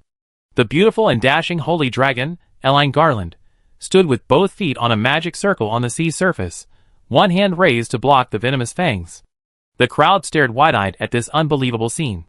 My god, is that a dragon? So cool. When did dragons appear in Warcraft? Aren't they just in mythology? Is this dragon on our side? Isn't it afraid of the quantum death ray?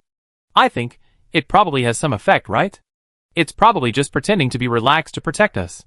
The quantum death ray spewed by a level 9, almost X-level magical beast, is practically the strongest attack in this world. If this white dragon can easily withstand such an attack, I can't imagine how terrifying its strength must be. Yeah, it's definitely not easy. Now we can only pray that this beautiful dragon can withstand the destruction of the quantum death ray. Listening to the discussion of the crew behind her, Elian on the sea yawned slightly. It seems it's almost time to sleep again. After having dinner at Vivian's place, I hurried back to the dormitory to rest. Thinking this, she glanced at the claw blocking the quantum death ray and roughly checked her physical condition. Health 100%, mana 99%, mystic power. Well, it seems like there's no need to use mystic power for this. Under the moonlight, Irene gazed at the venomous Fang ahead. It was a magical beast that looked somewhat like a combination of a bear and a scorpion, with a huge head and a spiky tail. At this moment, about half of its body was submerged underwater, with only 20 or 30 meters visible above the surface, roughly the same size as Irene. However, similar size doesn't mean their strength is similar. The quantum death ray of this world is indeed terrifyingly destructive. It can decompose all matter, including inanimate objects, and any living thing exposed to it will be incinerated. But this thing can't even penetrate a dragon's magical armor. From the moment she fell into the sea until now, Irene has withstood its quantum death ray barehanded for almost half a minute, and her magic power has only decreased by less than 1%. This is because Irene hasn't used magic power to defend herself, relying solely on her body's innate magical armor. At this rate, she wouldn't even need to use mystical power. She could simply use her own magic power to wear down this level 9 magical beast. Everyone, are you alright?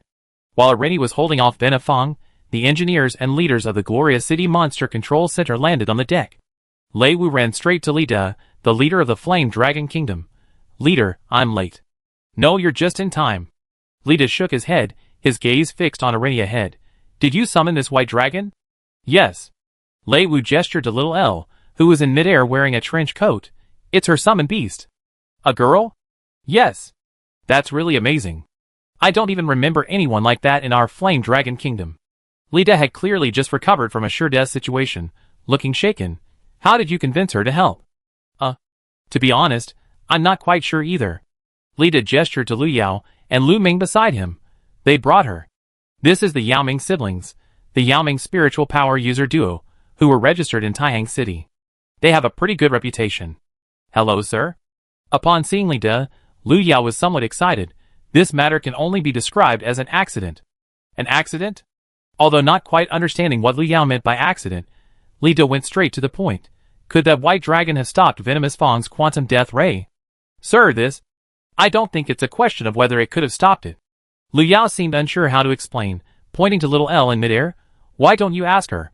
The dragon is her companion. Oh. Li De ran towards little Elle. Hero, what's your name?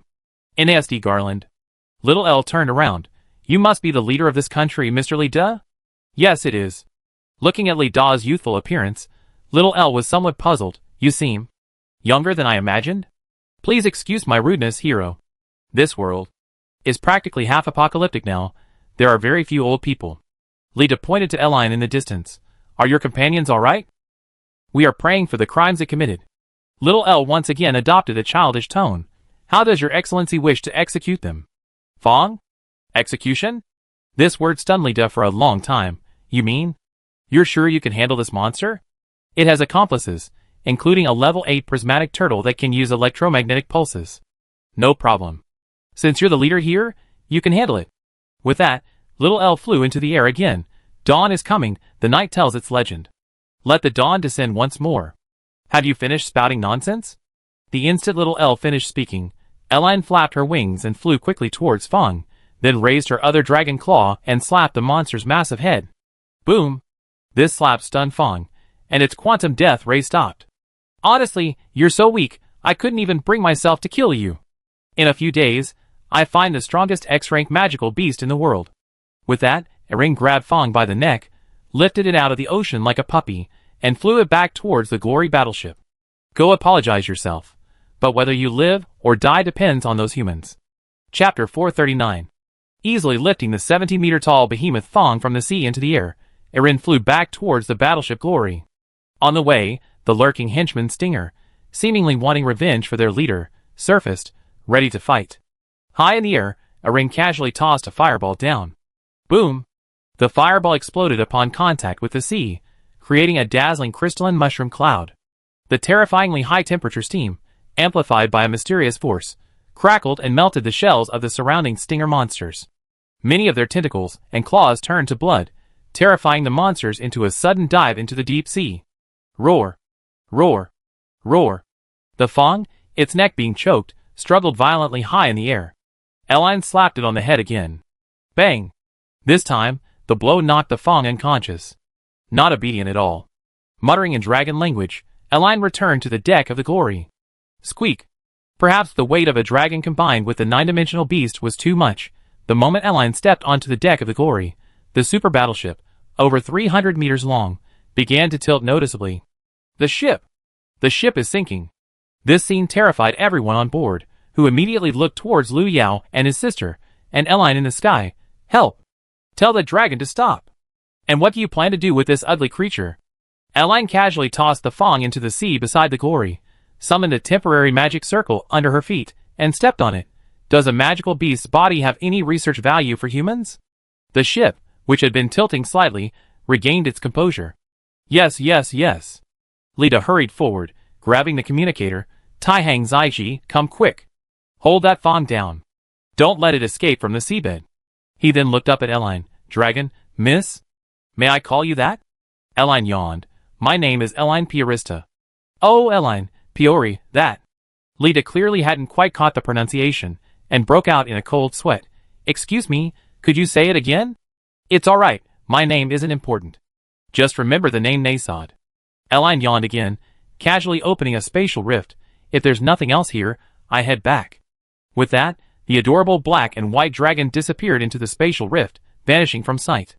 Nasod? Lita pondered the name repeatedly. After a long while, he nodded. I understand. I will record it truthfully when I get back, so that the entire Yanlong Kingdom will remember this name forever. On one side of the deck, the level 9 spiritualist Lei Wu and the sailors were still discussing Erlini's actions. Why could she stop the quantum death ray with her bare hands? Isn't that supposed to erase everything conceptually?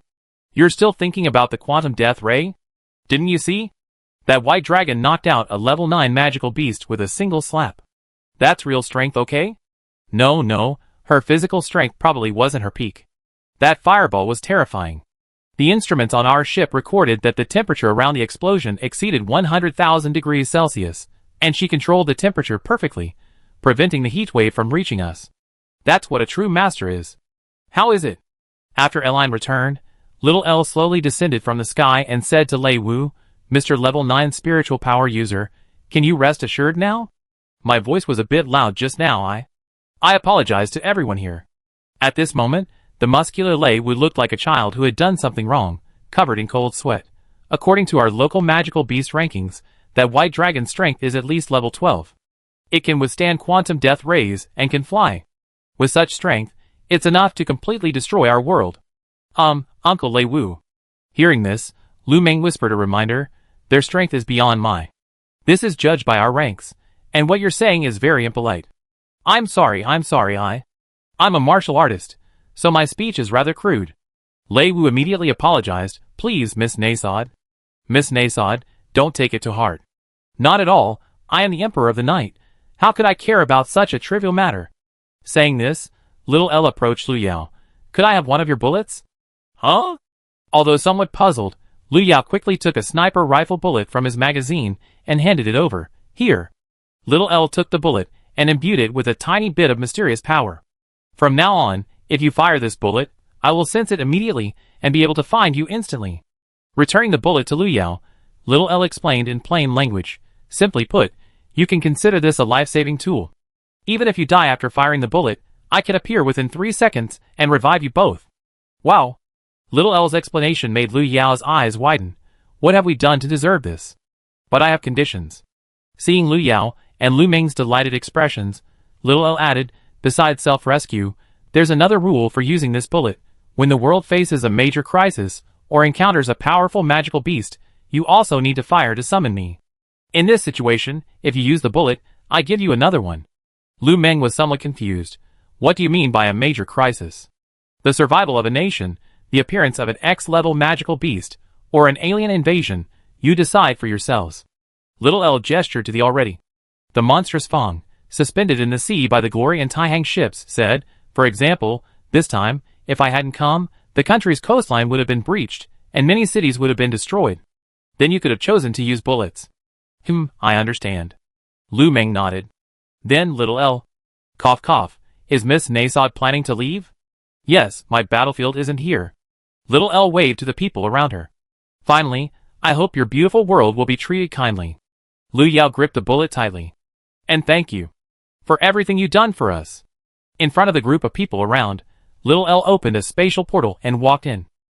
On the other side of the portal was Eline, now in human form on the mysterious river paper boat, her eyes barely open from sleep. Hello, my other self. Seeing herself on the paper boat, Little Elle slowly descended from the air and sat down next to Eline. It feels so strange to see myself like this, like my left hand holding my right, but the spirits of the two bodies are completely on different levels. Slowly leaning close to Eline's ear, Little Elle softly sang a lullaby he learned from the Eldar elves. Blue sky and white clouds become a river of stars. In that space-time where the rift was opened, we took you home. Mysterious river, Little Elle's hair floats and floats, making people cry. Can your beautiful starlight reach me? With a gentle singing, Eline closed her eyes. Little Elle then picked up the dragon princess, opened a portal, and went inside. Good girl, let's go home. Chapter 440.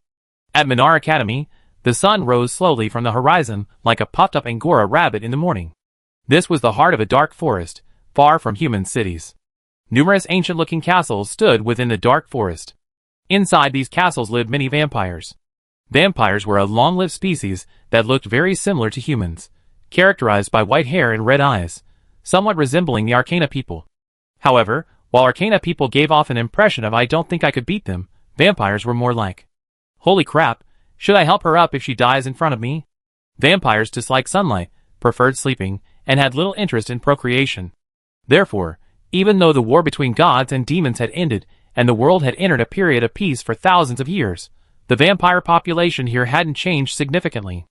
Compared to humans outside who were researching magical artifacts and desperately studying magic, the vampires were much more laid back. Most people here have never even encountered a communication crystal, and their memories of the world are still limited to impressions. Like monsters are everywhere outside, it's more comfortable to sleep at home. Dozens of kilometers away from the vampire territory lies the Forest of Monsters, the territory of the cat demon race. Cat demons, as the name suggests, are monsters with cat ears, sharp fangs, and pupils that can freely contract and contract. They prefer to be active at night.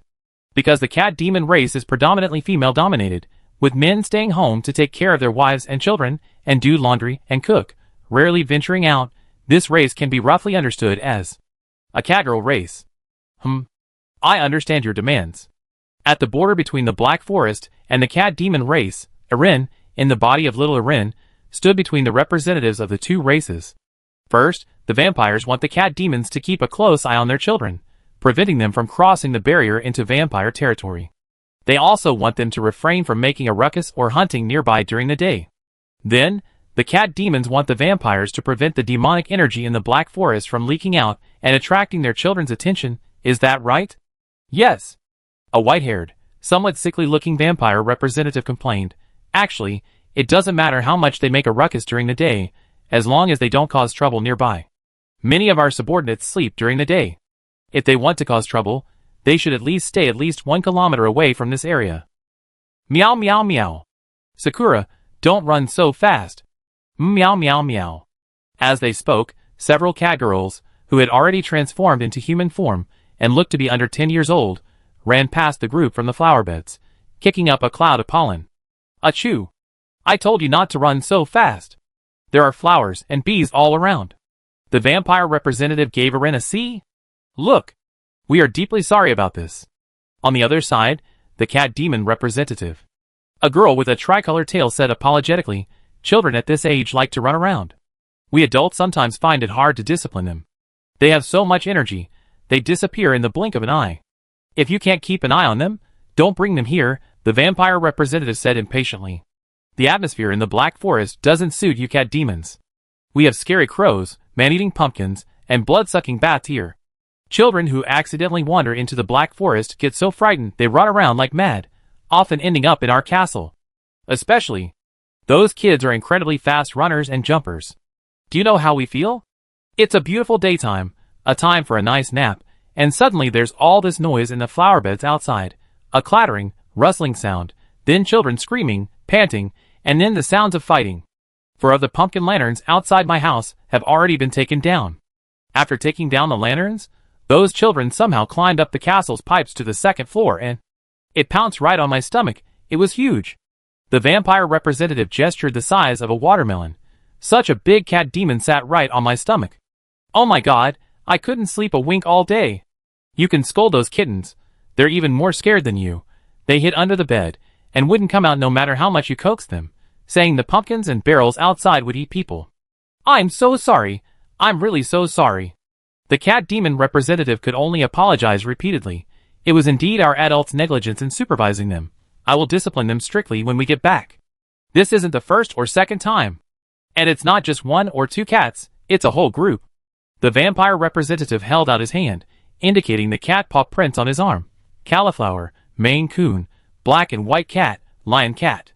Oh my god, I almost recognized all the cat breeds in your monster forest. I just sent 1 back today, and 3 more have already broken in. Therefore, based on the above, I propose that we move the agreed-upon boundary between our 2 forests at least 1 kilometer towards your monster forest.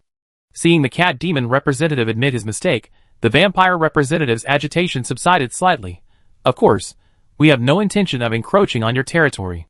This 1 kilometer area is considered public space, and we would never set foot here unless absolutely necessary. But that would mean a significant reduction in our territory. The cat demon representative hesitated. I understand your point, but such a major matter, I'm afraid I cannot persuade the elders of my clan. That's why I summoned the dragon representative. The vampire representative looked towards Eline. Speaking of which, why didn't Mr. Nasod come in person? I consider this matter of revising the territory quite serious. Nasod. Eline was a little embarrassed. He's saving the world. Oh, saving the world, I understand. Perhaps already used to this excuse, the vampire representative didn't press for saving what world, but instead, with his arms crossed, scrutinized Eline. What's your relationship with Mr. Nasod? Father and daughter. W.H. Please keep this a secret for now. Seeing the vampire representative and the cat demon representative both looking utterly astonished, Eline quickly. A gesture for silence. After all, even Dragon Island wasn't prepared. The vampire representative was the first to recover from her shock. May I ask who your mother is? Fafna. Fafna? The vampire representative's eyes widened again. Is it Miss Fafna Garland from the Holy Dragon faction? Yes. Black dragons and holy dragons can have offspring. So it was an accident. Okay. Alright, my impression of Mr. Nasod and Miss Fafna is still from many years ago, when the Dragon Clan demanded a nightly duel between them to resolve internal conflicts. As she spoke, the vampire representative subconsciously shook her head. I thought I knew Mr. Nasod quite well, but now it seems I still don't understand dragons very well. I can understand. The cat demon representative, however, looked thoughtful. We cat demons occasionally have situations where 2 cats fight and end up with babies. This usually happens between male calico and female calico cats. Miss, something terrible has happened. Just then, A black and white cat girl ran over. Flower and girl ran into the black forest, and were frightened by the old tree at the forest entrance. We can't find their scent. Look. The vampire representative shrugged. Alright, let's stop negotiating and find the cats first. Chapter 441. The two lost cat girls, one named Hua Hua and the other Nan Nan. Hua Hua is a calico cat, and Nan Nan is a white cat with heterochromia. Both cats are under 20 years old, having just learned to transform. Converted to cat age, they are about 3 months old, or about 10 years old in human age. The growth process of the cat demon race is slower than humans, but faster than dragons and elves. Although they are also a long-lived species, their average lifespan is far lower than that of the established long-lived species, like dragons and elves. During the mediation earlier, Irini had gained a general understanding of the cat demon race. This race has extremely high energy levels in their youth, basically a combination of a sulfur cocktail and a husky. They destroy their homes when they have them, and when they don't, they run around everywhere, looking here and there, often disappearing without a trace. Moreover, these little cat girls are almost fearless. In the wild, even if they encounter the most dangerous magical beasts, they will scratch and bite them before finally dying. The cat demons from Minar Academy, for example, escaped from the monster forest as children due to their playfulness. With their small, kitten-like bodies, they wandered aimlessly until, by sheer luck, they stumbled into Minar Academy and were adopted by Imo Xian. Are you sure they entered the Black Forest? Following the black and white cat girls to the entrance of the Black Forest, Irin surveyed the world before her, where even the art style seemed to have changed, and couldn't help but remark, "You vampires. Are you really used to living here?" The world before her could almost be described as a terrifying castle. Between the monster forest and the Black Forest, there was a clear black dividing line. On one side of the dividing line was the sun-drenched cat demon forest, and on the other, a pitch-black forest. As if protected by some kind of barrier, the vegetation on the Black Forest side was frighteningly black, either black or purple, and there were many withered vines and old trees covered with bats. Even the inside of the cracked pumpkins on the ground shimmered with purple light. Clearly, this place would startle even a kitten, let alone a wren, if she came unprepared. Flower and Nan Nan went in from here, the black and white catwoman said with a guilty look.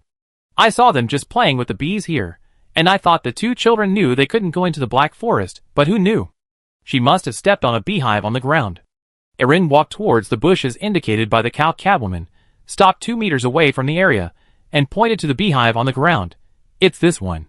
These beehives built in the ground exist not only in other worlds, but also in many places on Earth. Especially in rural areas, people unfamiliar with the roads often accidentally step on these beehives, get stung, and end up in the hospital, sometimes even dying. These wild bees are characterized by their hidden nests and highly venomous venom. Without proper medical attention, they can easily cause death. But in this other world, Irin believes the two cat girls are still alive. Because, aside from anything else, cat girls are incredibly fast runners. Ordinary wasps can't catch them. Only after Irin's reminder did the black and white cat girl notice the beehive on the ground, with a hole stepped on. Bees were now buzzing out of the hole. And Hua Hua and Nan Nan. They must have accidentally stepped on a beehive here and been attacked by poisonous bees, and then the two cats. Irin used her dragon aura to sense the surroundings. They panicked and ran into the Black Forest. This is troublesome. Most of our servants are resting at this time. The vampire representative approached, looking at the cat demon representative. What are your opinions? Do you want to come in with me to find them?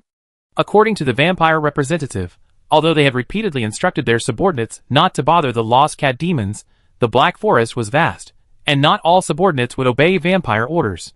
Some withered trees, corrupted by demonic energy and possessing a certain degree of sentience, usually just lay there with their mouths wide open waiting for prey to come to them. When the cat girls saw such a large hole, well, out of curiosity, they crawled inside. The vampires couldn't interfere in such cases. Moreover, the Black Forest isn't just home to withered vines and old trees. These are man-eating plants. There are terrifying pumpkin heads, blood-sucking bats, and giant, toothy-mouthed flowers. If a young cat girl were to rush in recklessly, she could easily get into trouble. Yes. The cat demon representative stepped forward. Those two cats are our chieftain's daughters. If something happens to them here, I won't be able to explain it when we get back. Your chieftain's women? Why are you raising them? Because the chieftain has many daughters. The cow cat girl explained, those he gave birth to, those who ran away from home and had nowhere to go, and some who didn't like their parents, they all come to the chieftain's house. Your relationships as cat demons are truly a mess. The vampire representative chuckled wryly. Luckily, we vampires don't like having children. Actually, we don't really like it either. It's just that the mischievous phase of children is just too long. At this point, the cat demon representative looked at Erin with pleading eyes. Dragon King, can you help us? I'm not the Dragon King. The Dragon King is my father. Erin quickly explained. Besides, you don't need to be so anxious. It's alright. Even if something really happens, we can save you. Oh. Hearing Erin's words, the cat demon representative finally realized he was speaking to the daughter of the strongest Dragon King on the Eve continent, and his expression instantly relaxed. I'm so sorry for causing you so much trouble today. It's nothing. Erin shook her head, raised her small hand, and used her mysterious power. Let me see where the two kittens ran off to. After these few days of adaptation, Erin could basically use some of Little L's administrator powers. Among these powers, the most commonly used were naturally finding people or location. In Little L's eyes, every person and every item was unique. That is to say, she could directly locate Huahua and Nan based on the remaining scents. This location was like directly retrieving the corresponding code from the backend database. Previously, Erin had used this permission to directly locate Lu Xinyu at the comic convention and then teleported there. Found it.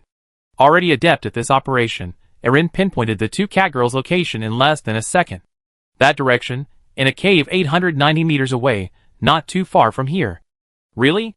As expected of the Dragon King, that's wonderful. Hearing this, the cowgirl catgirl and the cat demon representative seemed very excited, getting up to run in that direction. Let's go quickly. Seeing this, Erin instinctively called out to their retreating figures. Watch out. There's another beehive under your feet. Don't step on it. Chapter 442. Vampire Territory, Southern Grove of the Black Forest. Flower, are you alright? In a cave in the center of the grove, the white cat, Nan, looked worriedly at the calico cat lying in the corner, panting. The white cat wore a gorgeous white Lolita dress, paired with cute white stockings and round-toed Lolita shoes with bows. Her hair was styled in pigtails. She looked to be no more than 10 years old. Her left eye was gold, and her right eye was blue. Because her eyes were different colors, Nan's hearing was naturally poor. She had stepped into the bushes first and hadn't heard the buzzing of the poisonous bees, leading her companion, Flower, to believe it was safe. Flower pounced on Nan, but ended up rolling right next to the beehive, instantly triggering the bee's defenses. Countless bees stung her, scaring the two cats into fleeing into the Black Forest. I'm sorry, it's all my fault. Although she herself had been stung several times by poisonous bees, Nan was in much better condition than Huahua, whose thighs and both hands were swollen. She crawled towards Huahua, crying, How are you feeling now? Should I go out and get some food? In their panic, the two cat girls completely forgot that their family's cow-coated maid cat and the cat demons, representatives of the vampire clan, were nearby. Running towards any one of them would have saved them. Huahua, the calico cat, wearing a Lolita dress similar to Nan's, sat in the corner with her eyes closed. Hearing Nan's voice, she only instinctively responded with a soft Nan tried sticking out her tongue to lick Huahua's already red cheek. So hot. Then, she recoiled in fright. Huahua, you have a fever. The calico cat girl barely opened her eyes. Nan. My head is so dizzy. I go out and call someone. Nan, ignoring her pain, scrambled to her feet. Let's go find Lingla and find Sister Xiangzelin. She's nearby. But Nan. The calico cat girl glanced at the dark forest outside the cave. Do you remember the way back? The white cat. Suddenly dumbfounded. How did we get here? So let's wait for Sister Xiangzelin and the others to find us. The calico cat, Huahua, who was already running a high fever, looked a little scared. We're going to get scolded again when we get back. No, this time I wasn't careful, and got Huahua in trouble. The white cat, Nan, moved closer to the calico cat. Let me lick Huahua's face. A lick should make it feel better. With that, the white cat hurriedly began licking the calico cat's face. For a moment, the sound of plop plop plop, the barbed scraping against skin, echoed in the small cave. It hurts. Then I be gentler. No. Your tongue is full of barbs. It really hurts, don't lick it. Oh. The white cat paused, then sat down beside the calico cat, looking aggrieved, its ears drooping. I'm sorry. It's okay, I know you. meant well. The Calico Cat's breathing grew heavier. I'm a little sleepy. Should we rest here? But this is the Black Forest, and I remember Mom saying it's very dangerous. Flower, don't sleep. You have a fever, you're asleep. I don't know what to do. In the White Cat's panic, a crack appeared in the space outside the cave. My God, what kind of magic is this? Accompanied by a leg encased in a black stocking with a cross pattern emerging from the crack, the vampire representative stepped out first. I was wondering why you didn't have the aura of a dragon, and I even doubted your identity. This is my special ability. Then, Erin and the two catgirls also emerged from the crack, looking at the cave ahead. Those two children should be inside. Children? I feel like you don't look that old. The vampire representative turned to the cave entrance. But this magic is indeed very convenient for finding people. Perhaps hearing the commotion outside the cave, the still active Nan cautiously peeked her head out of the cave. Eek! Startled by the sudden appearance of a group of people outside, the catgirl quickly withdrew her head. Nan! It's me!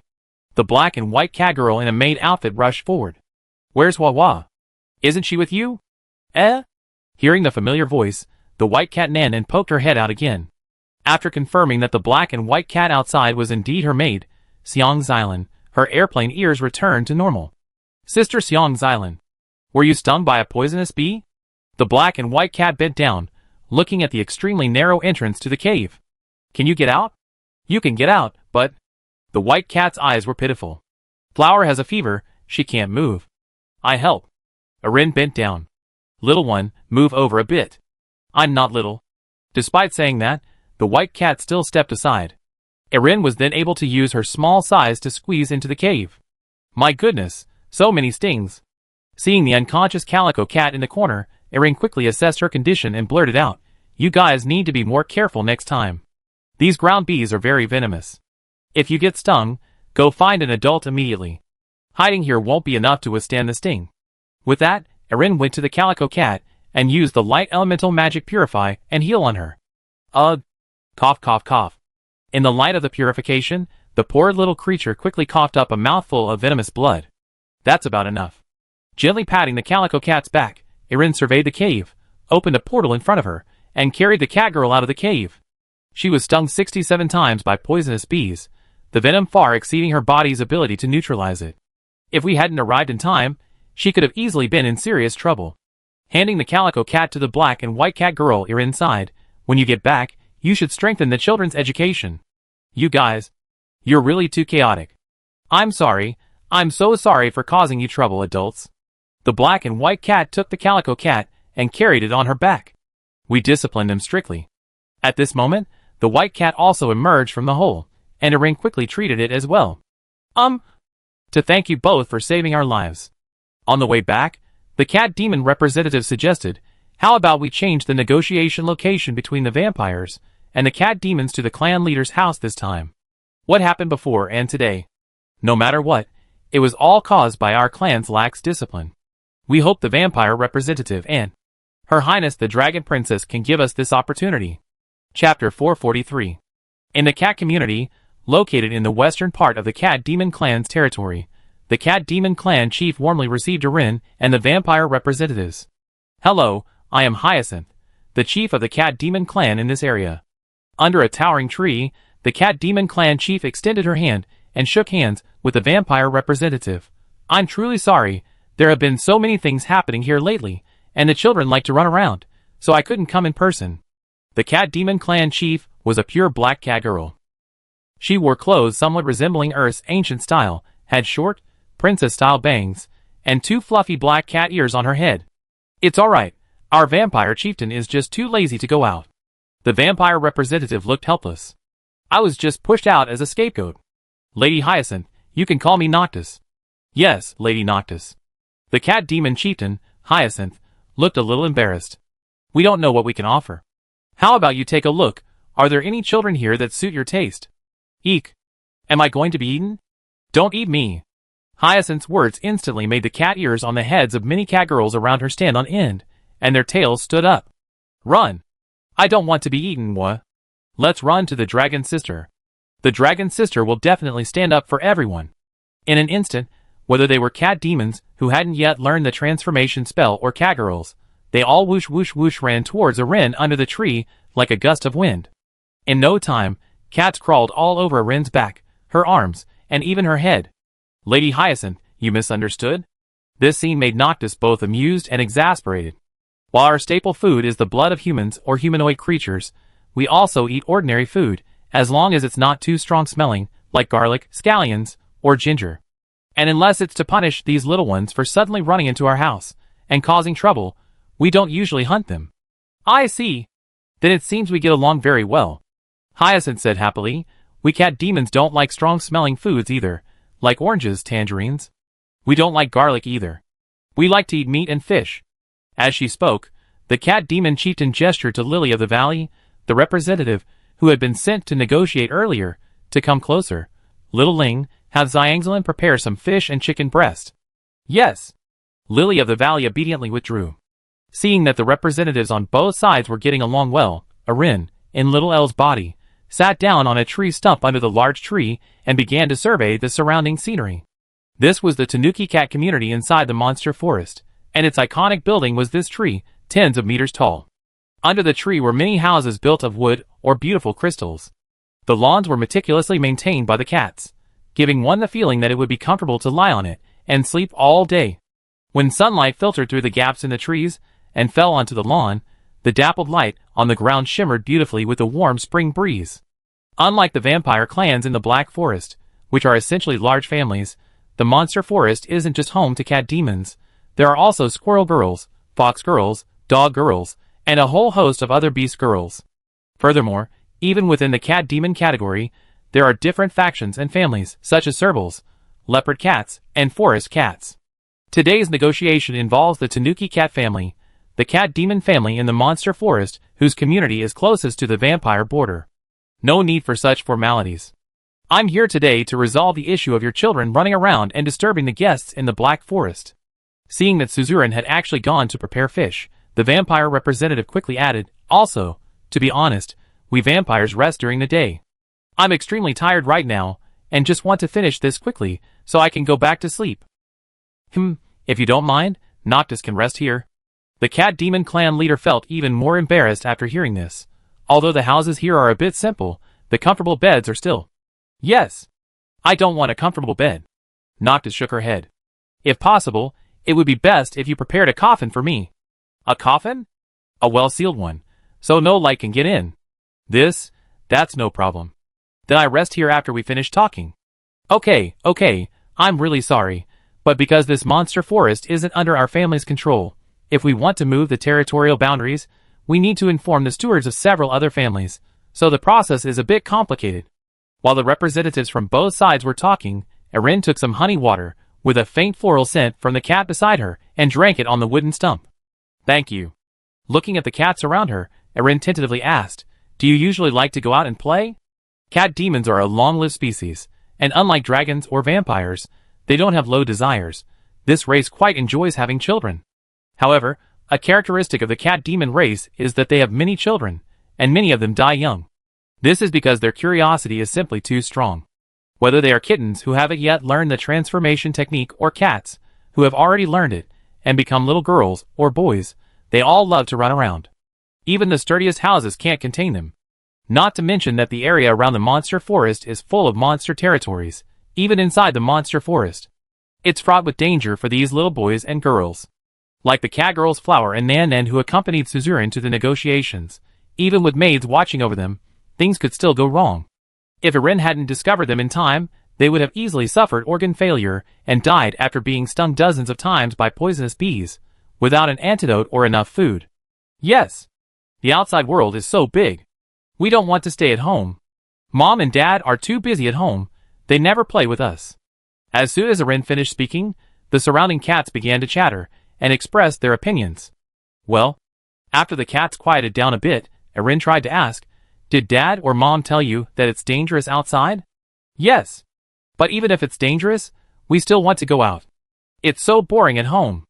As expected, in the eyes of these cats, danger couldn't stop their curiosity. This situation was pretty much in line with Erin's understanding of cats. Because cats on Earth are pretty much the same way, they crave freedom, are curious about everything, and if you tell them not to do something, they do it anyway, even knowing you get angry, they still do it secretly.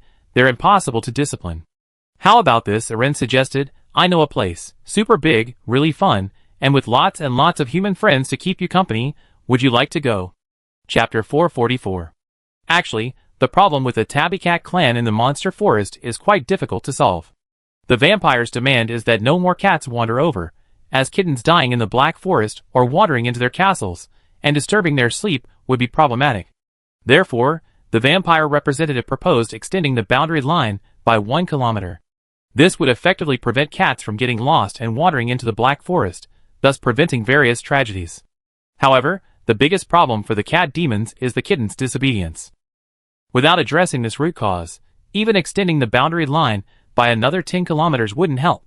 Cat demons typically give birth to one litter every few decades to several centuries, with 3 to 8 kittens per litter.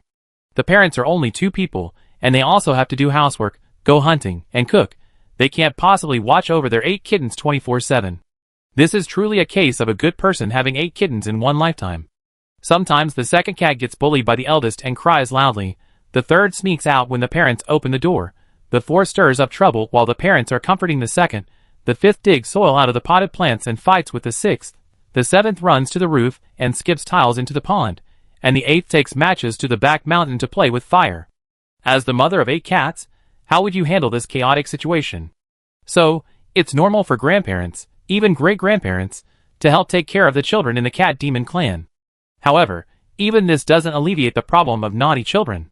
In fact, it's not just the vampire clan. Almost every monster territory near the monster forest has been harassed by these beast-eared girls. However, the monsters aren't as polite as the vampires.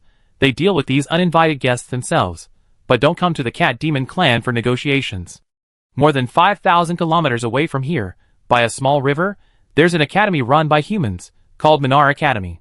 Seeing the kittens around her showing interest at her mention of I know a place you like, Erin sipped her honey water and began to introduce the academy. Minar Academy is a place of learning. Only the smartest and most beautiful kittens can graduate from there.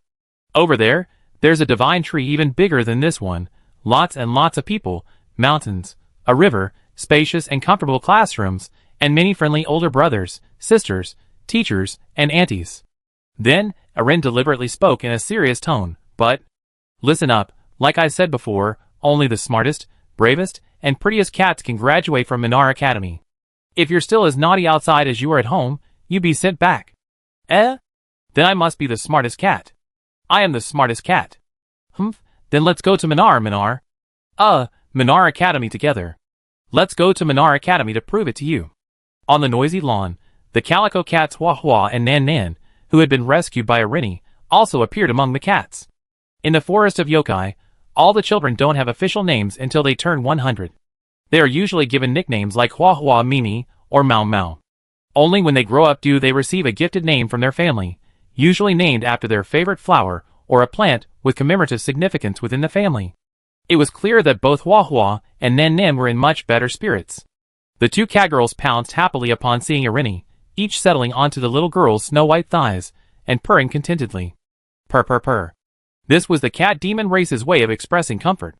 When they felt safe and comfortable in a place, they would make a purring sound similar to a motorcycle engine.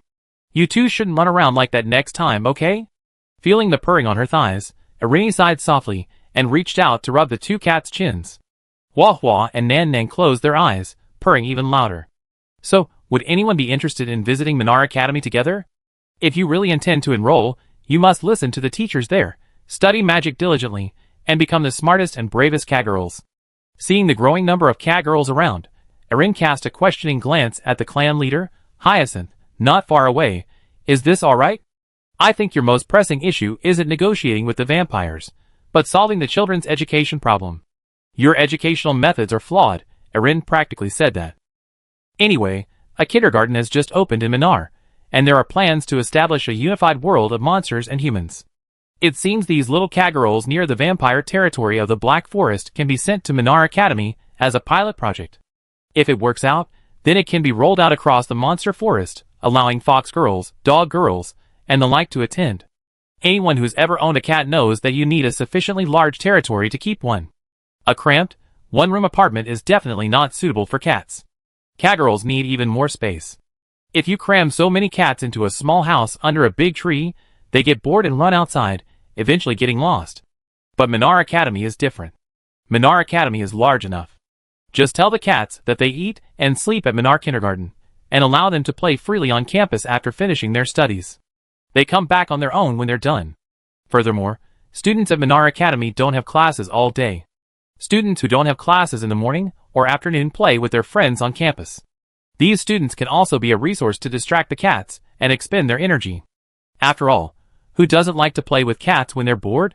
In other words, bringing these catgirls to Minar Academy not only solves their problem of being energetic and feeling lonely, but also provides the students of Minar Academy with more diverse and enriching entertainment. A win-win situation. Minar Academy? Hyacinth was somewhat surprised upon hearing Irin's words. I know this academy. I vaguely remember it being a joint venture between the dragon and elf races. Has it recently enrolled many humans? Yes. Irin nodded. Minar Academy also has several cat demon professors, and recently, Minar Kindergarten was established. The principal is a vampire. If you're interested, I can discuss it with the academy. Will we live with humans? Hyacinth hesitated. Is that really alright? These children are very lively and kind. I think it should be fine. Irin smiled. Of course, the teacher's education is also crucial. We have to see how things develop. I don't have any objections, but... Hyacinth asked, puzzled. Minar is over 5,000 kilometers from here. How will our children get there to attend classes? That's easy to solve. Irin took out several dragon scales. 5,000 kilometers is just a matter of minutes for the dragons. I go back and ask if anyone on the dragon side is willing to be the driver. Chapter 445. A few days ago, when her Aunt Ibel spoke to Irin about the conflict between the vampire and cat demon clans, Irin initially didn't pay much attention. In her mind, the conflict between the vampire and cat demon clans had been going on for a very long time. However, she hadn't expected the conflict to be so complex, even after Ibel personally mediated several times without success. Frustrated, Irin had no choice but to make a trip to the monster forest herself, just to clear her head. After all, at this time, her mother on Earth was probably already out shopping, her father was probably playing computer games in his room, and Lu Xinyu and Xiao Xiaoyu, both night owls, were probably still asleep. As the little dragon princess, she hadn't woken up since returning to her dormitory to rest yesterday. Left with no other option, Irin, posing as little Irin, took Nasod's scales and went to the monster forest to confirm her dragon identity to the representatives of the vampire and cat demon clans. No one dared to carry Nasod's scales around. It was a crime punishable by the extermination of their entire family.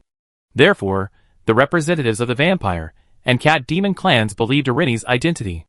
Now, Irini's problem was how to ensure that the kittens of the monster forest, after learning to transform, wouldn't run off to the Black Forest to disturb the vampires during their most energetic period, and also to ensure their own safety. The only solution Irini could think of was to send these little guys to school. I head back now. I come back before sunset this afternoon to tell you about Minar's opinion. After the vampire representative, Lily of the Valley, and their maid, Fragrant Orchid, had prepared grilled fish and eaten lunch with the cats, Irini gave Flower and Girl's heads a final pat. You're all smart cats. You all be good and wait here until sunset without running off, right? Okay. Naomi will definitely be good. I want to go to Mina to learn magic and become a super magician. Duh. It's Mina. Oh. Nar. Gata. Listening to the chattering of the children around her, Irin couldn't help but think of the Eldar elves of the Mystic River. In her memory, every time she went to the Mystic River, those little guys were always noisy and boisterous, like cats, and they spoke strangely, like frogs constantly croaking in a field. However, Irin didn't dislike this feeling, because every time she looked at these children, she felt as if she were seeing her own childhood self. That childlike heart, that innocent and carefree heart full of longing for the future. Thank you for the treat, the grilled fish was delicious. After finishing the fish, Irini stood up and opened a portal to the Mystic River for herself. See you all this afternoon. Goodbye, little Irini. Goodbye, big sister with beautiful white hair. Goodbye, big sister with sapphire eyes. Stepping into the Mystic River through the spatial portal, Irini opened a rift leading to Xiao Xiaoyu's home on Earth. At this time, it's almost lunchtime at Minar, and many teachers are eating lunch.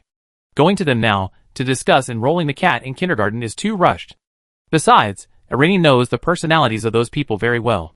Even if they haven't eaten lunch or don't have time for a lunch break, if they know the person handling this is Irini, the Minar Academy's higher-ups will most likely drop what they're doing and rush over. In that case, she would become the culprit who made the teachers and leaders work overtime and encroached on their lunch break. So, Eline planned to wait until the afternoon, after everyone had eaten and rested, before using the Dragon Princess's body to go to Minar Academy to discuss this matter. Xiaoyu? Still not up. After being teleported to Xiaoyo's house on Earth, inside the computer case, Eline heard Xiaoyo's footsteps coming from the kitchen. The living room was filled with the smell of dumplings and some rice noodle rolls. Clearly, Xiaoyu had gotten up early to make dumplings and prepare the fillings, intending to treat Nastafafna and her old friend Lucinyu. Eline cautiously peeked her head out of the cardboard box. For some reason, when she moved in Little Elle's body, her personality was relatively more mature. Just like the cat said, she had a big sister vibe, at least more assertive than the soft and cute personality of the Dragon Princess. We're clearly the same person. Peeking out of the cardboard box and observing the living room, Eline got up and went outside. Last night, Lucinyu bought a computer case for Nassie, a brand called Tian Gang. This case alone weighs over 25 kilograms and measures 87.9 centimeters long, 39.7 centimeters wide, and 88 centimeters high. It's said that the case is so large to accommodate the top-of-the-line and largest graphics card, and features super ventilation, hence its massive size. During packaging, perhaps for shock absorption or other protection, the case was stuffed with a lot of foam board, further increasing its size, making the final cardboard box even larger. Putting everything else aside, there's absolutely no problem letting Little Elle's divine body curl up inside to rest. Shall you wake up? Just as Eline curiously approached the dining table in the living room to see what fillings were in today's dumplings, Xiaoyu knocked twice on the door and opened Lucinyu's room. Get up and eat breakfast first. Then, Lucinyu's somewhat languid voice came from inside. I wrote until after 3 a.m. last night. Let me sleep a little longer. Eat something first, then sleep, sweetie. Xiaoyu seemed a little persistent. You always say you don't eat properly and have stomach problems, that you don't have money. Now that you're living with me, that excuse of not having money won't work anymore. You have to get up and eat something first, then sleep. I'm not hungry. Then came a long silence. Smack. Ouch. A few seconds later, with a whoosh, Lucinyu seemed to sit up in bed. Xiaoyu, you, what did you just do? I kissed you. Huh? I said. I thought you looked cute lying in bed, so I couldn't resist kissing you. Xiaoyu's tone was very domineering. Is that not allowed? But this is my first time. First time? That's even better, you hit the jackpot. What, not happy? Then as I give you a kiss as compensation, it's my first time too. You, how can you say these things without batting an eye? I learned it from the heroine in your novels. Don't you like writing Yuri novels? I read them all, putting my knowledge to use. Your face is so red. I'm going to eat breakfast. Hee, I didn't expect a Yuri novelist like you to be shy. Mind your own business. You pervert. A moment later, Irini saw Lucinyu run out of the room, her face flushed. Irini, who was looking at the dumplings in the pot, waved her hand at the girl. Good morning, Sister Xiaoyu. Chapter 446. Xiaoyu's afternoon tea was very characteristic of the local area. At this moment, the table in front of Irini was filled with a sumptuous feast, 2 plates of glutinous rice in 5 colors, black, white, red, yellow, and purple, a plate of steamed dumplings, a plate of crystal-like rice noodle rolls, and various cooked fillings and seasonings. Furthermore, the fillings on the plate were incredibly diverse. Minced meat, minced carrots, chives, black fungus, baby bok choy, broccoli. Out of curiosity about how these snacks were made, Irini subconsciously tried to use her administrator privileges to examine the composition of the food in front of her. The colored glutinous rice was dyed with natural pigments, black from maple leaf juice, yellow from gardenia, purple from purple sweet potato juice, and red from a herb called red and blue grass. The entire plate of glutinous rice was not only beautifully colored but also emitted a faint herbal and floral fragrance, along with a distinct herbal aroma. Just a light sniff made one feel as if they had stepped into nature. 2 plates of sticky rice, one with added sugar, seemed like it was meant to appease children or be eaten as a sweet treat. As for the rice noodle rolls and fillings, Irini figured it was simply a matter of spreading out the entire rice noodle sheet by hand, adding your favorite filling, adding some sauce, and then rolling it up into a long tube to eat directly, since both the rice noodle sheet and the filling were already cooked, so it didn't matter how you ate it. Good morning, little Irini. Oh no, it's already afternoon. Seeing Irini at the table, a sleepy-eyed Lucinu, with messy hair, walked over, her face contorted in a grimace. Xiaoyu is so scary, what? He just kissed you. Irini covered her mouth and laughed. Alright, let's eat first. Xiaoyu's cooking is pretty good. Actually, when Irini first met the artist Xiaoyu at the anime convention, she had already recognized her culinary skills. Putting everything else aside, her sauce-making skills were truly top-notch. Whether it was the perfect milk-to-tea ratio in her milk tea or the delicious sauce in her rice balls, it had left a very deep impression on Irini. Now, seeing this amazing afternoon tea here, Xiaoyu was already synonymous with high-class chef in Irini's mind. What are all these? After sitting down on the small chair next to Irin, Lucinu's eyes widened. Why is the sticky rice colorful? And this? I recognize dumplings, but what are these? How do you eat them? At this moment, Xiaoyu also came out of Lucinu's room. Xiaoyu, did you wash your hands? Huh? Lucinu quickly jumped off the chair. I forgot. How did you grow up like this? Xiaoyu casually grabbed a basin of water from the small shelf next to her. Come here. Here, everything's ready for you. Hold on. Huh? Lucinu was still in a daze when Xiaoyu naturally took her hand, dipped it in the water, patted it dry with a towel, and then tossed her a pack of wet wipes. Dry yourself, then choose your favorite filling. Lucinu was completely dumbfounded. Xiaoyu. What? Do you usually take care of people? Not really, but my mom dragged me to her hospital to volunteer for a few months, so I know a little bit. Xiaoyu put the basin back and wiped her hands with disinfectant wipes. What's wrong? Moved by me? Then get ready to marry me. Know this? Lucinu was speechless. Are you being so direct? I wouldn't even dare write a novel like this. Isn't our relationship always like this? These past few years, when you commissioned me to write, I always said I'd just give you whatever, but you insisted on paying the original price of 3,000 or 4,000 yuan. Oh, so you're allowed to have your little schemes, but I can't be direct? These words instantly made Lucinu's face flush slightly. She mumbled, I only paid you the original price because I just didn't want to make an exception. That's not what I meant. Then why do you visit my social media every day to read my posts and blogs? Was it a coincidence? How did you know I visit your profile every day? Please, the backend can see it. It shows how many visitors there are each day, and what content they viewed. Xiaoyu put her hands on her hips. You've seen almost every single one of my posts. You even repeatedly click on my old paintings several times. And also, I'm a friend on your online shopping app. Every time I mention something useful or delicious on my own moments, a few days later, I see an automatic post from your app saying you bought that thing. This series of confessions left Lucinu awkwardly giving Erlini a helped look, standing there like a wooden statue, completely at a loss. Before, seeing how concerned you were about me, I thought you were a boy, and I was a little wary. Now, Xiaoyu is a girl, so I can relax. As she spoke, Xiaoyu turned to Erlini, her previously irritated expression softening considerably. Erlini, don't be shy. We've been friends for years. The sticky rice and dumplings are ready, and there are some ready-made rice rolls nearby, all filled with minced meat and with ear mushrooms. If you don't like them, you can put the filling in yourself, add seasonings, and roll them up in the dough. Sensing that the two clearly had a lot more to say, Erlini turned to the master bedroom not far away. Are mom and dad still asleep?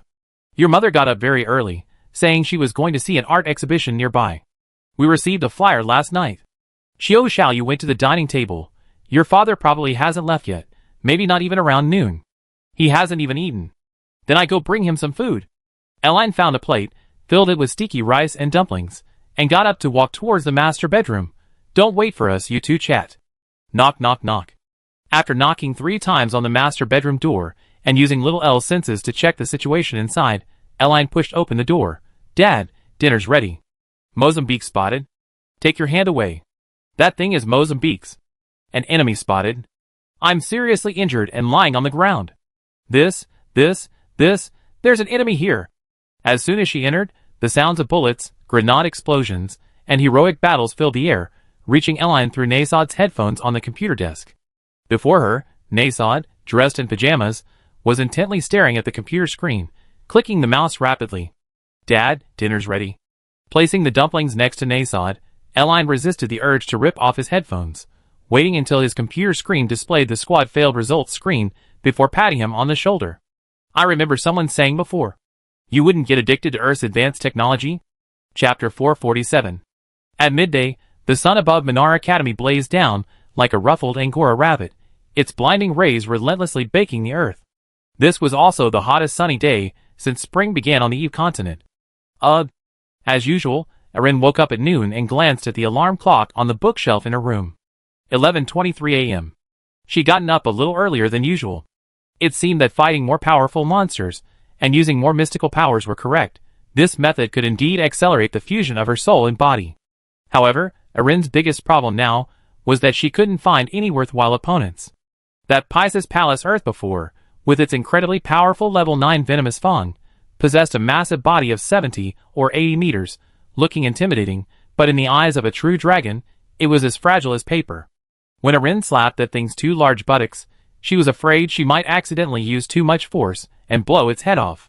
However, it's not entirely fair to blame the monsters on Pisces Palace Earth for being too weak.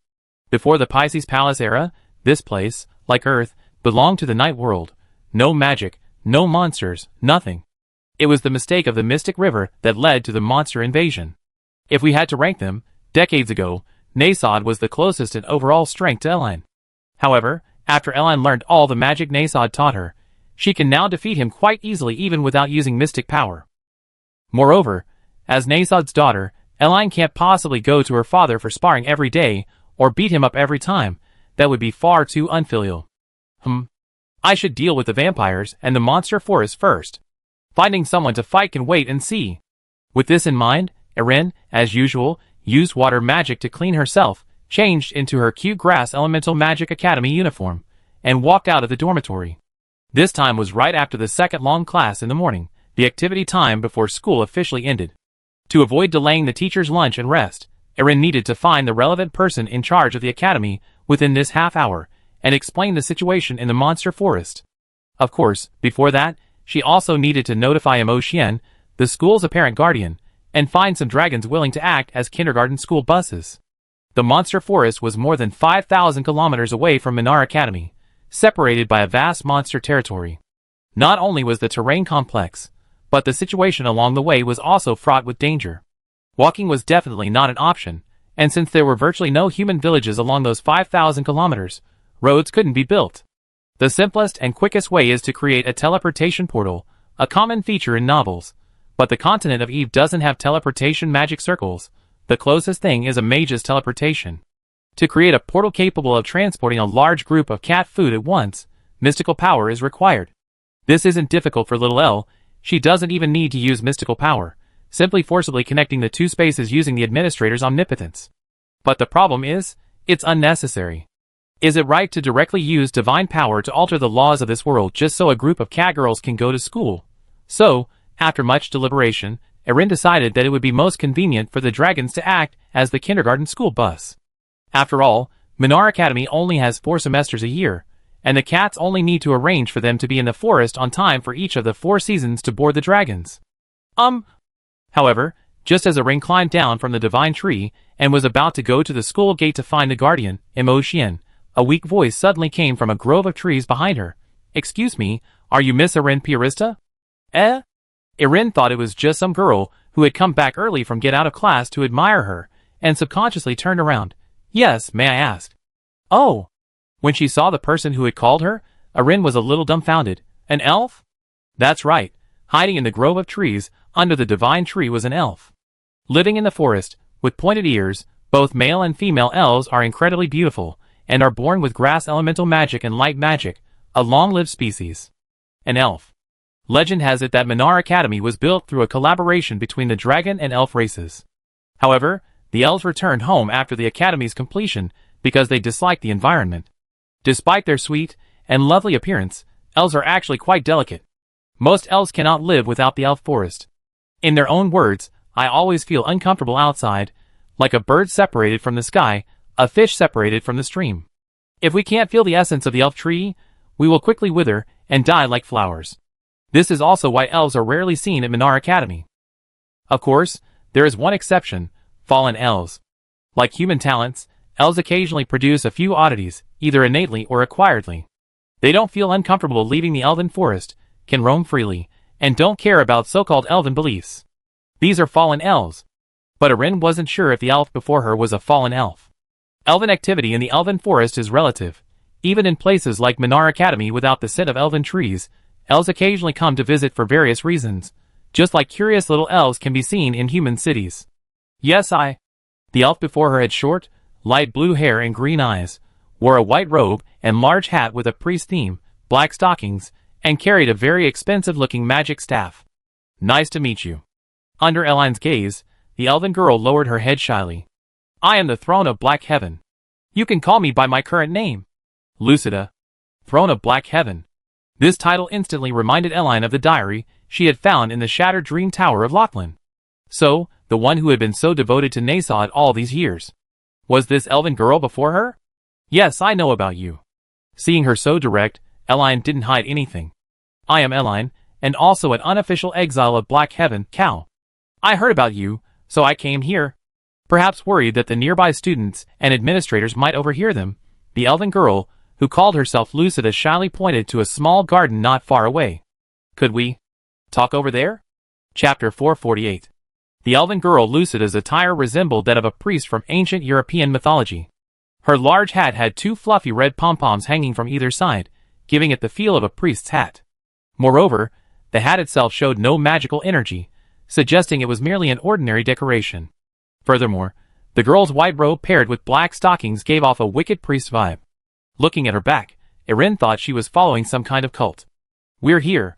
Soon, led by the girl, Erin arrived at a small garden a few hundred meters from the student dormitory. These small gardens were common throughout the school. Some young couples at Minar Academy liked to frequent them in the evenings or at midday, making them excellent rendezvous spots. Hello. Inside the garden, Erin also saw a middle-aged man. The man wore a uniform similar to a bodyguard's, had a clean-cut buzz cut, wore sunglasses, and had a scar near his left eye. I'm sorry, he's not a bad person. Perhaps worried that Eline would misunderstand, the elven girl Lucida took the initiative to explain. His name is Reno. He's, well, from the Bearman tribe. My father used to be a bearman from the monster forest, and my mother is a village woman. Perhaps seeing that the elven girl was somewhat hesitant, the man took the initiative to introduce himself. I have half bearman genes, and I lived a long time. I'm 120 years old this year. I'm skilled in using lightning-based battle aura. According to human rankings, I should be a mid-level lightning-based archmage. As he spoke, the man stood up. Hello, Cal? Or should I address you as Miss Elenine here? Please don't be so rude. Seeing that the man, standing taller than Elenine by a good 2 heads, gave off a condescending air, the elven girl quickly stepped forward. She is a distinguished guest of our Black Paradise. I apologize, I meant no offense, I was merely introducing myself. The man shrugged and sat down again.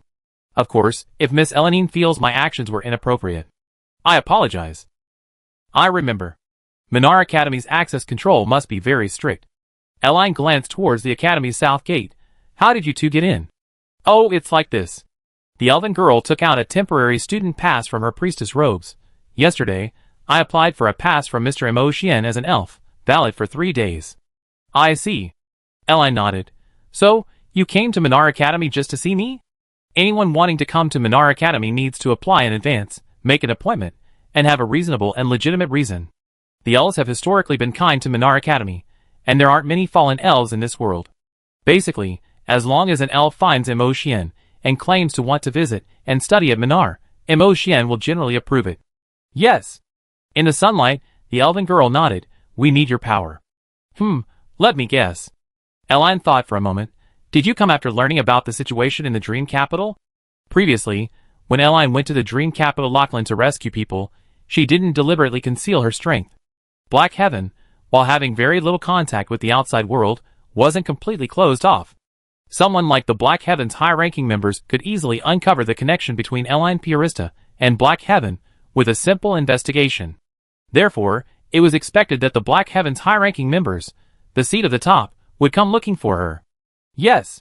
Facing Eline's question, the elven girl nodded, readily admitting, we investigated your affairs and discovered that you possess unparalleled background and power, so we need your help. Eline feigned hesitation. What do you want me to help with? I heard you joined Minar.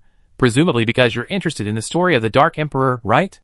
The elven girl spoke softly, as if recounting a dreamlike fairy tale. Once, this continent crumbled in darkness, and the Dark Emperor brought hope. His majestic figure is etched in every chapter of history, sung and praised by people. I suppose so. For some reason, Eline felt the urge to tease the little elf, but even now, we still can't find any information about the Dark Emperor. Traces? Found them. The elven girl said excitedly, found them.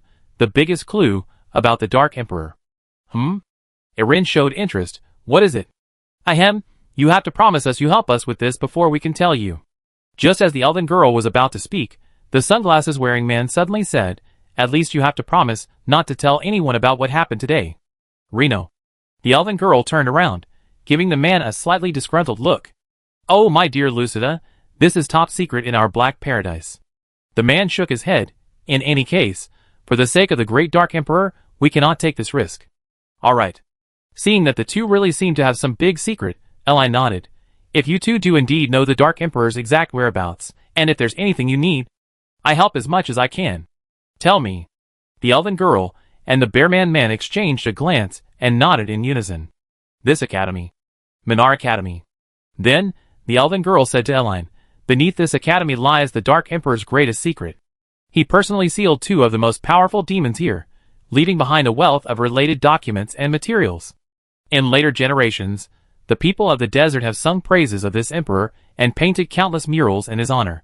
According to our current understanding, the 2 demons sealed away possessed intelligence.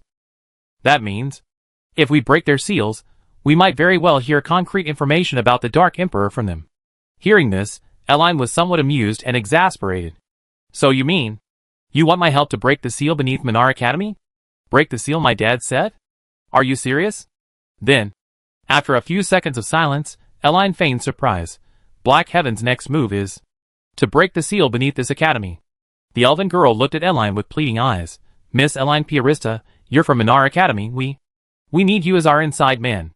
Chapter 449. Lucida's situation at the top of the Black Heaven gave Erin a deeper understanding of the organization. Originally, she thought the Black Heaven was a group of people who had lost hope for the future. They had learned of the existence of a great hero, the Dark Emperor, from ancient times, and believed he could save the world, thus spontaneously forming an organization to find the Dark Emperor. But now it seems, the situation is completely different.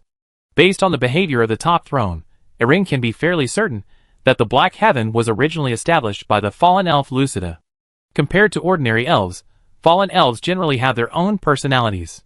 For example, some female fallen elves like girls, some like the night, some dislike staying in one place and love to travel. Basically, anyone who has abandoned the elven faith can be considered a fallen elf, the only difference being the degree of their fall. Lucida, most likely, is the type who left the elven forest, wandered aimlessly, and then stumbled upon relics and documents related to the Dark Emperor in ancient ruins, instantly becoming captivated by this great ruler. Thus, in pursuit of the Dark Emperor, Lucida founded the Black Paradise and traveled everywhere preaching, claiming that if the Dark Emperor could be resurrected, the world would be reborn, creating a world of equality and happiness for all. While the true story is unknown, Eline feels it's probably quite plausible. Dad. While the Dragon Princess, Eline, was talking with Lucida at the Academy, on Earth, little Elle was patiently cutting dumplings, smearing them with Chiyo's special coating, and then using chopsticks to hold them to Nasod's mouth as he fiercely battled his enemy in front of the computer chair. Open your mouth. Nasod casually ate half a dumpling and continued frantically typing on the keyboard and mouse. It tastes pretty good. What is this? It's a kind of earth food called dumplings. It's basically dough wrapped around fillings and seasonings.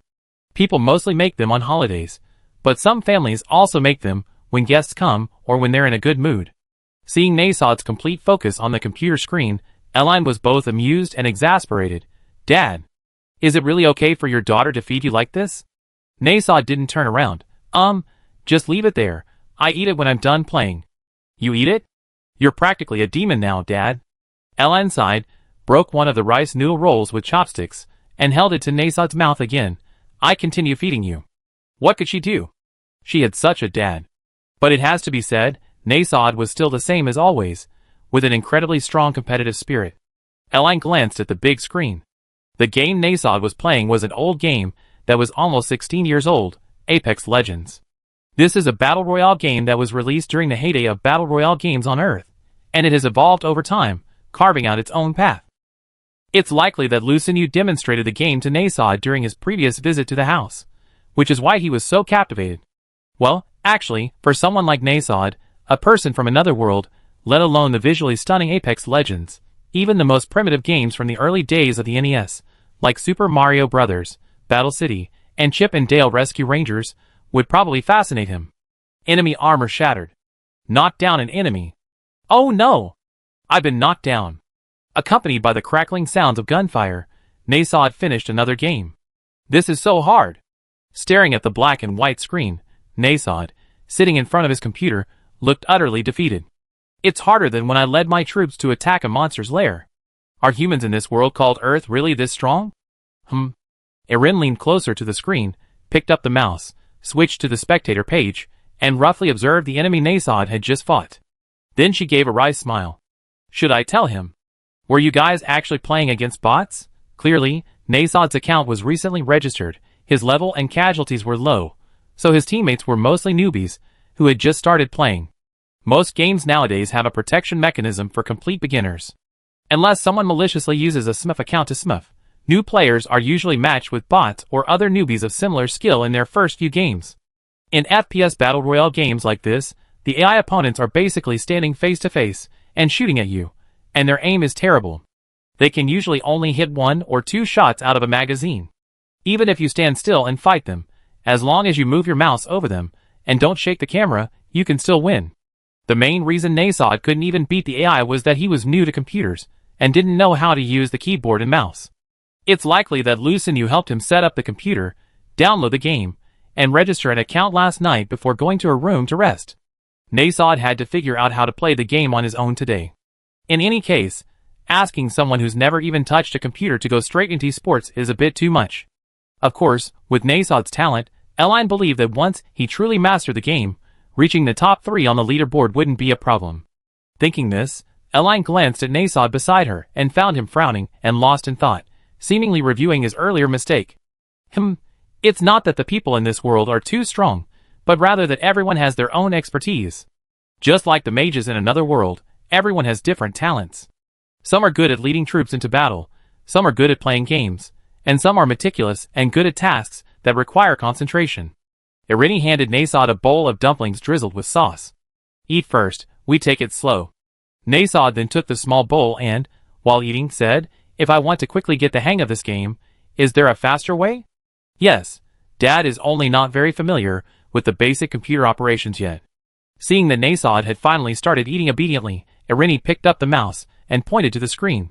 The crosshair might be triangular or square. When you see someone, stay calm, move the mouse over, and click to fire. As she spoke, Irini. Linny opened the mouse sensitivity settings. You can adjust the mouse speed here, Dad. Before you enter the game, you can go to the training ground and see what speed suits you best. Also, the keyboard. Dad can get used to walking and each hero's skills. I see. Nasod, eating dumplings, showed a sudden realization. To do a good job, one must first sharpen one's tools. I was negligent. I originally thought that in a world completely devoid of magic, things created by humans would be very simple. Yeah, anyway, this world is very, very big, and there are many things that don't exist on the Eve continent. Seeing that Nasod's attention had finally turned, Linny tentatively asked, Dad, there's something I might need to tell you. Those 2 demons you sealed away back then. Can they be unsealed? Chapter 450. Inside the small garden of Minar Academy, after listening to the fallen elf Lucida's request, Erin looked somewhat troubled. With her current abilities, she could easily unseal the 2 demons in the Aurora Temple beneath the Academy on her own, without needing to cooperate with the Black Heaven. Even if the 2 demon sisters went mad after being unsealed, she was confident she could stabilize the situation. However, the problem now wasn't about the efficiency of unsealing or stability maintenance. The Black Heaven's problem now was faith.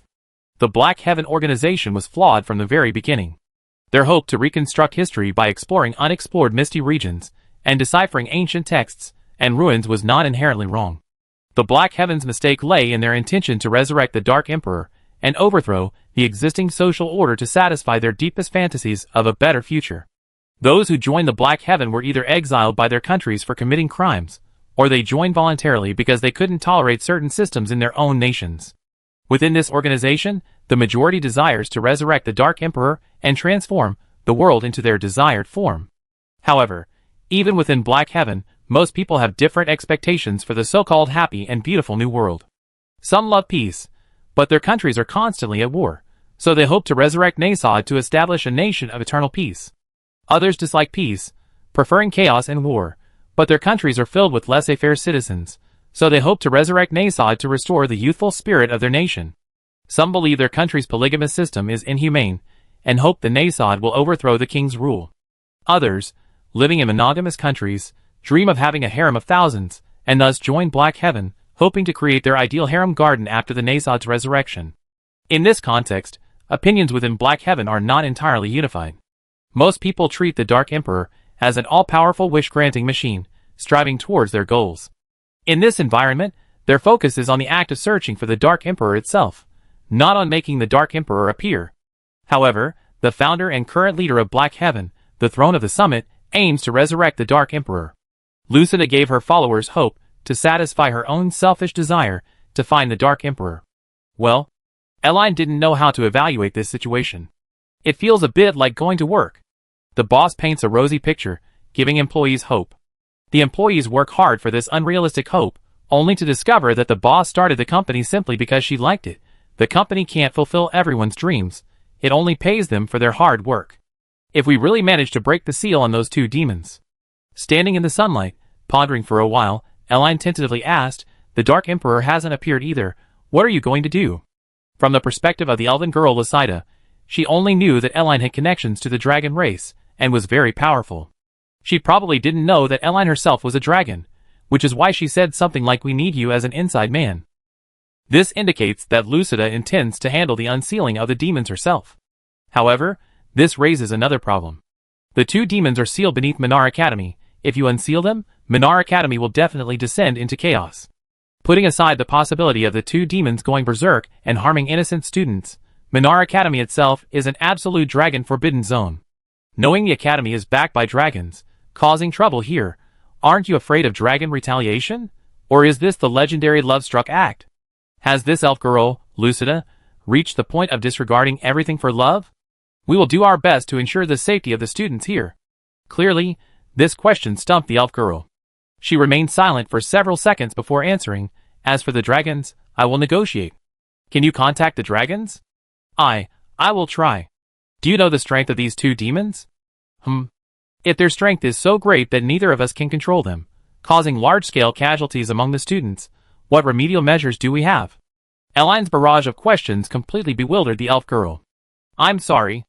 After standing there stunned for a moment, the elven girl lowered her head, her eyes slightly red. I really didn't consider these things. The same thing happened with Black Heaven in Atlantis before. When they resurrected the invincible tyrant, there were no follow-up plans or contingency measures, and many people died. Eline sighed softly. Some people said that resurrecting the invincible tyrant would definitely yield clues about the Dark Emperor. The situation at Minar Academy has been confirmed. While the elven girl remained silent, the middle-aged man beside her stood up from his chair. "These two demons here are different from the invincible tyrant in the Starfire Caves of Atlantis. They are people whose connection to the Dark Emperor is clearly recorded in the ancient ruins. Let's assume they really know the Dark Emperor's whereabouts, or how to resurrect him, and are willing to tell us these things." Eline looked at the man. What if the Dark Emperor is unwilling to help us after awakening? Or what if this world is what he desires? This world is what he desires. The man was taken aback. "What do you mean?" "I mean, if the Dark Emperor is truly omniscient and omnipotent, possessing the power to change the world, would he really choose to change the current world order because of a few words from us?" Eline gestured with her eyes to someone who had just finished lunch and was leaving the dining hall nearby. The students who arrived said, "While there are indeed some wars on the continent of Eve now, it's actually much more peaceful than during the Dark Emperor's time. Then, is it possible that the world we live in now, with its current world order, is what the Dark Emperor desired?" The elf girl and the bearman uncle were clearly shocked by Arin's viewpoint. The bearman uncle even took a step back. "You mean this is the world the Dark Emperor created?" "That's possible." "If so, what do you plan to do?" Saying this, Arin gently tiptoed and patted the elf girl's shoulder. "Think these things through before coming to me. Don't do anything you regret. Chapter 451. What? Unseal those two little devils? In Chioshuyo's house on Earth, after hearing Irini's explanation, Nasod's eyes widened. Is this Black Paradise really that crazy? Their leader is a fallen elf, and seems to have a bit of a romantic streak. Irini said, while helping to roll up the rice rolls on the plate and add sauce, Dad, it's normal that some wise villages or countries recorded all the things you did back then. As she spoke, Irini deliberately blinked her beautiful big eyes. Have you forgotten about the ruins in the Black Forest and Kurosawa during the Minar freshman entrance exam? Cough cough. Upon hearing the word Kurosawa, Nasod choked. Well, my dear daughter, Dad did indeed. Yes, it was a bit childish, but Dad's not like that anymore. Look at me, how mature and composed I am. So mature and composed that you even need your daughter to feed you lunch? Eline rolled her eyes at him. Should I add soy sauce or yellow skin jam to the rice rolls? Soy sauce. No, sweet daughter, listen to me. Nasod broke out in a cold sweat. Your dad was very young back then. When you're young, you know, you're a bit narcissistic, you don't think before you speak, so you like to say some weird things. But I thought it was cool. I just wanted to look cool back then, huh? Nasod wanted to explain, but when he heard Eline say cool, he was dumbfounded. What did you just say, sweet daughter? I thought Dad was very cool back then. Irin said seriously, back then, Dad single-handedly swept away so many monsters, freeing so many beings on the Eve continent from the chaotic war between gods and demons, bringing peace to this world. He was super cool, okay. Nasod was a little embarrassed by what she said. Was I really that great? Yes, he was. Look, he met so many little fans, and they even established the Black Paradise organization specifically to praise Dad's glorious achievements. Irin placed the prepared rice rolls into Nasod's bowl. This is only from the true Dark Emperor. Only those who can afford such treatment. Thank you. Nasod stabbed the rice noodle roll with his fork, took a bite, and said, lunch made by my daughter is always delicious. I was only responsible for wrapping it up. The dough, filling, and seasonings were all made by Sister Chiu Xiaoyu. Irini took a tissue and wiped her hands. So, Dad, you still haven't answered me how to handle this. It's all right. Those two demons have been in prison for so many years. They can't cause any big trouble now. If those people in Black Paradise want to unseal them, let them. Aisha can handle it then. Nasod put on a whatever makes my good daughter happy expression. If all else fails, Dad will step in. That's not what I'm asking about. Sealing demons is a minor issue. The big problem now is... Irini lowered her voice. That elf, Sister Lucida, is your biggest fan. Now she's even willing to declare war on the dragons for you. Is that alright?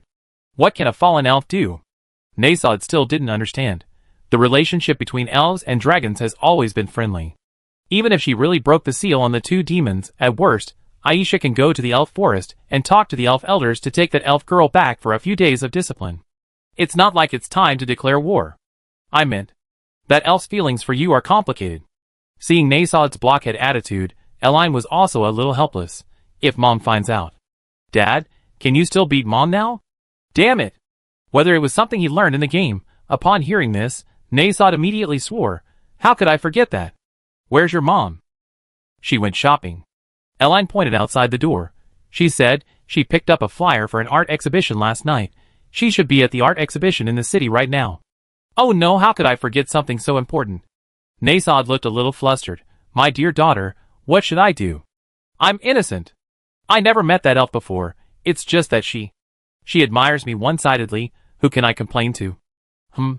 Theoretically, Mom won't know about this for a while. Eline thought for a moment. Dad, don't forget, this is Earth. You and Mom are on your honeymoon. So it was my dear daughter who saved me. Nasod's eyes instantly welled up with tears. No wonder my dear daughter suddenly invited us to come here. When I invited you to come here for your honeymoon, I didn't really think that far ahead. Nasad's tears of gratitude made Eline think to herself. But since this immature dad thinks this way, I better not expose him. So what should I do about Minar Academy? Irin quickly steered the conversation back on track. If you refuse her, given that older sister's feelings for you, she probably won't let it go easily. We can break the seal, but it depends on the attitude of the two demons in the Aurora Temple. If they're cooperative, release them first, but resolve their conflict with Aisha immediately. NSD thought for a moment. If Aisha is also okay with it, you can have a brief discussion, go over your statements, seal the demons back, and then have the elf unseal them. As for how the two demons will perform with the elves, and what image of the Dark Emperor they want, that's up to you, my dear daughter. Erin was a little confused. Me decide? Yes, anyway, she's never seen the real Dark Emperor. You can just find one in Dragon Forest. Whether it's a dragon or finding a sucker among the elves, as long as it doesn't involve me, Dad, and she stops thinking about Minar Academy. I understand. Eline picked up her plate. I go find Sister Aisha after class this afternoon and talk to her about it. Oh, right. Seeing Eline about to leave, Nasod felt a little guilty. Some dragon magic, like eavesdropping magic, can't be used here, right? Don't worry at all. Mom knows the general situation of Black Heaven, but she doesn't know much about Sister Lucida. Dragon magic can't be used here on Earth either. Phew. I'm relieved. Nasod clutched his chest, gratefully saying, My dear daughter, you're such a sweet little angel. It's not free, Dad, you owe me a favor. Under Nasod's gaze, Eline gave a mischievous look. I pay you back later. Chapter 452. Having bid farewell to the elven girl Lucida in the little garden, Erin, sensing the dragon's aura, found Emotian fishing in a small wooden boat by a stream outside the school gate. From a distance, Emotian possessed a rather martial arts air. Dressed in a long robe with an ancient feel, wearing a bamboo hat, and using a small bamboo stick for fishing. It would be a perfect picture if a great poet were nearby, writing Emotian fishes. Those who are willing will take the bait. Brother Emotian. Erin gently walked to the large rock behind Emotian, quickly cleaning it with water magic before sitting down. There's something I want to discuss with you about, regarding Minar Kindergarten. Actually, Emotian's motionless posture made Erin want to ask, Are you there? Because he was asleep, squatting in the small wooden boat. Huh? Cough, cough, cough. Sure enough, Erin's adorable lowly voice quickly made the stiff Emotian turn around. Realizing who it was, this descendant of Xuanwu hurriedly removed her hat and said respectfully, Sorry, sir, I was asleep just now. It's all right, no need to call me sir. Erin smiled and shook her head. I'm just an ordinary student in Minar. You can just call me Erin or Little Erin. Oh, Erin. Emotian quickly straightened his clothes. I didn't hear you clearly. May I ask what brings you here? Seriously, she's a descendant of Xuanwu, isn't she? Her ship is practically covered in moss. Erin glanced at the fish fry resting beneath Emotian's small wooden boat. He'd been squatting there for at least 20 hours. In a way, Emotian's personality seemed somewhat similar to hers. Thinking this, Erin stretched out her small feet, encased in long white stockings and round-toed leather shoes, and gently tapped them twice on the water surface. It's about the Minar Academy Kindergarten. Kindergarten? Emotian was clearly still somewhat confused. That lizard. Nicole's matter? No, it's about the kindergarten's enrollment. I found some students, all magical beasts like you. Then, Erin told Emotian about the vampire Black Forest, and the cat girls in the cat demon forest. I already told him about the situation at Minar Academy, and the chieftain of the Tabby Cat clan in the cat demon forest has agreed to this plan. Now it all depends on Minar's. Well, everyone's thoughts. Cat girls? I think this method is feasible. Emotian nodded. I know about the cat demon clan. Their cubs do have too much energy, and need someone to help them divert their attention. Our Minar Academy is large enough that enrolling several hundred cat girls at the same time shouldn't be a problem. Not several hundred. Currently, it seems there are only about 70 or 80 cat girls suitable for school there. Erin nodded. Then, if you have no objections, I pass this on to Sister Aisha. How could I have any objections? I'm just the guardian beast of this school. Emotian looked touched. In fact, I'm quite flattered that the young lady would come to me about this. Because Brother Emotian helped us a lot before. Erlini stood up from the rock. Then I go find Sister Aisha and the Academy's administration office first. Okay, go ahead. Give my regards to Lady Aisha. Near the dining hall, Aisha, dressed as a cleaner, was quietly cleaning the area. Because this was peak dining time for students, leftover food was constantly being taken to the trash cans, making Aisha's work particularly heavy. However, Aisha seemed to be enjoying herself, bustling between the dining hall and the garbage truck. I sensed your presence a long time ago. Seeing Erlini, Aisha simply smiled faintly. Little princess, what is it? The vampires and cat demons are at odds again. Erlini cut to the chase. So I was thinking of finding a dragon in the dragon forest to act as a driver. Oh no, a school bus, to pick up those naughty cat girls. Our kindergarten is short of students, isn't it? Oh, I've forgotten about the vampire and cat demon conflict. Aisha stopped what she was doing. So, little princess, you're planning to arrange a dragon school bus specifically to transport the cat girls from the cat demon forest to class? In that case, won't the kindergarten need to arrange a few more teachers? Yes, but that's not a problem. Aisha thought for a moment. Minar has enough teachers, but because the kindergarten is newly opened, there aren't enough dormitories, or rather, not enough places for the children to rest at night. Isn't there a dormitory where we can rest? Erin looked troubled. That's definitely a problem. How about you, princess? Talk to the girls' dormitory? I remember they have some empty spots. Aisha also seemed a bit worried. But cat girls are still children, full of energy, and hard to manage. If we just put them in the girls' dormitory with 12 or 13-year-old human children, I doubt anyone will be able to sleep at night. They'll all be making a ruckus. Erin thought for a moment. Would a box work? A box? You mean? A cardboard box, a big one, big enough for a child to sleep in. Erin looked at the small cart in Aisha's hand. Does Minar Academy have any extra large boxes? I think we could use those as temporary dormitories. Aisha was a little surprised. Let children sleep in cardboard boxes. Won't the cat demons object? I think we can try. I go to the monster forest again in a bit and, if everyone agrees, we can use cardboard boxes first, and prepare some small blankets, just enough to keep the children warm at night. Cardboard boxes. The administration office should have plenty. Aisha pointed to the administration building in the distance. But Miss Susan should be getting off work soon. Okay, I go talk to them. If everyone's okay with it, then it's settled. As she spoke, Erin looked curiously at the broom in Aisha's hand. By the way, do you clean here every day, sister? Not every day, I guess.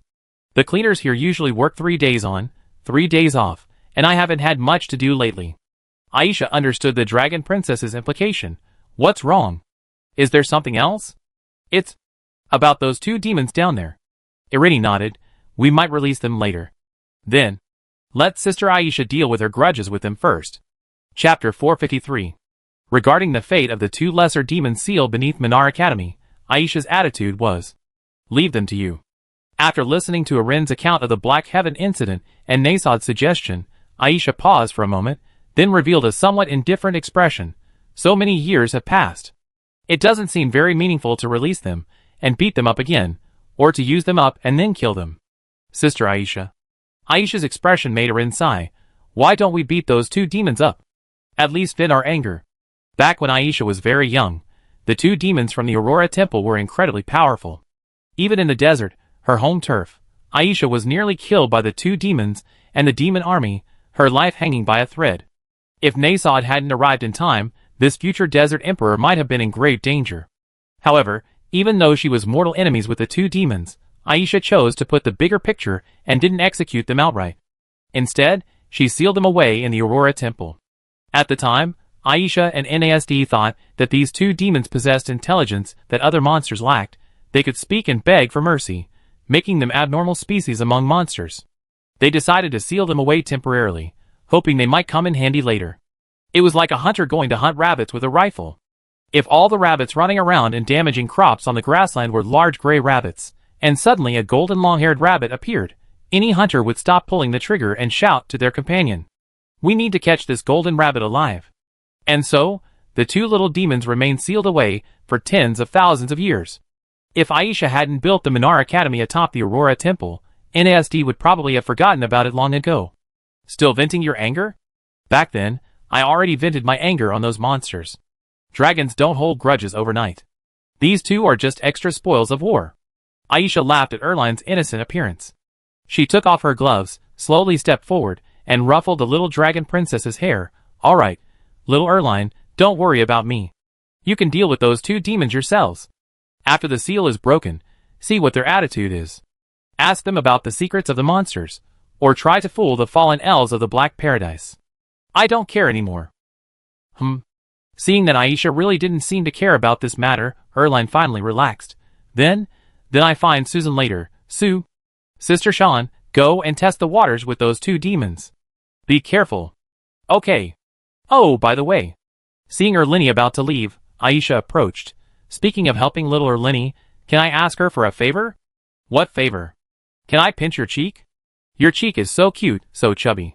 I wanted to pinch it for a long time, But I was worried that Lord Nasod would be unhappy. Shouldn't you be worried that I'd be unhappy? I know the little princess is an angel, she won't mind. 10 minutes later, Erlini arrived at the Minar Academy's administration building with a slightly flushed face. Standing before Susan's office, Erin straightened her grass element uniform and skirt, combed her bangs, and gently knocked. A moment later, Susan's authoritative voice came from inside. Come in. Hello, Miss Susan. Pushing open the door and entering the office, Erin first gave the teacher a slight bow, then said in as natural a tone as possible, about the kindergarten, Then she fell silent, because the office was almost entirely filled with her own merchandise. Yes, literally merchandise. Various posters and standees of Erin Piarista, stickers, and wall hangings of various dragon princesses, cartoonish anime drawings, and even lifelike wall hangings seemingly taken from some recording crystal, and quite a few fan art pieces. For example, the curtains behind Susan featured a hand-drawn anime illustration of Erin, wearing a purple dinosaur onesie, and lounging leisurely in her bed. Susan's desk was covered with large anime portraits of Erin. Her quill pen and even her chair and desk were themed around Erin's black, white, and gold colors. It was fair to say that this Dean of Academic Affairs, Susan's office was filled with Erin-themed merchandise. Heaven knows how many times this teacher had watched Erin's videos, and how many artists she had hired to create this merchandise. Little Erin? At the same time, Susan, in her office, noticed that the person who had entered was Erin, who theoretically should never be in the Academic Affairs office. She immediately put away the standee on her desk, then got up and pulled back the curtains with a whoosh, moving the paintings from the walls to her desk. Cough cough, good afternoon, little Ellen. Despite her quick movements, the sheer volume of little Ellen merchandise in the office betrayed Susan's inner turmoil. Faced with the sudden arrival of Ellen, Susan, dressed in her office uniform, could only awkwardly ask, "What can I do for you, teacher?" Well, it's about Minar Kindergarten. Although the room full of her own figurines and merchandise did make Ellen somewhat amused and exasperated, she patiently explained the situation in the monster forest. Let the cat demons come to school. No problem. Absolutely no problem.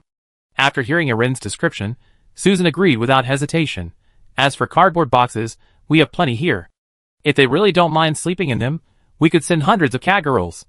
Oh, then should the teacher have a meeting with the higher-ups to discuss the kindergarten's future curriculum and such? Okay, I go and call a meeting with the teachers and principal right now. I definitely give little Erin a clear answer by this afternoon. Thank you for your hard work, teacher. Not at all, not at all. As a reward, little Erin, can I hug you? Just for a little while. Another 20 minutes passed, and Erin arrived at the Aurora Temple beneath Minar Academy through her secret passage. Now, only the Black Heaven issue remained. How to deal with the two demons of the Aurora Temple depended on their attitude. With this thought in mind, Erin easily passed through the barrier in the center of the temple and entered its interior. Since these two demons were once super magical beasts capable of contending with the Desert Emperor Aisha, we see if they become too ferocious.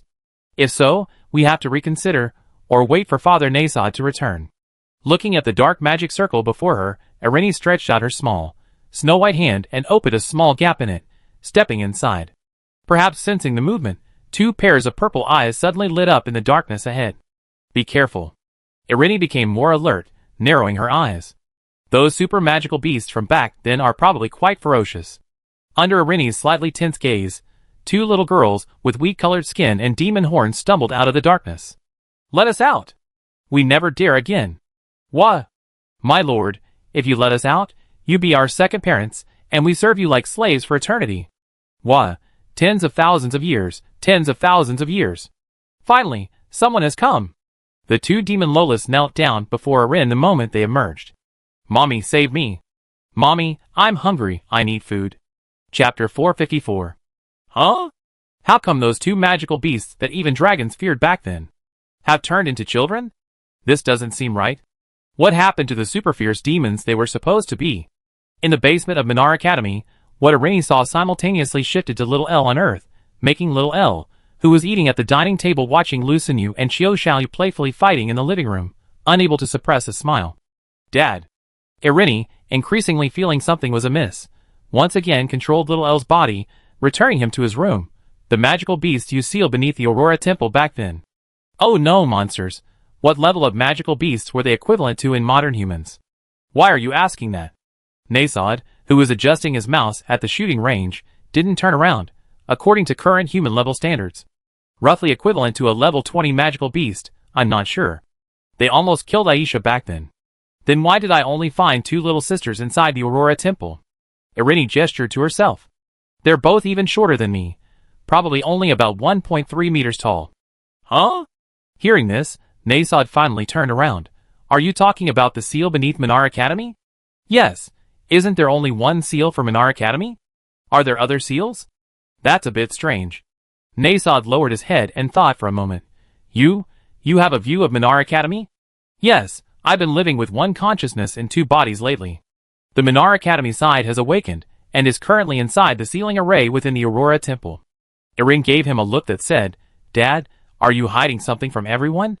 There are only 2 of their auras inside the Aurora Temple.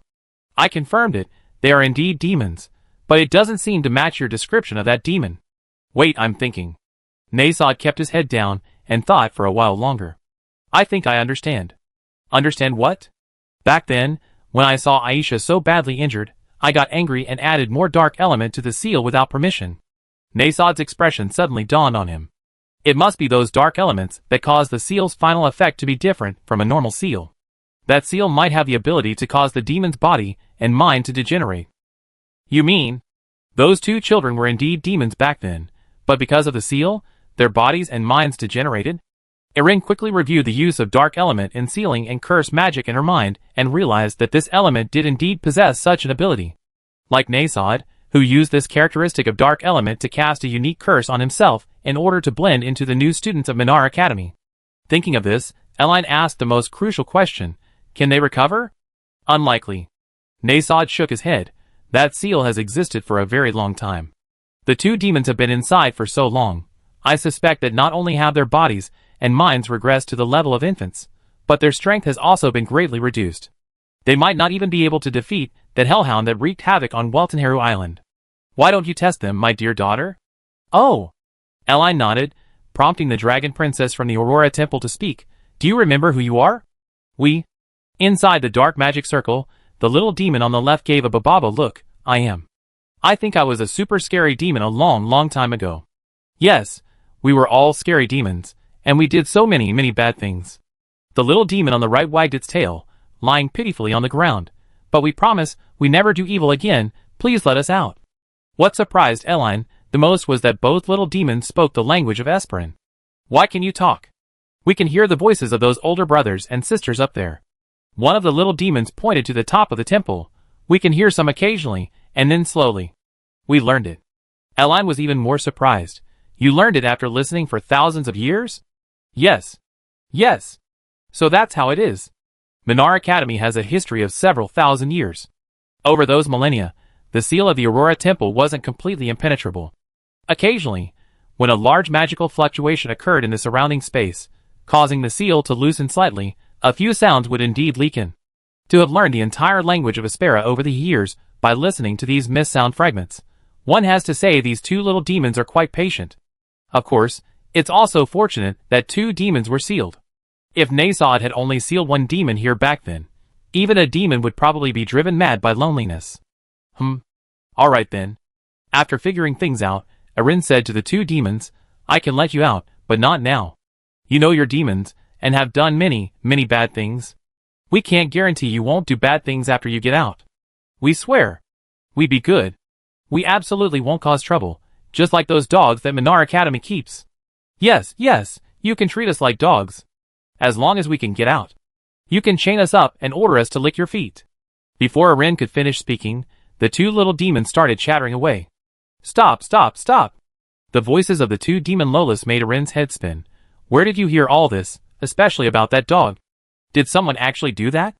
Yes, 200 years ago, someone up there kept a dog and loved having it lick them. The owner fed the dog 2 meals a day, and we used to fall asleep listening to the dog eat. It was so comforting. Why, I want to eat too. We can listen to the dog eat, but that dog only lived for 21 years and then disappeared. Goodness, have you 2 had such a miserable life here all these years? Irin felt a pang of pity for the 2 little demons. How about this? With a sigh, Irin bent down and helped the 2 demon Lolas up. Do you remember Aisha and Nasod? Yes, I'm sorry. The two names instantly made the two girls tremble. Since you still remember them, you should know very well why you're imprisoned here. Aline deliberately spoke in a serious tone. Since you can speak, I give you a chance. Prepare your explanations in the next 2 days. 2 days later, I have Aisha come here. If she believes you have truly reformed, then I will lift your seal. Chapter 455. Under the organization of Susan, the head of the Academic Affairs Office, the senior faculty of Minar Academy held an emergency meeting. The meeting approved Arin's proposal and officially confirmed the expansion plan for Minar Kindergarten. At the same time, the meeting also selected several new kindergarten teachers and added subjects such as moral education, language and literacy, history and future, and magic and science to the existing kindergarten curriculum. Considering that the first batch of students were mostly cat girls with little contact with human society, the kindergarten teachers were all long-lived species such as vampires and cat demons who could speak cat language. Mo Xian was appointed as the vice principal, responsible for soothing the children. We have all the largest cardboard boxes here right now.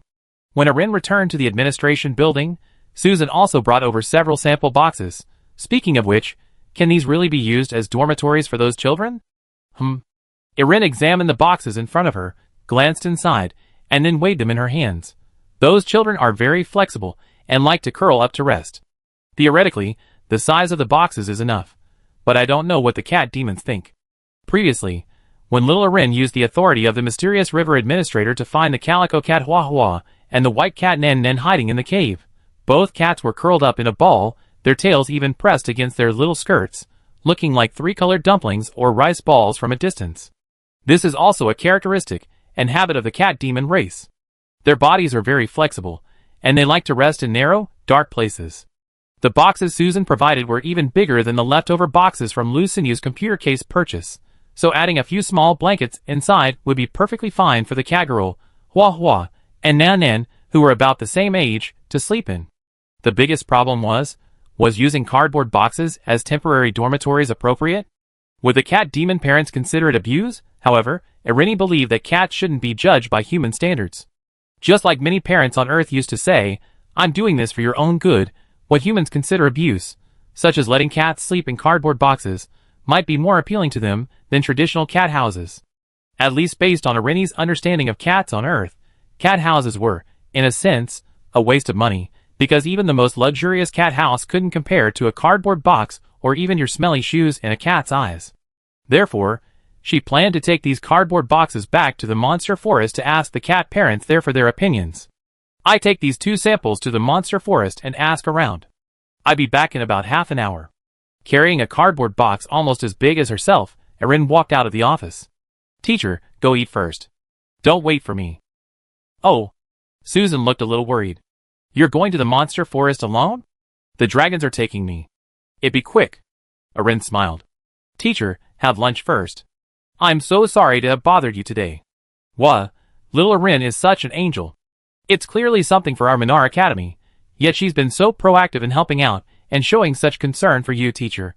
Erin's adorable appearance made Susan's breathing quicken. Can teacher hug me again? Just one hug. A few minutes later, Erin, with her dragon wings spread, flew into the sky carrying 2 large cardboard boxes. These cardboard boxes from Minar Academy were probably used to store books. A faint scent of books wafted from them. Moreover, perhaps due to different manufacturing techniques or materials compared to Earth, these boxes were incredibly sturdy. It felt like even if a cat went in and out every day, they would last for years without breaking. I even want to live in them myself. With this thought, Erin cast a shield around herself and the boxes, then suddenly increased her speed in the air, flying towards the yokai forest. Soon, she arrived at the Tanuki cat community before the yokai forest. From afar, she saw 2 familiar figures under the big tree. Hannah and Nanan. The 2 cats seemed to be playing a hunting game. Nanan hid behind a large rock, while Hua Hua, now fully recovered, lay prone in the grass, her little bottom sticking up, staring at Nanan behind the rock. She twisted her waist from side to side, then suddenly pounced. Gotcha. Ah! I've been caught! Then, the 2 kittens, one white and one spotted, rolled around together, getting their Lolita dresses covered in grass clippings. Hua Hua, Nanan, good afternoon. Aline, carrying a cardboard box, landed on the lawn next to the 2 cats. Where are your parents? Ah! Is it Is it the older sister from this morning? Why have your hair and eyes changed, sister? Seeing Erin, Flower and Nan release their embrace, a question mark seemingly hanging beside their little heads. Their scent is different too. Are you the same person? It's me. We're the same person. Erin looked at the big tree in front of her. Aren't Lily of the Valley and Hyacinth sisters here? Yes, they're making bells. Yes, Chief Hyacinth is making bells for us. Bells? Erin was still wondering when Lily of the Valley, dressed in a casual house uniform, came out of the little wooden house under the tree. Flower. Nan. Your bells are ready. Sister Linglon. Flower raised her little paw. Princess Dragon King is back. Eh? Seeing Erin, who still had dragon horns on her head and dragon wings on her back, Linglon was a little surprised. You're back so soon? Erin put the cardboard box she was carrying on the ground. Yes, I went to Minar Academy and asked the teachers and principal there for their opinions, and everyone agreed. Perhaps worried that Linglon would misunderstand, Erin pointed to the wings on her back. This is my true form. Seeing the cardboard box land, Flower and Nan jumped inside without hesitation. I see. I was wondering why you didn't have any dragon aura. As she spoke, Lily noticed the two cats already inside the cardboard box. Hey, Flower, Nan, those are your sister's things. That's very rude. It's alright. I brought this box so everyone could try it out. Erin was a little embarrassed. It's like this, regarding sending the children to school. Minar Academy has no objections, but there's a small difficulty. Because of the suddenness of the situation, Minar hasn't built suitable student dormitories for the kindergarten, so I wanted to ask if we could use cardboard boxes as a temporary solution. Sure. I'm fine with it. Before Lily could speak, Flower and Nan, who had already crawled into the cardboard box, poked their little heads out, their two cat ears wagging happily. It's super comfortable here. Yes. I prefer sleeping in this little box to a big house. Chapter 456. Back under the big tree, soon more and more kittens, drawn by the cardboard box, gathered around. My turn. My turn. What's this? It looks so fun. Can I go in and take a look too? The box, theoretically only big enough for one cat girl, was suddenly crammed with 3 or 4 kittens by the kittens' soft, boneless bodies, even resulting in them stacking on top of each other. Ouch. The ones on top are too heavy. I can't move. No more coming in. This scene made Erin completely understand why the cat girl mortality rate was so high. They were just too reckless, curious about everything and wanting to sniff and bite, and they loved to explore all sorts of strange places. It seemed only places with a lot of humans, like Minar Academy, could control these little guys. But then again, these kittens were really cute. While waiting for their clan leader, Hyacinth, Erin observed the cats around her. The male-to-female ratio of the cat demon clan seemed somewhat unbalanced, with far more females than males. While there were male cats, they appeared almost identical to cat girls in their kittenhood, all possessing adorable appearances, gentle voices, and beautiful large eyes. Theoretically, it wouldn't be unreasonable to mistake them for ordinary short-haired cat girls. Furthermore, perhaps due to a saying among cat demon males about developing cheeks, the male cats here all had round, large faces, making them quite adorable. In other words, in this patch of grass under the tree, Erin found everyone, male and female, incredibly cute at a glance. Sorry to keep you waiting, we were just making bells. After waiting a while on the lawn, Hyacinth also came out of the little cabin under the tree. She held several collars with bells attached. Upon seeing Erin, she paused, then her expression brightened. I see, this is your true form. Erin curiously examined the bells. These are for the children. Kind of like name cards. Hyacinth pointed to the word flower engraved in the cat demon script on one of the bells. Many of the children here look alike, and I was worried the teachers might not remember them, so I quickly made these. Erin took the bell. Is this really alright? A collar with bells like these, if worn by a human, would create a sense of slave and master, even a strange kind of play. Most humans wouldn't accept wearing a collar around their neck.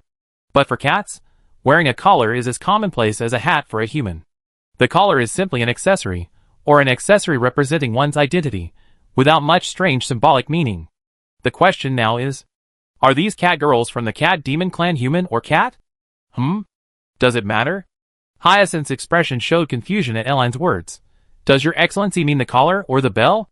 Or is there a rule at Minar Academy that forbids wearing these? Sorry, I don't know those rules. No. Elaine waved her hands repeatedly. Humans don't usually wear these collars, so I just asked them out of habit if they'd be uncomfortable. No, our parents used to remember our names like this when we were little, because we had so many brothers and sisters. Saying this, Hyacinth walked over to the 2 cardboard boxes, one in each hand, and grabbed the cat girls lying inside by the back of their collars. Flower. I'm here. Flower, the calico cat, poked her head out of the box. What is it, meow? Your bell. Yay! Flower jumped out of the box, took the bell, and put it around her neck. As for using boxes as dormitories, I feel like you probably already know even if I don't say it. Hyacinth gestured to the cardboard box in front of her where 2 cats had just crawled into 2 more. The children love it. Personally, I think it's actually quite good as it is. Writing the children's names on each box makes it less likely to get them mixed up. Understood. Erin nodded. So your opinion is that you agree? Yes. Hyacinth was a little embarrassed. Princess Dragon has been so busy with our affairs, and as the clan leader, I don't know how to thank you enough. I'm truly ashamed. It's alright. Actually, you helped us a lot. Minar Academy is currently struggling with its kindergarten enrollment. Erin smiled. Then I go back and tell the teachers at Minar Academy. When can you expect to start enrolling? Any time is fine. Hyacinth suddenly lowered her voice, pointing to the small wooden house not far away. The vampire representative is already asleep. Actually, our stance is, the sooner the children start school, the better, because the parents simply can't manage them all. I can sense the vampires are quite angry. How about this then? Eline glanced at Flower and Girl beside her, who were already wearing cat bells. I take these 2 little ones over first to see how they behave, the students' attitudes, etc. If there are no problems, I have the dragon driver come tomorrow. You can have the rest of the children, who need to start school, prepare here. The teachers at Minar Academy have extensive experience caring for children. As for the children's meals and tuition, the dragons can reimburse them. What do you think? How can we let the dragons reimburse us? No, we already caused them a lot of trouble. Hyacinth shook her head repeatedly, then seemed to remember something. How about we provide Minar Academy with some handmade meat products every year to offset the tuition? That's a good idea. Although she didn't know exactly what Hyacinth meant by handmade meat products, she figured it was just a matter of a few dozen cat girls, and the tuition and food costs wouldn't be that high, so she readily agreed to the suggestion. At worst, it'd just be like Minar Academy raising a few dozen more humanoid pets. Besides, raising cat girls at Minar isn't entirely free. The competition within Minar is fierce. Passing the entrance exam is just the beginning. Every year, many students fail to graduate or are expelled. The pressure on students is immense. Raising cat girls at the school can alleviate that pressure. Let's just say the cats provide emotional support for the students. Then it's settled. Eline picked up one of the cardboard boxes, gesturing for Flower and Little Girl to come in first. Come on, let's go to school. Chapter 457. The handmade meat products Hyacinth mentioned were a huge pile of dried ham and dried fish. Unlike the prosperity of human cities, the economy of most cat villages in the cat demon forest is still very underdeveloped. They usually live in tree hollows or small wooden houses, relying entirely on themselves or their parents hunting for plant resources. Because cat demons only eat meat and sweets like honey and milk, their diet is different from humans. Except for some cats who eat high-fiber straws, like rice, and wheat to help them expel hairballs, they mainly eat meat. Wild boars causing trouble in the forest, pheasants hiding in haystacks, and silly fish floating belly up in the river, these are all hunting targets for the cat demons. And the Eve continent is a magical continent, where ordinary animals in the forest grow very quickly. The cat demon parents can often catch enough prey to eat for several days. When they can't finish the prey, they manually preserve various meats. Over the years, the cat demon race honed their skills in making the most beautiful ham, sausages, and dried salted fish on the Eve continent. Even the vampires would frequently send people to commission dried meat from the cat demons. In return, the elegant vampires, skilled in crafting works of art, would reciprocate with various ornaments and clothing. For example, the Lolita dresses, stockings, and little shoes worn by Hua Hua and Nan Nan were handmade by vampire artisans. For thousands of years, the vampires and cat demons have helped each other, exchanging essential supplies, and have thrived to this day. Is there anything else you want to say to Mom and Dad? Using wind magic, Irini stepped out of the shade of the tree, carrying the cardboard box containing the 2 cat girls, Flower and Little Girl. She gestured to their cat parents, who had come to say goodbye, from under the big tree. I study magic hard and become the smartest cat. Mom and Dad, I take good care of Flower. What do you mean, take good care of me? It's like I'm always causing trouble. Don't fly your ears. Seeing the two cats in the box start playing around again, Irene smiled knowingly. Then, we take these two children with us. Okay. Hyacinth waved. Tomorrow at this time, I'd be here with the children waiting for the adults. Yes, everyone, thank you for your hard work. With that, Irene spread her wings, covered the cardboard box with a transparent water shield, and flew into the sky. They're gone? Wow. They're flying. As expected of Dragon's sister. They're flying. High in the sky, two cat girls peeked their little heads out of the box out of curiosity, then quickly retreated in fear. So high. Is it really okay to be this high? You have to trust Dragon's sister. But you're trembling. And your fur is all puffed up. No, my fur isn't puffed up. Seeing the two cats bickering again, Irene could only smile helplessly, flapped her wings, channeled her magic, and flew back to Minar Academy at top speed. Wah! I need to hide. Using wind element to control the cardboard box and water element to protect the two cat girls, Irene quickly returned to the south entrance of Minar Academy. After landing, she handed her student ID card to the gatekeeper, just as she had left, and it beeped on the relevant inspection device. What's that? Seeing Eline, the gatekeeper only symbolically scanned her student ID card through the inspection machine before being drawn to the large box the little girl brought. Little princess, did you go fishing with them too? No. Eline took the student ID card. There are two cats inside. Cats? Cat girls? Cat demons? Eline didn't know how to explain for a moment. I already informed the Academic Affairs Office. Minar Kindergarten is expanding its enrollment tomorrow, and the box contains students. The gatekeeper's eyes widened even more. Students? What kind of students could fit into such a small cardboard box? Two of them? Little Eline? Before the gatekeeper could react, a girl in a fire elemental uniform recognized Eline. Good afternoon. Are you having outdoor classes this morning too? It was Annie, a senior from the fire elemental department. Anne's dorm was right next to Alice's and Victoria's. Eline had accidentally wandered into her dorm and witnessed Anne's intimate behavior with her roommate, leaving a strong impression of this senior. I skipped my morning class, Eline quickly explained as she saw Anne and several of her classmates approaching. I asked for leave this morning. Oh, I almost forgot. Little Ire usually sleeps in the morning. Annie's expression suddenly dawned on her, then her attention, like the gatekeeper's, was drawn to the large cardboard box at the entrance. Is this your package? No, it's not a package. Erlini hesitated, so... My junior? Junior? Annie was dumbfounded. Isn't little Ira a freshman at Minar this year? I remember summer admissions are still a long way off, right? Gurgle. A cute sound came from the box at the school gate. Have we arrived? There are so many unfamiliar smells outside. Can we peek out? But Princess Dragon didn't seem to say we could go out. Accompanied by the rustling sound, the calico cat, Wah Wah, seemed unable to contain herself any longer. She pushed open the cardboard box, her two cat ears cautiously peeking out, followed by a pair of emerald green eyes. Wow! This immediately drew the attention of Annie and her classmates. What's this? Wah Wah, startled, quickly pulled her head back, but it was too late. Annie and her classmates had already crowded around the large cardboard box, completely surrounding it. Such cute kittens. Are they cat spirits? Her eyes are two different colors. Their clothes are so cute. And they're so small? Can I touch them? The girls' commotion quickly attracted more students, who gathered around to examine the two cat girls inside the box. Little Elle, did you bring these back? Where did you find them?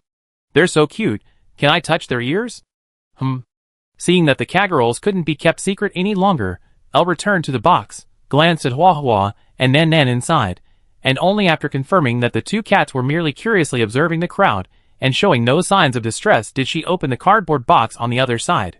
Why don't you two come out, Hua Hua and Nan Nan? Chapter 458. When Irene returned with Hua Hua and Nan Nan, it was right at the end of the morning school day at Minar Academy. Many students were running out of school after class or returning from outdoor activities, so the commotion at the school gate quickly attracted the attention of many students. What's going on over there? So many people are gathered together. I saw the legendary dragon princess. It must be because of her, right? Oh! It's little Irene. No wonder there are so many people. Let's go see. Let's see if the legendary little Irene is really as cute as she looks in the videos. Are we really going? Shouldn't we go eat first? We can eat anytime. We can't see little Irini every day, come on. As a result, more and more students gathered around Irini. However, when these students, who had gathered out of curiosity, noticed the large cardboard box on the ground, their attention was quickly drawn back to it. What's this? There seemed to be some small animals inside? Did little Elle bring it? It seems like a lot of people are interacting with that box. Seeing this, Eline borrowed a recording crystal from the security guard at the entrance, hugged it to her chest, and turned it on. These two kittens are so cute. Their ears are twitching. Before coming here, I always heard that Minar Academy had catgirls, but this is the first time I've seen one. Minar Academy does have catgirls, but they're all in the staff dormitory area, and they rarely come out. You might not be able to meet them unless you specifically go there. Despite being surrounded by a large group of girls, and being catgirls of the cat demon race experiencing human contact for the first time, Hua Hua and Nan Nan inside the box seemed completely unafraid. They sat obediently in the cardboard box, tilting their little heads back to observe the Minar students around them, their cat ears twitching occasionally. Little cutie, can I touch your ears? A moment later, Annie, a senior who knew Irini, couldn't resist any longer. She reached out to Hua Hua and tried to rub the orange, white, and gray cat ears. Feeling the touch, Hua Hua slightly raised her head and licked Annie's hand with her little tongue. She licked me. Is this how cat demons greet each other? Because of the language barrier, Hua Hua couldn't quite understand what the humans around her were saying, but she could sense their friendliness, so she responded to Annie in the friendly way that cat demons represented. Oh my god! That's so cute. Annie's actions seemed to have a domino effect, and soon another girl reached out to Hua Hua. Hua Hua, equally friendly, leaned over and licked the girl's hand. Wow! It's prickly. Her tongue seems a little different. I heard that felines scrape meat off with their tongues when they eat, so catgirls' tongues are covered in barbs, but I didn't expect it to feel like this. It shouldn't hurt, right? It doesn't hurt at all. It doesn't hurt at all. It's like being scratched with sandpaper. The little one has definitely retracted a lot of the barbs. With Annie and this girl leading the way, the students watching couldn't resist any longer and reached out their hands to Hua Hua and Nan Nan. They're wearing collars around their necks. These outfits are so cute. Their hair is so pretty, it looks like the soft fur of a cat has grown longer. It feels different from human hair. Their little faces are so chubby, hee. Out of politeness, despite the somewhat chaotic scene, Hua Hua and Nan Nan closed their eyes and enjoyed being petted by the students, making obvious purring sounds. Excuse me, everyone. Seeing that the crowd's novelty was wearing off, Irini walked in carrying the recording crystal. How was it? Two little kittens. So cute. Because she was familiar with Irini, Annie spoke first. Where did Irini find them? In a very, very far forest, thousands of kilometers away from here.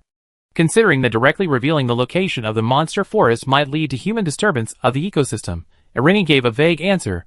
Actually, you can't really say they were found. They're house cats. Hee, you can tell they're house cats. I'm just really curious if these two actually have an owner. Annie asked while rubbing Hua Hua's head. So, did little Elle bring them to Minar Academy to send them to kindergarten? Yes, Minar's kindergarten just opened, and they're short of children, so I contacted the cat demons. Little Elle's background is so powerful. She even knows people among the cat demons. Eline's answer stunned the passers-by. Yeah, with such high talent and strength, and she even knows dragons and cat demons. It's not surprising, is it? Little Ire was raised by the dragon race from a young age, so her connections are definitely unmatched by ordinary humans. Little Ire was raised by the dragon race from a young age? Where did you hear that? Don't you know? It spread throughout the entire academy last night. The students in Little Ire's class said that the reason she knows dragons is because she was abandoned by her parents when she was little, and then taken in and raised by the dragon race. That's why she's so strong and knows so many people. Wow, no wonder you all call her the Dragon Princess. So she really is the Dragon Princess, even if she's not their biological daughter. Not their biological daughter is still amazing, okay? Who has the good fortune to be raised by dragons from a young age. Amidst the discussions, Airlini raised the recording crystal. Yes, I already reached an agreement with the Cat Demon clan. If the cooperation goes smoothly, they will send some children here to attend classes, about 60 or 70 in total. These two cat girls are Hua Hua and Nan Nan. The Cat Demon clan has a tradition. They only have nicknames until they reach adulthood. They receive official names after that. Hua Hua and Nan Nan are here for a pilot program. It's their first time traveling far from home, Their first time interacting with humans, and they don't speak our language. I wanted them to come here and see if they'd be uncomfortable or afraid of humans. Erlini turned the recording crystal in her arms, recording the onlookers. We also need to conduct a random survey here. After all, if the kindergarten cooperates with the cat demons, many cats will come to our academy in the future. Because they're children and haven't been exposed to human society, these cats might run around during recess and might play pranks, like stealing cookies from your drawers, or suddenly popping out and running around when you're having a date in the garden. Right now, we're letting everyone interact with the cats, conduct a questionnaire, and then determine the subsequent kindergarten cooperation arrangements. Chapter 459. Bringing 60 or 70 cat girls to Minar Academy wasn't as simple as letting a bunch of kids into kindergarten. Before this, almost all students at Minar Academy were human, making it a human-run academy. Establishing a monster kindergarten, allowing monsters and humans to interact and achieve peaceful coexistence and development, was itself a process of creating something from scratch. Because in most cases, monsters and humans have different values and habits. For example, in the eyes of vampires, nothing is more important than sleeping and staying home. If a human bleeds, not catching it properly in a bowl is considered wasting food. But in the eyes of cat girls, unless they're sleeping all day, anyone who stays home all day is a fool, and besides not speaking human language, cat girls don't have as many moral constraints. When get out of class ends, these kindergarten kids might run out to play, they might pitifully stare at the meat and fish in everyone's bowls in the cafeteria, they might run along the windows to your dormitory door to chase and play, and they might even keep nudging your hand with their heads while you're doing outdoor activities, signaling you to pet them. Seeing that the surrounding students' attention was drawn to her, Erin tried to combine her understanding of cats on Earth with her previous encounters with the cat girls in the monster forest, and explained to the students as many ways cats cause trouble as possible. They might knock over your newly bought ice cream while running around, they might chew up the flowers and plants in the garden, and they might hide in dark corners, giving you a surprise when you pass by. You can find these cats in any unexpected place. Of course, these behaviors can gradually improve with the guidance of kindergarten teachers. Once the cat demons learn to speak, you can reason with them. However, some minor troubles between each other are inevitable at the beginning. Cats are naturally lively, active, and energetic. As she spoke, Erin looked at the flowers in the large box and said, also, because the cat demons we're currently cooperating with are all tabby cats, the cat set will vary in appearance and color. The cat girls might be calico cats like this, or slightly neurotic black and white cats, very strong tortoiseshell cats, or very fat orange cats. And not all the cats sent will be cat girls, some will be boys. The ratio is roughly 1 in 6 cats is a boy. Although they're cute and all look around 10 years old, some people will still mind, right? I don't mind. Before Erin could finish speaking, a girl in a fire elemental uniform immediately replied, in fact, boy cats are better. Aren't they just cute little boys? Perfect for raising them. Oh, there's something else I forgot to mention. Hearing this, Erin quickly added, the cats sent here to kindergarten do indeed all look around 10 years old when they transform into humans. There's not much difference between male and female cats in appearance and voice, but the current curriculum at the Academic Affairs Office is a 10-year program, meaning all the cat demons sent here will only attend kindergarten for 10 years. 10 years is insignificant for the cat demon race. They basically look the same when they graduate as when they were sent here. But for humans, 10 years ago everyone might have been just a child like the cats, but 10 years later they all be adults. You need to be careful about that. Eline's words caused a brief silence among the surrounding students. Haha, it's only 10 years. I've been guarding this gate for 20 years. At this moment, the gatekeeper's cheerful voice interjected, I don't know you guys, but I really wish I had a few cats to keep me company while I'm guarding the gate. If you don't like these little kittens, just let them all come to us. Yeah. Another gatekeeper chimed in, when everyone's in class, there's hardly anyone here. We're all so sleepy we're practically falling asleep. If we had these cute little creatures to keep us company, TSK, I'd be so happy. Is Little Air conducting a survey? Putting everything else aside, I'm all for it. We welcome adorable little cat demons to come to class anytime. After another brief silence, Annie raised her hand in the crowd. I agree with letting them come over. Because even though these cats might cause trouble and annoy people, who can blame them for being so cute? I've been taking classes at Minar for years, and whenever I'm studying in the teaching building at night before exams, or when I'm stressed and going out alone to clear my head, I really need these little bundles of joy. Me too. Another student raised their hand, what Little L said earlier. that they might steal cookies or knock over ice cream cones. It's only a matter of losing a few dollars, and these things aren't unteachable. Once the kittens are properly trained, just thinking about being able to cuddle and play with these adorable little creatures after class makes it feel like a very worthwhile deal. Can I abstain? I have a bad temper, and if these little ones are really this naughty, I might lose my temper, but what they said makes sense. Yeah, the Academy will be in a better mood if they see lively little ones every day, right? Then I vote in favor. Putting everything else aside, at least these two sample cats are very well behaved, and I feel their siblings probably won't be too naughty either. Okay, I agree too. Can we just say it directly to the recording crystal? No need for autographs or anything, right? To Arin's surprise, under the recording crystal's lens, the vast majority of passing students voted in favor of Minar Kindergarten expanding its catgirl recruitment. To better adapt to humans, Hannah and Nanan also came out of the cardboard box and played games with the upperclassmen around them. Only after the two cats and the crowd had finished playing did Arin put them back into the box and arrive at Minar Kindergarten. Wow! It's a slide. Upon seeing the slide and various sports equipment in the center of the kindergarten, the two cats couldn't contain themselves. They jumped out of their boxes with a whoosh, climbed to the top of the slide, and then slid down with a whoosh. Clearly, Hua Hua and Nan Nan had encountered similar toys in the cat demon forest. Nicole, seeing the two cats' relaxed demeanor, and knowing that the Minar Kindergarten enrollment issue and the conflict between the catgirls and vampires in the demon forest were about to be resolved, Irini secretly breathed a sigh of relief and called the lizard girl Nicole out of the nearby hut.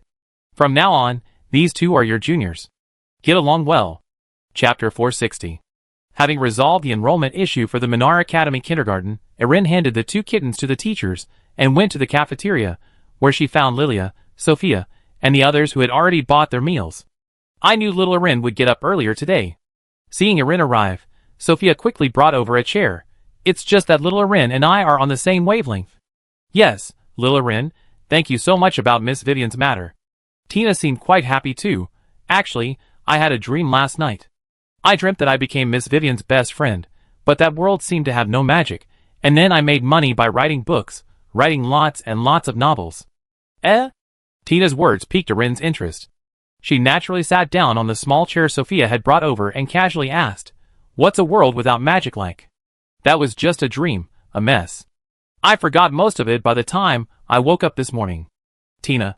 Not thought for a moment, but I really do remember that world didn't have any magic at all, only technology like the new magical technology that Minar Academy has been developing in recent years, the one that Victoria and her classmates are studying. It seems like that world is full of technology like that. Then, Herlinie tried to guide her further. Does Sister Tina also write books? To be honest, before I came to Minar Academy, my biggest hobby in my family was writing. Tina scratched her head, a little embarrassed. At first, the family butler asked me to write a report about rescuing Miss Vivian. As I wrote, it turned into a novel-like style. Master Anthony liked it very much and told me to try writing more in my spare time. He was responsible for submitting articles to Aspera's magazine. Oh right, during the time the young lady was missing, I wrote most of the family's articles. But the magazines wouldn't accept them, so we had them printed ourselves, distributing many pamphlets for free to passers-by. No wonder. Hearing this, Eline finally understood why so many people knew about Vivian's disappearance even though the Aspera Empire had imposed a news blackout. Wouldn't a world without magic be too unbearable? At this moment, Sophia curiously chimed in that case, what would people do if they got sick? I really can't remember. Tina shook her head. Perhaps, if magic didn't exist, people would prioritize exploring the other side of the world? I remember Sophia studied pharmacology and herbalism, right? Maybe the people in that world are very skilled in potion making? I can't imagine a situation where there's no magic, and people can cure illnesses just with herbs. Sophia frowned. For example, during wartime, if someone accidentally, I'm injured and bleeding a lot. How can I treat it with herbs alone? Does such a herb really exist? Haha, let's not talk about this anymore. It was just a dream. Tina seemed quite cheerful. Besides, how could there be a world without magic? If there were, wouldn't the magical beasts and the Mages Association be in chaos? Oh, right. Sophia suddenly realized. Let's eat first. Little Ire is said to be one of the top 3 most popular dishes in our cafeteria, and it's all here. Then I won't be polite. Little Ire eats like a kitten.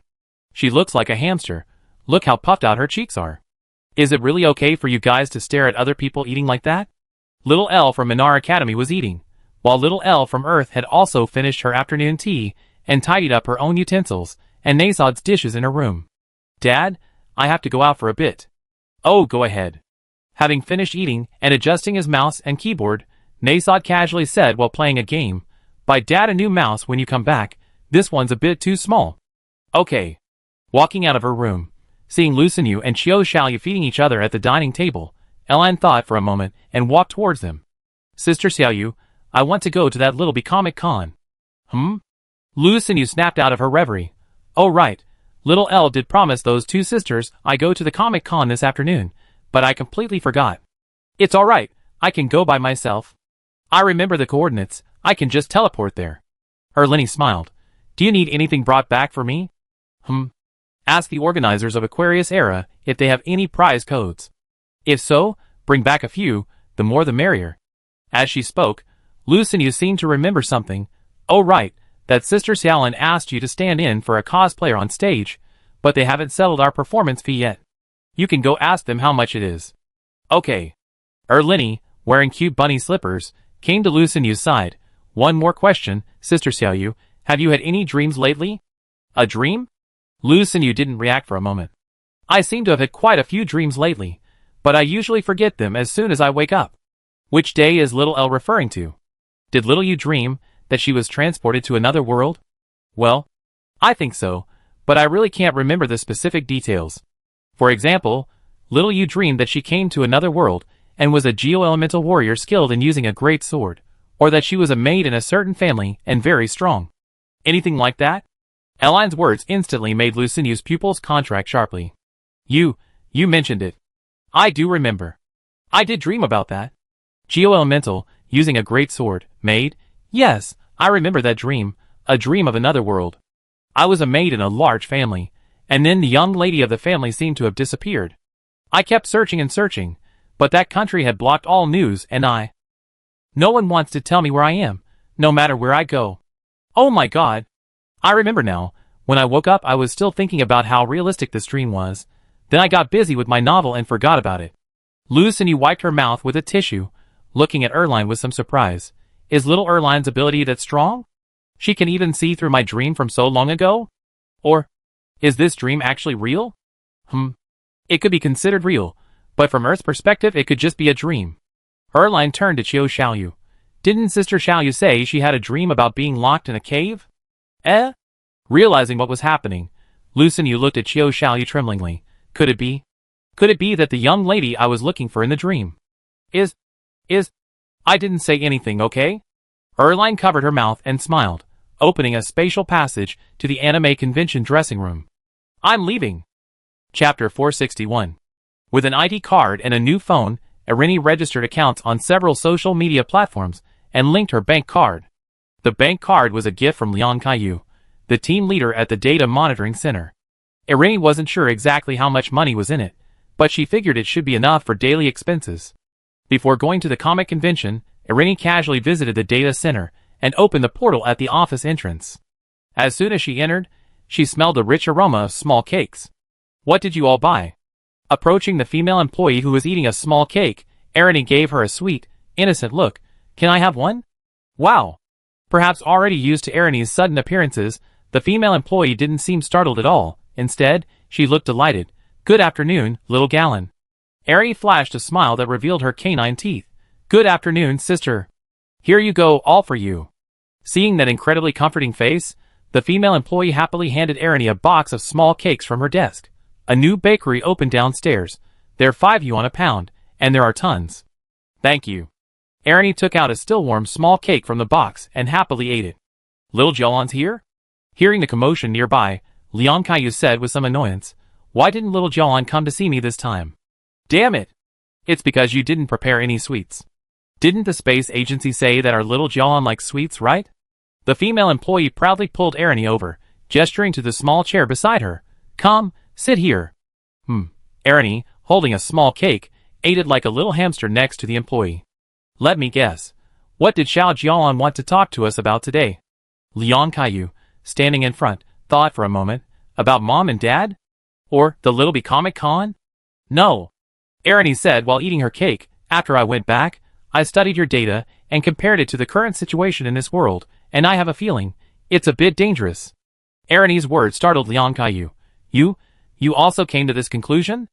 The data research team's work involves compiling current domestic data, especially the posts and comments of ordinary people in various fields and forums, along with their own situations, and then having AI robots or humans analyze it to issue risk warnings.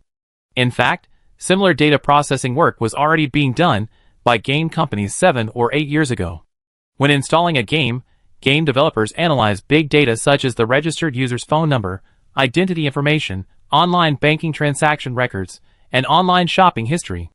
For example, if someone enjoys playing mobile games, their online posts often express happiness about playing games and improving their skills, maintains an optimistic attitude, doesn't get angry even when failing to improve, and has minimal real-world spending, dedicating most of their income to games, then game developers would classify this type of user as a high-quality user.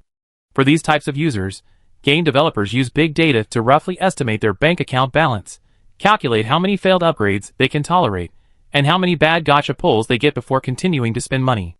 They then try to maximize these failures and gacha pulls to squeeze every last drop of value from them.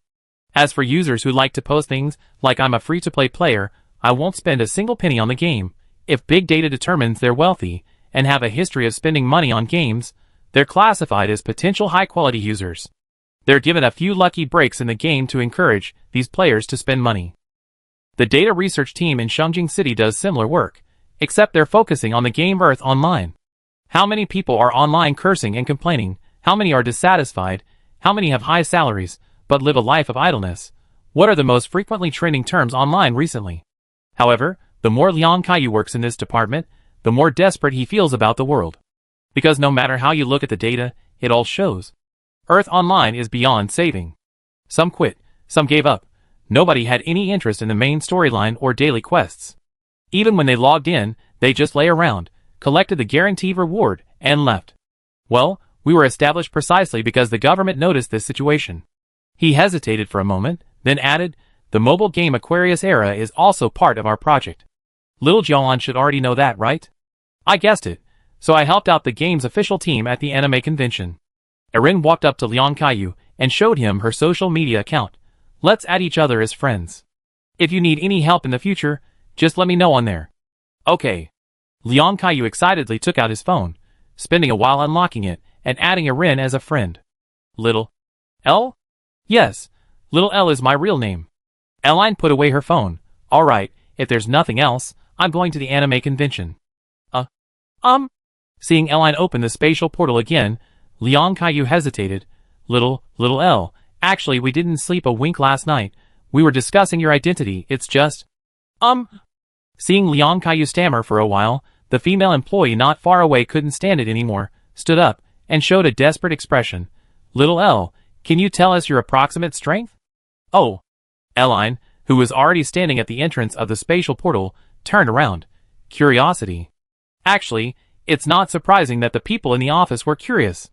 Any ordinary person on Earth, after witnessing Eline's abilities, would definitely be curious about her identity. I can't reveal too much, but if you're asking because you feel insecure, I can give you a brief answer. Under the watchful eyes of everyone in the office, Erin casually conjured a fireball in her hand. This universe, I mean the universe including this planet Earth, I can freely choose to reconstruct or erase it. If a horrific war breaks out in the future, I can also conceptually modify the characteristics of the human species to absolute goodness. These are my abilities. Erin's explanation left everyone in the office dumbfounded.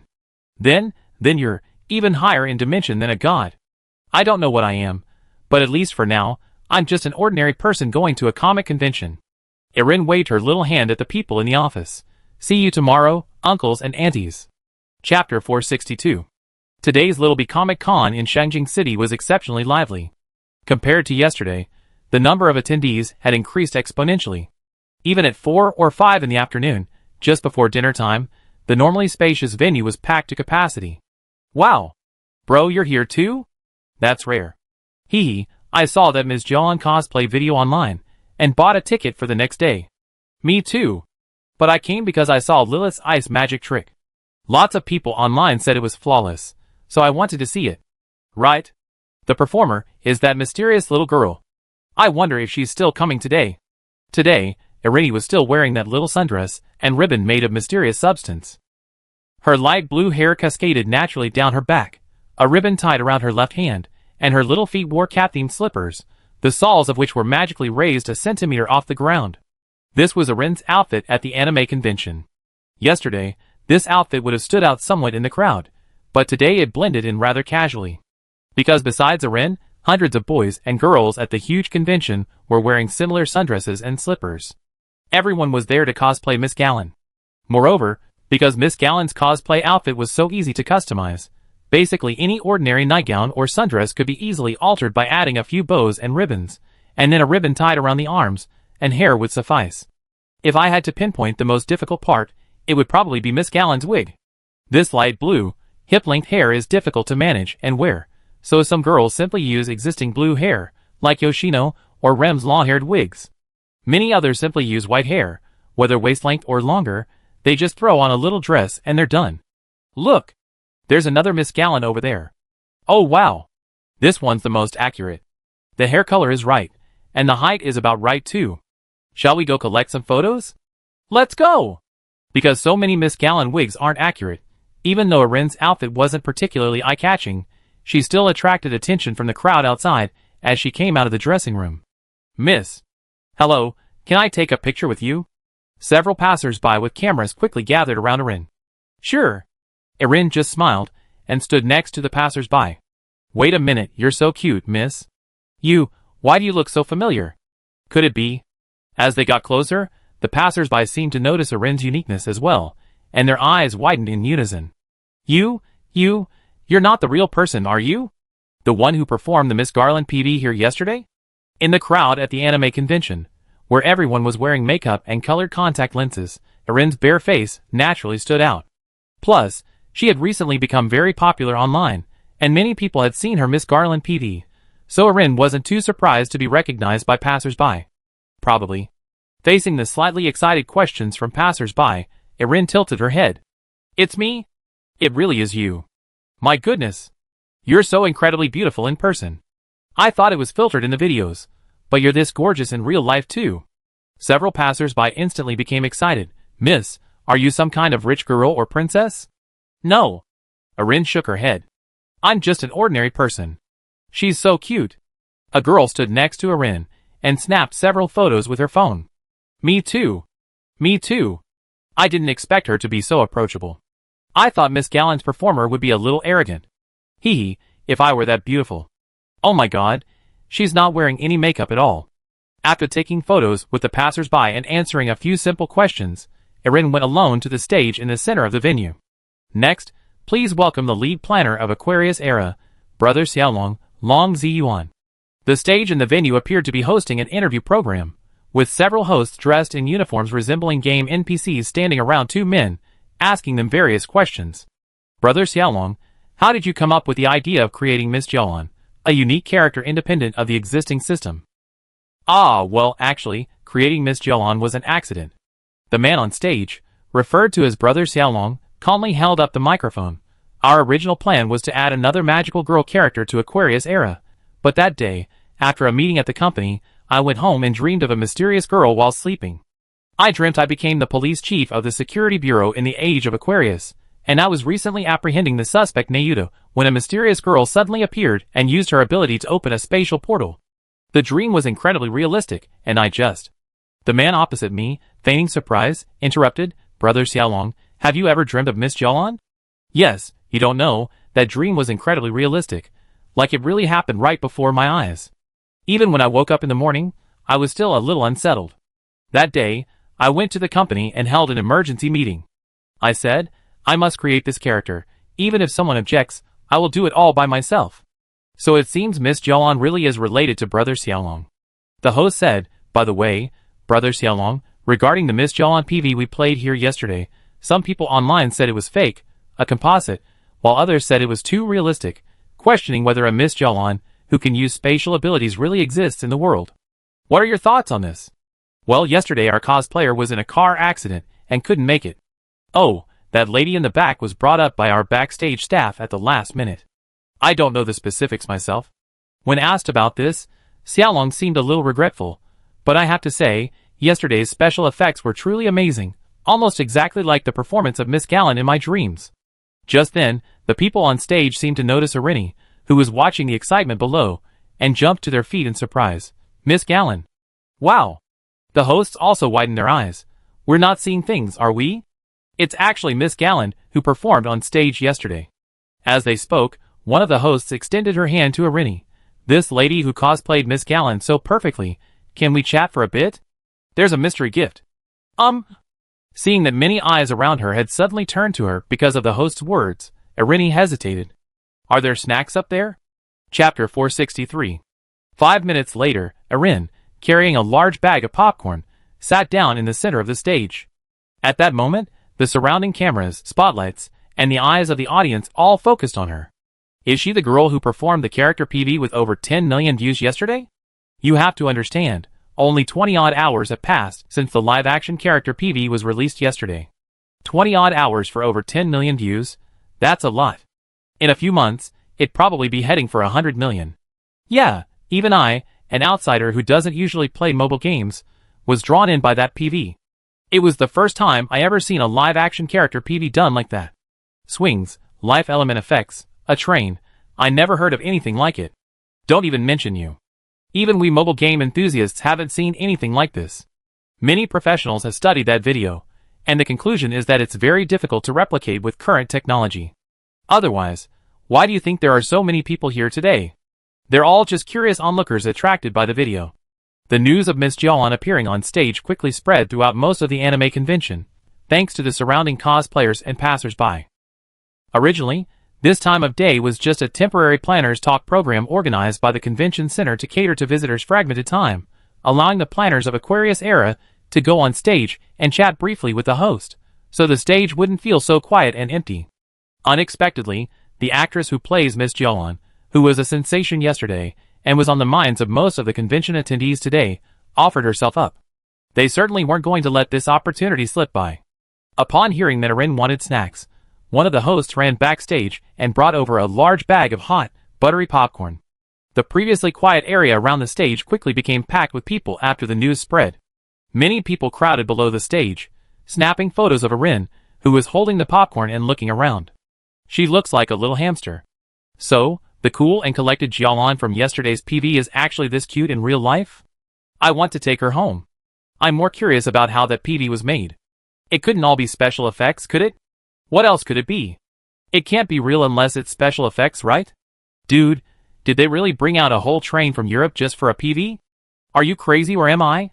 Seeing the crowd growing larger and larger, the host and several game planners on stage became a little nervous. Ahem, well, we're very happy to have Miss Jialan's performer from yesterday on stage. This actually surprised me quite a bit, right? Because according to the staff member in charge of this yesterday, Miss Jialan was very mysterious and was a last-minute replacement, so we had a hard time finding her. Now we can see that Miss Jialan herself is incredibly cute. She's been eating, wow, like some kind of little animal. Even as the host and game planner, everyone on stage was actually quite nervous at this moment. Because even they themselves didn't know what those special effects from yesterday were all about. The PV for Miss Garland, starring Irini, is, if not completely unrelated, to the original PV for Aquarius era. Aside from the music and narration being somewhat similar, the Miss Garland in the video has entirely original special effects and movements. Most remarkably, this seemingly random passerby, supposedly chosen randomly from the crowd, perfectly captured the image of Miss Garland in the game planner Long Ji's dream, both in expression and body language. Even after watching the recording more than 10 times, he had a nagging feeling that the Miss Garland in his dream was fake, and the one in the video was real. As the lead planner for this role, Long Ziyuan had spoken with staff and the person in charge of the project afterward, but their responses were mostly the same. Huh? The actress was changed. I didn't know. I didn't receive any notification. Special effects? Weren't the special effects already finalized? The funding you allocated was so limited, and this wasn't even a large-scale event.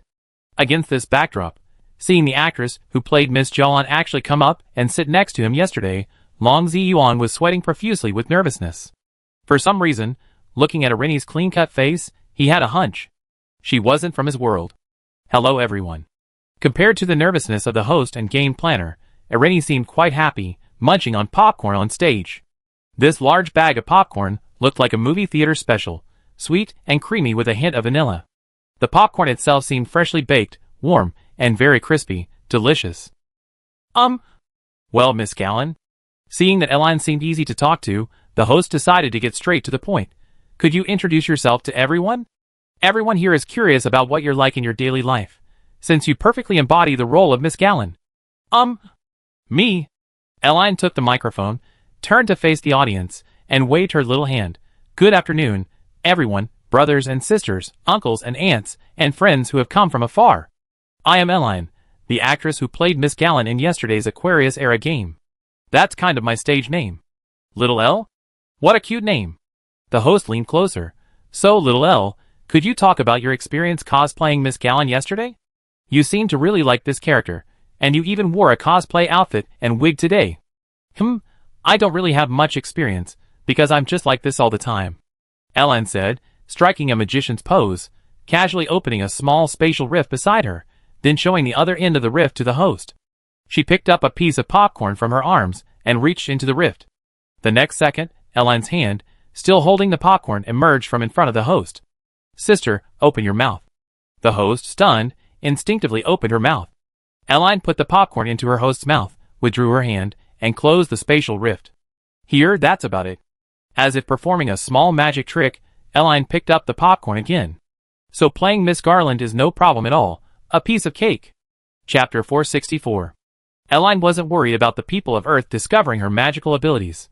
Even if they did, it wouldn't have any consequences for her. As an ordinary person, who had lived on Earth for over 20 years, she understood the nature of people there. People habitually believe what they want to believe, and once they do, they rarely change their minds. For example, in online arguments and insults, no matter how heated the argument, it's rare for one side to convince the other. It usually ends with both sides blocking each other. In Elaine's case, some people believe she used advanced special effects, colluded with the host, the main planner, and high-tech backstage to achieve the effect. Others thought she was the magician herself, and the host, though perhaps seeing something, had to cooperate due to their position. There were also those who, while unsure whether the space travel was special effects or magic, didn't bother with such details. They simply told themselves, it's probably some high-tech product, who cares? And focused on enjoying the show without questioning the underlying principles. As for the smaller group of more immature people, they might genuinely believe that Erin is a magician from another world. Anyway, no one can convince anyone else.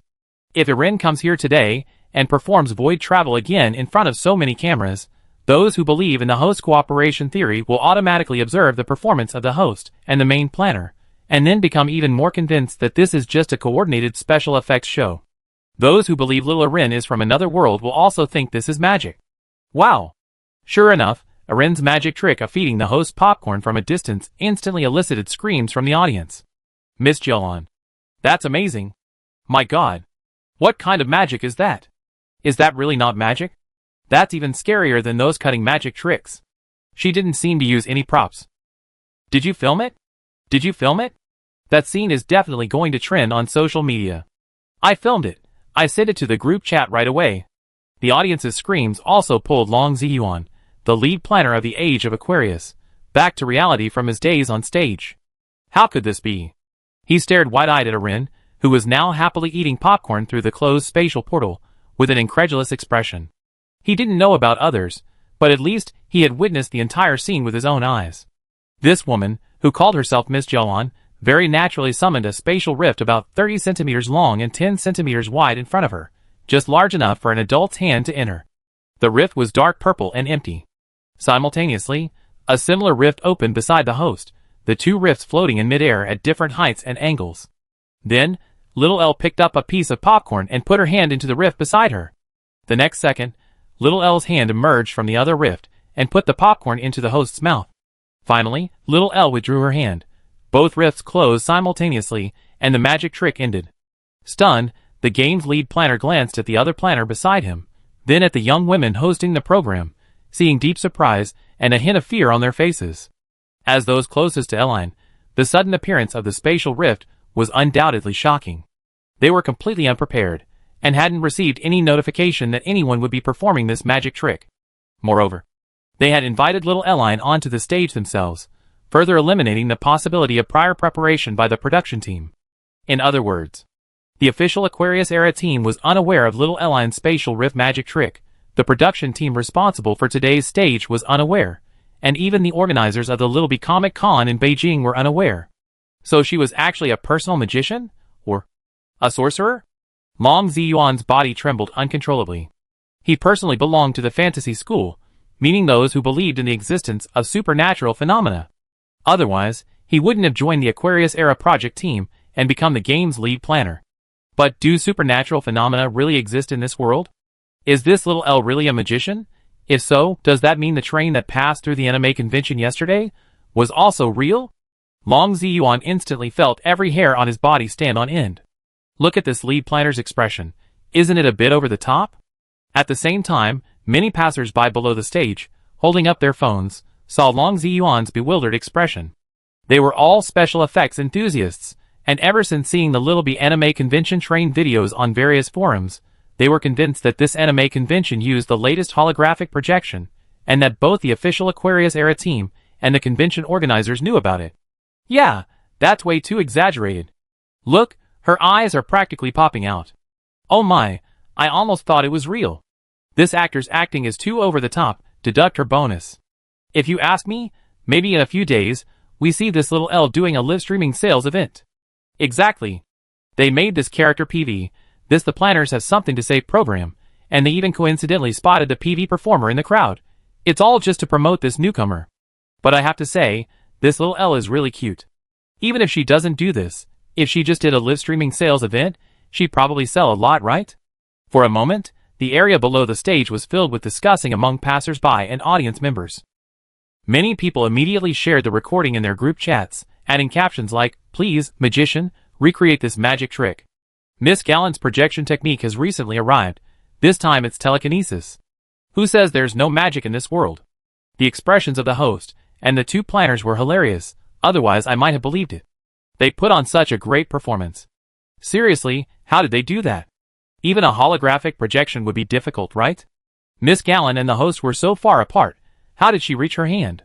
Couldn't it have been someone else's hand or a magician's hand? Is it hard to prepare half a hand and a piece of popcorn beforehand? This magic trick is actually quite simple. You just need the right props, a holographic projection, and the host's cooperation on stage. With her excellent hearing, Eline quickly gathered these comments and processed them in her mind. Sure enough, even if she performed advanced magic in front of them, no one would believe her. Realizing this, Eline continued eating her popcorn in front of everyone. It seems the future of this world isn't as bleak as predicted.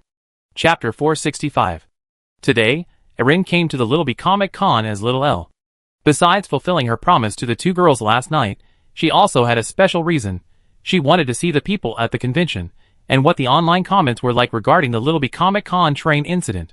Having lived on both Earth and the Eve continent, both worlds could be considered Erin's home. The Eve continent is dominated by magic and strength.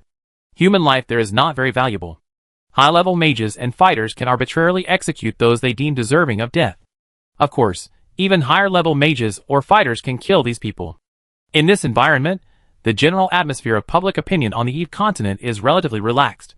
At least, it doesn't have the kind of taking pride in being aggressive online or flame wars and insults at each other's parents that exists on Earth. Because on the Eve continent, if someone really dislikes someone and insults their parents, that person will actually kill them. Over time, those who survive are typically refined, easygoing, and emotionally intelligent. However, the world here is currently dominated by a cyber pressure cooker. Because there's no threat to life, people say whatever they want online. After all, no one can truly harm anyone behind the screen. As a result, trust between people has been eroded, creating information cocoons. Circles become antagonistic, daily flame wars rage, birth rates plummet, and people live numbly, without dreams or aspirations. This environment is clearly unhealthy. While Eline was eating popcorn and observing the audience, Long Ziyuan, the lead planner of Aquarius Era, couldn't contain himself any longer. He picked up the microphone and leaned close to the little girl.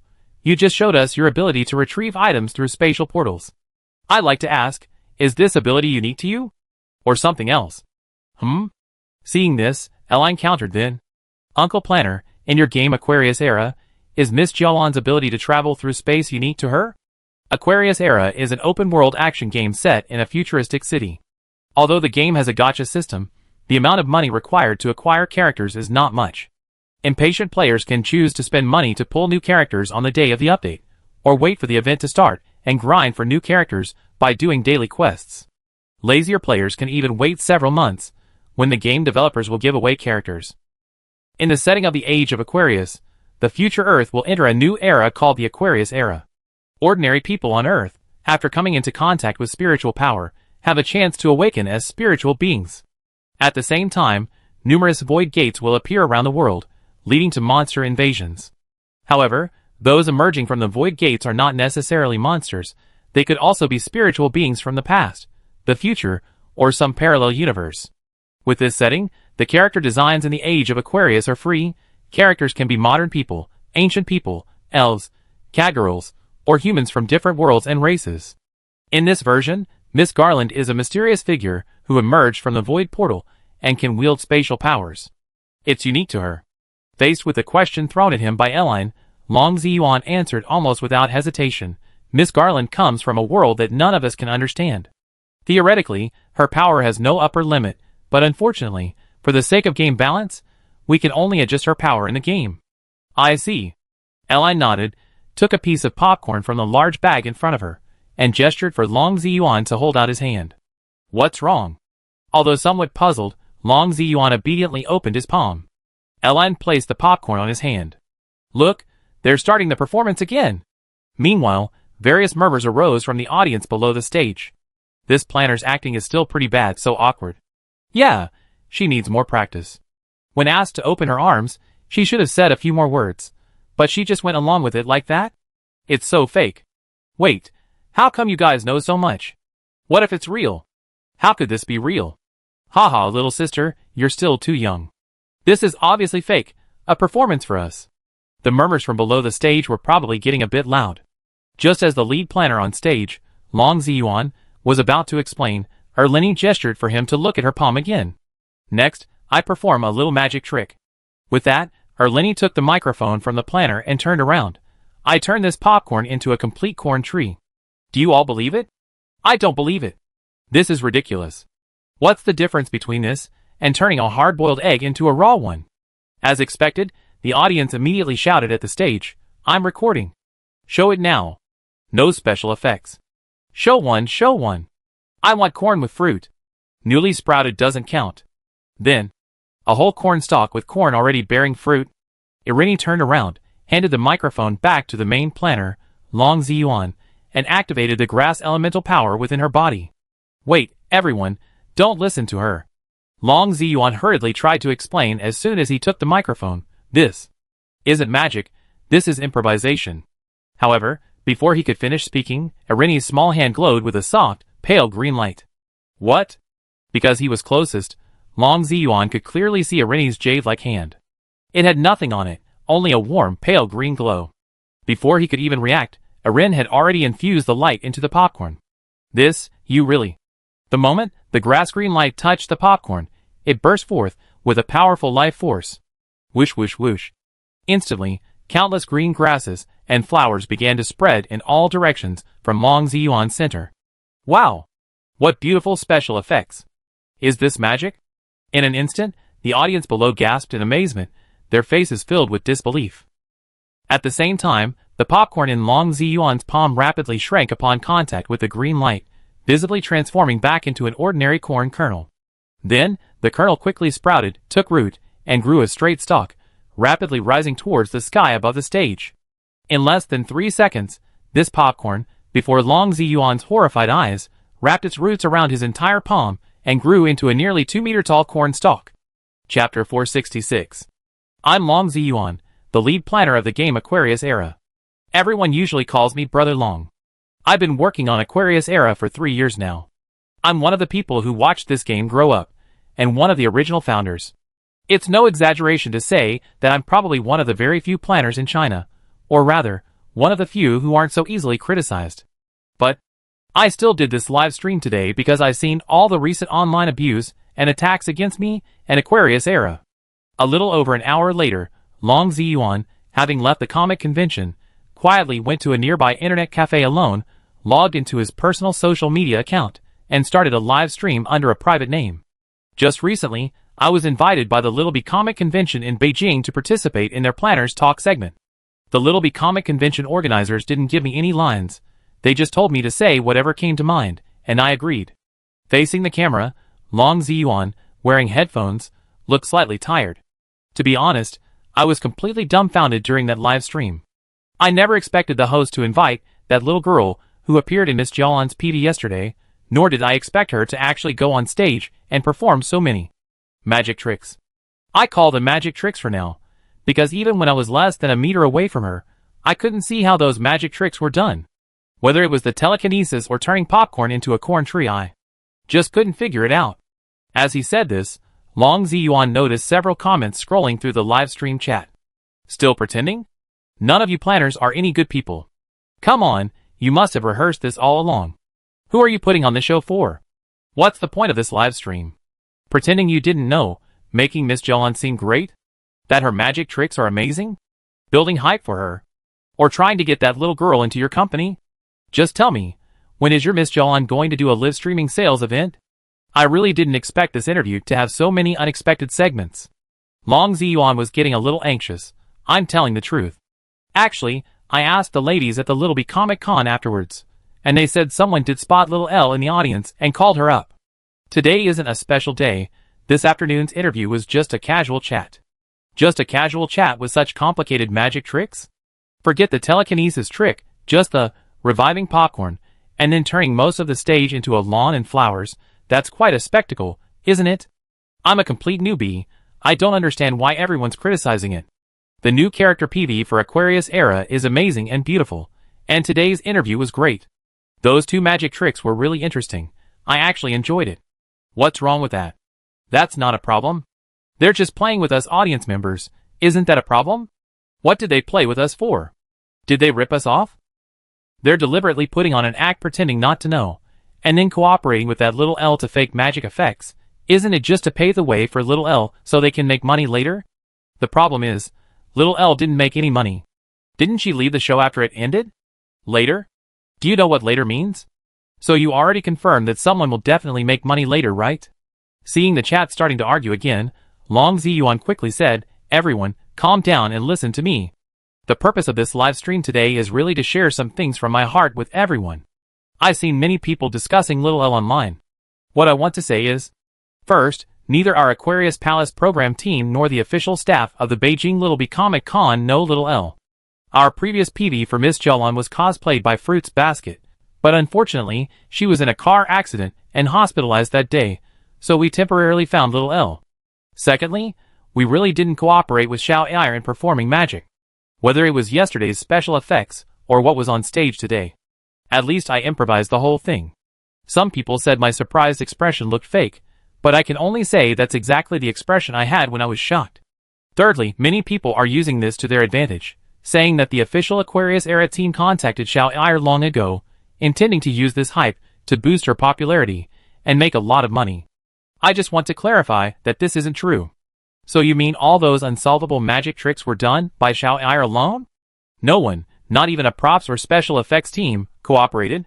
Even a master magician wouldn't do that, right? By the way, why are you all so concerned about whether this magic trick is real?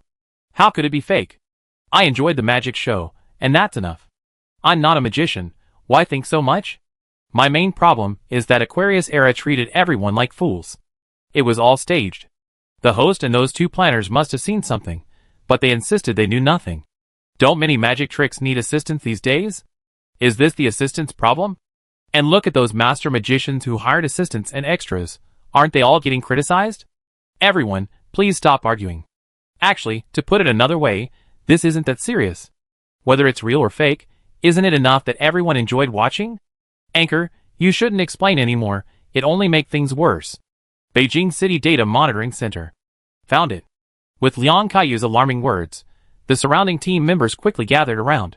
These IPs that were stirring up trouble all came from overseas, using multiple botnets as stepping stones. I finally caught them. Pointing to several IP addresses on the screen, Liang Kaiyu gritted his teeth and said, They've probably been watching Aquarius Era and the comic convention for a long time. This matter has been generating the most buzz lately, so they targeted Xiao.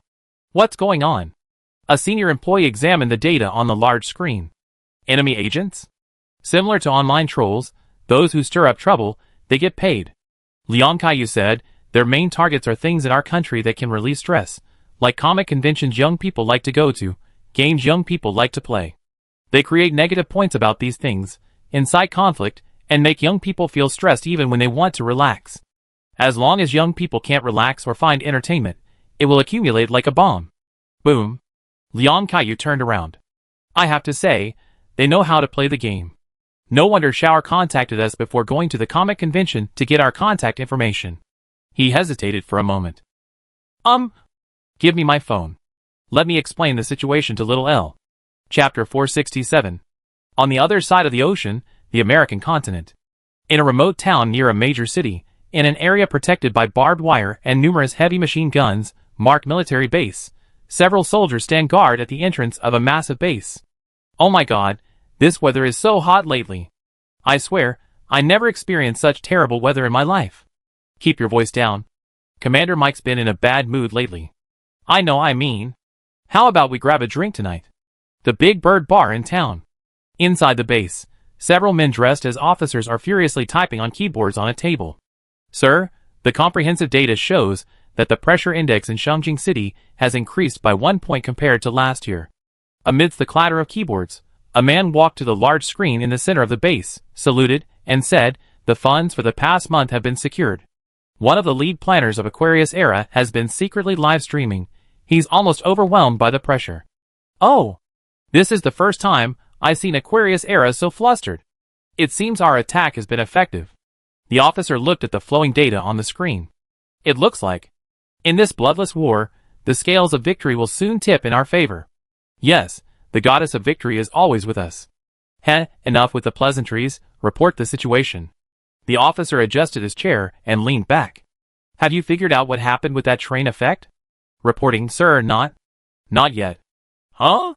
The officer turned around. You can't even find this out? To be honest, we think the Beijing municipal government can't find it either, because even they themselves are kept in the dark. The man being questioned was a little embarrassed. Sir, that train effect, and the spatial object retrieval afterwards, are scientifically feasible, but they require 3D projection technology, stage effects technology, and the cooperation of people on stage to achieve absolute perfection. Just like the game leagues we held before, sir. As if worried about being challenged, the man added, we hosted many esports competitions locally, and those opening ceremonies use similar technology, such as projecting a dragon or virtual idols on site, so naturally we can project a train too. Hey! Sean, projecting a train isn't difficult, but projecting half a train is complicated. Before the man could finish speaking, a woman holding documents approached. The special effects back then weren't just about projecting a train onto the stage. I know, I was just explaining that the technology was theoretically feasible, but the cost wasn't proportional to the final revenue and potential advertising effect. It was just a regular comic convention. The attendance that day was only tens of thousands. They didn't need to take such a high gamble for those tens of thousands unless... The man hesitated, unless they were confident they could make the special effects universally known, but that creates a new problem. Since they had such good equipment and confidence, why didn't they choose to hold the event in a place with much higher foot traffic? What exactly are you trying to tell me? The officer sitting in the chair was getting impatient. Are all the people in charge of the Aquarius Era in Shangjing incompetent? No, what I mean is there are too many suspicious points here, sir. The man hesitated for a moment before speaking his mind. I suspect this might be a trap. A trap? What do you mean? They might be trying to lure us into investing more funds, attracting more online trolls, and increasing the number of zombie chickens victims. The possibility of our address being exposed, thus leading to a massive investment in the promotion of the Age of Aquarius. Sean means that the Age of Aquarius may have already noticed our existence, realized that someone is deliberately stirring up conflict online, and subsequently increased their promotional efforts. Therefore, we need to invest more money to control the Age of Aquarius's momentum. The woman beside him said, after all, the Age of Aquarius is a project they supported to deal with this war. The more money we invest in a short period, the greater the risk of exposure, because the more people there are, the harder it is to manage. That's possible. The officer in the chair thought for a moment. I remember there seems to be an institution in Shangjing City that researches related data? That's just a rumor. The woman holding the document shrugged. Of course, we better take this rumor seriously. At least I don't believe that with the intelligence of that country's people, they wouldn't set up a similar institution to confront us. A data research center, and also a protection agency for the age of Aquarius. That's interesting. The officer in the chair sneered. So, let's assume such an organization exists, and that the method of laying more bait in the Aquarius era was their idea. Then what? Once they realize our existence, what can they do? Probably. All they can do is follow the trail of those downstream scouts distributing missions to find some of the upstream scouts. The woman yawned. As for the gatekeepers above the scouts, and the gatekeepers in charge, they don't have the ability to get here. True. The man called Sean nodded. Shangjing is over 15,000 kilometers away. Even if they find some dirt on us, so what? They can't just use the internet to come here and cause a ruckus, can they? Huh? Just then, a puzzled voice came from a nearby server room. The machine's broken? Several people in the center of the base leaned over. What's wrong? It says it can't detect the hard drive. What happened? It suddenly stopped like this, and restarting doesn't work. The worker bent down and patted the computer case. Bang! Bang! The computer made a dull sound. However, after restarting, the large screen still displayed. Hard drive not found. It's probably a connection problem. The woman holding the files picked up the walkie-talkie. Repairman. Huh? What's going on? Before the woman could speak, another computer nearby displayed a hard drive not found message. What's going on? I'm coordinating the distribution of food allowances for the wandering knights in the capital. If the money doesn't get through, they cause chaos. This staff member had a short temper. He grabbed a screwdriver while smoking and quickly unscrewed the computer case. I want to see how they can't find the hard drive. His words trailed off. Because the 312 terabyte solid-state drives, including the system drive, that should have been mounted on the motherboard were nowhere to be seen. The staff member's eyes widened. Who could steal our hard drives without opening the case? Chapter 468. At the Beijing Data Research Center, Liang Kaiyu stared at the data cascading down the large screen, his face contorted with rage. These bastards. Although I knew that this kind of pressure cooker situation in China inevitably involves outside interference, I never imagined they could be so blatant.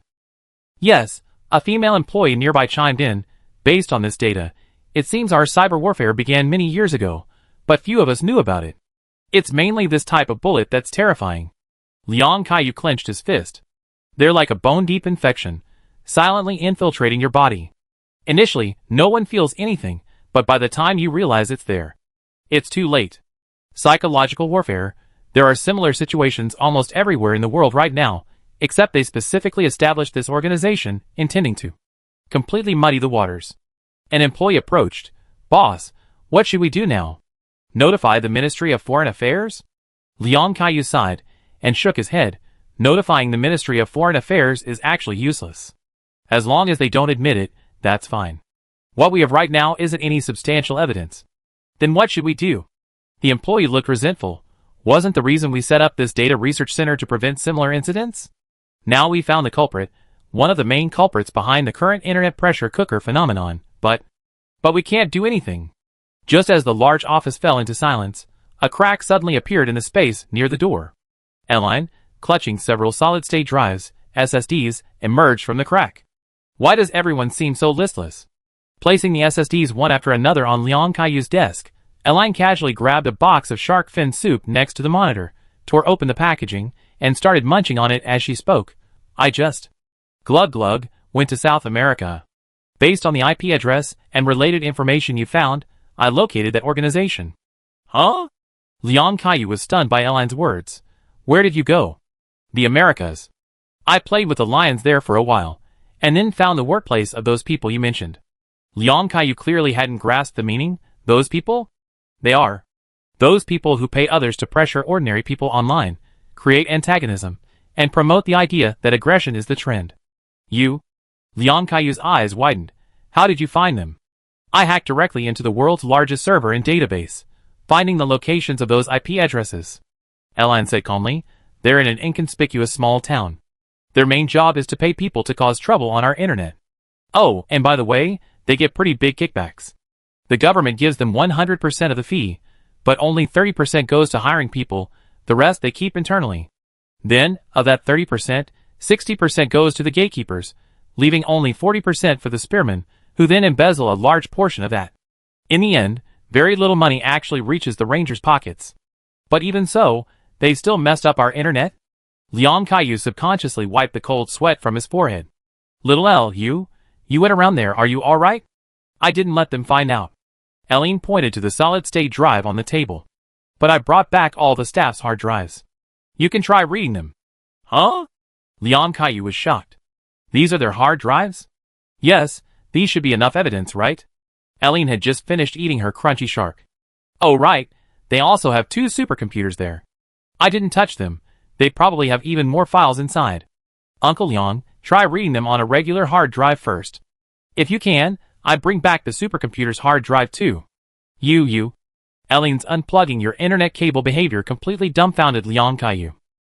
Only now did he realize how huge the gap was between him and Eileen. To others, this world's computer databases are freely accessible, all IP addresses can be checked at will, and all locations can be visited freely.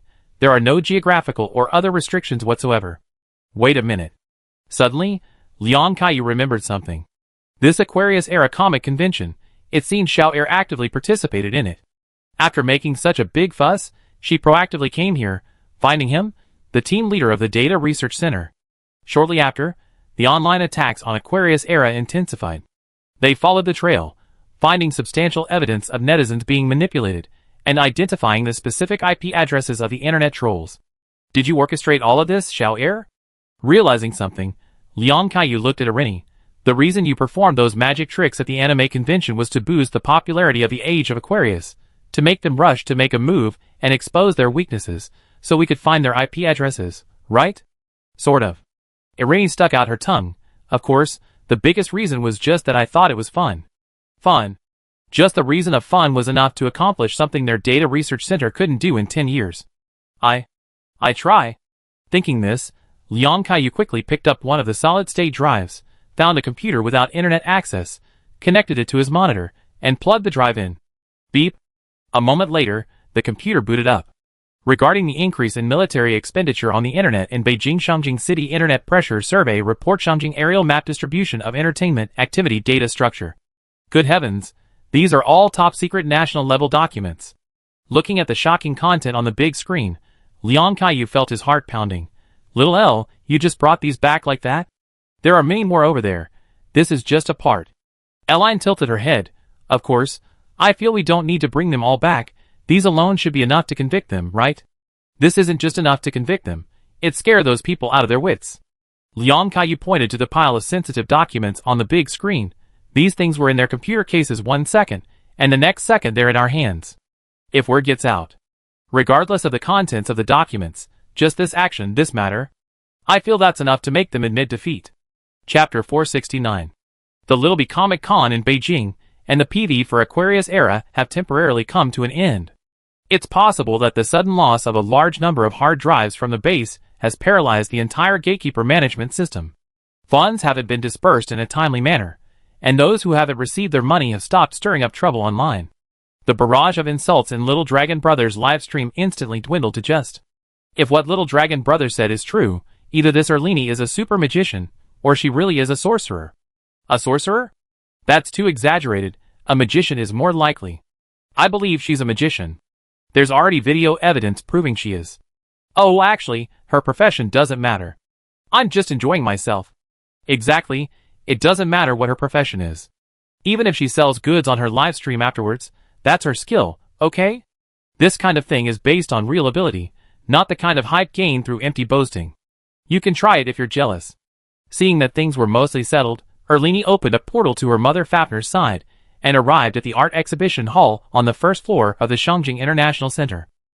The art exhibition hall displayed a large number of new clothes and artwork such as calligraphy and paintings. Erlini knew her mother really liked these. My dear daughter, what brings you here? Fafna, who had been admiring the paintings and calligraphy at the art exhibition, waved instinctively when she saw Eileen. Where's your dad? Still playing games at home? Yes. Eileen nodded. His condition will likely last for at least a few months. That's good, at least it prevents him from attracting unwanted attention on the Eve continent. Fafner took Eileen's small hand.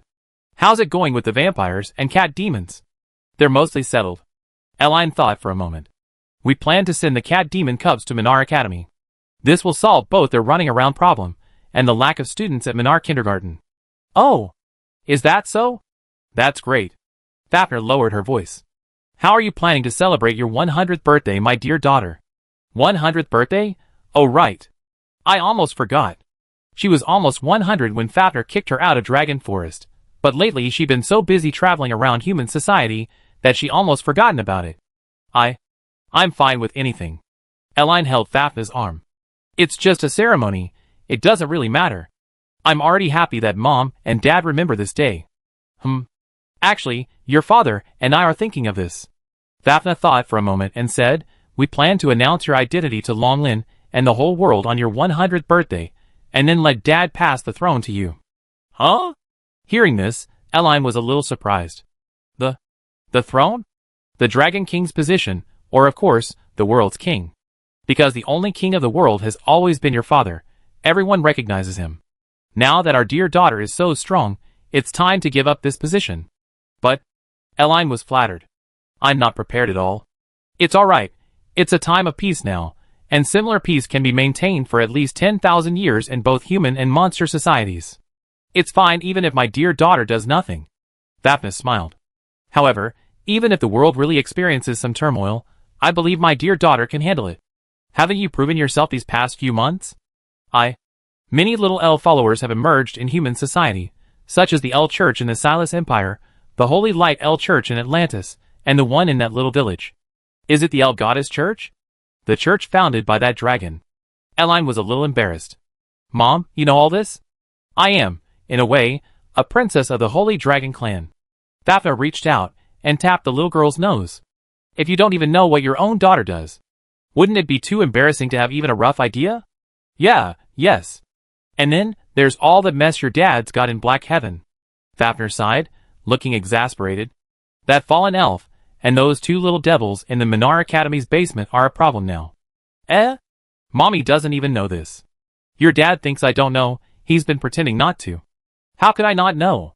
Fafnir took Eline's hand again. But since he believes I don't know, I pretend I don't know, and save him face. Let's not talk about that. My dear daughter, can you explain the meaning of these words to Mommy?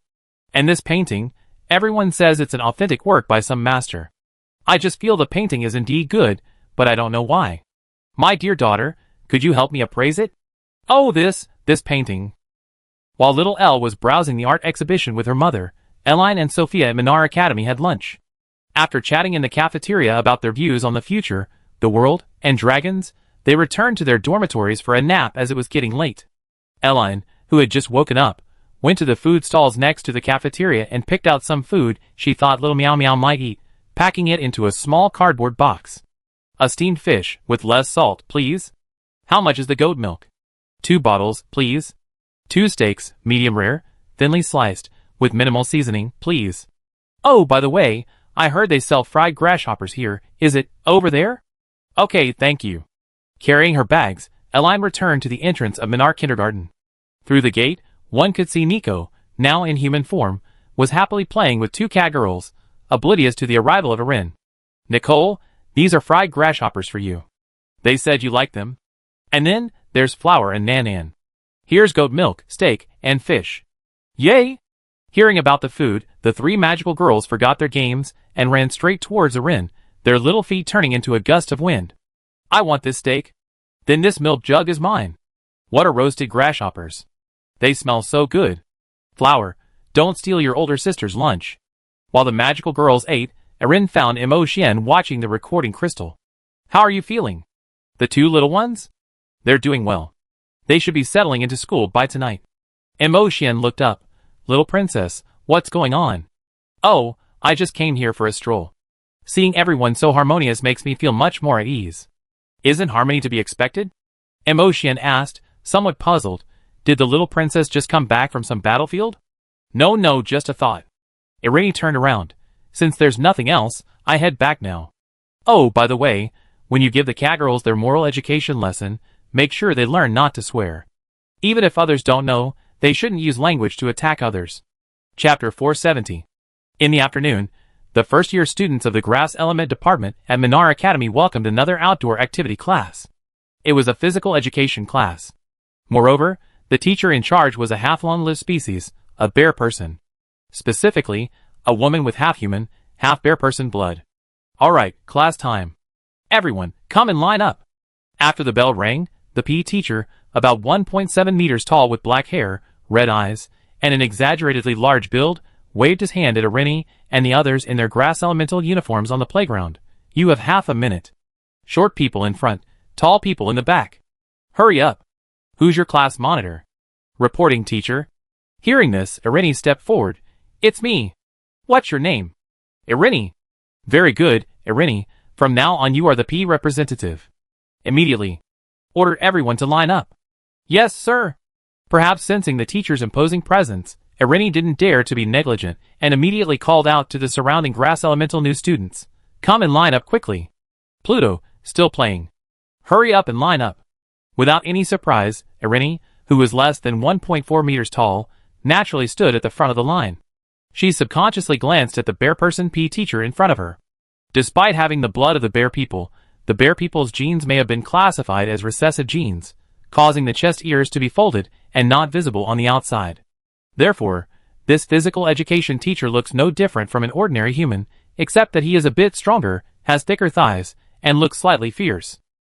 Barring any unforeseen circumstances, this physical education teacher could teach PE in Minar for at least a few hundred years. You're Elenine Piarista, right? Contrary to the teacher's robust appearance, her voice was very gentle. Perhaps sensing Elenine's scrutiny, the teacher initiated conversation with the little girl. I heard about your situation. How are you feeling now? Still sleepy? I'm fine. Elenine nodded, not sleepy. You might need to do some vigorous exercise later, won't you? Elenine's dazed look amused the teacher. Are you alright like this? Vigorous exercise? This word immediately confused Elenine. How long had it been since she'd done any so-called vigorous exercise? Elenine subconsciously recalled the time she and her father, Nasod, sparred. Initially, when Eline was first reborn as the Dragon Princess, she was unaccustomed to her new body and, being very weak at the time, Nasod dragged her out of bed every day to exchange spells and engage in hand-to-hand combat. She did feel exhausted a few times. She did sweat and pant, but only in the first few years after hatching from the egg and learning shape-shifting. Later, as Eline's soul gradually adapted to her new body and learned various physical and magical techniques, Nasod could no longer bully her. Now, even if Nasod himself went all out, exchanging forbidden spells with Eline, it was the father, not the daughter, who was exhausted. At least Eline couldn't imagine any training that could be called strenuous exercise. She probably couldn't even break a sweat flying around this planet 10 times. It's alright. Thinking this, Irini shook her head. Even the most strenuous exercise is fine. Don't let Irini's cute appearance fool you. Even if the teacher collapses from exhaustion, she won't even catch her breath. Sophia, knowing Irini's situation well, added, So please don't hold back, teacher. Use whatever torture methods you have. Although Sophia was an ordinary person, she had served as a military doctor with her mother, and had experienced all kinds of harsh environments. Plus, she had just become Irini's dragon servant, greatly increasing her physical limits, so naturally, she didn't mind the torture of a little physical education class. But, their indifference didn't mean the other students in the class didn't care. Hey, really? You too? So strong? You're not just bragging, are you? No way. I hate physical training. Back on that Wiltenhar Island, after 2 days of hiking, my legs were practically useless. Teacher, the intense exercise you're talking about isn't as intense as everyone thinks, right? Stop talking nonsense. Did I ask you? Stand up straight. A moment later, over 30 freshmen from the Minar Grass Element Department lined up in 2 rows on the plaza, led out of the school by their physical education teacher. Let me briefly explain what we'd be doing for this first 50-odd minutes of class. Outside the school, on a beautiful tree-lined path, the physical education teacher gestured for the groups to stand still. Everyone here is a grass element mage, a future healer, therapist, medic, supply. What is your mission in the squad? Medical support? You could say you are the lifeline of the squad and the battlefield. I don't care if you go to the Mages Guild to continue studying magic after graduation, return to your hometown to heal the sick, or even join the army as military doctors. For a grass elemental mage, having a strong physique is essential. As long as you don't fall, your squad, your army, and your country still have hope. Today's task is for the whole class to cross the Morto Creek ahead, climb to the top of Mount Bess, plant the sunflower seeds we brought on the summit to create a sunflower garden, and finally descend the mountain and return from the other side. It's a 5-kilometer journey. Any questions? The PE teacher's words had barely finished when various murmurs arose within the squad. I'm fine with it, but with so many girls in our department, won't we have to take care of them later?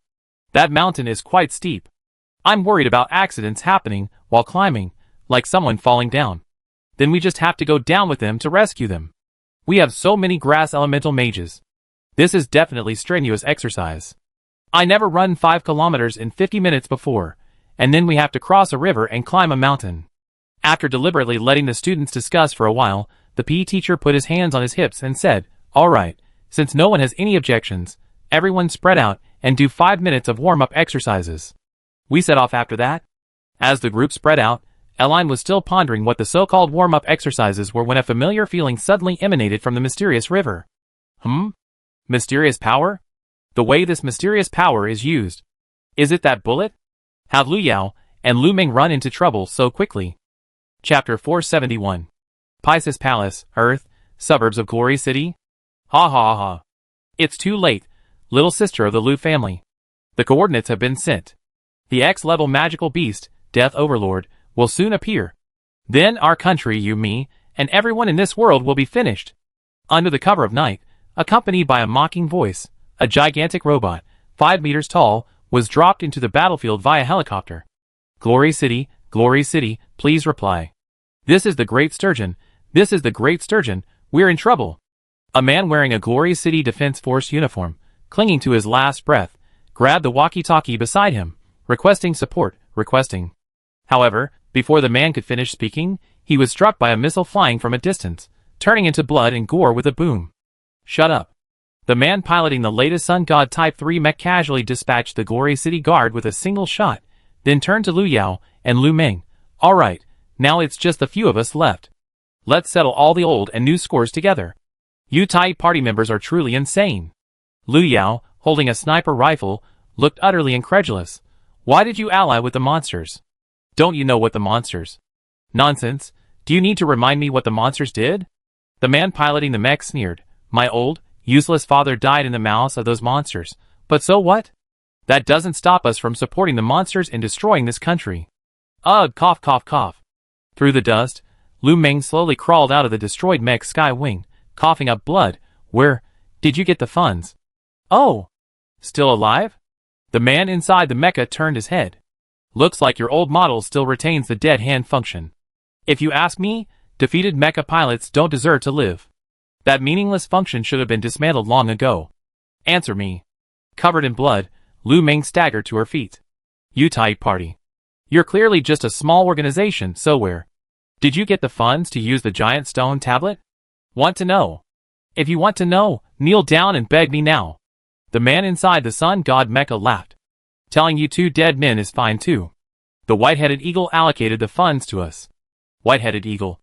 Lu Ming's eyes widened. You actually with them. As long as it destroys the Flame Dragon Kingdom, I don't care. The man inside the mecha glanced at the bright signal flare above Glory City. The giant stone tablet is now activated. Soon, Death Overlord. It will appear directly in Glorious City. You can't do anything, haha. You can't do anything, understand? You Tai party members are indeed a bunch of lunatics. Lu Yao, panting, took a special bullet from his pocket with trembling hands and loaded it into his sniper rifle Sentinel. His action instantly caused countless Tai party militants around him to raise their machine guns. Hey. Seeing this, the man inside the mecha raised a hand. Let them struggle. I like watching my prey struggle. With a click, Lu Yao pressed the bullet, infused with Little L's spiritual power, against the muzzle of the sniper rifle. I recognize your sniper rifle, the old Sentinel 2. It can fire 15.6mm and 16mm spirit-powered sniper bullets, and can be charged with spirit stones. The man pointed to his chest armor. Unfortunately, no matter what kind of bullet, it can't penetrate any part of my Sun God 3 mech, not even the weakest joint. How will you know if you don't try? Lu Yao smiled, pointing the muzzle at the mech's cockpit. Heh, I stand here and show you what despair is. The man positioned his mech, with his hands on his hips. Beep. Boom. Liu Yao pulled the trigger of his sniper rifle. Boom! Like the sound of a battleship's main gun firing, the bullet, after exploding with a terrifying sonic boom, hurtled straight towards the mech's cockpit. Wait, something's not right. The instant the bullet left the barrel, a strong sense of danger made the man in the cockpit instinctively dodge. Bang!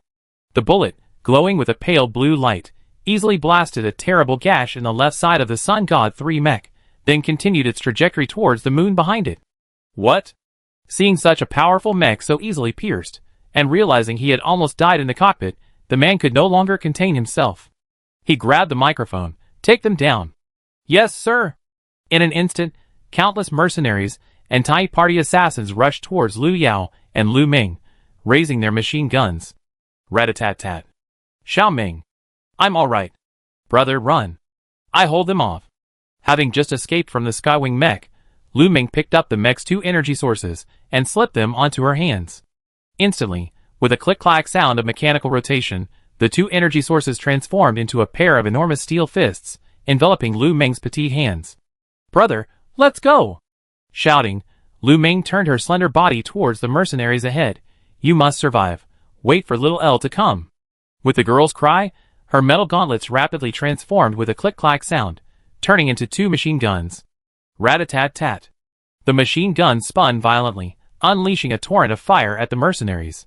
In this moment, the girl alone became an army, wielding 2 rotating Gatling guns, advancing step by step towards the mercenaries and the mech-wielding man instead of retreating.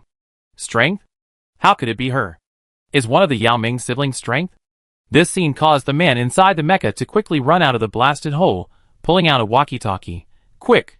Airlift another mecha over. I want to personally take strength.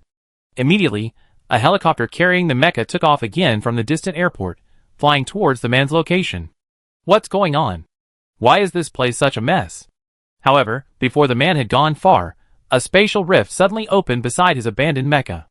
A little girl wearing only a nightgown and bunny slippers, with long light blue hair, slowly walked out of the spatial rift. Are you fighting? After surveying her surroundings, the little girl walked towards Liu Yao and Lu Ming, following the summons. Chapter 472. The moment Lu Ming grasped the core of Sky Wings with both hands, she never considered returning alive. Strength. That was her codename from a long, long time ago. The Lu Ming of the past was born in the slums, often fighting for food, fighting recklessly, earning her the nickname Wild Girl. Back then, she knew no weapons, no fighting techniques, relying solely on her fists. Later, Liu Yao found her, sympathizing with her experiences, and took her to a spiritual weapon shop, buying her a pair of spiritual gauntlets. These gauntlets were made of titanium alloy, each weighing 70 pounds. If you can wield them in battle, I cover your food expenses from now on. That's what Liu Yao told her back then. Originally, Liu Yao intended for this little girl to give up and learn sniping skills with him to earn money through commissions. Unexpectedly, Lu Ming mastered the 2 70-pound gauntlets in less than 3 months, wielding them with formidable power. Later, under Liu Yao's modification, these gauntlets became spiritual weapons, capable of simultaneously operating in gauntlet form and machine gun form. Lu Ming used these fists to earn her name, strength, meaning power. Later, Liu Yao earned money and bought Lu Ming the then state-of-the-art Skywing mech. The core of the gauntlets fused with the core of Skywing, and Lu Ming rarely used the gauntlets in combat anymore. Unless Skywing was destroyed. Rat-a-tat-tat. Under the cover of night, Lu Ming, wielding 2 laser guns, walked forward, spraying fire serpents at the mercenaries ahead. The mercenaries' bullets struck her chest, her thighs, and even hit the titanium machine gun, sending up blinding sparks. On this vast, desolate land, a blue moon was slowly rising. The bullet Liu Yao had fired at the Thai party, after piercing the Sun God mech, continued its rapid trajectory towards the moon. The bullet left a long trail across the night sky, easily piercing the Earth's atmosphere and heading towards the blue moon. Warning, warning, unidentified energy fluctuations detected approaching in Glory City. Unidentified energy fluctuations detected approaching in Glory City. As the conspicuous signal flare faded, a massive fireball descended from the sky. It was vaguely visible that inside the fireball was a behemoth exceeding 100 meters in size. It's the Lord of Death. The Lord of Death is approaching Glory City. Glory City requests backup. Glory City requests backup. The city center went on high alert immediately upon detecting the monster signal, while Lu Ming's attack in the suburbs was nearing its end. Her body was covered in wounds, large and small, and the large doses of adrenaline and life-extending serum she carried at her waist had automatically depleted. The ground where the girl passed was littered with scorching hot bullet heads. Buzz buzz buzz. As the last bullet was fired, the machine guns in Lu Meng's hands slowly came to a halt. She half knelt, using the scorching hot machine guns to support herself. At the same time, the two machine guns, which had fired thousands of rounds, rapidly deformed back to their fist shape, emitting a hissing sound as they decompressed. A large amount of white steam suddenly erupted. On the other hand, at least a third of the Thai party mercenaries and armed personnel were hit by machine gun fire and killed instantly. The remaining men found cover, and were now trembling behind it. Drip, drip. The blood flowing from Lu Meng's body quickly formed small streams on the ground. Xiao Ming. Just a second before the girl lost consciousness, a familiar voice approached from afar. Xiao Ming, hold on. Little L is here. The next second, Lu Meng's body was lifted up by a pair of large hands. How are you? You? When Lu Yao saw her sister's body, which could almost be described as falling apart, she was speechless. You? Brother. Lu Meng forced a smile from the pool of blood. Why are you still the same as before? Stupid, I'm the one holding the line, and you still don't run. This time is different. This time is different. Lu Yao's voice was clearly choked with tears. Little L said that even if we die, she can revive us. You hold on. I'm like this. How can Little L revive? Revive me. Lu Meng's eyes were about to close when Erline, who had already figured out the situation, appeared beside the siblings in an instant. You can revive her. As she spoke, Erline reached out and injected a large amount of light and grass elements into the girl's body. Before long, under Lu Yao's watchful gaze, the girl's muscles and internal organs, shattered by the bullet, healed at an astonishing speed, squeezing out the bullet and fragments inside. Even if your brains are punctured, or you die outright, I can resurrect you. However, with traditional resurrection methods, the longer the time since death, the more memories you will lose. If the time since death exceeds 3 days, traditional resurrection techniques will not be applicable, other methods will be needed. Right now, Sister Lu Meng's body is only damaged, her brain and spinal cord are still relatively intact. In this case, traditional treatment techniques will suffice, and resurrection techniques may not even be necessary. As he spoke, Lu Meng's wounds had already healed completely in the soft light, and her lost blood regenerated rapidly, returning her to the level of an ordinary person. Huh? The sudden recovery jolted Lu Meng awake from her near-fainting coma. She looked down in disbelief, touching her wounds. It's all better? Yes, yes. Erin stood up. That's why I said you could summon me even if you died. Then, Erin glanced at the surrounding battle.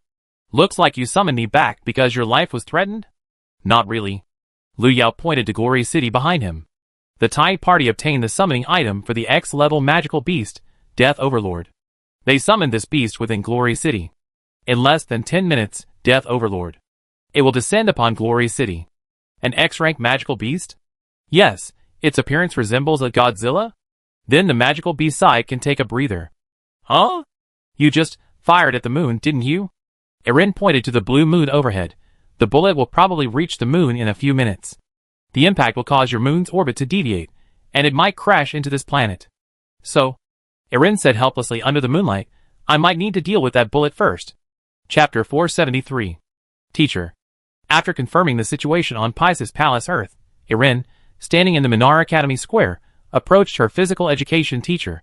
Due to space limitations, I request to conduct self-directed warm-up exercises. Self-directed warm-up exercises? The Bearman physical education teacher was taken aback, then asked, puzzled, what do you mean?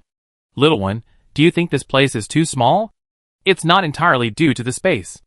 Erin shook her head. To be specific, there's basically no way for me to warm up here, neither people nor space. Oh, that's interesting. The physical education teacher. The teacher looked at the little girl with a somewhat provocative gaze. I heard you were raised by dragons from a young age and learned a lot of magic there. If that's true, then this place really isn't suitable for you to warm up. However, the physical education teacher added at the end, I don't like overly arrogant children, and I'm also curious about exactly what you learned with the dragons. How about this, I warm you up first.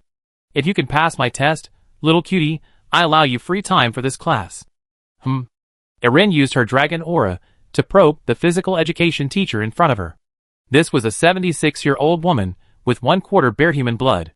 Her battle aura level was equivalent to a junior mage, and her physical strength far exceeded that of ordinary people. Converted to the rating system for magical beasts, she should be at the level of a 4th-tier magical beast? Good heavens, a physical education teacher at a level similar to a dragon-wing gargoyle. No wonder they say Minar Academy is full of hidden talents. What's your name, teacher? Undine. The PE teacher took a step towards Eline. By the way, I'm 1/4 Bearman blood. Didn't Minar Academy recently open a kindergarten? Everyone probably knows that some magical beasts can transform into humans, so I won't hide it anymore. My grandfather was from the Bearman tribe, from the monster forest. What? Is our PE teacher a monster? Almost the instant the PE teacher finished speaking, the students in the square began to murmur amongst themselves. Bearman? No wonder the teacher looks so strong. If it's a physical contest, does Eline have a chance? If it's a magic contest, I feel Eline has a better chance, but if the condition is purely physical combat, it's hard to say. This is a warm-up exercise. Shouldn't it be a physical contest? We can't just have a magic duel during the warm-up, can we? The students' chatter quickly attracted the attention of those who didn't have classes in the afternoon. What's going on? Apparently, a student complained that the PE training wasn't intense enough and asked to spar with their teacher. Students like that? I wish PE class were easier so I could slack off all afternoon. Look! It's little L. If it's little L, I can understand. I'm also curious who's stronger in a pure physical contest, her or our PE teacher. I remember this teacher was the runner-up in the last Minar martial arts competition. Seeing that more and more students were gathering, Eleni reluctantly stepped forward. Okay, Teacher Undine, let's spar here. Erin really wanted to say, even if the teacher is a bearman, fighting him wouldn't be a warm-up for me, but thinking that might be hurtful, she changed it to, let's spar here. Are we going to spar? Wow! Exciting! A student is already challenging the PE teacher to a sparring match right after the start of the semester. You need to see who this student is. It's Princess Eline of the Dragon Clan. Whether the teacher can beat her is uncertain. Don't forget, this is PE class, not magic class. PE class is about physical skills. I don't recall Eline ever showing off her physical abilities. Isn't she always sleeping? How can she be healthy? So you mean she's some kind of frail magic master? Isn't that a contradiction? After simultaneously sensing the situation on Little L's side, and confirming that the X-level magical beast Death Lord wouldn't arrive in Glory City for quite some time, Eline raised her small hand and condensed a wisp of water element.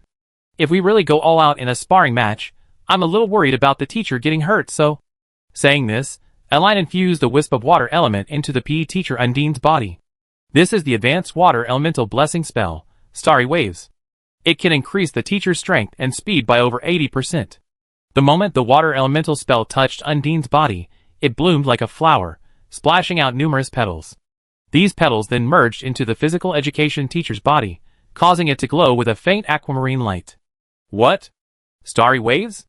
Isn't this a top-tier water elemental spell that only advanced mages can use? Little Air knows this too. Blessing the PE teacher? Not herself? What kind of fighting style is that? Won't Little L be even less likely to win? Unless it's a magic duel. L's actions completely stun the surrounding students. Then this is a high-level grass element blessing spell, Dedicated Love, which can increase the teacher's physical strength and defense by over 120%, as well as provide some life regeneration. That wasn't all. After casting a water element blessing on Undine, Elle took a slight step back, made a heart shape with her small hands, aimed it at the PE teacher in front of her, and poured her vast grass elemental power into him. This is a high-level blessing of light element magic Divine Prayer. This is a blessing of rock element magic Jade Barrier. This is a shield of fire element magic. This is a blessing of lightning element magic, Breath of Lightning.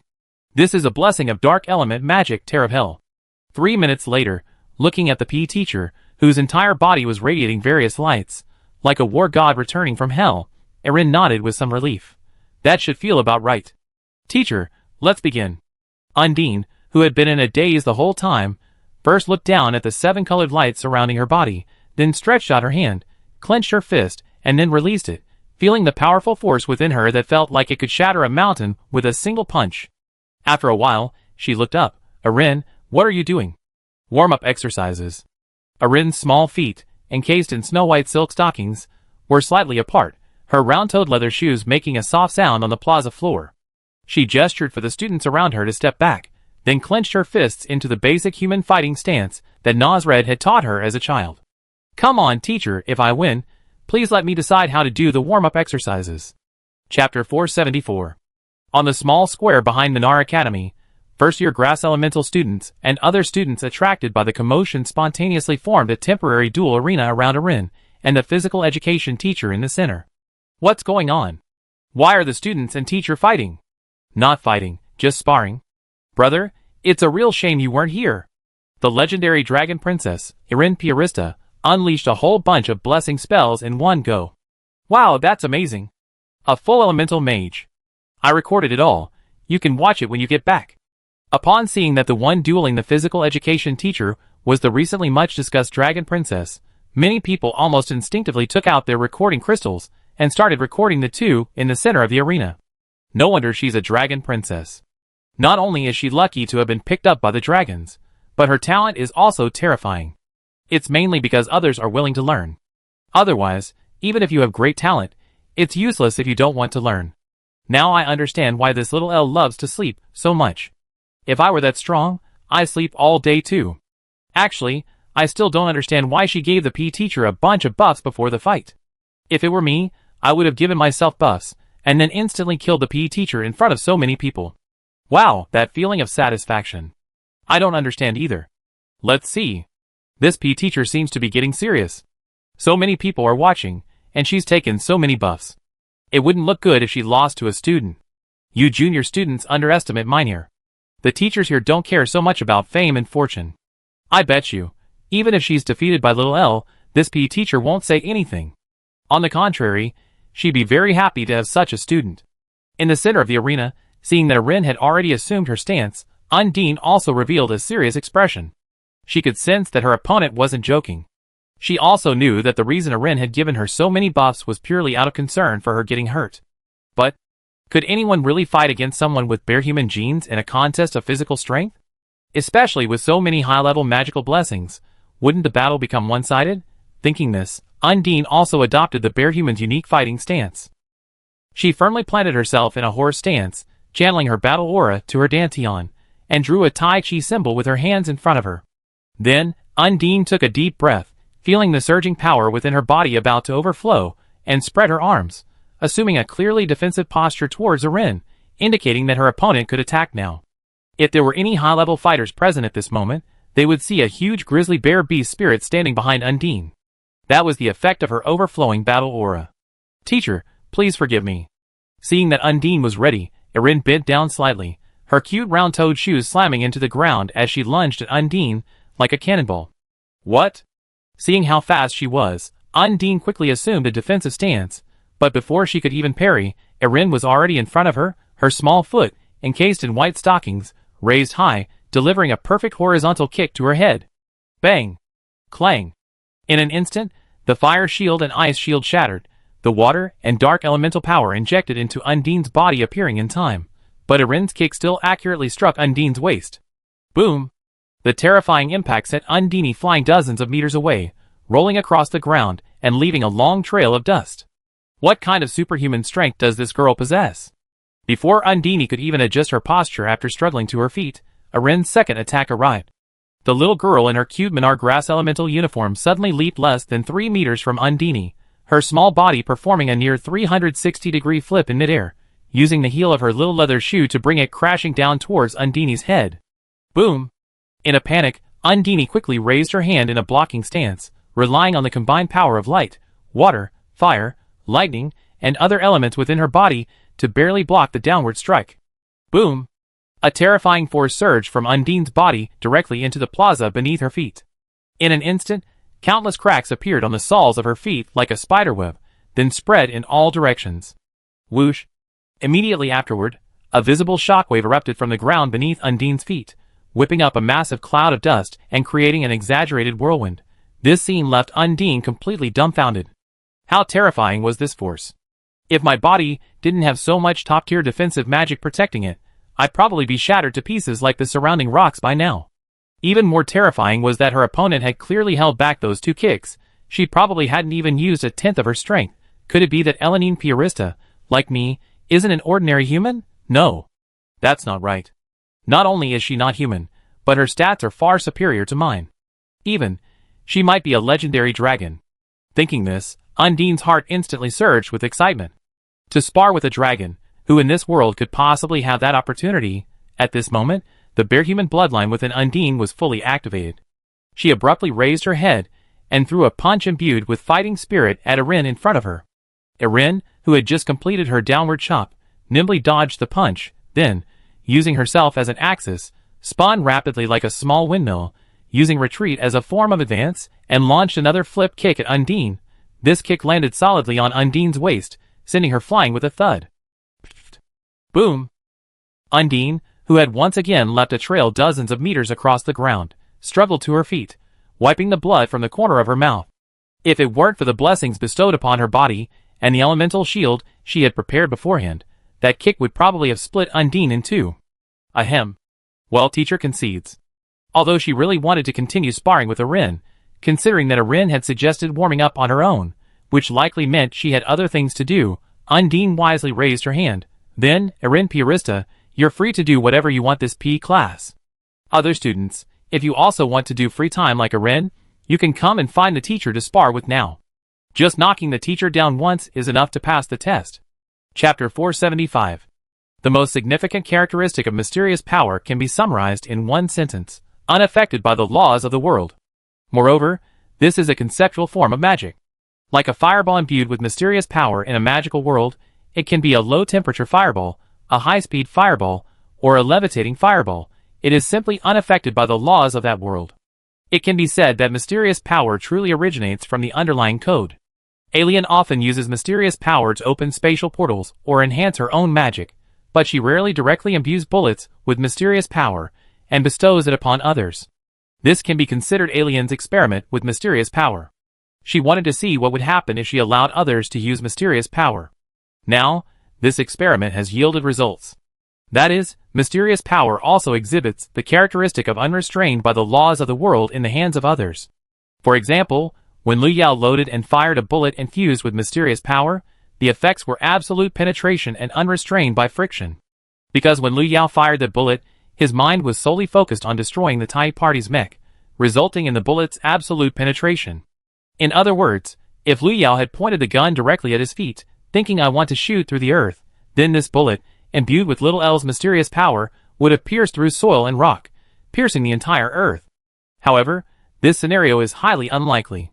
Because when she handed the bullet to Lu Yao, Aline had instructed him that it was a life-saving bullet, and that firing it would be a chance to plead for help. It should only be used as a last resort. So, Lu Yao would definitely fire the bullet at the enemy, and then the bullet would continue flying forward, eventually leaving Earth's orbit and disappearing into the vast universe. What Irini didn't expect was that the moon was right in front of them when Lu Yao fired the bullet. If the bullet were to be fired at the moon like that, it could very likely cause the moon's orbit to deviate, or even collide with Earth or another planet. You two go into the city first and evacuate the residents of Glory City. I'd be back after I dealt with the bullet. In front of Lu Yao and Lu Ming, Irini waved her hand, opening a huge spatial portal so that her true form appeared in dragon form. She laid down in front of the two siblings, then ran towards the moon with dragon dance steps. Get on. Watching Little L walk away, Erin, who had just fought with the gym teacher, gestured for the two to climb onto her back. We're going to find that Death Lord you were talking about for a final battle. Erin's words flattered Lu Ming. That's an X-level monster, we can't handle it. Have you seen Transformers? Huh? Lu Ming paused, then nodded. Yes. In Transformers, after Bumblebee transforms into a car, he signals for the male and female leads to get in. The male lead naturally gets in, and later the female lead asks him why he dared to get in. This is his answer. 50 years later, when you look back on this life, do you want to regret not having the courage to get in? Lu Ming took a deep breath. I understand. Take your weapons. Holy crap! What's going on? Such a huge dragon? Before Irini could finish speaking, the leader of the Tai party, who had gone to ride the new mecha earlier, returned to the scene. Seeing Irini, his eyes nearly popped out of their sockets. Which department's monster are you from? Irini didn't answer. Instead, she turned and unleashed a burst of dragon breath, instantly incinerating the man and his mecha to ashes. Take your weapons. Aline gestured to Lu Ming's gauntlets, and Lu Yao's sniper rifle on the ground. I enhanced these weapons. Enhanced? Lu Ming tried putting the heavy gauntlets back on, feeling the energy fluctuations inside. It can do that? It's definitely enhanced. Lu Yao lovingly stroked the shimmering sentinel. I can feel the surging spiritual energy inside. Let's go! Seeing the two still somewhat hesitant, Eline picked them up one by one and tossed them onto her back, flapping her wings. Let's go! Whoa whoa whoa. I'm not ready yet. What? The dragon flapped its angry wings and flew towards the monster, rapidly falling above the city center. On the other side, Little L also arrived at the bullet heading towards the moon and gently caught it. In this way, the approximate data on the mysterious power was almost complete. Wiping away the mysterious power, Little L casually tossed the bullet into space. She wanted to create a new world of her own. A new world where only girls lived, without hunger, war, or conflict, where everyone could grow up happily and find their own happiness. For this new world, she needs to collect a vast amount of data. For example, the characteristics of various landforms on Earth, the weaknesses of human nature, the nature of magic, and so on. Most importantly, it's about the application of mystical power in the new world. Eline could completely replicate the entire Earth there, but this would likely lead to the new world repeating Earth's mistakes, resulting in a mental pressure cooker situation. However, if she replicated the magic of the Eve continent, it would result in monsters ruling the Earth, and humans being mere ants. Therefore, Eline hopes to present a world where happiness reigns supreme, where everyone can use magic, and where they can rely on magic to live each day happily, striving towards hope. For now, let's name this world Lumilon, Eline thought quietly in her heart, watching the bullet drift further and further away in the pale blue moonlight of outer space. A world where only girls exist, where there is no scheming or mutual attack and insults, a world like a fairy tale, the Garden of Eden. For this ideal world, she still has much to do. At least, the crisis on Earth in Pisces Palace needs to be resolved first. Little L in outer space opened a spatial portal and returned to the Mystic River. In Gloria City, the Dragon Eline had already flown to the city center with Lu Yao and Lu Ming. Wasn't the battle just now satisfying enough? Looking at the X-rank magical beast high in the sky, Eline flapped her wings and quickly approached, then slammed her tail against the giant beast with a loud boom, sending it crashing towards the outskirts of Gloria City. Let's settle things here, my two little dragon knights. Chapter 476. Tonight, Gloria City was filled with the smell of gunpowder. Warning! Warning! An X-level magical beast, Death Overlord, has been detected approaching. All citizens of Gloria City are to immediately take refuge in the nearest air raid shelter. This is not a drill. I repeat, this is not a drill. The X-level magical beast, Death Overlord, is approaching. Please take refuge in the air raid shelter immediately.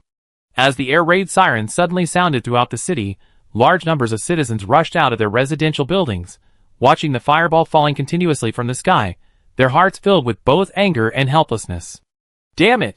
I just took a shower and was planning to go to bed early, and now we have to flee again. Why? Why us? There's only one X-level magical beast in the whole world.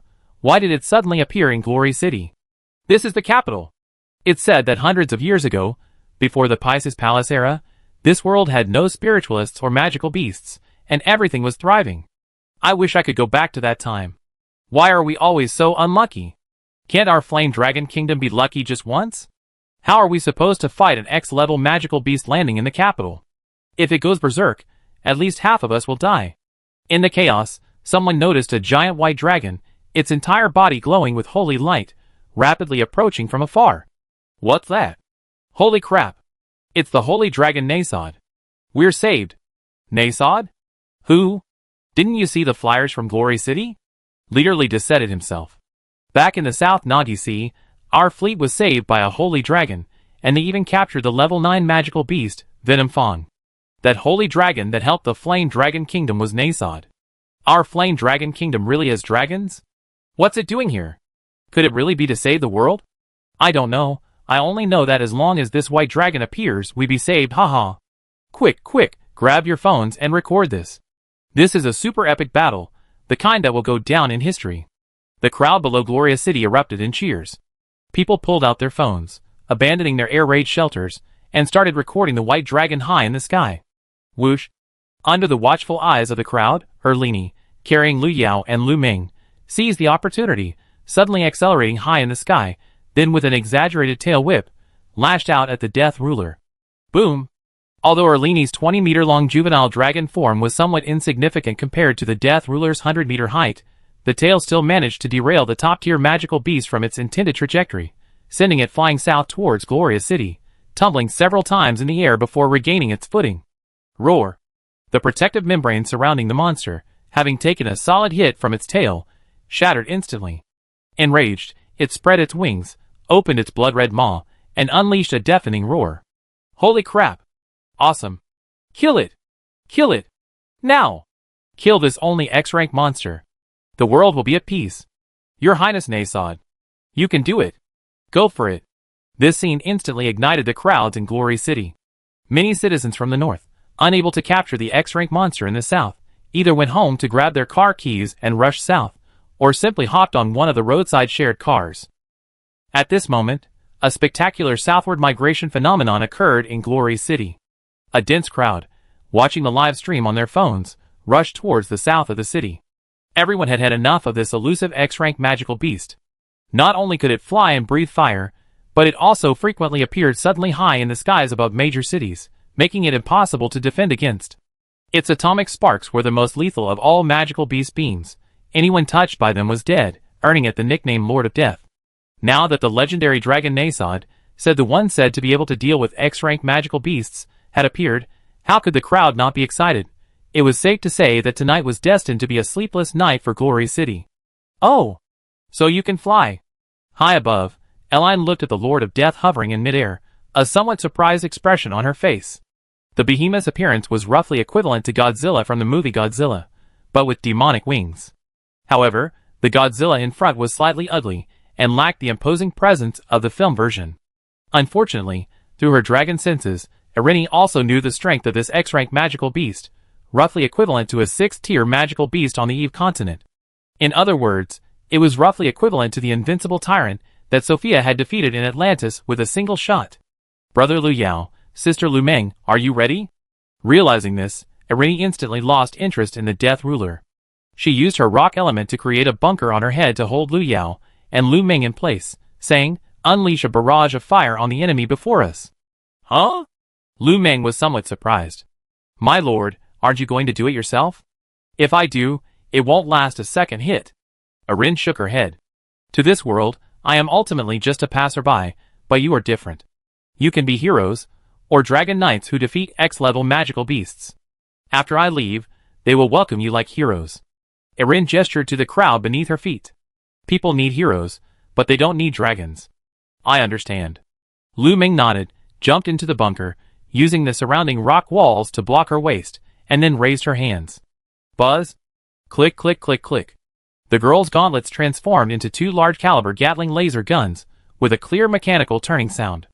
Seeing his sister's choice, Liu Yao also entered the bunker, activated the Sentinel's rapid-fire mode, and aimed the gun at the X-level magical beast ahead. Super targeting deployed. The Sentinel's cold, mechanical female voice announced, "Enter overclocking mode." Fire! Buzz! Rat-a-tat-tat. Lu Meng's gauntlet spun rapidly, unleashing a torrent of fire. Rat-a-tat-tat.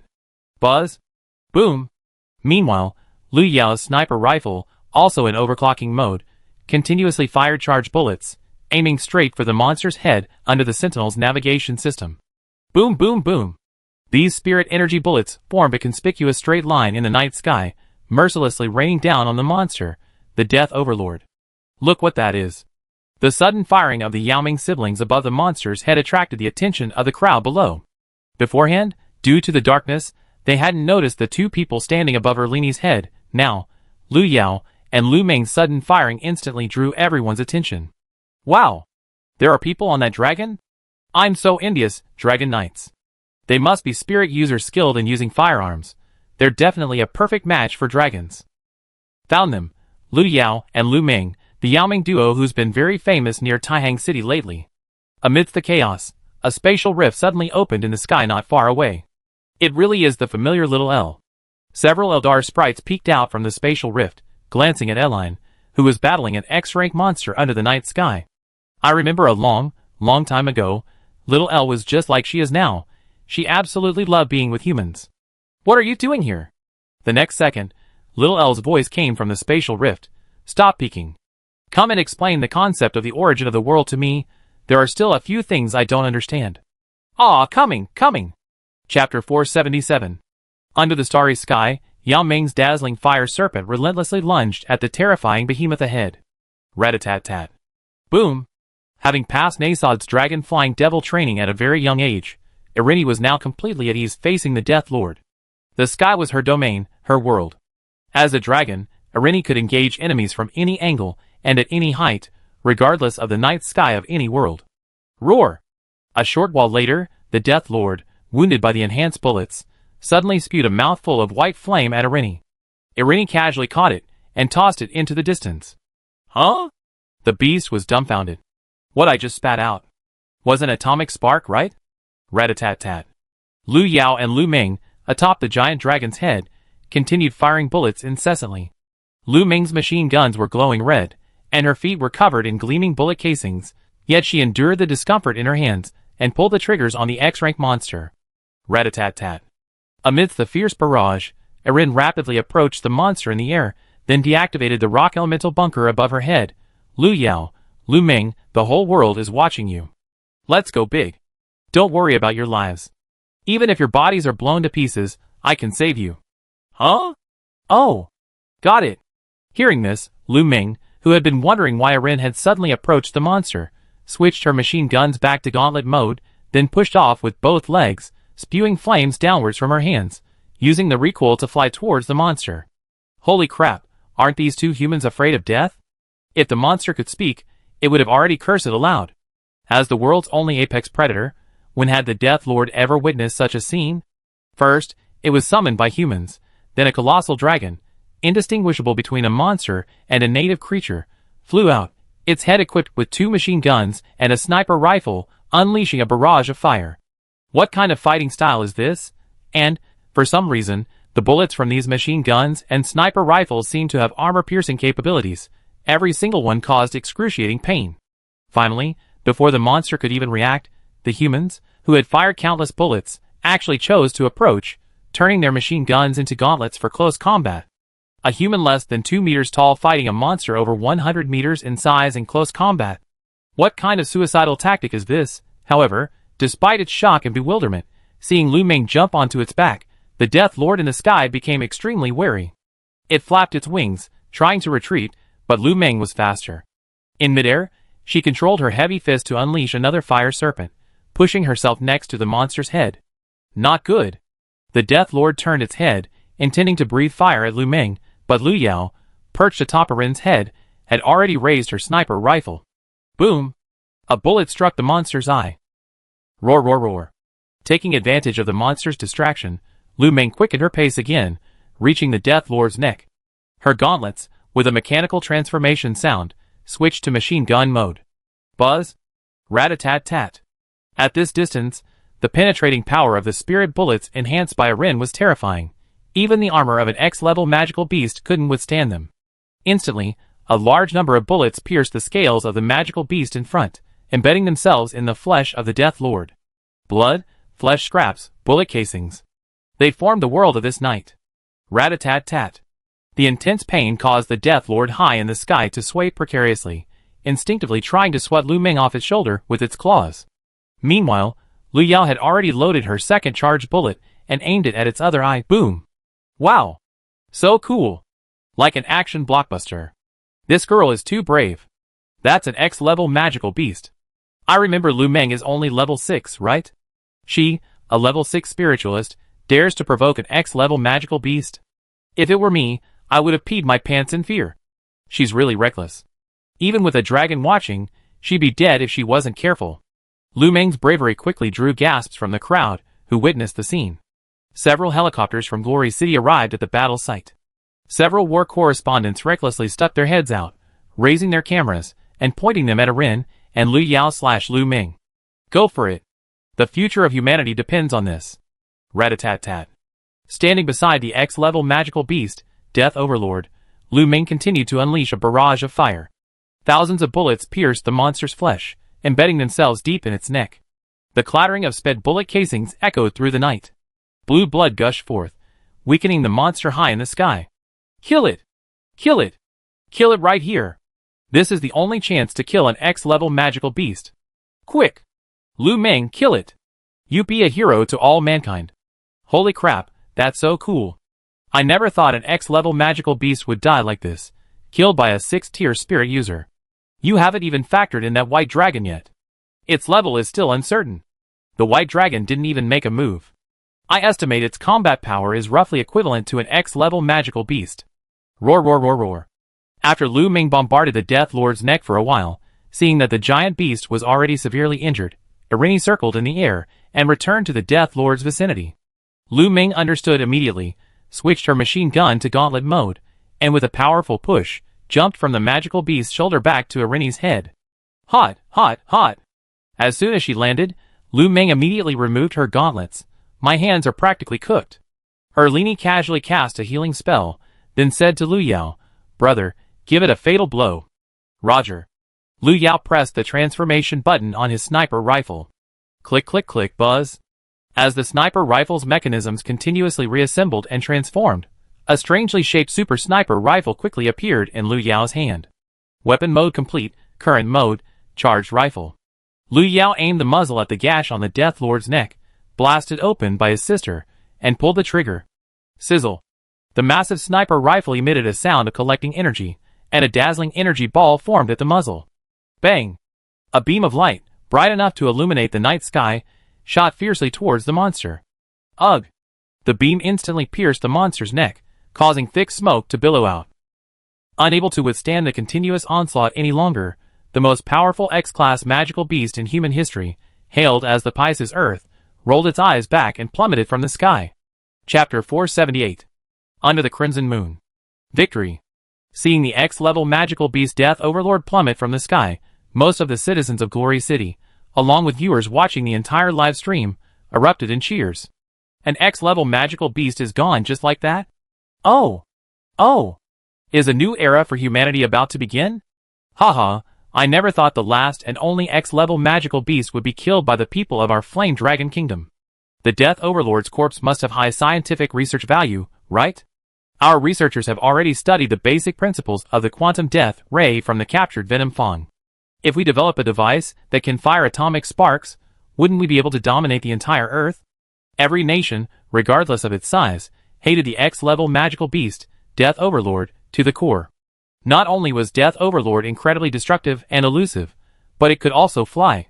Rumors also circulated that it could be summoned by unknown substances, making it easily exploitable by evil organizations. Previously, leaders of major world powers had simulated scenarios for defeating the Death Lord. Either they would directly drop a high-yield nuclear bomb on it, sacrificing the lives of an entire city to take it down, or each nation would send its most powerful spiritualists to join forces in a siege of this monster. However, no one imagined that the Death Lord's final demise would be like this. Led by a white dragon that appeared from nowhere, a level 6 spiritualist broke through the monster's scales, and then a level 5 spiritualist shot it through the neck, sending it plummeting from the sky. Just as with the arrival of the Pisces era, before the first magical beast appeared on Earth, no one knew that the Fermi paradox would be solved in such a way. No one could have imagined that Darwin's theory of evolution would be overturned, and no one could have predicted that the edifice of science, physics, aerospace, biology, medicine, and so on, would collapse because of the sudden appearance of spiritual power. Similarly, hundreds of years later, no one could have predicted that the most powerful magical beast would meet its end in such a farcical manner. Now Yanlong Kingdom is going to be famous at the United Nations. My biggest worry is that white dragon. Its strength is clearly no weaker than the Death Lord. What if it turns around and attacks our city? That depends on what Yao Ming and her brothers say. They brought the white dragon, whether it's controllable is up to them. But no matter what, our country's standing at the United Nations will definitely improve. First, we killed 2 level 9 magical beasts in succession, and now the Death Lord has fallen. Yao Ming and her brother will definitely become heroes. The Tai Party, the Flying Dragon Industry and Commerce, and those who offended them before are probably regretting it to the core. Watching the X-level magical beast Death Lord fall, Eline, high in the sky, flapped her huge dragon wings, bathed in the bright moonlight, and quietly looked down at Glory City. She knew that her actions this time would greatly change the fate of some people, and even the future of this country. For example, Lu Yao and Lu Meng went from being unknown mercenaries to becoming heroes of humanity. This change in status may bring them wealth and glory, or it may ruin them. The most powerful magical beast perished in the Flame Dragon Kingdom, and she herself publicly sided with humanity in front of the media. Western media would undoubtedly believe that the Flame Dragon Kingdom is raising a dangerous magical beast. Foreign countries might try to curry favor with the Flame Dragon Kingdom out of fear, or they might secretly form alliances to exclude it to prevent its dominance. Meanwhile, the Flame Dragon Kingdom might also use this public opinion advantage to carry out various activities. If the reactions of passers-by to a person's everyday actions can be called the butterfly effect, then Arin's actions this time could be called a dragon-winged hurricane. But she didn't care. Just like the Trisolaran's line in the novel The Dark Forest, destroying you, what does it matter to you? For Eline it was. Helping you, what does it matter to you? Thinking this, Eline opened her mouth again, and spat out a mouthful of pale white dragonfire in the direction where the Death Ruler had fallen. Buzz! Boom! The pale white fireball accurately struck the falling monster, blasting its over 100-meter-tall body into countless fragments. The shockwave quickly swept outwards, symbolizing the end of another era. In this way, my journey here has also come to an end. Slowly descending from the sky, Eline lowered her head, letting Lu Yao and Lu Ming return to the ground, then examined the weapons in their hands. The future of this world depends on you. Eline had casually enhanced Lu Yao and Lu Ming's weapons according to the laws of spiritual power here. Although it was a casual thing to do, for the people of this world, these were already super weapons at least 300 years ahead of their time. This was also the main reason why Lu Yao and Lu Ming were able to defeat the X-level magical beast just now, despite being level 5 and 6 spiritualists respectively. For the two of them, these two weapons would become their foundation in this world. Are you leaving? Lu Ming seemed reluctant to let them go. Is there anything we can do to help? Maintain your passion for this world, uphold the kindness and justice in your hearts, and don't let corruption corrupt your souls. This is my only wish for you.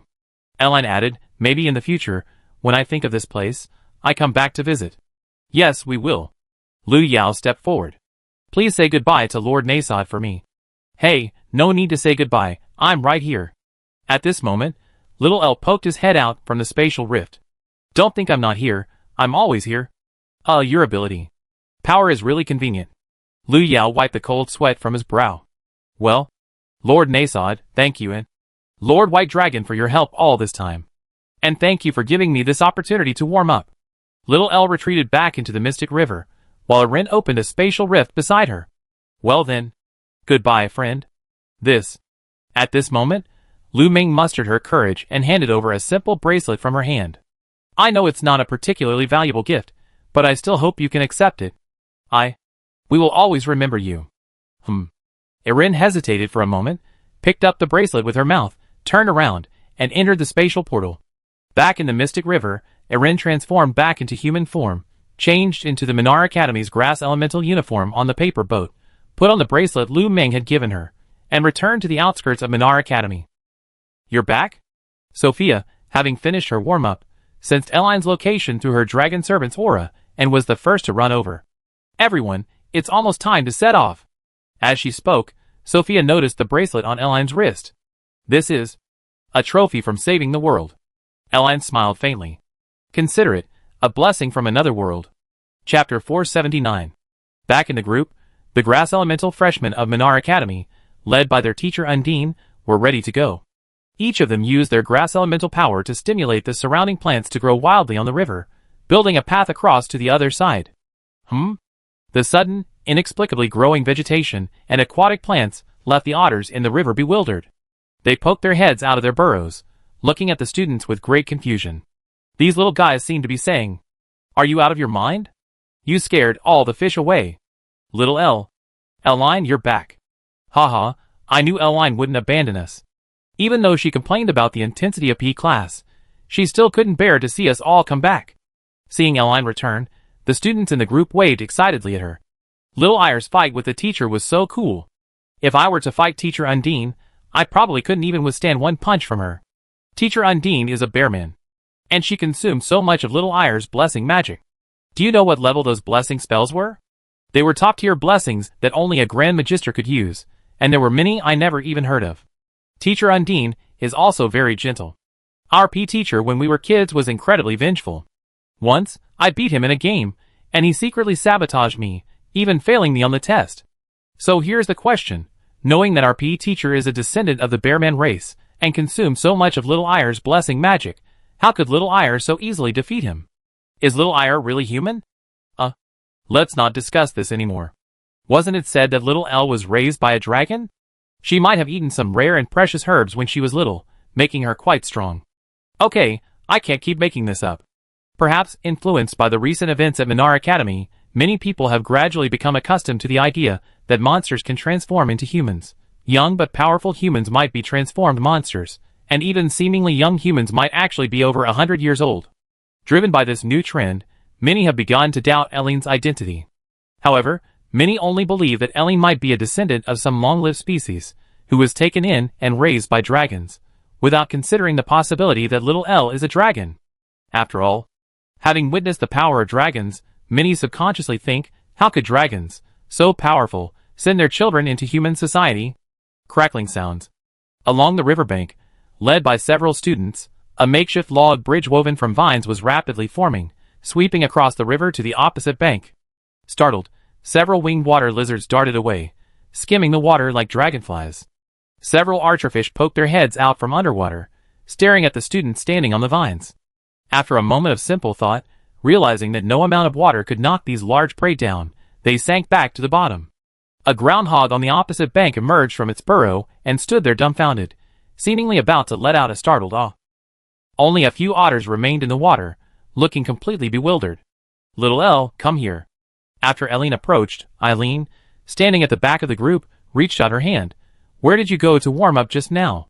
Elaine grabbed Eileen's hand and used it to jump onto the vine-covered log bridge. I went to another world. Haha, it's so cute that Little Elle says such a silly line with such a blank expression. Ruby, standing next to Eileen, was immediately charmed and asked, so, what kind of other world is it that Little Elle went to warm up in? There are many super-large cities there, as well as battleships, destroyers, and cruisers. Those battleships are equipped with 406mm main guns, and can use high-tech equipment like superchargers, radar, and smoke generators. You know all these strange terms? Where did you learn that? And aircraft carriers and submarines. Elaine said seriously, aircraft carriers can launch many planes, and submarines launch torpedoes underwater. Those torpedoes can even curve. Okay, I understand. Ruby clearly didn't take Elaine's words to heart, and instead smiled and changed the subject. By the way, since little Elaine has a good relationship with the dragons, when Minar Academy first opened, didn't several dragons come to our academy? I remember the Black Dragon the most. He said he once saved the continent of Eve, and he was the one who set the rule that magical beasts don't actively invade human cities. Does little Elaine know this Black Dragon? Ruby's words silenced the students, who had been chatting earlier. Clearly, even a problem student like Bruce, who had previously been oblivious to the world around him, now understood that this was a new era connected to the Dragon Clan. No one wanted to miss any gossip or news related to the Dragon Clan. And Erin was, so far, the only human at Minar Academy confirmed to have a connection to the Dragon Clan. Every word she spoke was priceless. That Black Dragon is quite something, not comparable to the fire-breathing dragon that Little Air summoned before. I feel Little Air probably has nothing to do with it. In the suddenly quiet world, several male students in the class exchanged glances. That white dragon is also very strong. Several white dragons obey her. Her background must be terrifying. I know her. In a world so quiet you could hear the tap-tap-tap of her round-toed leather shoes on the vines, Erin answered calmly, that Black Dragon is my dad. Huh? Lou. Ruby was clearly bewildered. Then, what about that white dragon who seemed like the leader? Many white dragons called her princess. Erin replied calmly, she's my mother. Ruby's voice trembled. My mother? Yes. That casual yes exploded like a thunderclap, creating a suffocating vortex in the entire class. Crack. Crack. A student accidentally broke a log, about to fall into the stream, but was caught by a classmate. Then little Erin you are. Ruby felt like she could barely breathe. A dragon? Yes. Another concise reply. In a few days, Daddy and Mommy will announce it to the public. With that, Erin walked past Ruby and Erin with small, quick steps. Until then, please keep it a secret, everyone in the class. Chapter 480. The conversation between Erin, Irene, Ruby, and the others silenced the entire class of grass element freshmen at Minar Academy. Some walked silently along the log bridge, while others stopped, turning back in disbelief to stare at the little girl behind them. Besides being shocked that Erin had revealed this secret, enough to shake the entire Eve continent, in front of everyone, everyone was also astonished by the content of their conversation. Erin was the daughter of the Black Dragon and the White Dragon. The dragons that appeared in the square the night before Minar Academy officially opened had piqued the students' curiosity. Among these dragons, the most eye-catching was naturally the handsome Black Dragon. "I am the ruler of the night, and the returned emperor." If the Black Dragon's words were true, and if the continent of Eve was once plunged into chaos by the continuous invasion of monsters, and it was he who led the allied forces to carve a bloody path through the darkness, ultimately bringing peace to the world, then the Black Dragon was undoubtedly the hero of Eve's continent. With unparalleled strength, at the top of Eve's food chain, and a heroic background, calling that Black Dragon the king of this world is not an exaggeration. As for the White Dragon, people's impression of her is that of the queen of the dragon race. Therefore, as the daughter of the Black Dragon King and the White Dragon, calling Eline the little dragon princess is truly not an exaggeration at all, and even slightly belittles her status. No wonder little Eline possesses so much powerful magic. No wonder her relationship with the dragons is so good. Many students, especially Bruce who had previously clashed with Eline, broke out in a cold sweat at this moment. To offend the daughter of the Dragon Emperor, and still be able to stand here laughing and joking like an ordinary person attending class, that was practically an act of incredible luck. Leaving aside the Dragon King, even an ordinary dragon could wipe out a country in the blink of an eye, as easily as a human destroying an anthill. Offending Eline wasn't just a matter of survival. If she was in a bad mood, she could easily exterminate your entire family and blow your country to smithereens. It was all perfectly reasonable. No one on the entire Eve continent dared to intervene. Looking at it this way, little Eline's temper was truly too good. The Eve continent had encountered an emperor who was close to humans. That. A deep-seated fear made Bruce stop at the exit of the log bridge. Only when Erin approached did he kneel down before the little girl with a plop. "I'm so sorry, little princess. I was ignorant that day, please. Please forgive me." "Huh?" Erin looked confused. "You are? Who was it again?" This wasn't feigning ignorance. Erin vaguely remembered the boy's face, but she genuinely didn't have the mind to remember names and identities. The one who said strange things in class on the first day. Seeing that Erin truly couldn't remember, Sophia whispered a reminder. "From the Silas Empire, the one who loves to fight, his name is Bruce." "Oh." Erin nodded. "Get up quickly, I didn't even think about it. It's normal to say strange things, just like at work. There will always be a lot of oddballs in a group. Those who say strange things, those who make things worse, those who are just punching bags, those who cause stress, those who are eager to please, those who make empty promises, and so on. Bruce, little Elle didn't even remember you offending her, but now, your kneeling has reinforced that impression." A student nearby covered his mouth and laughed. "See, you made a mess of things." Bruce stood up. I just didn't want to put little Elle in a difficult position." "So you just have low emotional intelligence. If little Elle really remembered those things, would you still be standing here today?" A student chuckled. "Right, little Elle? Well, it's not that serious. Everyone doesn't need to worry about my identity. Just treat me like an ordinary person, and then everyone can be happy." Making everyone happy. This has always been Sophia's wish, and also a small dream that Eline once buried deep in her heart. However, having experienced so much since childhood, she knew such a thing was too idealistic, so she always buried this dream deep in her heart, only bringing it out to look at occasionally when she was touched. Back on Earth, Eline had witnessed too many tragedies and experienced too much bitterness herself. Because she understood, she was compassionate. A happy world where only girls exist.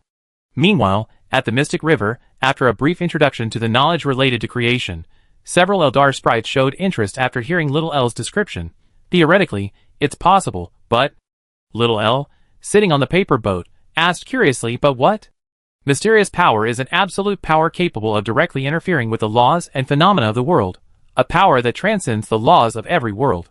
Under this premise, based on the mysterious power and administrator authority possessed by little Elle, she can modify any world without limits. For example, she could modify the fundamental logic of humanity to inherently kind and incapable of harming each other. Because the logic Earth initially instilled in its life forms was based on mutual harm, creatures attack prey out of hunger, and harm others out of negative emotions like jealousy. These motivations and contradictions may seem unsettling, but they undeniably drive the progress of human society. If one wants to create an absolutely happy world, then That world must be divinely created from the very beginning. The life forms there cannot evolve slowly like on Earth, they can only be created by gods, or copied. With so many worlds in the mysterious river, little Elle can readily draw inspiration from them, and then copy her favorite plants and animals there. Little Elle's idea was to create an alternate world using Earth as a framework. This world would possess magic similar to that of the Eve continent, and everything in nature would serve humanity. Fast-growing fruit trees, wheat and rice that could be harvested in just a few days, and various small animals unafraid of humans. Because it would be a world of day, the energy source for its plants and animals would come from the sun and a mysterious river.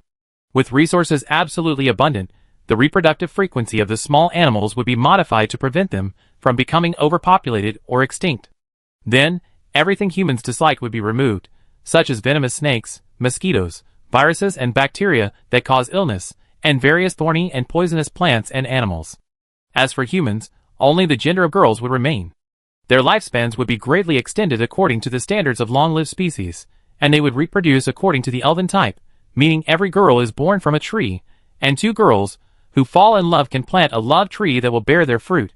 Thus, an absolutely ideal world would emerge. This world is inhabited only by lovely girls, where humans and nature live in harmony, everyone is kind, and everyone can freely pursue their own dreams. This is a world created by God, a world akin to a dream.